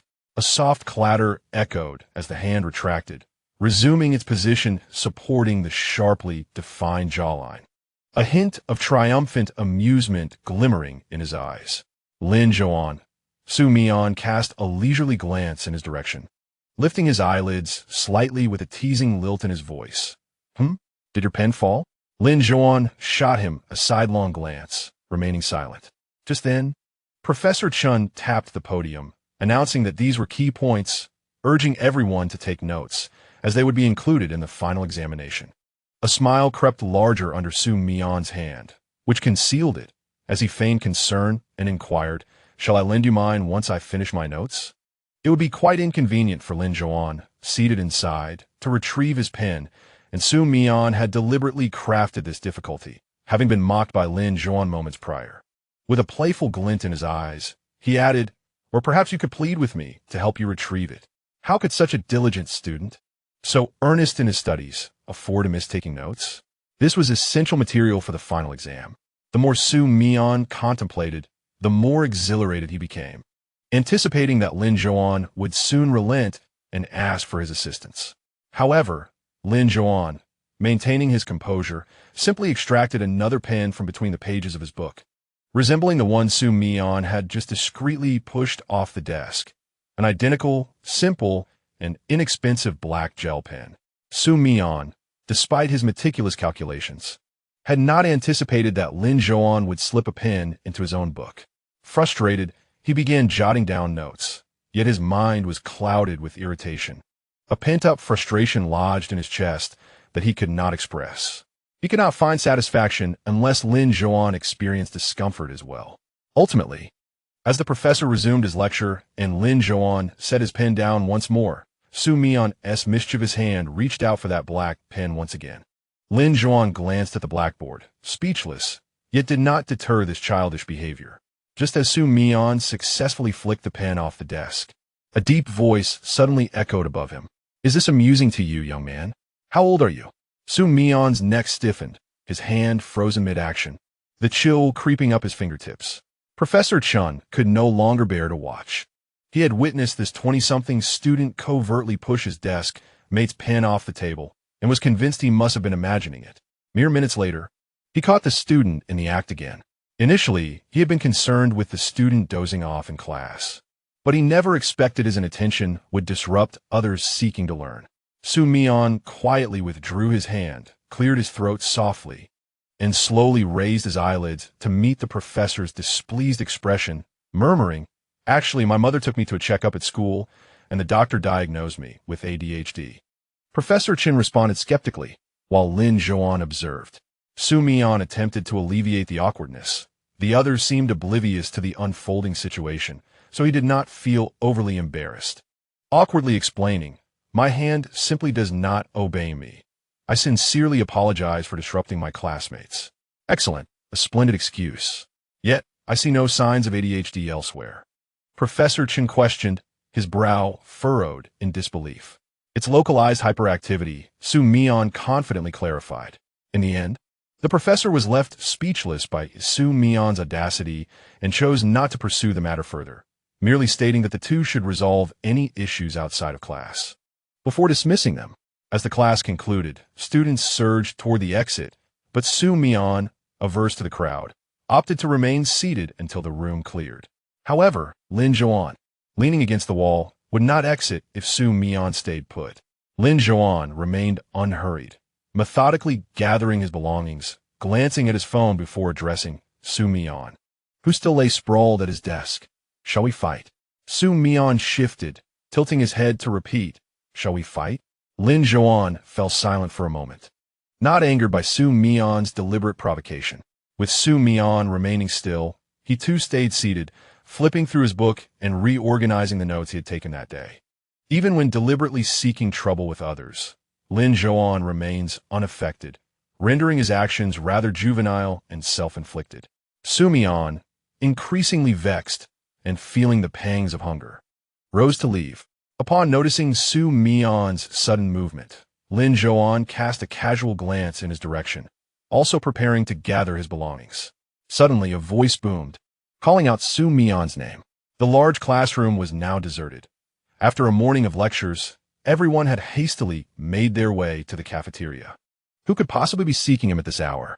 Lifting his gaze, Xu Mian encountered a robust and upright visage, exuding a sense of righteousness. The individual stood tall, clad in a white t-shirt and loose dark denim jeans, with broad shoulders and a narrow waist. His short hair and commanding presence evoked the image of a soldier. Having spent considerable time in the military, Xu Mian had only slightly tanned skin and a more tempered temperament, yet he still retained a lazy, somewhat mischievous air. This individual, however, bore no resemblance to the relaxed demeanor of Xu Mian. He embodied the discipline of a soldier. Xu Mian's eyes glimmered with astonishment as he blinked in disbelief. "Gao Baijing?" As Lin Zhouan stood, he too recognized the newcomer.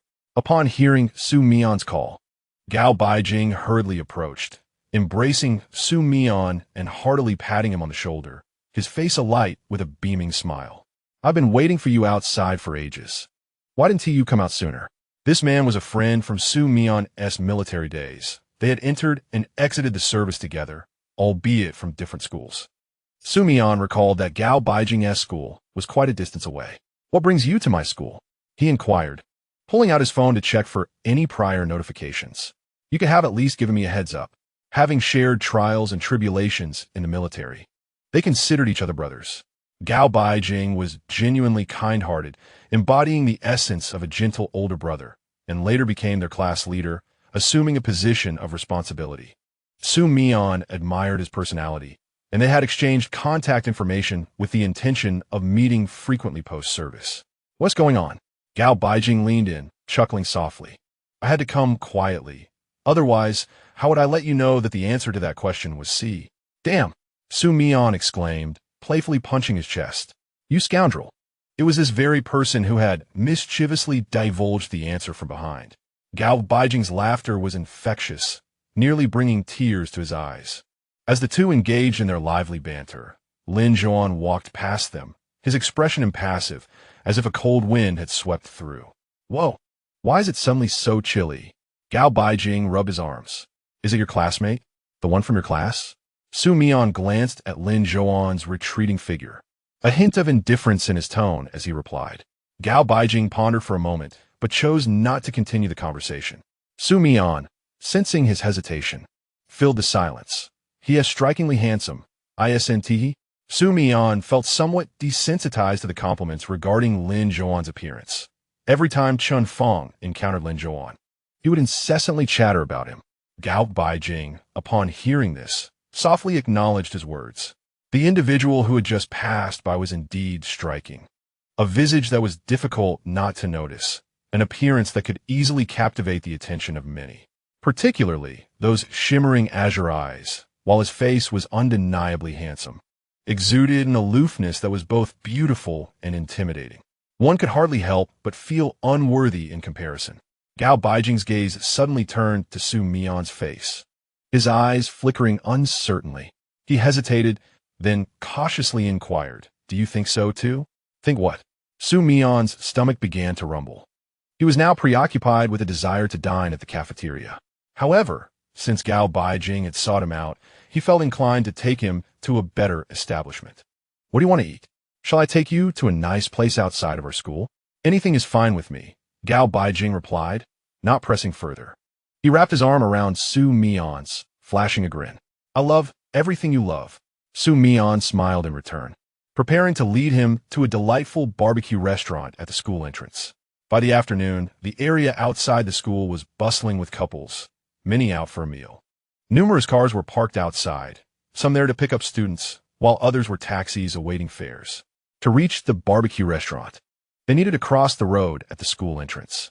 As they walked, they attracted the attention of countless young women. Their tall and slender figures were visually striking, a refreshing sight that drew lingering glances. Xu Mian noticed this too. He observed Gao Baijing's appearance, recalling their time in the military when they donned camouflage uniforms. Now, seeing him in such casual attire felt somewhat unfamiliar. Xu Mian himself wore a white hoodie, a t-shirt underneath, but kept the hoodie on to shield himself from the sun. "Just ahead. I really enjoy their flavors, and the meat is quite fresh," he remarked. Gao Baijing stood straight beside Xu Mian, while Xu Mian, with his hood on, ambled along in a leisurely manner, almost inviting a playful nudge. Given Gao Baijing's already tall stature, Xu Mian appeared a bit shorter in comparison. He didn't mind, but had it been someone else, like that Lin Zhouan fellow, Xu Mian would have stood at attention, more rigid than ever. Upon entering the barbecue restaurant, they were immediately greeted by the staff. After placing their orders, they settled in to wait for their food. Typically, the service in barbecue restaurants is prompt, and before long, their dishes began to arrive. Xu Mian, unsure if it was a lingering effect of past experiences, found himself glancing at the waitstaff each time they approached, half expecting one of them to morph into Lin Zhouan. After encountering him so frequently, this sudden absence felt rather disconcerting. Beside them, Gao Baijing noticed and asked with curiosity, "Do you know him?" Xu Mian shook his head, responding, "Not really. It's just he hesitated for a moment before continuing. I was afraid of encountering a calamity." Gao Baijing was bewildered by this response. As the two emerged, their stomachs full, the sky had darkened, and numerous street vendors had begun to set up their stalls. The array of goods was diverse, and many students milled about, their chatter filling the warm evening air. Xu Mian felt weary and longed to return home for a shower and rest, as he had an inherent tendency towards laziness. Gao Baijing, noticing his fatigue, was about to offer him a ride home when a sudden commotion nearby caught their attention. A group of delinquents was surrounding an individual, bullying him. Having served in the military, Xu Mian's sense of justice was deeply ingrained. He often found himself unable to restrain his impulse to intervene. At times, he would act impulsively, and his companion, upon witnessing the situation, charged in without hesitation. Before Xu Mian could utter a word, Gao Baijing had already approached and subdued the scrawny bullies. The young man seated at the roadside stall expressed his gratitude, visibly shaken. Gao Baijing reassured him that it was no trouble and insisted the delinquents apologize to the victim. Xu Mian strolled over leisurely, initially intending to wait for Gao Baijing to resolve the matter before joining him. However, from a distance, he recognized the young man sitting on the chair. Chapter 63. Remember to bring him along, Gu Yinshin? Xu Mian realized it was this fellow. Upon hearing the familiar voice, Gu Yinshin looked up, his dark eyes sparkling with excitement as he exclaimed, "Xu Mian?" His words tumbled out rapidly, filled with evident joy. But he quickly became self-aware and lowered his head, softly calling out Xu Mian's name again. Xu Mian, indifferent to such small details, glanced at the others who had been struck and were now rendered silent, frowning slightly. Why did this guy seem to attract trouble wherever he went? Did he appear so easy to bully? His gaze shifted back to Gu Yinqing, who sat anxiously twisting his hands. Very well, this was indeed the case. One by one, the delinquents began to apologize, acting surprisingly obedient as they recognized that the individual before them seemed capable of defending himself. Gao Baijing, adopting a mature demeanor, began to lecture them. Do not bully the weak. Your primary responsibility at your age is to study diligently. Do you understand? You must dedicate yourselves to your education to meet your parents' expectations. Today's incident serves as a lesson. I hope you will refrain from such behavior in the future. The delinquents, their ears flushed with embarrassment, bowed and apologized, lining up neatly. Gao Baijing stood at the forefront, transforming into a commanding officer, initiating an impromptu training session. Passers-by either snapped photos or stifled laughter. The delinquents blushed deeply, realizing the steep price they had paid for a mere handful of pocket money. After a lengthy lecture from Gao Baijing, Xu Mian listened impassively for quite some time. Feeling a wave of drowsiness wash over him, he stifled a yawn. Noticing this, Gao Baijing concluded, "All right, I've said enough. You may leave now." Xu Mian sighed in relief. Finally, it was over. Just as he was about to turn and leave, his gaze fell upon Gu Yinche's arms, which were exposed beneath his short sleeves. The arms were slender, lacking flesh, yet marred by several bloody scratches and bruises that were evident beneath the skin. Wait a moment. Xu Mian's voice suddenly pierced the air, causing the group of ruffians, who were on the verge of departing, to halt abruptly and glance cautiously at him. Xu Mian cast a fleeting glance at Gu Yinche's arm and, with an impassive tone, inquired, "Did you do this?" The ruffians instantly shifted their focus to the injuries on Gu Yinche's arm. Their faces contorted in terror as they vehemently shook their heads, nearly creating an illusion with their frantic motions, and lamented, No, we didn't lay a hand on him." Realizing that Xu Mian was referring to the injuries on his arm, Gu Yinche swiftly covered them with his other hand and explained to Xu Mian, "It wasn't them. It wasn't them." After a moment of silence, Xu Mian gestured with his chin towards the ruffians, signaling them to leave. Shortly thereafter, the ruffians vanished without a trace. Gu Yinche stood up and expressed his gratitude to Xu Mian and Gao Baijing. Xu Mian observed the arm Gu Yinche was shielding, opened his mouth to speak, but ultimately refrained from asking anything. Since Gu Yinche was unwilling to elaborate, there was no need for him to pry further. The ruffians had merely targeted him because of his designer attire, and Gu Yinche appeared vulnerable, prompting their misguided intentions. Xu Mian had initially planned to intervene, but fate had brought Gao Baijing and himself into the equation. After exchanging a few words with them, Gu Yinche departed, and Xu Mian withdrew his gaze from his receding figure. "Is he also your classmate?" Gao Baijing inquired lightly. "From the same department, but not the same class." "Xu Mian Zipli?" Gao Baijing responded with a soft "oh" and glanced at Xu Mian, who was engrossed in his phone, before redirecting his attention back to Gu Yinche, who had reached the roadside. He pursed his lips and suddenly chuckled. "For a moment, I thought he was some relative of yours." "Relative?" "Xu Mian Lauget Sopti." "Why would you think that? How could Gu Yinche and I be related?" Gao Baijing remarked. "You two bear a slight resemblance." As soon as those words left his lips, he paused, then turned his gaze towards Gu Yinche's figure, snorting lightly. Well, he is quite wealthy. No wonder he caught the attention of those ruffians." Xu Mian had intended to ask Gao Baijing about his earlier comment regarding their resemblance, but upon hearing this, he followed his gaze.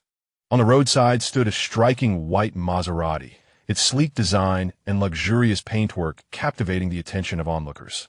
A woman emerged from the vehicle, and from a distance, Xu Mian could only discern her wearing black sunglasses, with striking red lips and an enviable figure. The woman seemed somewhat familiar, yet Xu Mian could not quite place her. His gaze remained fixed on that spot as Gu Yinche approached the car and stood before the woman. The woman appeared quite young, seemingly only slightly older than them. Girlfriend? Xu Mian was somewhat perplexed by the revelation that Gu Yinche had such a girlfriend. However, this notion was swiftly dismissed. The woman, whose demeanor had been elusive just moments before, suddenly struck Gu Yanche with a sharp slap. Her crimson lips moved animatedly, as if she were in a fit of anger. Subsequently, her slender fingers, adorned with red nail polish, grasped Gu Yanche's arm forcefully, pulling him directly into the car, which promptly closed its door behind them. Within mere seconds, they vanished from sight, leaving Gao Baijing and Xu Mian in a prolonged silence, unsure of what to say. Could a girlfriend treat her boyfriend in such a manner? Xu Mian found it hard to believe. What could her identity possibly be? Perhaps she was Gu Yanche's sister? This thought began to seem plausible to Xu Mian. It must be his sister. You seem to have a friend whose life is rather challenging, Gao Baijing remarked quietly. Xu Mian chuckled lightly and shot him a glance. Why don't you volunteer to be his bodyguard? I'm sure he could afford you. Gao Baijing immediately shook his head. No, I'll pass. I still need to focus on my studies. Xu Mian mused that, compared to academics, this fellow seemed more suited for military life. Gao Baijing resided on the opposite end of the city, making his journey to Xu Mian's side a 2 to 3 hour endeavor, which was no small feat. However, he had mentioned that his grandmother lived in this area, prompting him to take a few days off to visit her, with no urgency to return just yet. After bidding farewell to Gao Baijing, and with no classes scheduled for the evening, Xu Mian headed directly to his external residence. With a new kitten in his care, it seemed he could no longer stay in the dormitory. After a refreshing shower, he lay in bed, engrossed in his phone, messaging Tang Ying. Over the past few days, Tang Ying had been particularly persistent in reaching out to him, believing he would assist her in pursuing Lin Zhouan based on their previous conversation. However, not a single photograph had been captured, leading Tang Ying to bombard him with messages. Xu Mian could only concoct excuses, claiming that Lin Zhouan was not fond of being photographed and that he would discreetly capture images in the future. Only then did Tang Ying relent. Tang Ying, in a few days, I'm having a birthday gathering. Remember to bring Lin Zhouan along. Xu Mian, who had felt a momentary lightness, suddenly found his heart weighed down. After hesitating for a few seconds, he replied, he might not be available. You know how he is, always busy with part-time work. His phone buzzed immediately. Tang Ying, aren't you two good friends? Xu Mian, what does that have to do with anything? Tang Ying, will he come to your birthday? Xu Mian paused, pondering how to articulate his thoughts. After a moment of contemplation, he carelessly typed, he should be there. Tang Ying's messages flooded in. He can attend your birthday gathering, but won't he make an effort for mine? Xu Mian was left speechless. Her argument was undeniably compelling. The issue was that Lin Zhouan had no regard for his feelings. Yet, Xu Mian found himself powerless against Tang Ying's occasional pitiful emoticons, which effortlessly softened his heart. He reluctantly acquiesced to the matter. Tang Ying's birthday celebration was just 3 days away, falling on Friday. Such gatherings typically took place in the afternoon or evening. It was uncertain whether Lin Zhouan would be working that night. Nevertheless, Xu Mian felt he should attend. The more he pondered, the heavier his head felt, prompting him to abandon his thoughts and simply see how things unfolded. Consequently, he surrendered to slumber. Wednesday morning was occupied with classes, while the afternoon comprised merely 2 sessions. After concluding these lessons, Lin Zhouan proceeded directly to his part-time job. Typically, from Monday to Friday, he delivered takeout, as this job offered greater flexibility than others. By the time he finished his deliveries, dusk was approaching, around 5:30 in the evening. Glancing at his wristwatch, he hopped onto his electric bike and sped towards the restaurant to return the items. After completing his task, he prepared to head home. The alley, though narrow, accommodated his electric bike with ease, albeit larger vehicles faced challenges navigating the space. Deep within the city, such houses existed. Not every city initially blossomed with towering skyscrapers. These structures represented the city's primordial essence, gradually abandoned by the rapid march of progress. Yet perhaps one day, the government would remember and initiate renovations to erect new buildings. Such possibilities lingered in the air. However, Lin Zhouan harbored no desire for change.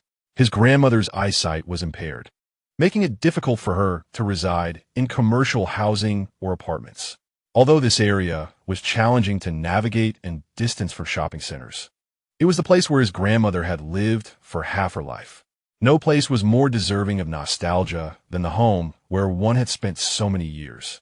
Lin Zhouan understood, well, that his grandmother was equally reluctant to leave.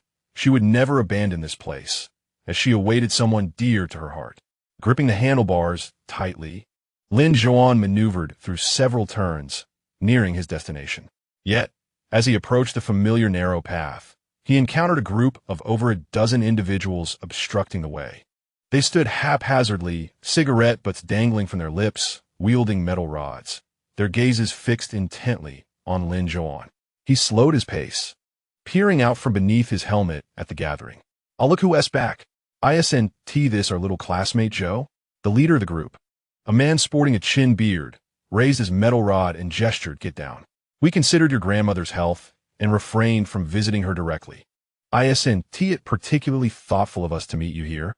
Lin Zhouan's expression darkened, and in silence, he removed his helmet, hanging it on the front of his bike before dismounting. He cast a calm glance at them. "What do you want?" A few individuals approached Lin Zhouan, casually draping their arms around his shoulders. However, none of them were taller than him, resembling more of an encumbrance than a support as they pushed him towards the alley beside the parked electric bike. "Come on inside. It's rather inappropriate to block the way here." Lin Zhouan allowed them to lead him deeper into the alley, and after a minute's walk, they came to a halt. The bearded man at the forefront produced a cigarette, and a nearby lackey promptly lit it for him. He took a deep drag, casually settling onto a stone pedestal, and remarked, "Xiao Zhou, I believe you are well aware that you have grown up in this area and are familiar with our undertakings." Squinting at the young man before him, he added with a smile, "So, without further ado, I trust you comprehend the reason we are seeking you?" This alley was a melting pot of individuals, with a predominance of the impoverished. It was deep and convoluted, harboring various clandestine activities. Among them was the group before Lin Zhouan, Qingya, who specialized in usury. From a young age, Lin Zhouan had observed these individuals brandishing weapons, encircling people in the alley, or even barging into homes, their singular aim being to collect debts. In places rife with poverty, the borrowing of money was commonplace. As soon as Lin Zhouan spotted them earlier on the street, this notion crossed his mind. However, it was implausible. He had never borrowed money from them, not a single cent. Lin Zhouan furrowed his brow, casting a detached glance at the man still smoking on the stone pedestal. "We have not borrowed money from you. Your family?" Qingya chuckled. "Are you implying you are involved?" He removed the cigarette from his mouth and glanced at his companion, who promptly retrieved a bundle of rolled documents from his pocket. "Here you go, big brother." Qingya waved it away, gesturing towards Lin Zhouan. "No need to give it to me. Show it to Xiao Zhou directly." The lackey immediately unfurled the pages, presenting them neatly before Lin Zhouan. "Do you see this? This is signed by the old lady's son in electronic form, complete with his fingerprint. He borrowed 400,000 from us over 10 years ago and has yet to repay a dime. The interest has compounded significantly, yet this fellow has vanished. What do you expect us to do?" Chapter 64. This is not my fault. The illumination in the alley was dim, yet the sky had not entirely darkened. The paper gleamed with a pallid white, the black ink clearly reflecting in Lin Zhouan's blue irises. He fixated on the text of the contract and the signature at the bottom, remaining silent for an extended period.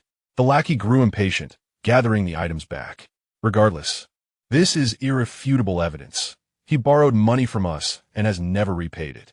For the first 5 years, our boss sent people to find him.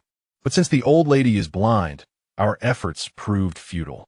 This time, we had no choice but to seek you out, otherwise wouldn't we be incurring a massive loss? We are not engaged in charitable ventures here." When Lin Zhouan heard the term blind man, a barely perceptible furrow creased his brow. He observed as the lackey neatly rolled up the contract once more, remaining silent. Such documents bore no legal weight. Their very existence as illegal moneylenders was itself a transgression, though at times the police turned a blind eye.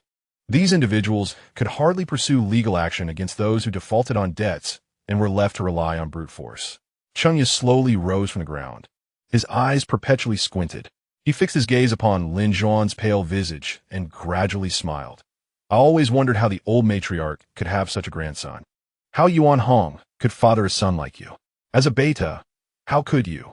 Although you are not of the Yuan lineage, We have all witnessed your kindness towards the old lady.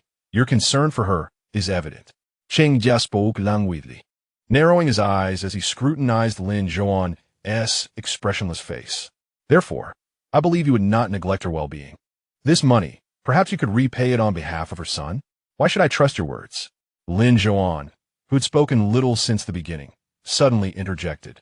He cast a cool glance at Chengya, his voice icy. Even if what you say is true, I have no money to repay. His gaze was sharp, indifferent, and unwavering as he locked eyes with Chengya, who remained unmoved, eventually breaking into a smile. He tossed his cigarette onto the ground, gazing intently at Lin Zhouan with a knowing grin. We are well aware that you possess no wealth, nor the means to negotiate. You are merely a student. We are not unreasonable people. With a gesture, he signaled to the lackey, who retrieved a piece of paper from his pocket and handed it to Chengya. Here you go, big brother. Chengya waved the paper before slapping it against Lin Zhouan's chest. Take a look at this. It's a 20-year contract for servitude. Join us, and we will arrange a position perfectly suited for you. Lin Zhouan hesitated momentarily, the ensuing words ringing mockingly in his ears. After all, a face like yours is quite valuable. The onlookers nearby shared wicked smiles, their gazes predatory as they regarded Lin Zhouan. Such a face, taken to the right venue, would undoubtedly command a premium. Initially, they had intended to continue pursuing the old lady's son for debts owed. What could a blind, elderly woman possess? A dilapidated house of little worth, and then nothing more.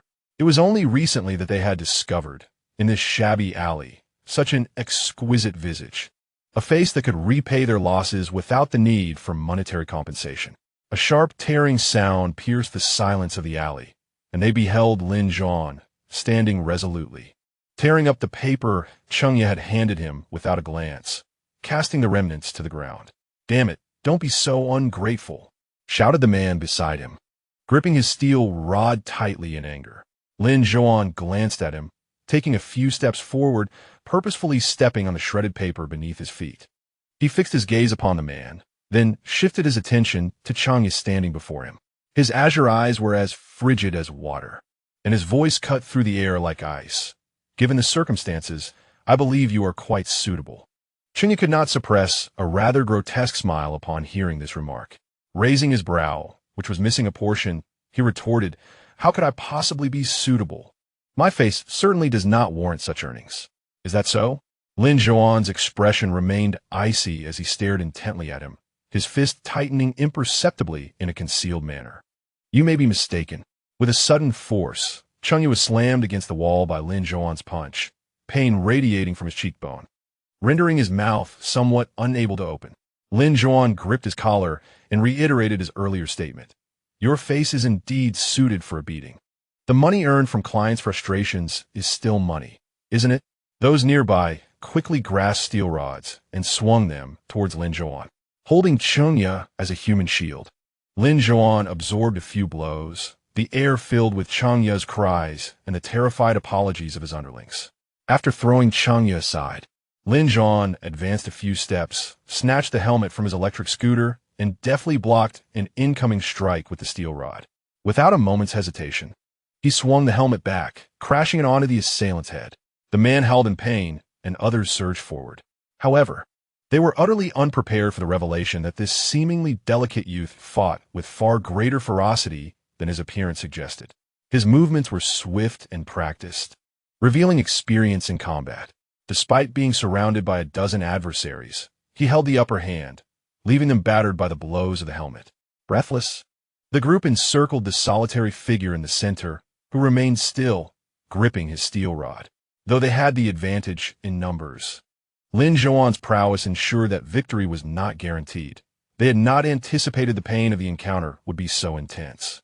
Damn it, this guy must have grown up in this alley. He can really fight, one of the assailants spat, rubbing the swelling on the back of his neck. He tightened his grip on the bloodied steel rod, a cruel smile curling at the corners of his mouth. Are you truly as ruthless as you claim? Blood trickled from beneath Lin Zhouan's light hair, streaming down his pale cheek. Despite having endured several blows, his expression remained eerily calm, revealing only through the blood that he was not invulnerable. He too had been injured. Lin Zhouan tightened his grip on the helmet, now slick with blood, his brow furrowed and breathing labored. Ignoring the taunts of his opponent, he launched himself forward, resolutely bringing the man crashing down to the ground. His movements were fierce, almost lethal, yet it seemed he had left a slight margin of leniency. Unprepared, Lin Zhouan was struck several times on the back, causing him to furrow his elegant brow. He swiftly turned and executed a spinning kick, sending his assailant sprawling, before he proceeded to defend against the relentless onslaught of attackers. The sounds of shouting and scuffling echoed through the narrow corridor, drawing the attention of passers-by, who pretended not to see anything and quietly moved along, as if nothing had transpired, dismissing the commotion as mere figments of their imagination. Suddenly, someone seized a steel rod and crept up behind Lin Zhouan, viciously constricting it around his neck. In a desperate attempt to free himself from the grip of the rod, Lin Zhouan's helmet slipped from his grasp and shattered upon hitting the ground. Then, another steel rod was raised high, aimed directly at the back of Lin Zhouan's head. Just as the man wielding the rod was about to make contact, a fierce force struck his side, sending him crashing to the ground.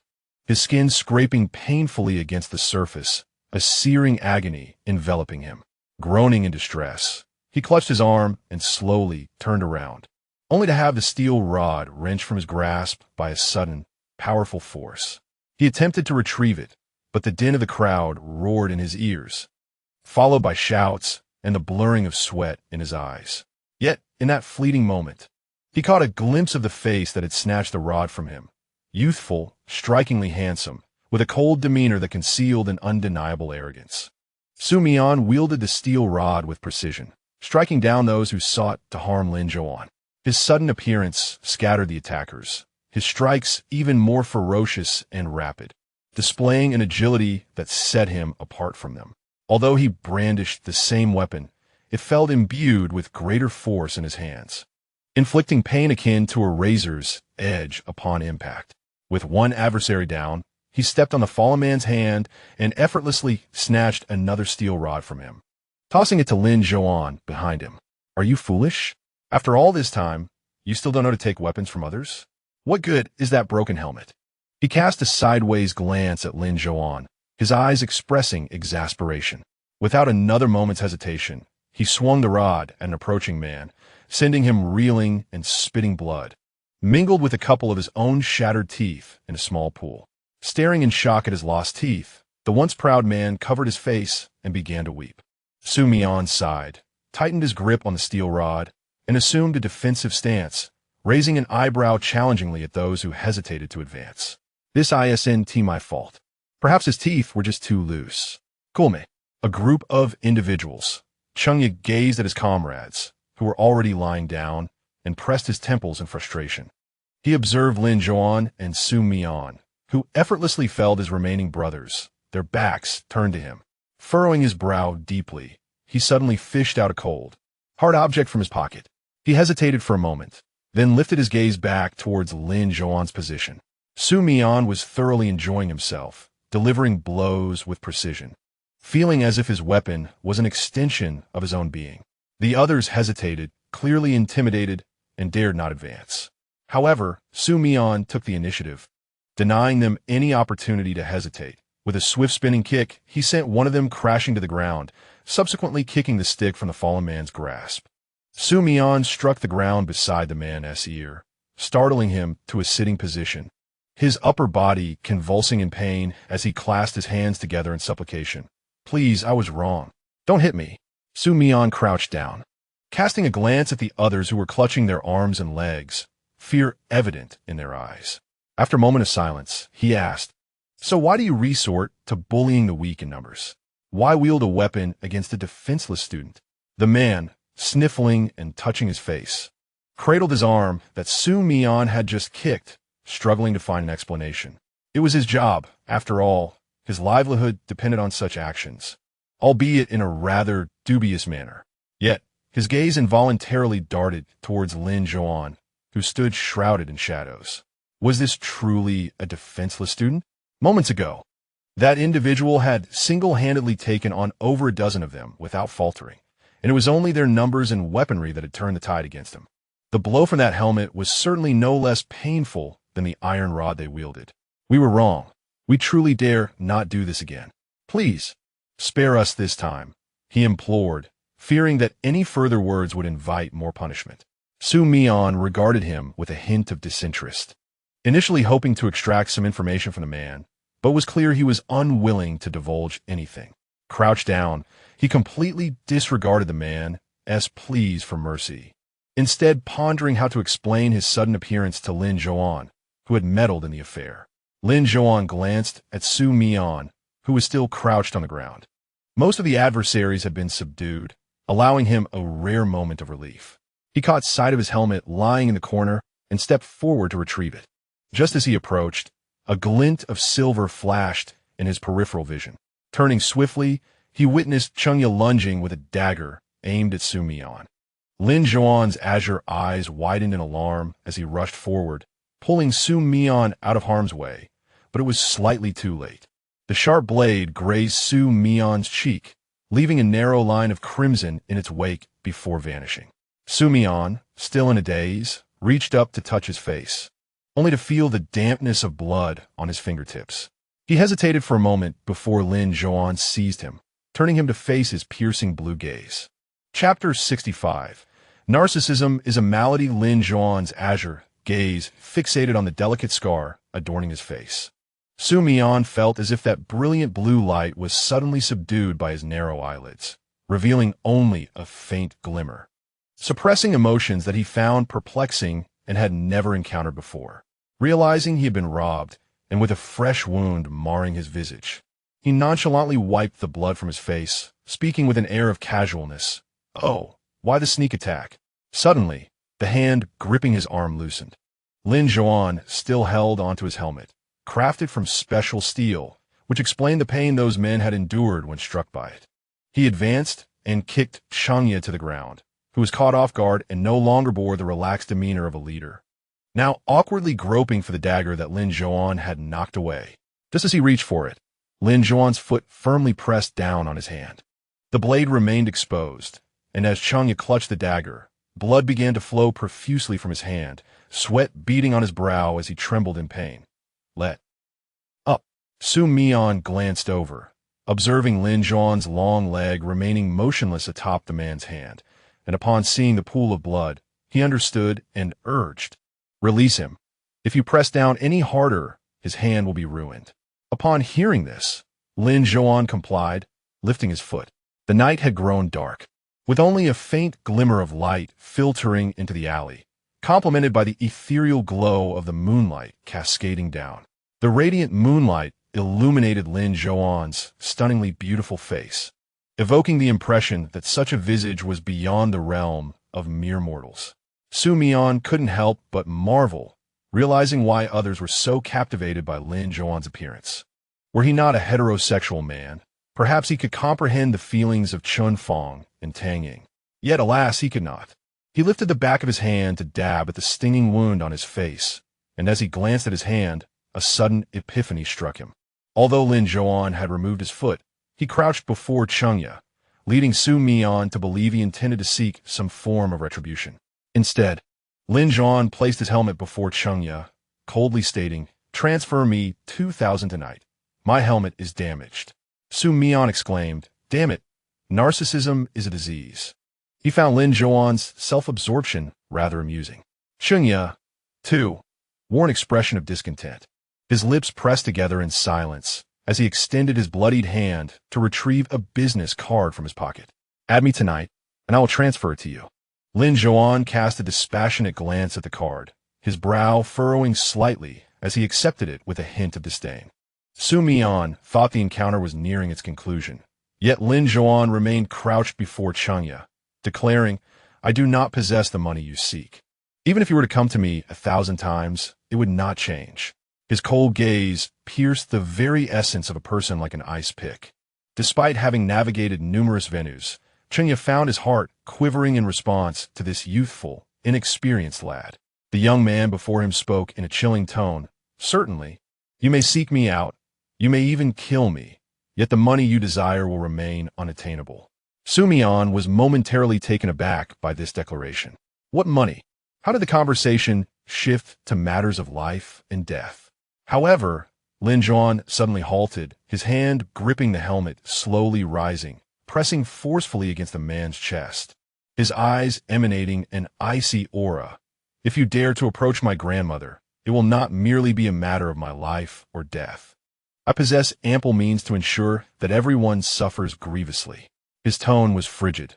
Though he spoke with apparent ease, his words struck deeply into Cheng Ye's heart. For he discerned that this young man was not jesting. Pain surged through Cheng Ye's palm, as the blade of the dagger had nearly pierced through half of his hand. Had it not been for the intervention of the lad beside him, he truly believed that this individual would shatter his entire hand. Such a thought instilled a flicker of dread within him towards this strikingly handsome youth.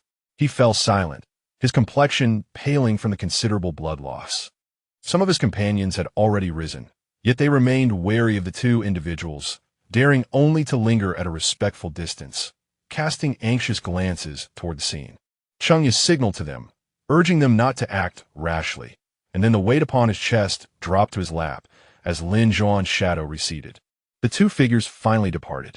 Simultaneously, everyone exhaled a sigh of relief, eventually gathering together, obediently returning to Cheng Ye's command. As Xu Mian and Lin Zhouan exited the dim alley, he followed closely behind, initially expecting Lin Zhouan to dismiss him. To his surprise, no words of reproach were uttered. He had already prepared an explanation in his mind. As they walked, Lin Zhouan's pace faltered for a moment, and Xu Mian seized the opportunity to approach him. Lin Zhouan turned to face him, his tone as frosty as before. Mind your own business. Xu Mian paused, staring blankly at the figure before him, incredulous, as he had never anticipated receiving such a response after assisting him twice. How ungrateful! Yet, Xu Mian refrained from expressing his frustration, recognizing that he still needed something from him.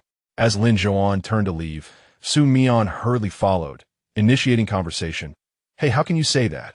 I helped you. After all, instead of expressing gratitude, you treat me this way. Am I truly such an ungrateful wretch? He trailed alongside Lin Zhouan, incessantly chattering. You know, that person wielded such a thick iron rod, mere inches from your head. He even patted Lin Zhouan on the back of his head, adding, right here, you see, do you understand? With a sudden exclamation, he mused about the unfortunate fate that could ensue, questioning whether one might spend the remainder of their days confined to a bed. Lin Zhouan, however, chose silence, resolutely pushing his electric scooter forward. A vegetative state, you know, is most probable in this situation, yet it's possible that even such a state might elude one. Xu Mian sighed. Lin Zhouan moved swiftly with his long legs, leaving Xu Mian puzzled as to why he, despite possessing similar stature, could not keep pace with him. I am not meddling without reason. I merely sought your assistance. After all, we are classmates, and should I not lend a hand when a fellow student is in trouble? Xu Mian spoke with earnestness. Yet upon noticing Lin Zhouan's unwavering pace, he swiftly extended his injured hand before Lin Zhouan's eyes. Look at my wound. Do you see it? The obstruction forced Lin Zhouan to halt, his gaze fixed on Xu Mian's hand, finally bringing his footsteps to a standstill. Relieved by this momentary pause, Xu Mian continued. My burn has worsened. The ointment you provided previously worked wonders, but I have misplaced it these past few days, which is why I returned to procure more. He shook his hand, lamenting lightly. It must have been spirited away by my little black cat to some hidden corner. Today, however, the clinic was inexplicably closed, preventing me from obtaining the medication. I had intended to return for it, yet I found myself lost along the way. Just as he spoke, Lin Zhouan suddenly grasped Xu Mian's outstretched hand, his touch chilling. As he gently moved Xu Mian's wrist from his line of sight, he turned to him, stating, Come to my house. I have what you need. Xu Mian was momentarily taken aback, feeling the lingering coolness of Lin Zhouan's palm on his wrist. As he pondered why a living person could possess such a frigid temperature, Lin Zhouan's words left him even more perplexed. Following behind Lin Zhouan, he inhaled deeply, choosing to remain silent. Arriving at Lin Zhouan's residence, he soon found himself seated on a bamboo chair beneath a locust tree after Lin Zhouan parked his scooter beneath the cement platform. Though the night was warm, The shade offered a surprisingly refreshing coolness. Not the artificial chill of air conditioning, but rather a natural breeze that swept across the vast sky, carrying the fragrant essence of fresh grass and the gentle touch of moonlit coolness. Xu Mian felt a wave of contentment wash over him, realizing that this small courtyard exuded a vibrant sense of life. At that moment, a series of rhythmic thuds echoed against the ground, prompting Xu Mian to look up and see Lin Zhouan's grandmother approaching with a wooden cane, making her way toward the locust tree. Sitting upright in the bamboo chair, Xu Mian fell silent, his breathing softening as he awaited her arrival. Xu Mian was uncertain as to why he felt this way. He simply believed that if he spoke abruptly, he might startle the elderly woman. Lin Zhouan's grandmother appeared to be in her 60s, her hair still abundant and dark, giving her a healthy appearance. However, her hand, which rested on a cane, bore numerous scars from burns, and her gait was less than fluid. Suddenly, the old lady stirred, her hollow eyes fixed on Xu Mian. Though devoid of any glimmer, Xu Mian experienced a fleeting illusion that she could perceive him. "Are you a classmate of Zhouan?" the elderly lady inquired unexpectedly. Xu Mian was momentarily taken aback. Perhaps Lin Zhouan had greeted her? He stood up, somewhat awkwardly, and replied, "Yes, I am a classmate of Lin Zhouan." The old lady smiled faintly and, leaning on her cane, began to approach Xu Mian. He extended his hand to assist her to a nearby bamboo chair. "Please have a seat." After ensuring she was settled, Xu Mian prepared to release his grip. But at that moment, she grasped his arm firmly. As she lifted her head to face him, her gaze fell not upon his eyes, owing to their height difference, but rather on his chin. She furrowed her brow, a flicker of hesitation crossing her features. Xu Mian noticed this, but could not discern the cause of her uncertainty. Then, he heard her softly inquire, "Have you and Zhouan been injured?" Xu Mian widened his eyes slightly, taken aback by her knowledge. How could she possibly know? "I can smell it. The scent of blood," she added, seemingly responding to his unvoiced question. So it was the scent of blood, Xu Mian thought, pressing his lips together. He had no significant injuries, just a minor scratch on his face, while Lin Zhouan had sustained multiple wounds. He had noticed blood still trickling from Zhouan's forehead moments ago. Nevertheless, he couldn't help but admire the old lady's keen sense of smell. Xu Mian remained silent, and the elderly woman tightened her grip on his hand, as if afraid he might flee. She released her hold on the cane with her other hand and began rummaging through her pocket. Xu Mian had no intention of breaking free. He wished to hear what she had to say, but he held his tongue, observing her actions. Before long, she produced a small embroidered handkerchief from her bag, which appeared to contain something bulging within. As she carefully unfolded it with one hand, Xu Mian realized what it was: scattered notes, mostly in denominations of 10 and 20 yuan. "Your grandmother has some money here. Could you and Zhouan visit the hospital?" She spoke softly, as if to avoid alarming him. "My eyesight is poor, and Zhouan tends not to listen. Would you kindly assist me with this?" The elderly lady spoke almost pleadingly, and Xu Mian found it difficult to refuse her. However, he could not accept her money, so he gently pushed the item back to her. "Grandma, I previously lent Lin Zhouan some money, so you need not give me anything. I will take him to the hospital shortly." "Really? Is that true?" she asked, her eyes lighting up. "Indeed," Xu Mian replied, carefully wrapping the embroidered handkerchief back to its original form and tucking it into her pocket. Lin Zhouan's injuries warranted a visit to the hospital. They were indeed serious. If left unattended, one could only speculate about the potential consequences. Xu Mian understood the urgency in the grandmother's heart and thus consented. Chapter 66. Remember to apply medicine moreover. He had his own requests of Lin Zhouan and matters to discuss, so he could not simply apply some medicine and leave it at that. The grandmother's gaze fell, her earlier tension gradually dissipating, and she sighed. "That boy always behaves like this. There was a time when he returned home with injuries every single time, thinking I wouldn't notice just because I couldn't see them."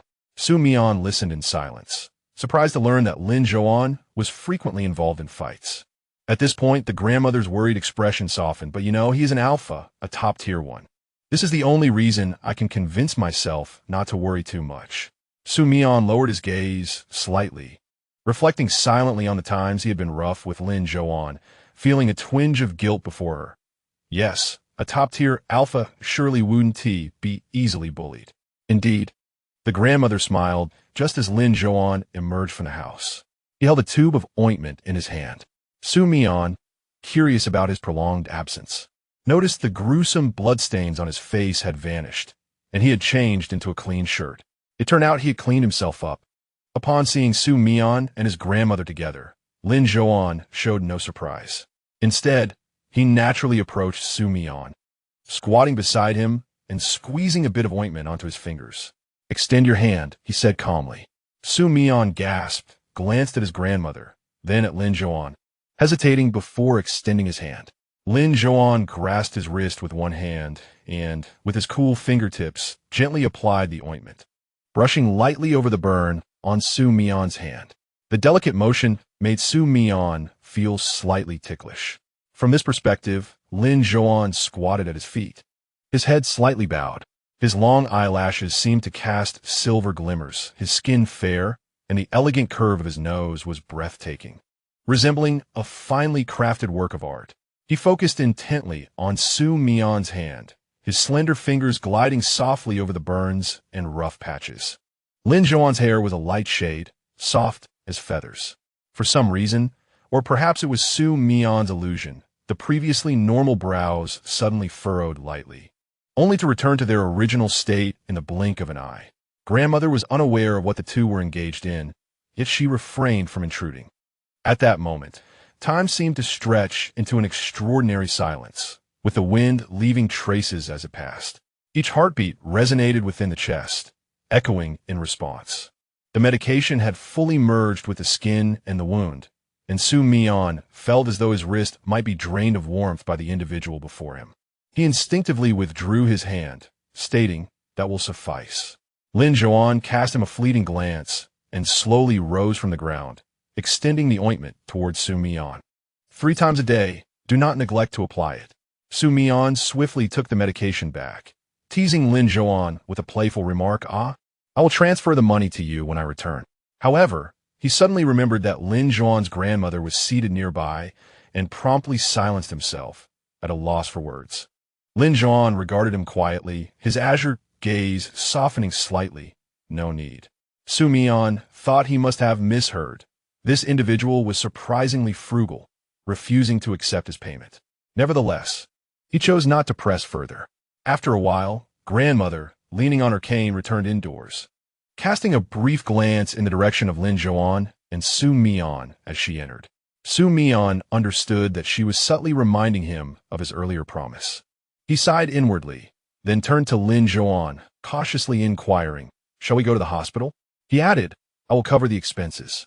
However, Lin Zhouan ignored his question, tidying up the items in the yard before stating, "I will take you out." His silence on the hospital matter indicated a refusal. Xu Mian furrowed his brow, but said nothing as he followed Lin Zhouan outside. Now, he found himself reflecting on the complexities of the alley, appreciating that there was still time to consider how to persuade Lin Zhouan to attend Tang Ying's birthday gathering. Constantly clashing was not ideal, especially since he had already made a bold statement in front of Tang Ying. If this adversarial dynamic persisted, it would inevitably be discovered. Though his initial impression of Lin Zhouan had been quite unfavorable due to his association with Tang Ying, after numerous interactions, he had to admit that Lin Zhouan's character was not as disagreeable as he had first perceived. In truth, he was rather formidable, despite Xu Mian's reluctance to acknowledge it. Stealing a glance at Lin Zhouan's striking profile, Xu Mian felt it prudent not to pry further into today's events, recognizing that this was a personal matter for Lin Zhouan. Initially, when he had promised grandmother to assist Lin Zhouan in going to the hospital, he had harbored that same intention in his heart. Lin Zhouan's injury was indeed severe, likely inflicted by those thugs wielding steel rods. Given Lin Zhouan's inherently thrifty nature, it seemed that unless prompted, he would never consider seeking medical attention. The two had reached the alley's entrance, yet Lin Zhouan paused, gazing at the back of Xu Mian's head, softly admonishing, "Remember to apply the ointment on your face, or you'll be left with scars." Xu Mian halted in his tracks, turning to look at him, his brow furrowing. "Aren't you going to the hospital?"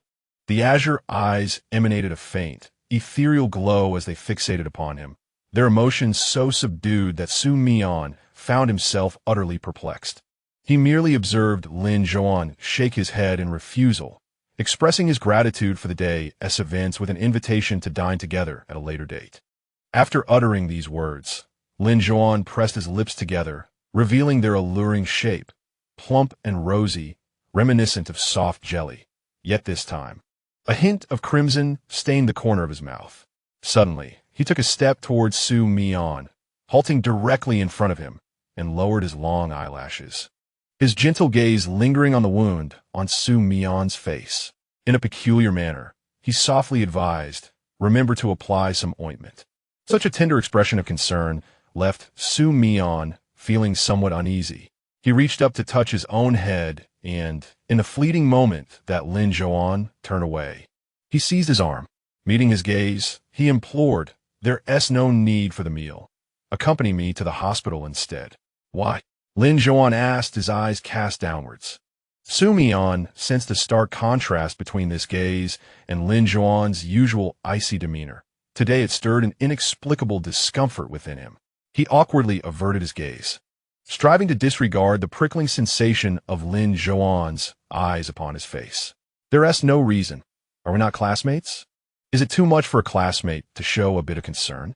As he spoke, he began to pull Lin Zhouan forward, indifferent to his consent.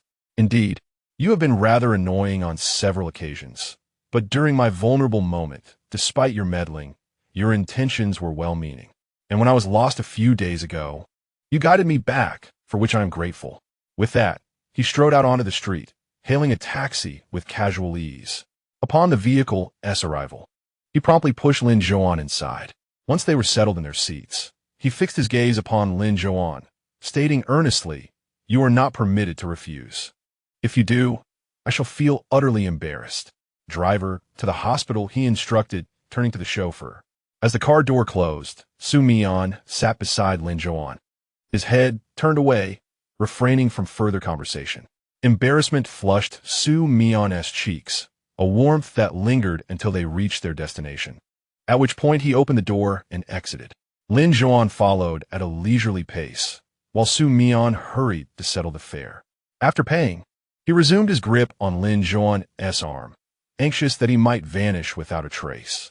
Curiosity piqued among the onlookers, their eyes converging upon the two. Xu Mian's face was aflame as he propelled them forward in silence, leaving only the back of his head visible to Lin Zhouan. Consequently, many within the hospital bore witness to the striking scene of a handsome young man being trailed by a taller companion, whose head remained bowed, his gaze fixated intently on the nape of the front figure's neck. His arm was casually gripped by the boy in front of him, who walked with remarkable speed, utterly oblivious to whether the one behind could keep up. However, the fair-skinned boy trailing behind seemed to indulge his companion, allowing himself to be dragged along without uttering a word. They finally vanished into the elevator, which had just stopped on the first floor. It was the first time Xu Mian had played the role of a mere lackey, having spent the entire night running around the hospital.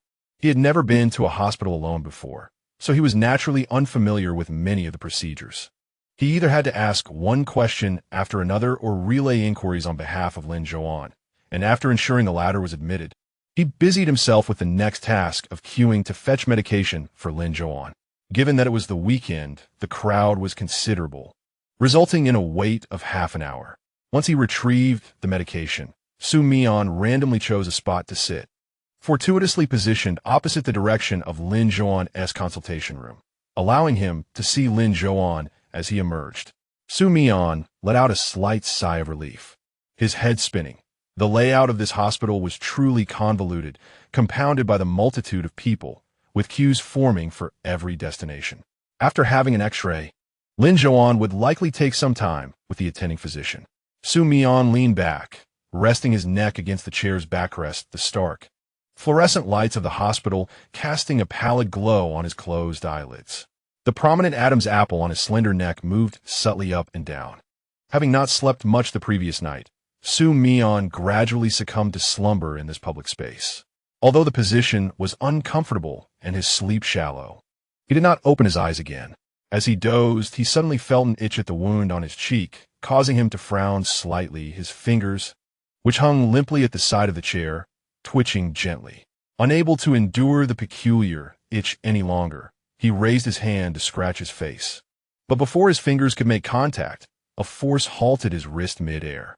His brow furrowed tighter, and he was on the verge of opening his eyes when the irritating wound was suddenly met with a cool sensation, the chill providing relief that unfurled his tightly knit brows.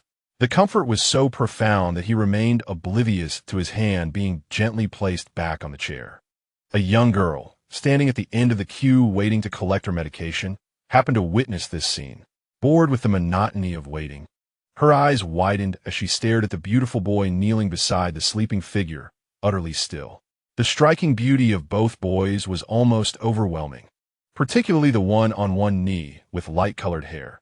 Despite the bruises marring his face, his features remained otherworldly. His long fingers delicately applied ointment to the sleeping boy's wound. Though she could not see the expression on his face, she sensed a tenderness in his actions. After finishing the application, he did not rise quickly, but maintained his position, gazing intently at the boy beside him. The girl remained motionless, fixated on the individuals queuing ahead, oblivious to their progression. Her hand had already slipped into her pocket, attempting to capture this moment with a photograph. Yet, before she could retrieve her phone, the young man reclining on the chair stirred awake. He blinked his bleary eyes, momentarily bewildered as he gazed at the ceiling above, before gradually sitting upright. With a sigh of disappointment, the girl turned away to rejoin the line, though she couldn't resist stealing glances at the two of them from time to time. Lin Zhouan? As Xu Mian straightened up, he noticed Lin Zhouan crouched beside him and inquired with curiosity, "Have you finished your examination?" Lin Zhouan nodded in response, slowly rising to his feet from the ground. "I'm done. Let us head back." Xu Mian acknowledged with a soft "oh," stretching his hand to massage his sore neck, lazily standing up from the chair. He handed the medication beside him to Lin Zhouan, saying, "Here, is your medicine. The instructions are included. Remember to use it when you get home." Lin Zhouan glanced at it and accepted it with a gentle Having completed all necessary tasks, it was time to return. However, not long after stepping outside, Xu Mian heard the sound of torrential rain pouring outside the window. The heavy, rapid patter signaled that the downpour was quite intense. Neither of them had an umbrella. Chapter 67. Is this for me? Though they could have purchased one outside, Xu Mian checked his phone and noted it was already past 1 in the morning. Most shops near the hospital were likely closed. Lin Zhouan, noticing the rain, mentioned, "I've called a car. We can wait outside for it." Having summoned a vehicle, they realized the convenience of their situation. Although Lin Zhouan resided in a narrow alley, they lived relatively close to one another. Sharing a taxi home would indeed be quite convenient. Upon exiting, they made their way to the designated pickup point, hoping to wait out the rain and the arrival of their ride. However, the rain intensified, showing no signs of relenting. After a brief period, Xu Mian found himself yawning incessantly. Lin Zhouan received a call from the driver, informing him of severe traffic congestion, indicating they would need to wait a while longer. Lin Zhouan checked the map, confirming that the route was indeed congested, marked in a distressing red. Noticing Lin Zhouan's focus on his phone, Xu Mian instinctively asked, "What's wrong? Are we going to be stuck here?" Lin Zhouan shook his head, sitting beside him and revealing the screen, "There's traffic. The driver says it might take some time." "Oh, traffic," Xu Mian mused, squinting as his mind dulled with fatigue. At this hour, he would typically be asleep, and he lacked the energy to keep his eyes wide open. Frustration gnawed at him as he pondered how long it would take to get home, especially with an early class at 8 the next day. Lin Zhouan returned his phone to his pocket, remaining silent. However, given his naturally reticent demeanor, Xu Mian found himself bored, unable to sleep in this setting, as the conditions were far from conducive. Apart from the sound of rain, there was no other noise in the air. The night had deepened, and only a few cars passed by. He felt acutely bored and glanced at Lin Zhouan, noticing that one of his ears adorned with a Bluetooth headset. Although he sat upright, gazing ahead, he appeared to relish life far more than he did. Here he was, listening to the rain like a fool. Narrowing his eyes, he thought to himself that this simply would not do. Before he could reach out to remove the headset and change the subject, Lin Zhouan preemptively grasped his outstretched hand. Lin Zhouan turned his head slowly, his azure eyes gleaming vividly in the dim night. "What's the matter?" Xu Mian maintained a casual expression and smiled at Lin Zhouan, saying, "Oh, nothing much. I was just curious to know what song you were listening to." Lin Zhouan's gaze shifted slightly, and he lowered his eyelids, responding, "Just a simple folk song." With that, he removed the Bluetooth from his ear. Xu Mian let out a sound of acknowledgement and withdrew his hand from Lin Zhouan's grasp, feeling the chill of his skin, akin to that of a corpse, sending a shiver through him. Noticing that Lin Zhouan had ceased to listen to music, Xu Mian casually initiated a new topic. "Why do you juggle so many jobs? Do you really need the money?" His dark eyes widened slightly, genuinely curious. Although he was intrigued, he was also aware that Lin Zhouan might not wish to respond. He feared that if he received no reply, it would be akin to a warm cheek pressed against a cold shoulder. Regretting his inquiry, Xu Mian shifted his gaze and slowly retracted his body, adjusting his posture, and feigned nonchalance. "It's no big deal. I was just asking. You can choose not to answer." Yet, before he could fully withdraw his gaze, Lin Zhouan's eyes fixed upon him intently, as if he could see through his thoughts. Xu Mian cursed inwardly, feeling a bit embarrassed. But Lin Zhouan naturally turned his gaze away at that moment. Amidst the mingling sounds of rain, a voice cold and slightly chilling emerged. "I'm saving up for my grandmother's surgery." Xu Mian paused for a second, realizing this was the answer to his question, and a flicker of incredulity flashed in his eyes. He cast a surprised glance at Lin Zhouan's profile, astonished that he would share such personal information. However, he soon began to ponder Lin Zhouan's words, saving for grandmother's surgery. Xu Mian withdrew his gaze and gently inquired, "Is it for her eyes?" "Yes," Lin Zhouan replied softly, adding, "The expenses are quite substantial, but the doctor says there's a great deal of hope." Xu Mian pressed further. "How long have you been saving? How much more do you need?" "About 5 or 6 years, Lin Zhouan said, his eyes dimming slightly. "But I still need a bit more." He instantly recalled the gossip he had overheard earlier in the alley, where the elderly women spoke with reckless abandon, dismissing any notion that Lin Zhouan could be so brazenly indulging without consequence. After 5 or 6 years, it suggested that Lin Zhouan had been working part-time since high school, or even middle school, tirelessly accumulating funds for his grandmother's surgical expenses. Xu Mian felt a genuine admiration for him. His lips parted several times, yet he refrained from voicing the questions that lingered in his mind. He was truly curious whether Lin Zhouan was, as those women claimed, merely a visitor to his grandmother's home, devoid of any blood relation.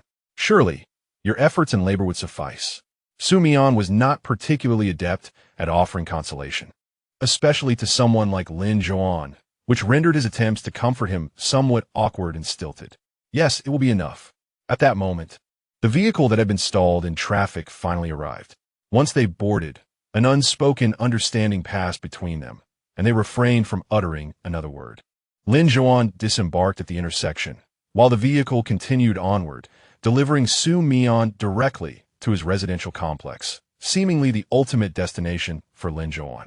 After exiting the car, Xu Mian stood motionless for a moment, gazing at the taxi that had already driven away. After several seconds of contemplation, he did not ascend the stairs, but instead dashed toward the spot where Lin Zhouan had alighted. There was still something of utmost importance that he had yet to convey to that fellow. However, by the time Xu Mian reached the location, Lin Zhouan had long since vanished. He was drenched in perspiration, panting heavily, and, as he wiped the sweat from his brow, a sense of disappointment washed over him. Indeed, he had arrived too late. By this hour, Lin Zhouan must have already reached home. With a sigh, he prepared to turn away. The oppressive heat of the evening weighed heavily upon him, and the breeze carried an uncomfortable warmth. Xu Mian furrowed his brow, resolved to return to his own neighborhood. Just as he lifted his foot to take a step forward, his gaze unexpectedly collided with a pair of azure depths that seemed to freeze his very stride. Lin Zhouan, whose pallor had once resembled that of an ailing patient, now bore a faint flush, a drop of sweat sliding down from beneath his fringe. His full, beautiful lips parted slightly as he breathed lightly, appearing as though he had just sprinted over. Xu Mian was taken aback, staring at Lin Zhouan. "Aren't you supposed to be heading home?" The other man's eyes reflected a hint of confusion, yet his expression remained remarkably composed, almost imperceptible upon closer inspection. He slightly furrowed his elegant brows and extended the transparent plastic bag he was holding towards Xu Mian. "Medicine." Xu Mian's gaze dropped slightly, and he discerned the contents of the bag, clearly containing some form of ointment. So, it was meant for himself? Xu Mian found it hard to believe. Although he had indeed assisted Lin Zhouan today, he had done so in the past as well, yet he had never witnessed this level of thoughtfulness from him, especially not to the extent of purchasing medicine. He accepted the bag from Lin Zhouan's hand, a touch of uncertainty coloring his tone as he inquired, "Is this for me?" Lin Zhouan nodded slightly, wiping away the bead of sweat that had trickled down his brow, and explained gently, "I happened to pass by and thought you might need this." Xu Mian responded, "Thank you." He tucked the bag of medicine into his pocket and looked at Lin Zhouan, clearing his throat before saying, "Actually, I came here to ask you for a favor." As he spoke, Xu Mian felt a pang of guilt, realizing that his intentions were not as selfless as Lin Zhouan's simple gesture of gratitude. Much of what he had done today was influenced by Tang Ying. "What is it?" Lin Zhouan inquired, his gaze fixed on Xu Mian. Xu Mian slipped his hands into his pockets, lowering his head as he murmured, "Do you have time this Friday?" Upon hearing this, Lin Zhouan's azure eyes flickered momentarily, but before he could respond, Xu Mian continued, "Well, Friday is Tang Ying's birthday. Would you consider attending?" I promised her. After all, she believes we are good friends. The vibrant blue of Lin Zhouan's eyes quickly dimmed. Xu Mian raised his head, looking earnestly at him. "Is that all right?" Lin Zhouan remained silent, simply observing him. Xu Mian, unaware of the fleeting change in Lin Zhouan's expression, felt anxious and awkward, merely standing there. "Yes," Lin Zhouan finally replied. Xu Mian's eyes widened slightly, and he remained rooted to the spot as Lin Zhouan turned to leave. Did Lin Zhouan just agree? Xu Mian marveled at how many incredible things were happening today, particularly those that seemed to favor him. Lin Zhouan had spoken so kindly today. He glanced in the direction where Lin Zhouan had disappeared, a faint smile creeping onto his lips. This person seemed quite agreeable. As Xu Mian walked back to his residence, it was already very late, and he encountered hardly anyone on the deserted streets. Thus, when he spotted a shadow standing in front of his door, he initially thought he had stumbled upon a thief. His senses heightened. He was taken aback when he heard a voice call out, "Xu Mian." Xu Mian's expression darkened instantly. He strode over, intending to unlock the door with his fingerprint, but the figure stood directly in front of it, making it impossible to enter without asking him to move aside. He had no desire to engage in conversation. "Step aside," he coldly commanded.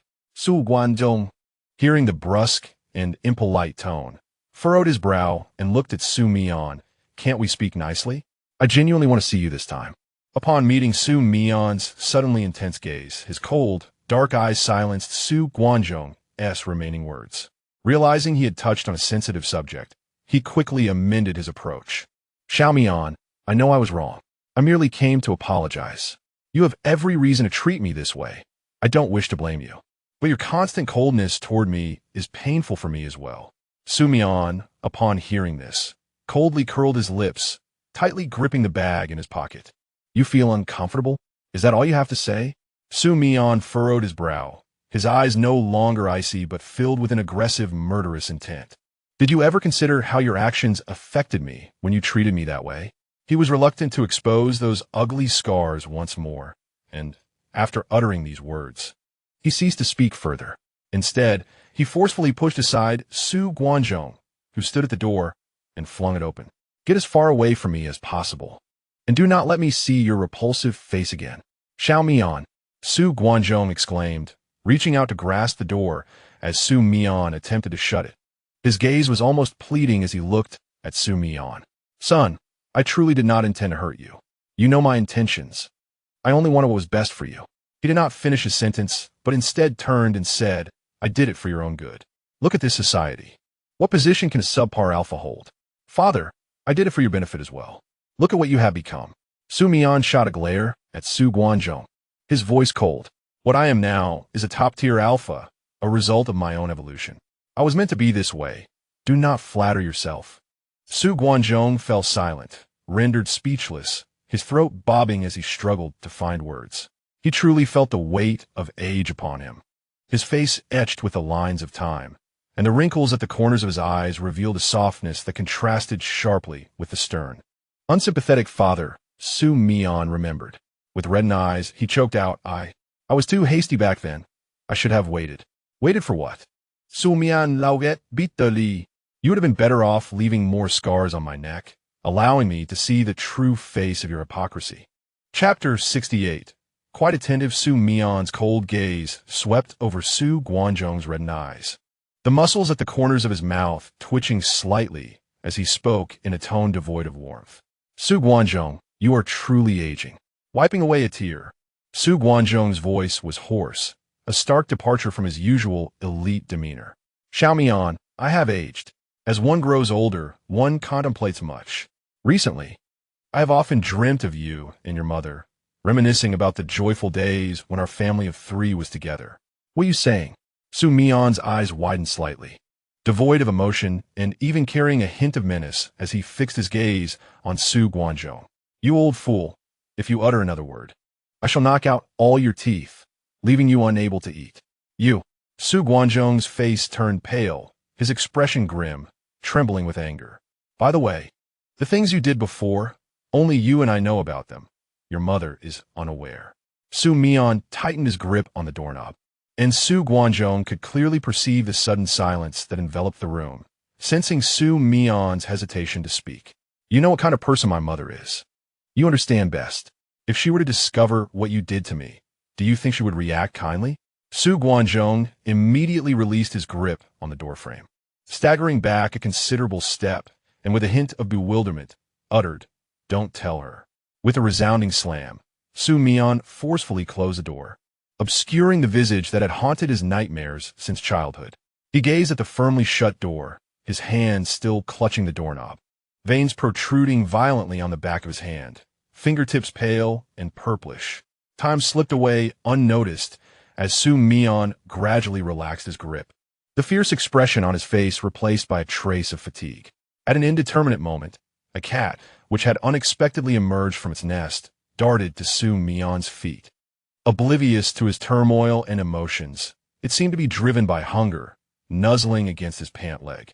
Xu Mian lowered his gaze to the small creature, slowly crouching down to cradle it in his arms.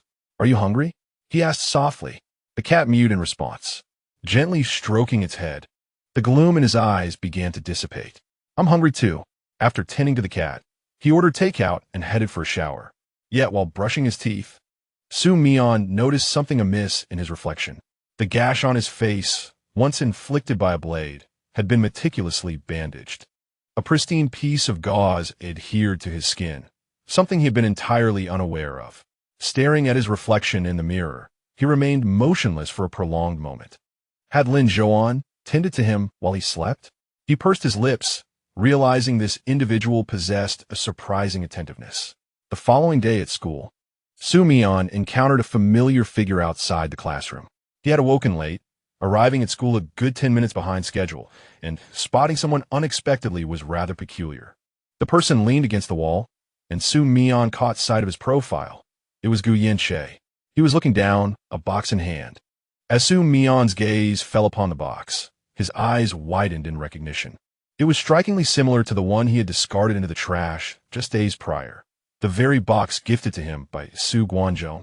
Initially uncertain, his doubt evaporated when Gu Yanxie reached inside the box, and Xu Mian felt as though his breath had hitched in his throat. Inside were small black tubes, one end sealed with a wooden stopper, accompanied by a small assortment of sharp instruments resembling surgical blades. Why did Gu Yanxie possess such items? Xu Mian furrowed his brow. What normal person would utilize such tools? Yet, upon recalling that Gu Yanxie was a deviant alpha, the pieces began to fall into place. But why?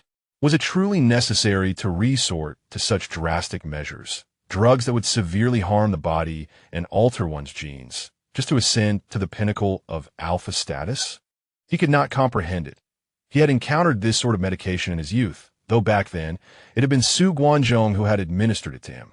The potion was pungent, and with a blade as sharp as a surgical scalpel. The glands on the neck were incised, followed by the meticulous application of the potion. This was the fundamental method of use. At that time, he was still very young, tormented by this medication to the point of despair, all in pursuit of becoming a mere top-tier alpha. This was due to Xu Guanzhong's dissatisfaction with his inferior alpha traits.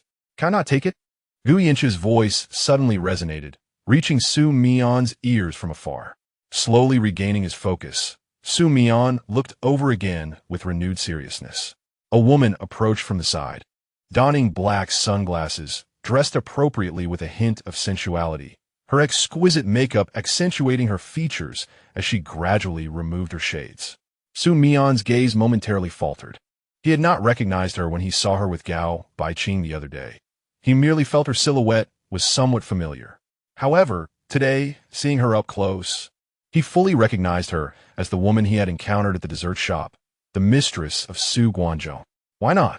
I went through great pains to obtain this for you. So why won't you use it?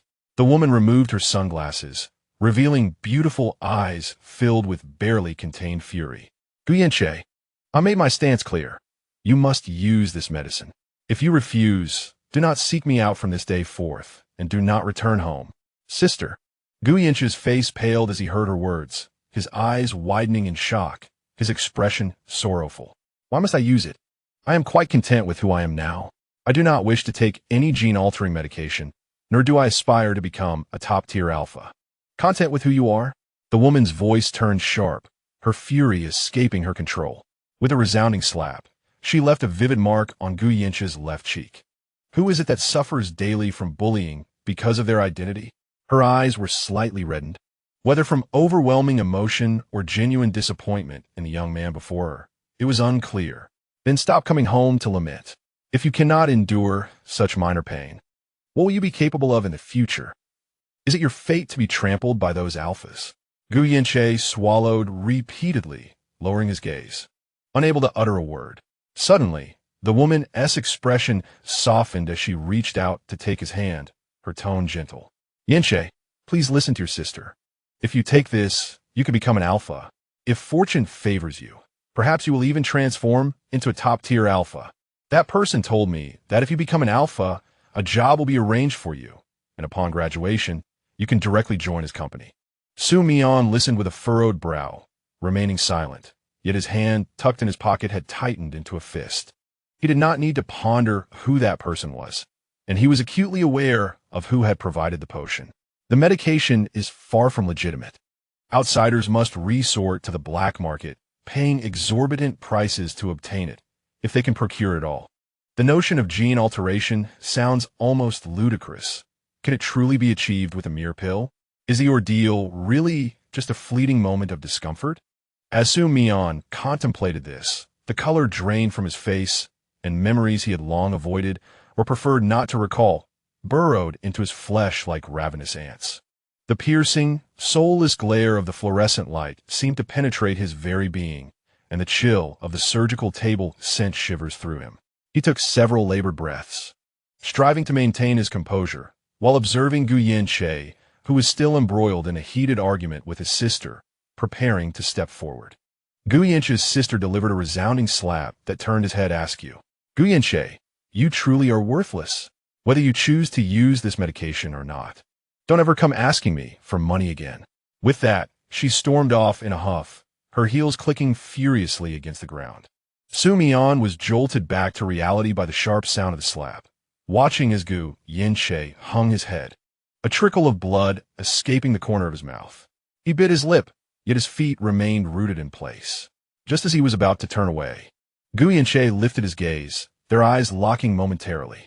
The brief look of shock in Gu Yanche's eyes was quickly replaced by shame as he quietly asked, "What are you doing here?" Xu Mian paused before responding, "I was just passing by." Gu Yanche bit his lip tightly. The crimson marks on either side of his face were all too conspicuous, leaving little doubt as to what had transpired. "I apologize for the embarrassment," he mumbled, his voice crumpled with distress.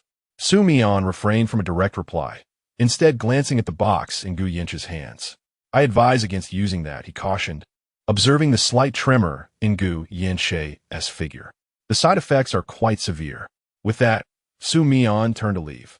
However, Gu Yinche timidly followed, murmuring, I know, but my sister doesn't understand. She is just so eager for me to become stronger. Xu Mian recognized that Gu Yinche was attempting to defend his sister, hoping to mitigate any misinterpretations Xu Mian might harbor regarding her actions. Little did Gu Yinche realize his sister had once been entangled with Xu Mian's father as a mistress. After uttering those words, Gu Yinche fell silent, repeatedly glancing at Xu Mian's tense profile, brimming with unanswered questions. Why did Xu Mian know about the drug side effects? How could he identify its nature and its specific effects? Had it not been for his sister presenting the medication to him, he would have never fathomed such a drug existed in this world. Yet, once they entered the classroom, Xu Mian's expression remained icy, and Gu Yinche dared not inquire further. Clutching the box tightly, he stowed it away in his backpack and took his seat to listen to the lecture. As the bell rang, signaling the end of class, a figure approached Gu Yinche. He looked up to find Xu Mian standing beside him, his expression as composed as ever. I've asked the teacher for leave for the next class to go to the infirmary, and I've secured leave for you as well. Let us go, he stated before turning to leave.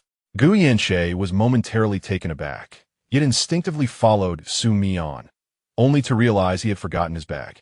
He hurriedly turned back to retrieve it and quickly caught up with Xu Mian. Upon arriving at the school infirmary, Xu Mian collected the medication and instructed Gu Yinche to wait on a chair. The day's emotions had been tumultuous, as if something was lodged in his chest, causing Xu Mian to feel a sense of irritation. After acquiring the nurse's prescribed medication, he sought out Gu Yinche. The latter sat obediently on the chair, patiently awaiting Xu Mian's return.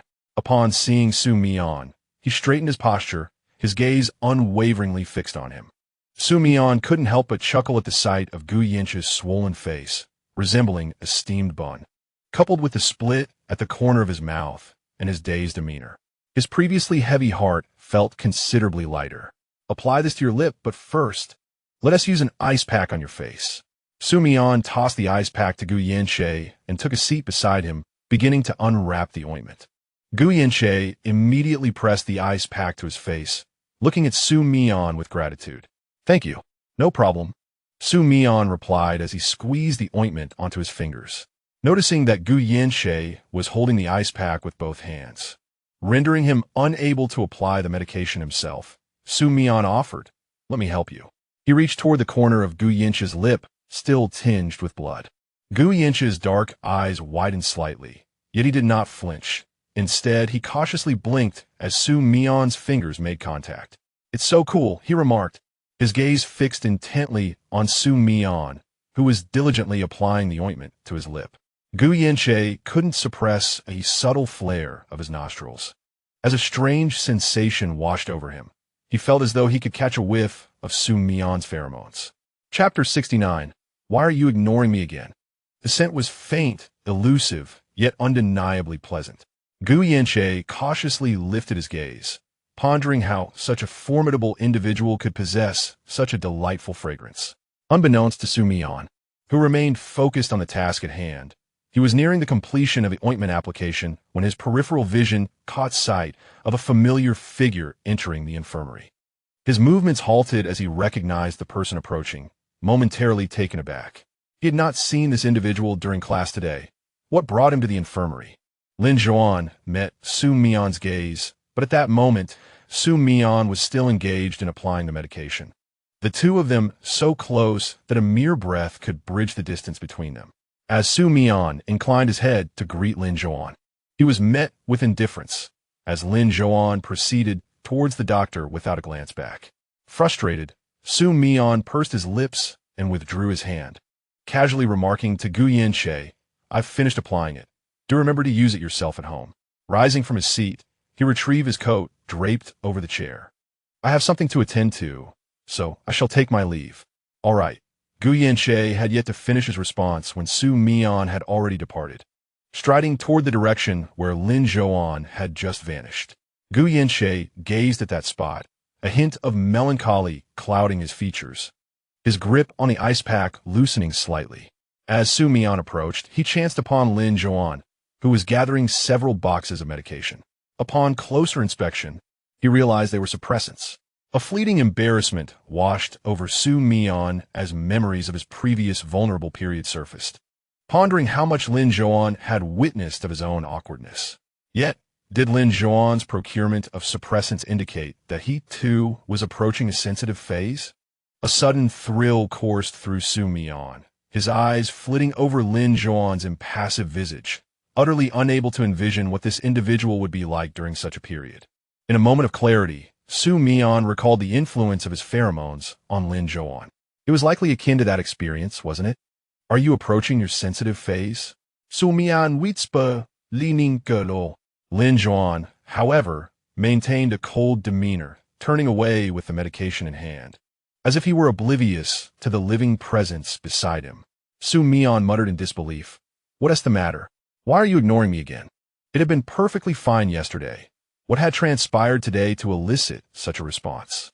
Nevertheless, his footsteps remained closely aligned with Lin Zhouan's. Do you remember what I mentioned yesterday about Friday? Xu Mian guivid.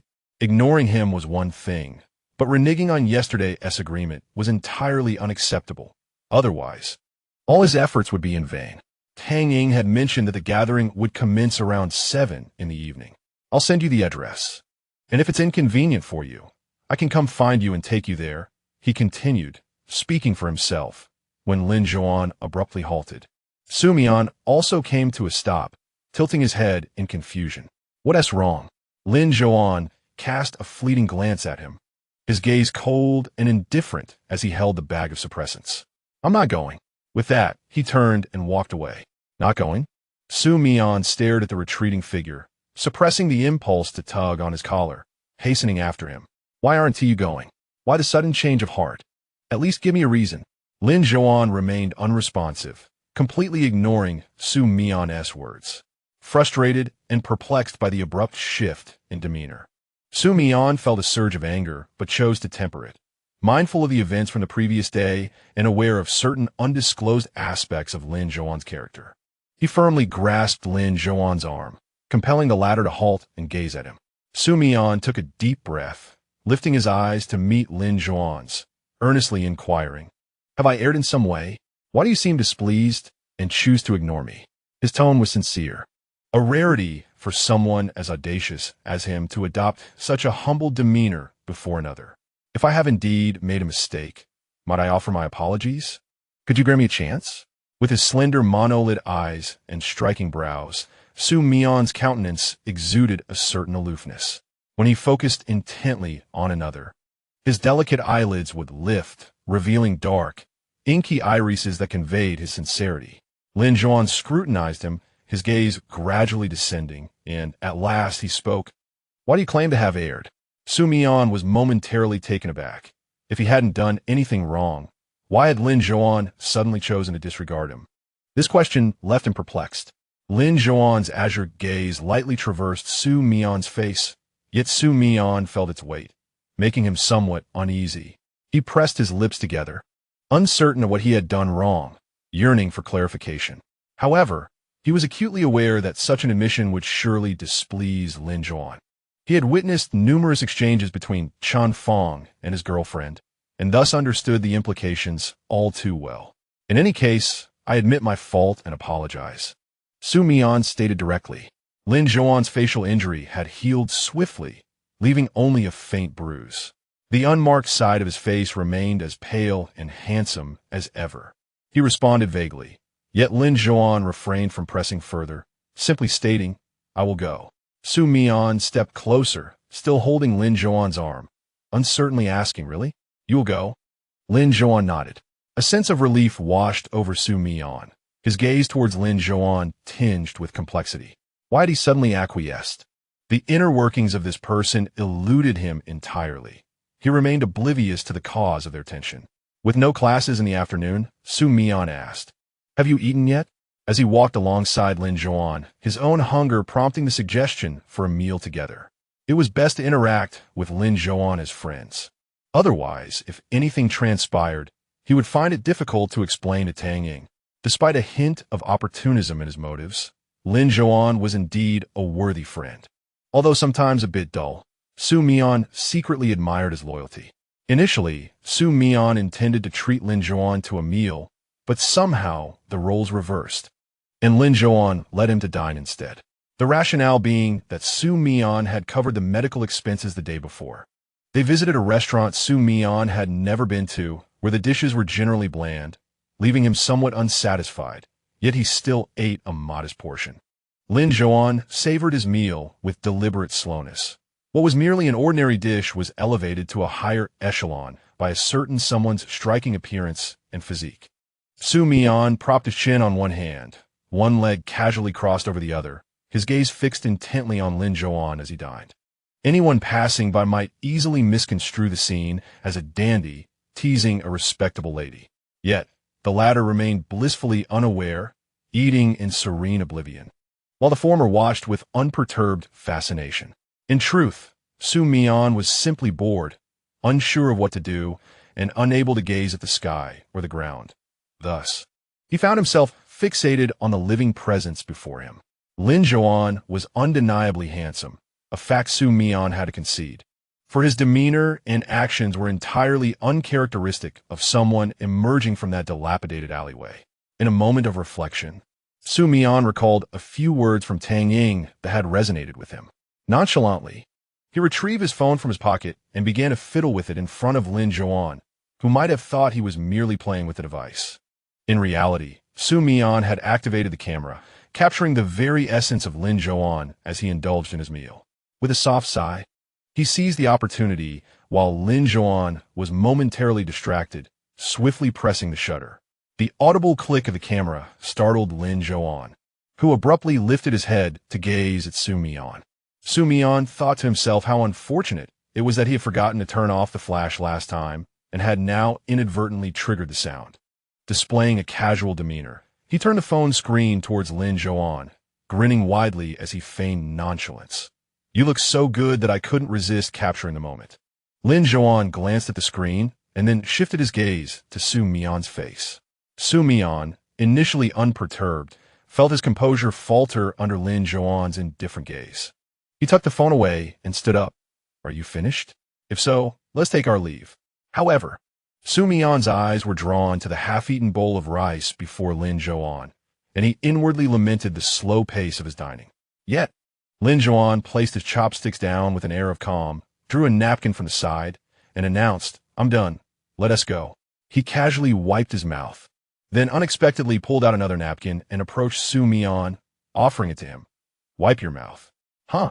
Xu Mian was momentarily taken aback as he accepted the napkin from Lin Zhouan, rendered momentarily motionless. Lin Zhouan regarded him, seemingly exhaling a silent sigh. Before taking the napkin back from Xu Mian's hand, he stepped closer, drawing near enough for Xu Mian to catch the faint, nostalgic scent of laundry detergent. Lin Zhouan leaned in, his flawless visage suddenly captivating Xu Mian's gaze as he heard the cool yet melodious voice say, "You've got oil on your lips." The napkin delicately brushed against the corner of Xu Mian's mouth, and the soft, azure light in Lin Zhouan's eyes glided gently across his cheek. Xu Mian felt as though his heart had momentarily ceased to beat. He had not anticipated such proximity. However, Lin Zhouan merely cast a fleeting glance in his direction after wiping his hands, discarding the paper into the trash bin before walking away. As he brushed past, a chill lingered in the air, leaving Xu Mian staring vacantly ahead, his brow furrowed in contemplation. Something felt amiss, yet he could not quite articulate what it was. In the afternoon, Lin Zhouan left for his part-time job, while Xu Mian headed straight home. On his way, he sent the recently captured candid photos of Lin Zhouan to Tang Ying. The moment the message was dispatched, Tang Ying's replies flooded in like a deluge. Xu Mian sighed as he observed the barrage of excited messages from her, responding casually before tucking his phone away into his pocket. Initially, he had intended to create mischief, hoping to tarnish Tang Ying's perception of Lin Zhouan. Yet, after spending time with them over the past few days, Xu Mian realized how juvenile his intentions were. Although he harbored feelings for Tang Ying, Was it truly necessary to resort to such childish and unscrupulous tactics? The truth was, Lin Zhouan showed no genuine interest in Tang Ying. It was merely a one-sided affection on her part. This realization struck Xu Mian with a jolt of surprise. Why had he suddenly begun to view the situation from Lin Zhouan's perspective? He recalled his disdain for Lin Zhouan's aloof demeanor, indifferent to Tang Ying's evident affection.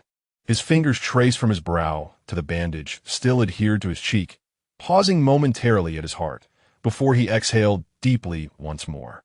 In the days that followed, Xu Mian found himself seizing every opportunity to discreetly capture photos of Lin Zhouan whenever the latter was unaware. This was primarily due to Tang Ying's persistent request for photographs after he had shared the initial ones. As he accumulated images, his photo gallery became predominantly filled with pictures of Lin Zhouan, all clearly taken when he was oblivious. Xu Mian had never been fond of photography, and his phone's gallery was typically sparse. Thus, the sudden influx of Lin Zhouan's images left him feeling somewhat disconcerted. He had to remain vigilant against Chun Fong, who might pilfer his phone, for if he were to discover those photos, Xu Mian would be at a loss for an explanation. Chapter 70. But shouldn't you like me? Despite having taken numerous photos, he encountered none of the earlier mishaps. Everything went surprisingly smoothly. Although there were instances when he accidentally locked eyes with Lin Zhouan, a wave of guilt washed over him. Yet fortunately, Lin Zhouan seemed oblivious, saying nothing. Friday arrived swiftly. Xu Mian and Lin Zhouan did not go together, as Lin had classes in the morning and afternoon, but was free that evening. After sending Lin the address, Xu Mian set off alone. The private room in the bar had been reserved by Tang Ying quite some time ago, and the staff had already prepared everything in advance, creating a vibrant party atmosphere. When Xu Mian arrived, he encountered many familiar faces, most of whom were girls he had met during high school. Although he recognized them from a few brief encounters, there was no pressing need to engage in conversation. A few boys were present as well, but he did not know them. Tang Ying initially intended to invite him in to sit, but Xu Mian felt the space was quite crowded and suggested they wait outside until Lin Zhouan arrived. Tang Ying seemed to understand that there was no one for Xu Mian to converse with inside, so she acquiesced. Xu Mian. Tang Ying suddenly called out to him at the entrance. Today, she looked exceptionally beautiful with her makeup and was dressed in an elegant black dress, resembling a princess. I plan to confess to him today, just this once. If he refuses, I suppose I will go abroad. She smiled with a hint of resignation in her eyes. Xu Mian felt as though his feet were anchored to the ground, as if they were weighed down by cement. Was that truly the case? He composed his expression and turned to Tang Ying, offering a natural smile. I hope you succeed. Thank you, Xu Mian, she replied with a smile. Xu Mian was unsure how he had transitioned from the doorway to the bustling foyer outside. There were many people, and he felt a heavy heart amidst the dazzling lights and enchanting sights, with a melange of scents in the air, including the distinct aroma of pheromones. He casually selected a spot to sit, ordered a drink, and began to sip it alone.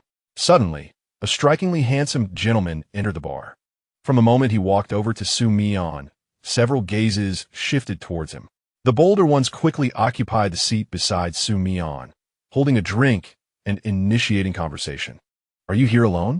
This Omega had a delicate appearance, somewhat reminiscent of Fong Sun, yet lacking his assertive confidence.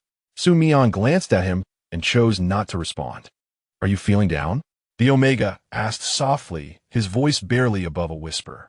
The striking features of the person before him were undeniably appealing, perhaps even the ideal of many Omegas. Xu Mian took a sip of his drink, finding it nearly empty, and his brows furrowed slightly at the sight of the vacant glass. The Omega noticed immediately and poured his untouched drink into Xu Mian's cup. Here, drink mine. Don't worry. It's freshly ordered. I haven't touched it, he reassured, hoping to ease any reservations. Xu Mian shot him a sideways glance without uttering a word, yet he accepted the drink, murmuring a soft thank you. The Omega's face flushed with color, and he felt a surge of hope, instinctively leaning a little closer to Xu Mian. After finishing another sip of his drink, Xu Mian squinted at the kaleidoscope of lights, feeling a slight dazzle in his vision. while the air around him was infused with a discordant blend of pheromone scents. In truth, Xu Mian harbored no fondness for the scent of pheromones, whether they belonged to others or himself. He found the aroma far from pleasant, preferring the neutrality of beta. Nothing at all was indeed the best. Of course, the faint fragrance reminiscent of laundry detergent, as emitted by Lin Zhouan, was not without its merits. As Xu Mian felt the warmth rise to his cheeks, Omega observed him with an increasing sense of mischief, quietly beginning to release his pheromones. He was certain that no alpha could resist the allure of an Omega's scent.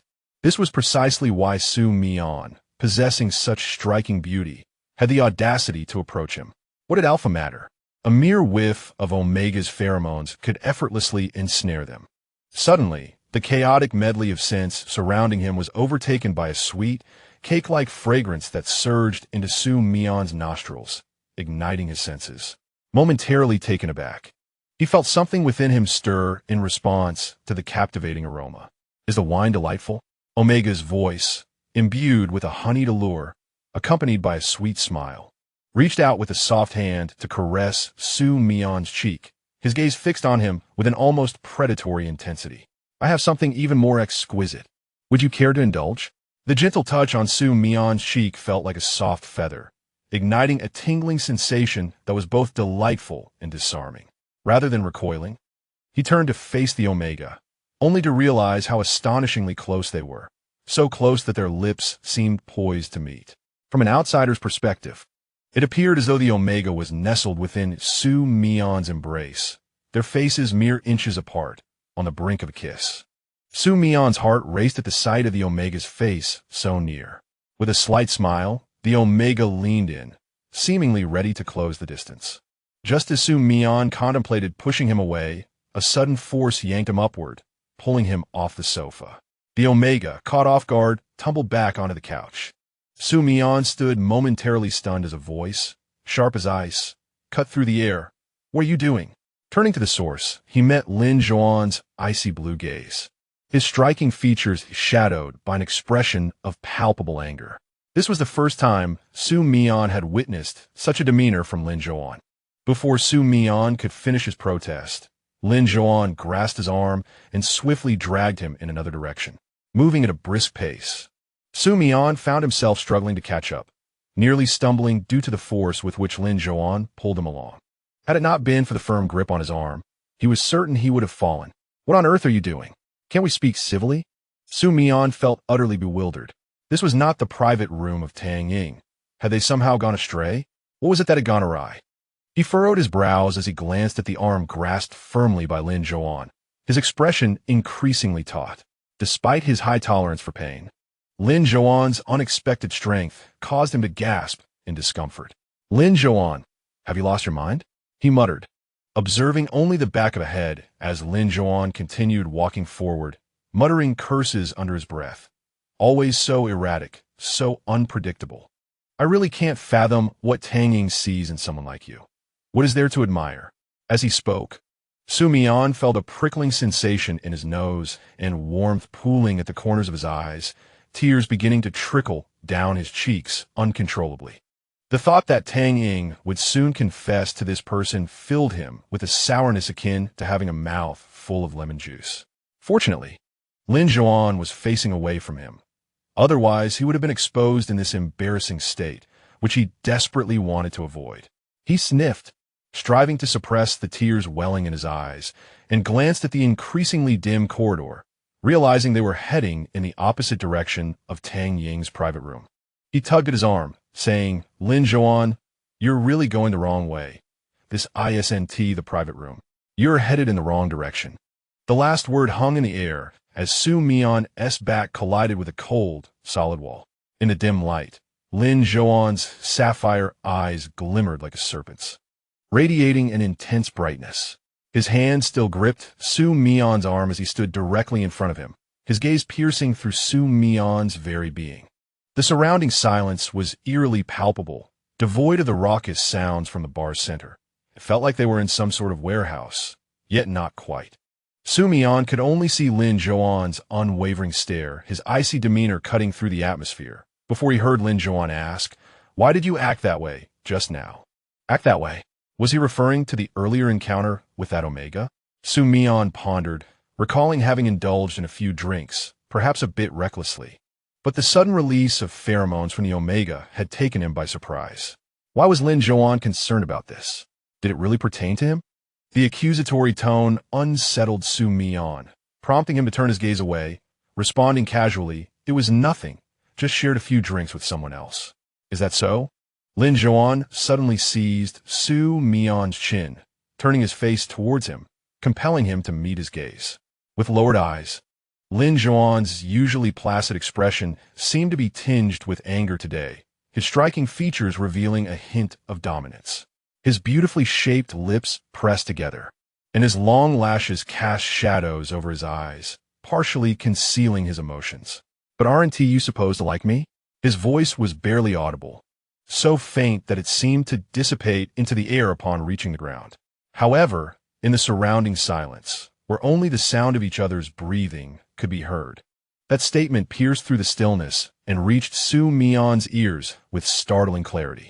In the first moment of hearing it, he was taken aback, but as he deciphered the words, his brows furrowed in disbelief, and he forcefully pushed the person before him away. "What the hell are you talking about? How could Lin Zhouan possibly deduce that he had feelings for him?" Xu Mian found it utterly baffling, speechless, wondering what could have led this person to such a colossal misunderstanding. He had clearly exhibited disdain for him previously. "What did I ever say I liked you?" Xu Mian felt an urgent need to clarify this misunderstanding, for it perplexed him, especially considering that he had someone else in his heart. Lin Zhouan regarded him without displaying any anger at Xu Mian's words, yet his cerulean eyes grew colder. Suddenly, Xu Mian felt a tightness in his chest. His brow knitted tightly, and he struggled to breathe, his head growing heavy. Perhaps the oppressive atmosphere in the space was overwhelming. He reached out to push Lin Zhouan aside. "Step aside, I need to leave." Lin Zhouan took a step to the side, and Xu Mian exhaled softly, casting a glance at him. "What have I done to give rise to this misunderstanding, or are you merely being overly sentimental?" No sooner had he uttered these words than a distinct fragrance filled the air, causing Xu Mian's scalp to tingle. He was acutely sensitive to this scent and felt an innate fear towards it. He abruptly turned to Lin Zhouan, exclaiming, "Lin Zhouan!" He had actually released his pheromones. Lin Zhouan furrowed his brow as he observed him, the emotions in his eyes fading into an indifferent mask once more. "Are you looking for fight?" Xu Mian gritted his teeth, enunciating each word with precision. Yet, inexplicably, he felt his strength waning faster than usual, compounded by not only the pain from the pheromone suppression, but also an inexplicable warmth. A thin sheen of cold sweat covered his forehead, and the fabric of his shirt was dampened by his perspiration. His breathing became rapid, and his mind grew muddled. What was happening? Hadn't his sensitivity period passed? Xu Mian, enduring the intense pain, pondered in confusion, struggling to breathe as his brows remained tightly knit. Lin Zhouan observed Xu Mian's unusual condition, a flicker of complexity flashing in his gaze, but it was quickly replaced by an expression of realization. Could Xu Mian's current state be a reaction to his pheromones? He approached slowly, disbelief etched on his face as he saw Xu Mian clutching his chest, his complexion flushed, and he retracted his pheromones, steadying him. Xu Mian exhaled warm breaths, his eyes misting over. Chapter 71. "You clearly like him," he vaguely heard Lin Zhouan whispering in his ear, "do you?" Just as Xu Mian was about to deny it, an overwhelming wave of emotion surged through him, enveloping his entire being in an instant. Although he could no longer perceive the scent of Lin Zhouan's pheromones, he found himself engulfed by an inexplicable sensation. Confusion filled Xu Mian's mind, and he was consumed by the desire to flee this place. Yet before he could rise, Lin Zhouan firmly grasped his arm, commanding, "Don't move." "Why you let go?" Xu Mian protested weakly, though his words lacked any true forcefulness. Lin Zhouan appeared oblivious to his plea, his azure gaze fixed intently upon Xu Mian's face. Suddenly, his hand swept around Xu Mian's front, resting on his slender waist. Xu Mian jolted, his eyes widening slightly, his voice trembling with shock as he exclaimed, "What are you doing?" Lin Zhouan lowered his gaze and simply replied, I'm helping you. Helping him? How could he possibly assist? What did this even mean? Xu Mian felt as though his mind might shatter. What was wrong with Lin Zhouan today? Could this truly be Lin Zhouan, or had he encountered doppelganger? Lin Zhouan, let go of me. I don't need your help, Xu Mian retorted, using the last remnants of his reason to push Lin Zhouan's hand away. If you keep this up, I swear I'll hit you. With Xu Mian's hand forcibly swatting his away, Lin Zhouan's hand fell naturally to his side. He remained silent, indeed refraining from touching Xu Mian again. Xu Mian let out a subtle sigh of relief, feeling a bit flustered as he tugged at his slightly constricted collar. Neither of them knew what they were doing. They stood at opposite ends of the small room, which, despite the distance, was not vast. In truth, Xu Mian wished to leave the room, but the state of his body and the pheromones Lin Zhouan had just released rendered him unable to exit directly. His legs felt weak beneath him. He had yet to release his own pheromones, as their scent lingered in the air for merely a few seconds before dissipating. However, the recollection of Lin Zhouan's inexplicable pheromone suppression ignited a simmering anger within him, causing his teeth to chatter in frustration. Damn it, Xu Mian muttered under his breath. At that moment, the tranquil silence was shattered by a knock on the door from outside. A soft, polite voice inquired, Hello, may I come in? The voice sounded somewhat familiar, yet Xu Mian could not place it immediately. He furrowed his brow as the lock turned. Just as he was about to protest against the intrusion, the person pushed the door open and entered. Upon entering, the newcomer locked eyes with Xu Mian, and in an instant, their eyes sparkled with recognition. I knew I saw you both heading this way. I didn't expect to find you here. Xu Mian frowned in annoyance, recognizing that it was the very Omega who had been persistently pursuing him earlier, and now they had followed him here. Standing at the far end of the room, Lin Zhouan furrowed his brows, his expression resembling frost, yet he remained shrouded in darkness, unnoticed by the other two individuals. Hey, why did you just walk away while we were drinking? There were so many people watching. I felt embarrassed. The Omega spoke to himself, his gaze fixed intently on Xu Mian, the implication in his eyes unmistakable. Xu Mian paid him little heed, unfazed, and gradually moved closer, observing the slight flush on Xu Mian's face. Suddenly, with concern, he inquired, Why is your face so red? Did you drink too much just now? Upon hearing his words, Xu Mian lowered his eyes to him, and the Omega, unbeknownst to Wen, was holding an unopened bottle of mineral water, which he raised before Xu Mian. Why not drink some water to sober up? Xu Mian regarded the water silently, neither moving nor speaking. I noticed you consumed quite a few cups earlier. If you have more activities later, you can't go like this. You might not even be able to walk steadily in the next moment. The Omega continued, seeing Xu Mian's expression soften. Whenever I drink too much, I just drink more water, and the effects of the alcohol lessen significantly. It's truly effective. Xu Mian cast a glance at the mineral water in his hand before ultimately accepting it. He had a birthday gathering for Tang Ying to attend shortly, and he certainly could not appear in this state. He casually twisted the cap, confirming it was untouched and still new. How much is it? I'll transfer you, along with the drinks you just gave me. No need. Those are just small amounts, the Omega replied with a smile. Xu Mian said no more and directly opened the bottle, taking a big gulp, finishing it in a few swift swallows. Almost immediately, he felt his mind clear significantly, the burning sensation of the alcohol gradually fading. He looked at the Omega and said, Thank you. No need to thank me. The Omega winked at Xu Mian. Just accompany me out for a bit. How about it? That might not be possible. I have an event soon, Xu Mian replied, pulling out his phone to check the time. It seems to be coming up shortly. Really? The Omega immediately lowered his eyelids, sighed, and then looked up to ask Xu Mian, Is she your girlfriend? The mention of girlfriend caused Xu Mian to pause momentarily. He opened his mouth, instinctively glancing at Lin Zhouan, who stood at the other end. Their eyes met abruptly. Had Lin Zhouan been watching him all along?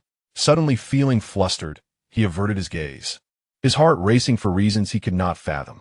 He responded to the Omega, shaking his head, No, it's just a friend's birthday party. Oh, just a friend then? The Omega smiled sweetly, taking a few steps closer. He swiftly pulled out a card from his pocket and tucked it into Xu Mian's jacket pocket before he could see what it was. Leaning close to Xu Mian's ear, he softly whispered, "I'll be waiting for you." With that, he stepped back, wearing a delightful smile directed at Xu Mian. As Xu Mian was about to reach into his pocket, a pair of hands, swifter than his own, extracted a card from within. The card was thrust directly before the Omega with a curt command, "Take it." The voice was icy, devoid of any emotion. The smile on Omega's face faltered as he met the gaze of those cerulean eyes, leaving his grin frozen in place. Yet soon, a frown creased his brow. One act of destruction was insufficient, and now he sought to ruin his good fortune a second time, just because he was more handsome than Xu Mian. Did that grant him the right to act with impunity? Today, Omega was determined to assert his claim. "I never gave it to you. What gives you the right to take someone else's belongings?" Omega crossed his arms, scoffing. Seizing the moment, Xu Mian caught sight of the item in Lin Zhouan's hand. It was astonishingly a hotel room card. "Damn!" Lin Zhouan glared at him coldly, offering no response, nor displaying any anger at Omega's audacious demeanor. Omega pressed further. "If you fancy someone, go and compete for them," snatching from others halfway through his pathetic, "With that frosty demeanor of yours. Do you think anyone would gravitate towards you? Let me tell you, he is mine today." Xu Mian found this rather perplexing, yet he stood behind Lin Zhouan, refraining from intervening, secretly eager to witness Lin Zhouan's next move. Yet, the fellow remained unfazed, and abruptly, he loosened his grip on the card, glancing sideways before tossing the item aside. With a clatter, it landed squarely in the trash bin. "Damn it! Are you out of your mind?" Omega's eyes widened in shock, but he quickly smirked, his gaze brimming with provocation. "Do you think this will suffice?" He slowly approached Lin Zhouan, casting a glance at the Xu Mian standing behind him, and declared with certainty, "No matter what, he will follow me today." This unwavering conviction caused Lin Zhouan's brow to furrow, and soon a sweet fragrance wafted through the air. The scent intensified unexpectedly, filling Xu Mian's and Lin Zhouan's nostrils with the Omega's pheromones. However, a person of sound mind would possess enough restraint. It was improbable that they would be easily swayed by such an overt display, especially as top-tier alphas. Though Lin Zhouan exhibited no discernible reaction, the individual behind him trembled involuntarily. Xu Mian felt as if something had tightened around his heart. The alluring aroma compelled him to draw closer to the Omega. He furrowed his brow, questioning his own state. What was happening to him? Suddenly, Xu Mian found himself at a loss for words to describe this sensation, akin to being manipulated by an unseen force, as if his heart were tethered by invisible strings. They twisted and pulled him in a specific direction, subtly stirring the restlessness that had only just settled within him. Dazed, he fixed his gaze ahead. Clutching the arm of the person before him with the last remnants of his rationality, he held on tightly and murmured, "Help me." His mind clouded. Sweat dripped from his eyelids, dampening the fabric of his shirt. Xu Mian's tenuous grasp on rationality finally gave way, succumbing to primal desire. He stared, entranced, at the exquisite profile that suddenly turned to face him, before his gaze silently drifted to those alluring, kissable lips. Lin Zhouan, noting Xu Mian's dazed expression, paused momentarily before coldly addressing the Omega, "Refrain from releasing your pheromones." Observing Xu Mian's reaction to the potent drug he had administered, one that no one could resist, the Omega's triumphant smile widened. "Why should I conceal it when you need my pheromones so desperately?" Lin Zhouan's expression darkened, his voice chillingly ominous. Though startled by the tone, the Omega remained unafraid, for he was merely facing another Omega, albeit one significantly taller and seemingly more robust. Yet, before he could contemplate further, a sudden weight pressed down on his shoulder, causing his knees to buckle, and before he fully comprehended the situation, he found himself kneeling on the ground. His complexion turned pale as he raised his gaze to meet those cerulean eyes. The beautiful face bore an expression of icy indifference, lips parting slowly leave. The Omega's astonishment was not yet concealed when he scrambled to flee. Lin Zhouan swiftly approached and locked the door behind him. Turning, he found Xu Mian grasping his arm. The sound of Xu Mian's breathing echoed in the stillness, each inhalation punctuating the disarray of coherent thought. Xu Mian salet wombodi. Despite his reluctance, he realized that Lin Zhouan was the only person present capable of alleviating his torment. It felt as though something was hypnotizing him, drawing him closer to Lin Zhouan. Eventually, he halted before him, extending his heated hand to grasp the one he had previously knocked away. Gazing up at the beautiful face with reddened eyes, and hoarsely implored, "Help me." Lin Zhouan gradually lowered his gaze to the face that seemed freshly drawn from water, the flicker of emotion in his otherwise impassive eyes betraying a moment of vulnerability. He sighed softly as he allowed Xu Mian to lead him elsewhere. Am I truly being overly sentimental? He drew nearer, enveloping Xu Mian in his embrace, his breath no longer steady. Once this is over, you'll discard me, right? Xu Mian, feeling a sense of relief, softly called out, his voice a mere whisper, akin to a gentle caress from a cat's paw, entirely disregarding Lin Zhouan's words. Yet, witnessing Xu Mian's contented demeanor caused Lin Zhouan's heart to race furiously, his lowered gaze betraying the tremor in his voice. You clearly enjoy this. If you didn't, why speak to Yu Qian in such a derogatory manner? Did you intend to insult yourself? At first, he had similar thoughts. But that day in the dessert shop, Xu Mian gazed at the couple and declared that it was indeed affection. If there were no feelings, why would they covertly capture his image? If he were unappealing, why had he not rejected him that very moment? Lin Zhouan's azure eyes seemed to scatter like petals in the gentle spring breeze, brimming with rare tenderness. Chapter 72. Why not attend school? The temperature of the air steadily rose, enveloping them in an atmosphere thick with the intoxicating scent of their shared pheromones. Xu Mian breathed softly, his gaze fixed on Lin Zhouan, whose fair cheeks bore a delicate blush, long lashes quivering slightly. When Lin Zhouan's cerulean orbs met his, there was a distinct change. Today, he did not perceive the usual chill within them. Inside Xu Mian's heart, two voices battled, one chastising him for his insanity, and the other indulging in the warmth of the moment, prioritizing comfort above all else. Xu Mian felt as if his very psyche were on the verge of fracturing. Yet his body betrayed him, gravitating towards the most pleasurable sensations. The discomfort gradually subsided, replaced by a rush that electrified his nerves. Lin Zhouan remained still, merely observing him, and softly implored, "Help me." Xu Mian momentarily froze, unable to comprehend, as his hand was guided elsewhere, his face flushed crimson, exhaling warmth that could scorch. In contrast, Lin Zhouan, though equally affected, maintained a calm demeanor. He requested Xu Mian's assistance, yet Xu Mian felt immobilized, unable to withdraw his hand, his heart racing as if it might burst forth from his chest, his face finding no respite. Yet, amidst this turmoil, he felt a strange comfort. Instinctively mirroring Lin Zhouan's movements, their heated breaths intertwining. Fortunately, the dim lighting obscured everything beyond their faces, and it was a blessing that his mind was clouded, rendering him devoid of strength. Xu Mian had wholly succumbed to a different state. Initially, he had resisted, battling his muddled thoughts. Yet now he surrendered to the primal desires of his body. Pleasure, joy, and unrestrained ecstasy. These were sufficient. His gaze clouded with a haze of yearning. He no longer required Lin Zhouan's guidance. His movements became quicker, more fervent. Lin Zhouan kept his head lowered, his eyes fixed on Xu Mian's taut lips. Xu Mian, eyes downcast, concentrated intently, oblivious to the longing in Lin Zhouan's gaze.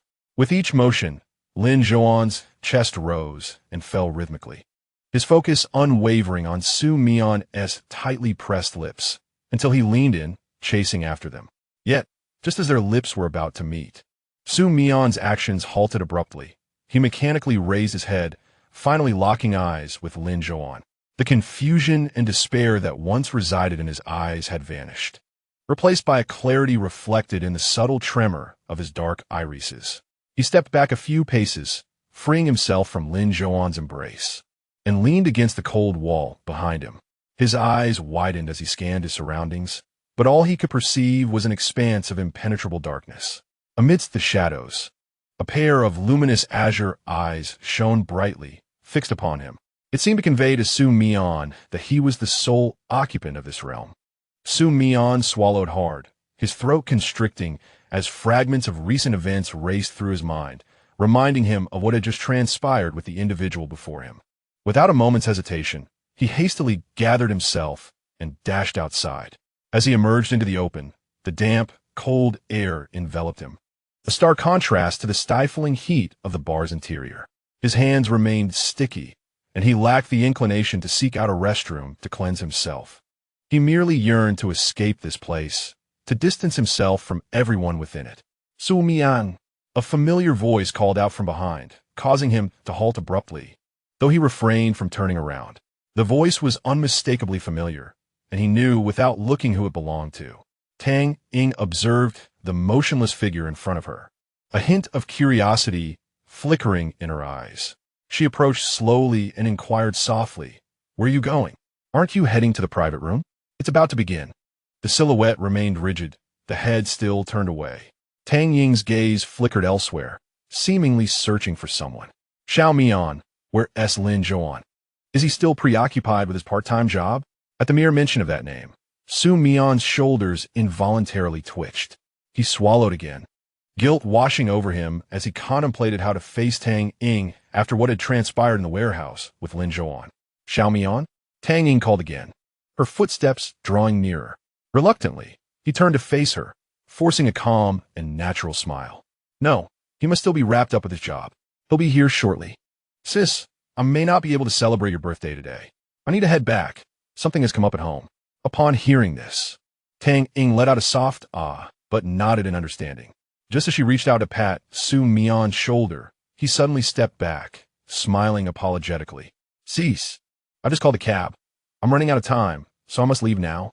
With that, Xu Mian turned and exited the bar with purposeful strides, leaving no room for hesitation, as if fleeing from something terrifying. Tang Ying sighed as she watched his retreating figure and prepared to return to the private room, only to collide with someone head-on. "Lin Zhouan, you've arrived." Her surprise quickly morphed into delight. "I was beginning to think Xu Mian couldn't persuade you to come." She gazed at the young man before her, his fair cheeks tinged with a hint of rosy hue, a delicate sheen of sweat glistening on his pale forehead as he furrowed his beautifully arched brows, fixated on the entrance. Tang Ying, perplexed, inquired, "Did you run here? Are you going in for a drink of water?" Upon hearing her words, Lin Zhouan finally lowered his gaze to meet hers, responding in a husky tone, "No need." As Lin Zhouan turned to leave, Tang Ying quickly followed in his footsteps, her brow furrowed as she pressed, "Aren't you going in? It's my birthday today, and I would like to invite you." Lin Zhouan halted, casting a fleeting glance at her. "I'm sorry," the implication being clear, he would not attend. Disappointment washed over Tang Ying, her eyes downcast, as Lin Zhouan continued on his way. Yet, she clenched her fists and trailed after him, imploring, "This time is truly important. Perhaps after today, I will have to leave, and this may be my last chance to see you." Her face flushed crimson, her gaze sincere as she regarded Lin Zhouan's retreating figure. If one were to ask her why she held affection for him, the answer would be simple: the feelings he evoked within her. Observing him work part-time and study earnestly, she had unwittingly become entranced. Initially, she merely viewed him as an attractive junior, yet somehow he possessed an innate magnetism that drew her closer, igniting a desire to attain his attention. Perhaps her affection was superficial, yet the unattainable lingered in one's thoughts, unforgettable. This was what one might call obsession. Suddenly, she understood the sadness she had seen in Xu Mian's gaze, a sorrow that remained unspoken. However, this was her final opportunity. Should she miss it, there would be no further chances. At the very least, she should muster the courage to try, shouldn't she? Lin Zhouan was not entirely devoid of compassion. He paused. Tang Ying cautiously stepped forward, standing directly before him once more, and asked, "Do you truly not have even the slightest affection for me? Not even a hint of feeling?" Lin Zhouan met her gaze and promptly replied no. Upon hearing his response, Tang Ying felt an inexplicable lightness, as if a heavy burden had been lifted from her heart. Instead of feeling defeated, she offered a gentle smile. "Is that so? Then I suppose I have truly failed. But if you don't like me, then so be it. There are other men in the world." Lin Zhouan merely acknowledged her with a non-committal Tang Ing, not having wasted her time standing there.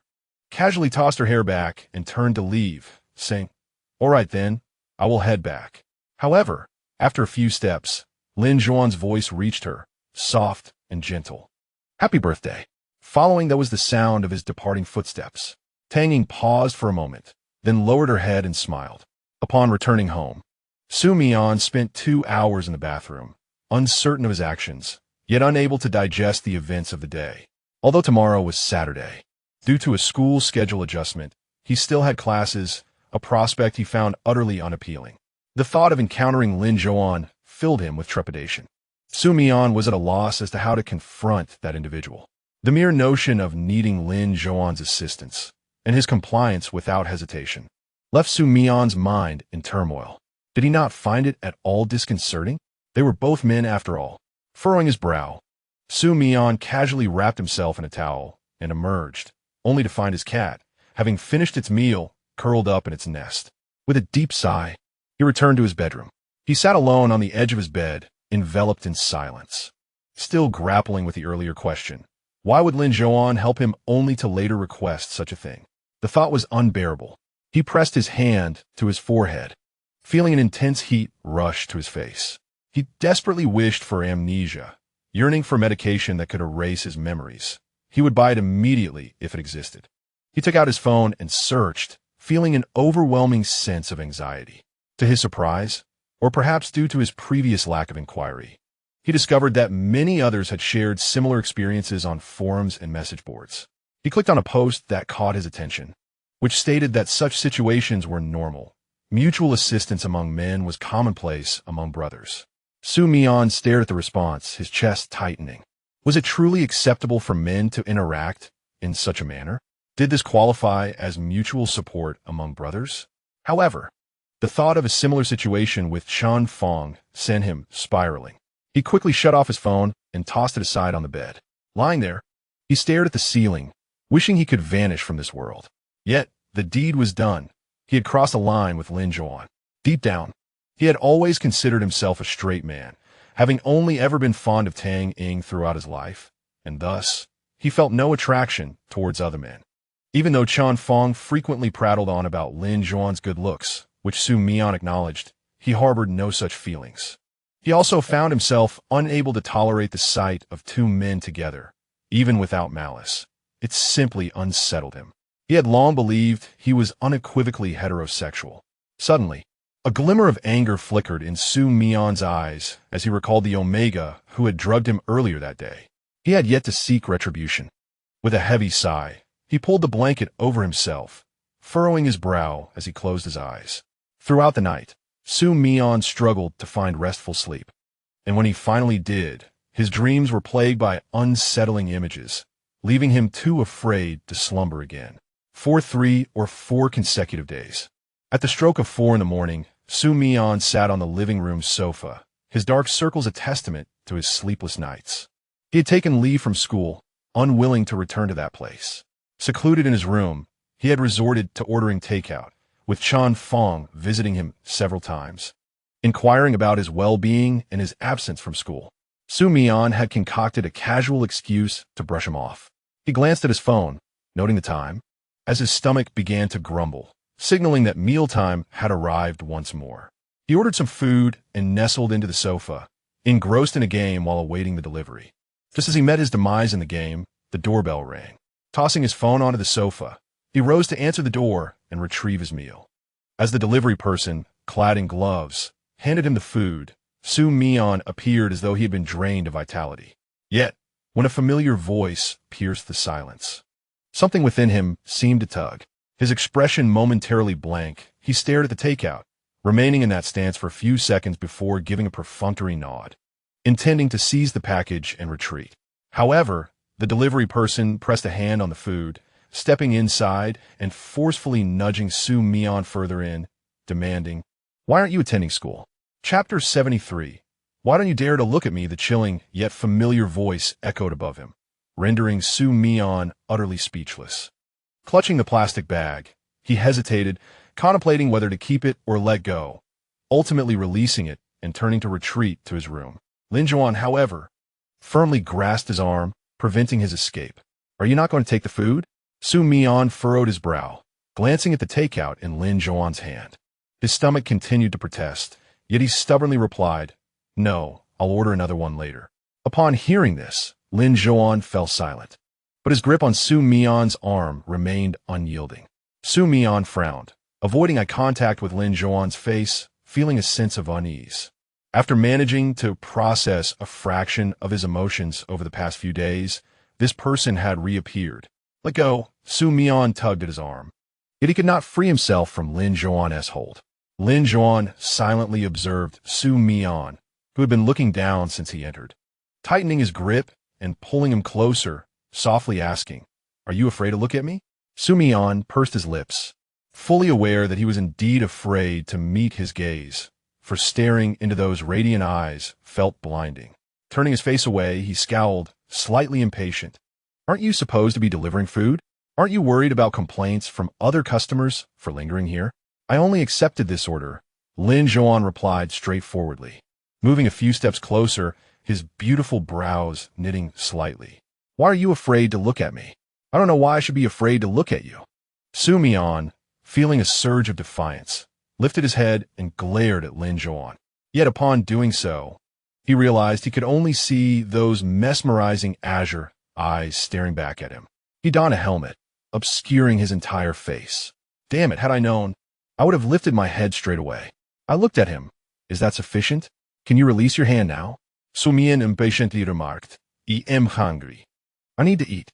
After uttering this, Lin Zhouan indeed loosened his grip on Xu Mian's arm and casually placed the takeout on a nearby table. Xu Mian assumed he would leave after completing these tasks, but Lin Zhouan unexpectedly approached and, without hesitation, raised his gloved hand to lift Xu Mian's chin, inquiring, "Haven't you slept in days?" Xu Mian was taken aback by this sudden gesture, his heart seemingly halting, and he instinctively recoiled a considerable distance, akin to a startled rabbit, retreating far from Lin Zhouan. "What are you doing?" he stammered, his eyes heavily burdened by lack of sleep, scrutinizing Lin Zhouan with heightened vigilance, while he instinctively cradled his chin protectively. Lin Zhouan, momentarily speechless, elicited a realization in Xu Mian that he had indeed overreacted. After all, Lin Zhouan's action was merely through a thick glove, devoid of any skin contact, yet it had startled him profoundly. It was all the fault of the events that had transpired between them. Xu Mian exhaled deeply, his tone weary. "I've just been sleeping poorly lately, so I'm not feeling well, but it's nothing serious." He offered a feeble explanation. "In a few days, I'll be back at school.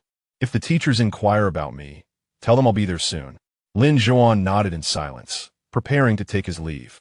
However, as soon as Lin Zhouan's foot crossed the threshold, Xu Mian swiftly dashed forward and slammed the door shut with a decisive thud, as if Lin Zhouan were some sort of monstrous flood.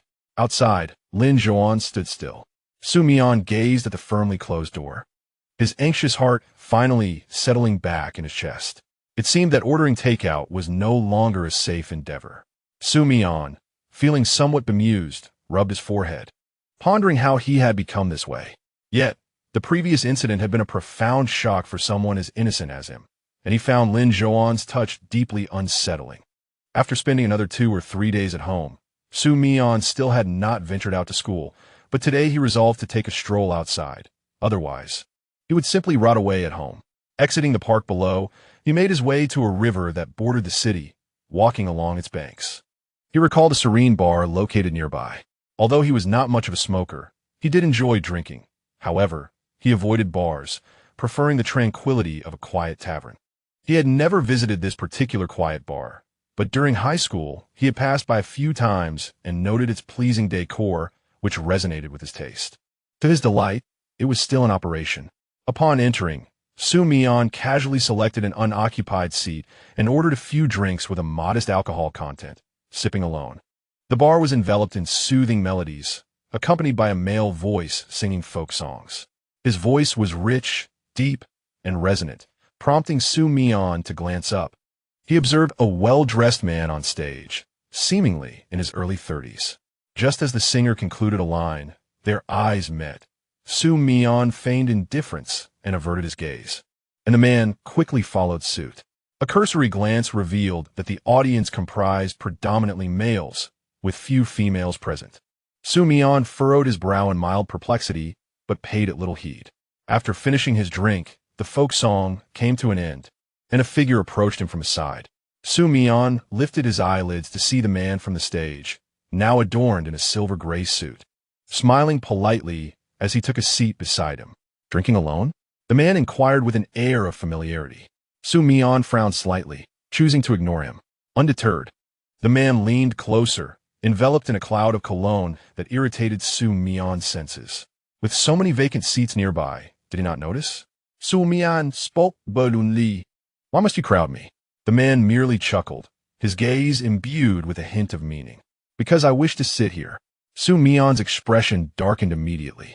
"Ugh, this repulsive man," he muttered. "You can have this seat." Rising abruptly, he made his way to the front to settle his bill before exiting the bar. Initially intending to clear his mind, Xu Mian found himself increasingly vexed by this unwelcome encounter as he navigated the narrow alleyway leading away from the establishment. As he walked, he discerned footsteps mirroring his own, gradually drawing nearer. Xu Mian raised an eyebrow, exhaling softly in irritation before turning to deliver a swift roundhouse kick. The execution was flawless, and he imagined his Taekwondo instructor would applaud the precision with which he struck the man's temple, sending him crashing against the adjacent wall. That hurts," the man exclaimed, clutching his head, tears welling in his eyes. Xu Mian regarded him coldly, demanding, "What the hell do you want from me?" Recognizing Xu Mian's skill and his own inferiority, the man refrained from retaliating and instead forced a smile. "I just wanted to get to know you better."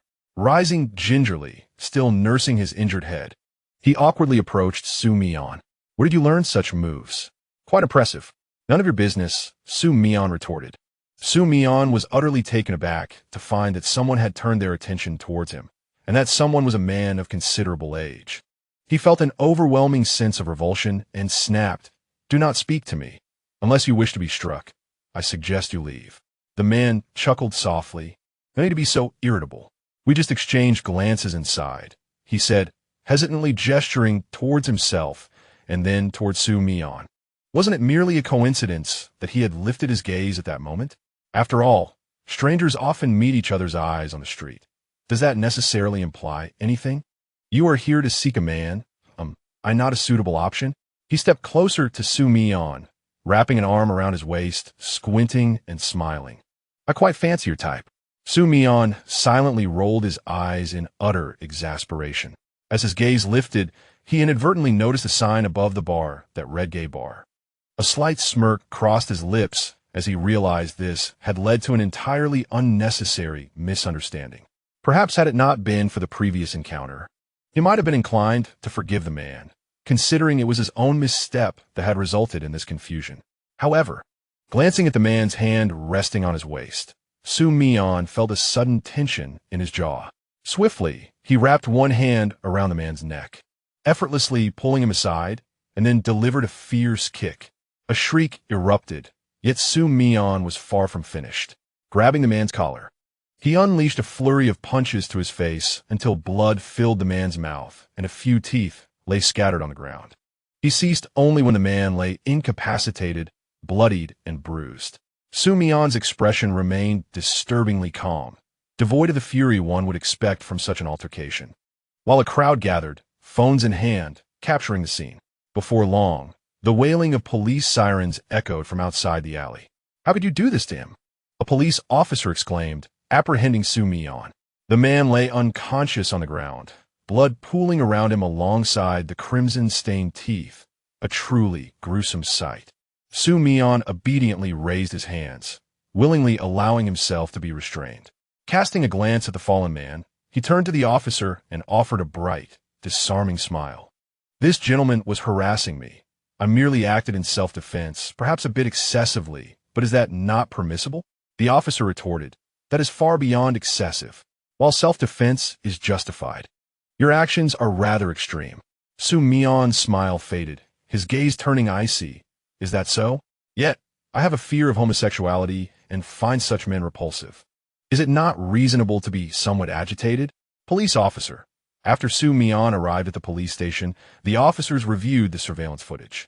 The facts indeed corroborated Xu Mian's account. The man's initial behavior constituted harassment. However, due to the severity of Xu Mian's retaliation, a decision must await the victim's awakening to determine if compensation is necessary. Upon regaining consciousness, the victim met Xu Mian's gaze, rendered speechless and trembling. His words mumbled due to the loss of several teeth, damage. He appeared exceedingly frightened. The police summoned Xu Mian's elder brother, Xu Mian, who came to take over and ultimately escorted Xu Mian away. It had been quite some time since he was last called to the police station, a sensation that Xu Mian found rather nostalgic as he opened the car door for Xu Mian. The latter's previous fierceness had dissipated, and he simply entered the vehicle, asking, "You didn't tell Mom, did you?" "No, rest assured," Xu Mian replied as he took the driver's seat and fastened his seatbelt. "But really, did you ever hit him so hard? He can't grow those teeth back. He'll just have to get them fixed." Lightly. The thought of that man touching his waist ignited Xu Mian's fury. He felt that mere severance would not suffice. It was intolerable, perhaps a reaction to his inherent masculinity. Yet suddenly, Xu Mian's mind drifted to Lin Zhouan.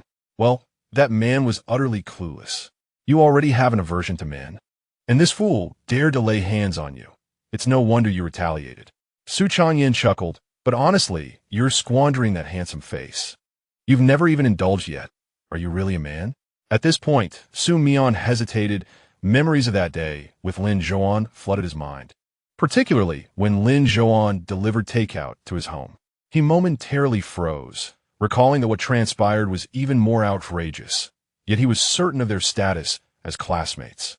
The scene was indeed rather embarrassing. Chapter 74. This medicine should not be used due to work obligations. Xu Mian dropped Xu Mian off at the school gate and departed. Xu Mian gazed at the sparsely populated entrance, recognizing that it was class time. Thus he refrained from asking his brother to take him home. He sighed. It had been nearly a week since he last attended school, and it was high time he returned. The day before, he received a call from Tang Ying, informing him of her departure abroad. A silent smile crept across his face. It seemed Tang Ying's confession had not gone as planned. She had only called to notify him after her departure, leaving him no opportunity to bid farewell. So what was he truly afraid of? Regardless, he wouldn't encounter Tang Ying at school anymore.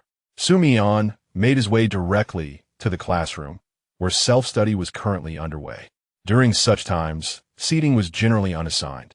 So he slipped in through the back door and made a beeline for an empty seat in the last row. By chance, he found himself seated next to Chen Fong.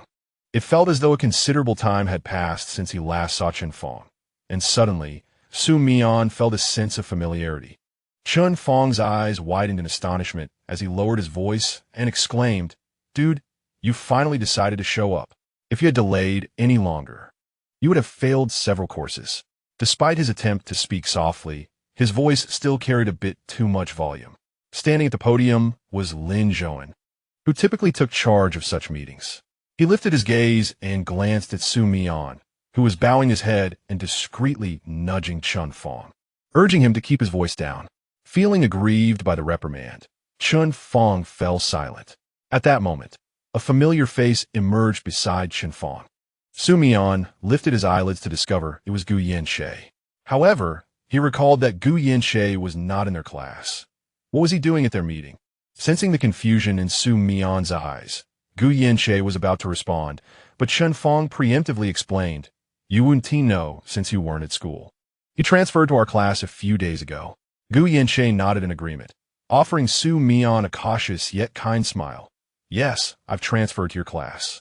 We'll be classmates from now on." Xu Mian returned the smile, feeling that Gu Yanxie's decision was indeed a wise one. After all, in the old class, he couldn't avoid encountering Yu Qian, who had a penchant for bullying those who were less assertive, like Gu Yanxie. It was certainly a relief that Gu Yanxie had switched classes. Once the meeting concluded, Lin Zhouan announced a brief break, but the students were instructed to remain seated, as there would be a voting activity and another small meeting to follow.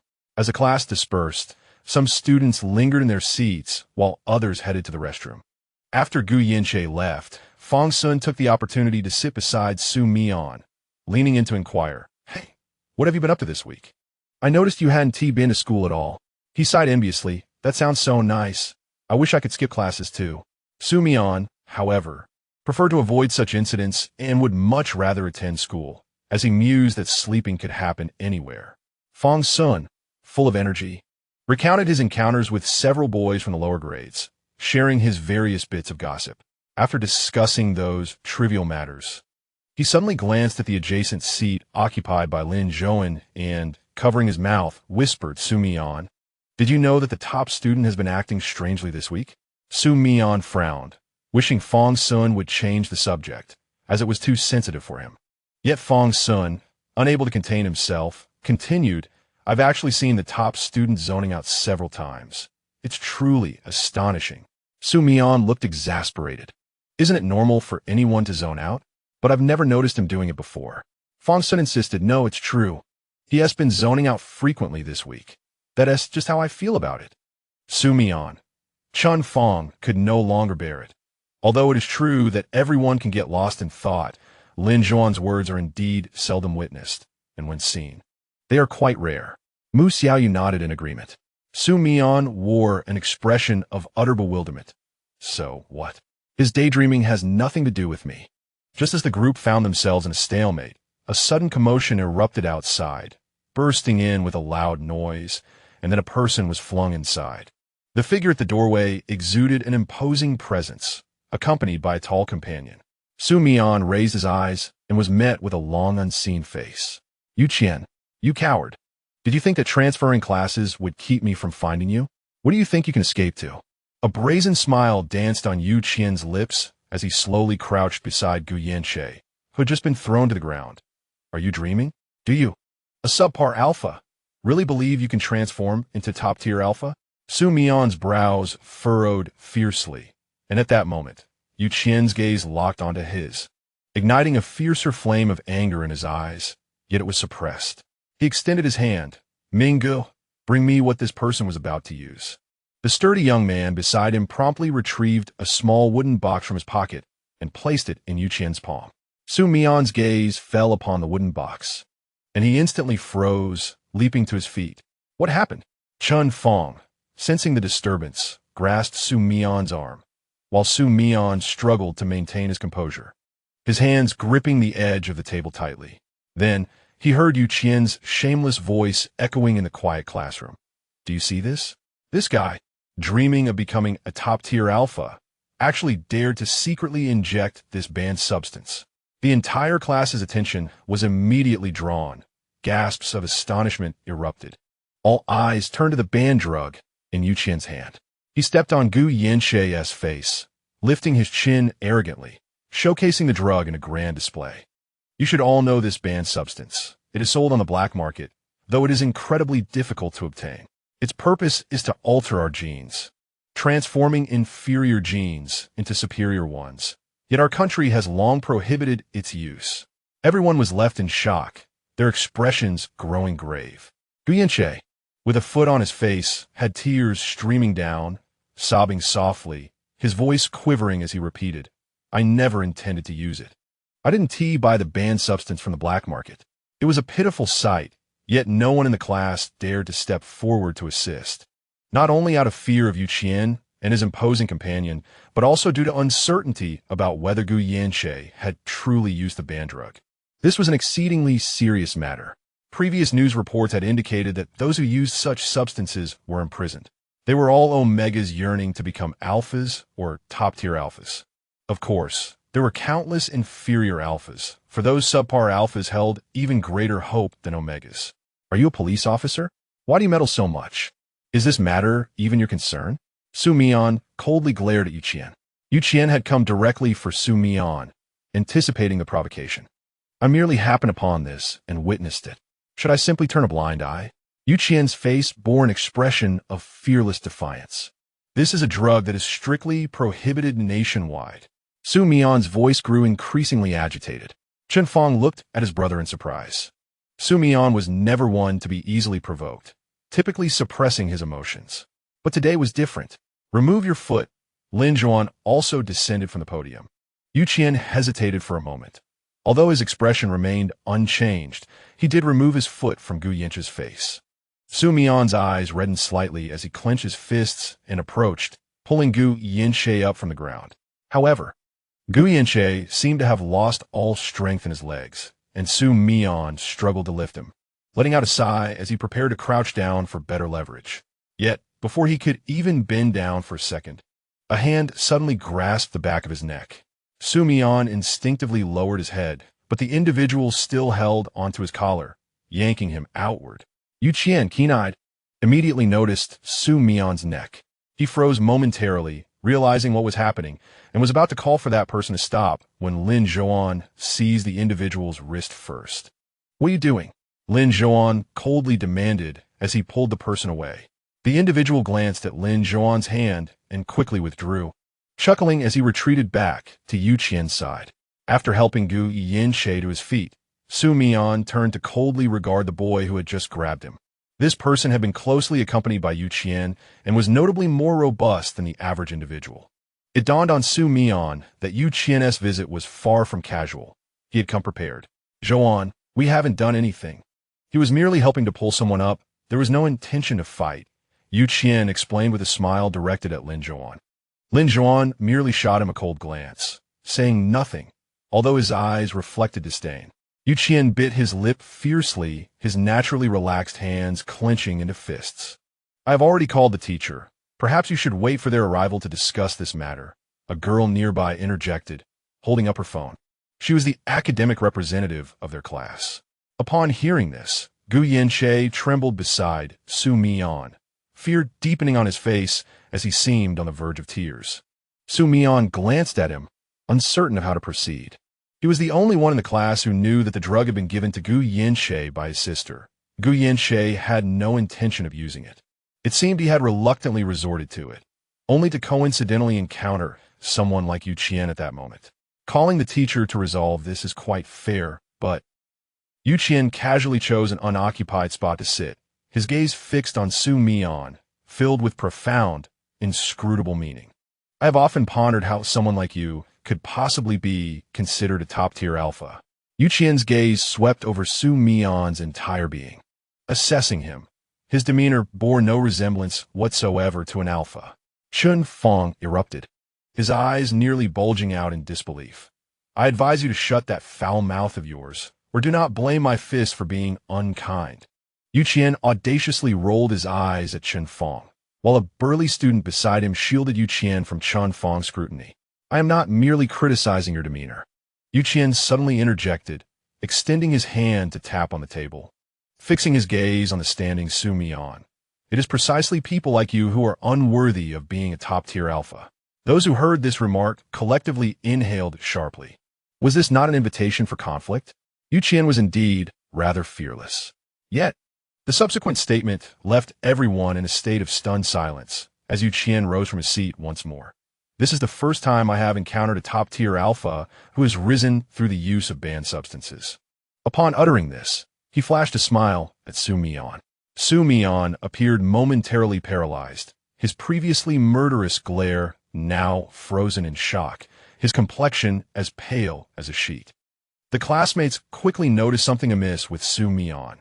Even as Chun Fong was lambasting Xu Qian and preparing to confront him, Fong Sun restrained him. Whispering urgently in his ear, "Chun Fong, what is wrong with Xu Mian?" As Chun Fong turned to look, he found Xu Mian gazing at them with a vacant expression, his fingers trembling slightly at his sides as he gradually retreated. Chun Fong was taken aback. He had never seen Xu Mian in such a state, so disheveled and vulnerable. Just as Xu Mian seemed on the verge of abandoning all hope and turning to leave, his arm was seized by Lin Zhouan, who held him in place. Fixing Xu Qian with a frosty glare, "Words carry weight. Slander can lead to imprisonment." Xu Qian was momentarily taken aback by Lin Zhouan's chilling, oppressive gaze. But soon his indignation flared as he pointed at Xu Mian. "How is that slander? I just witnessed it. His neck, there are signs of drug use on the glands at the back of his neck." Xu Qian pointed emphatically at Xu Mian's throat.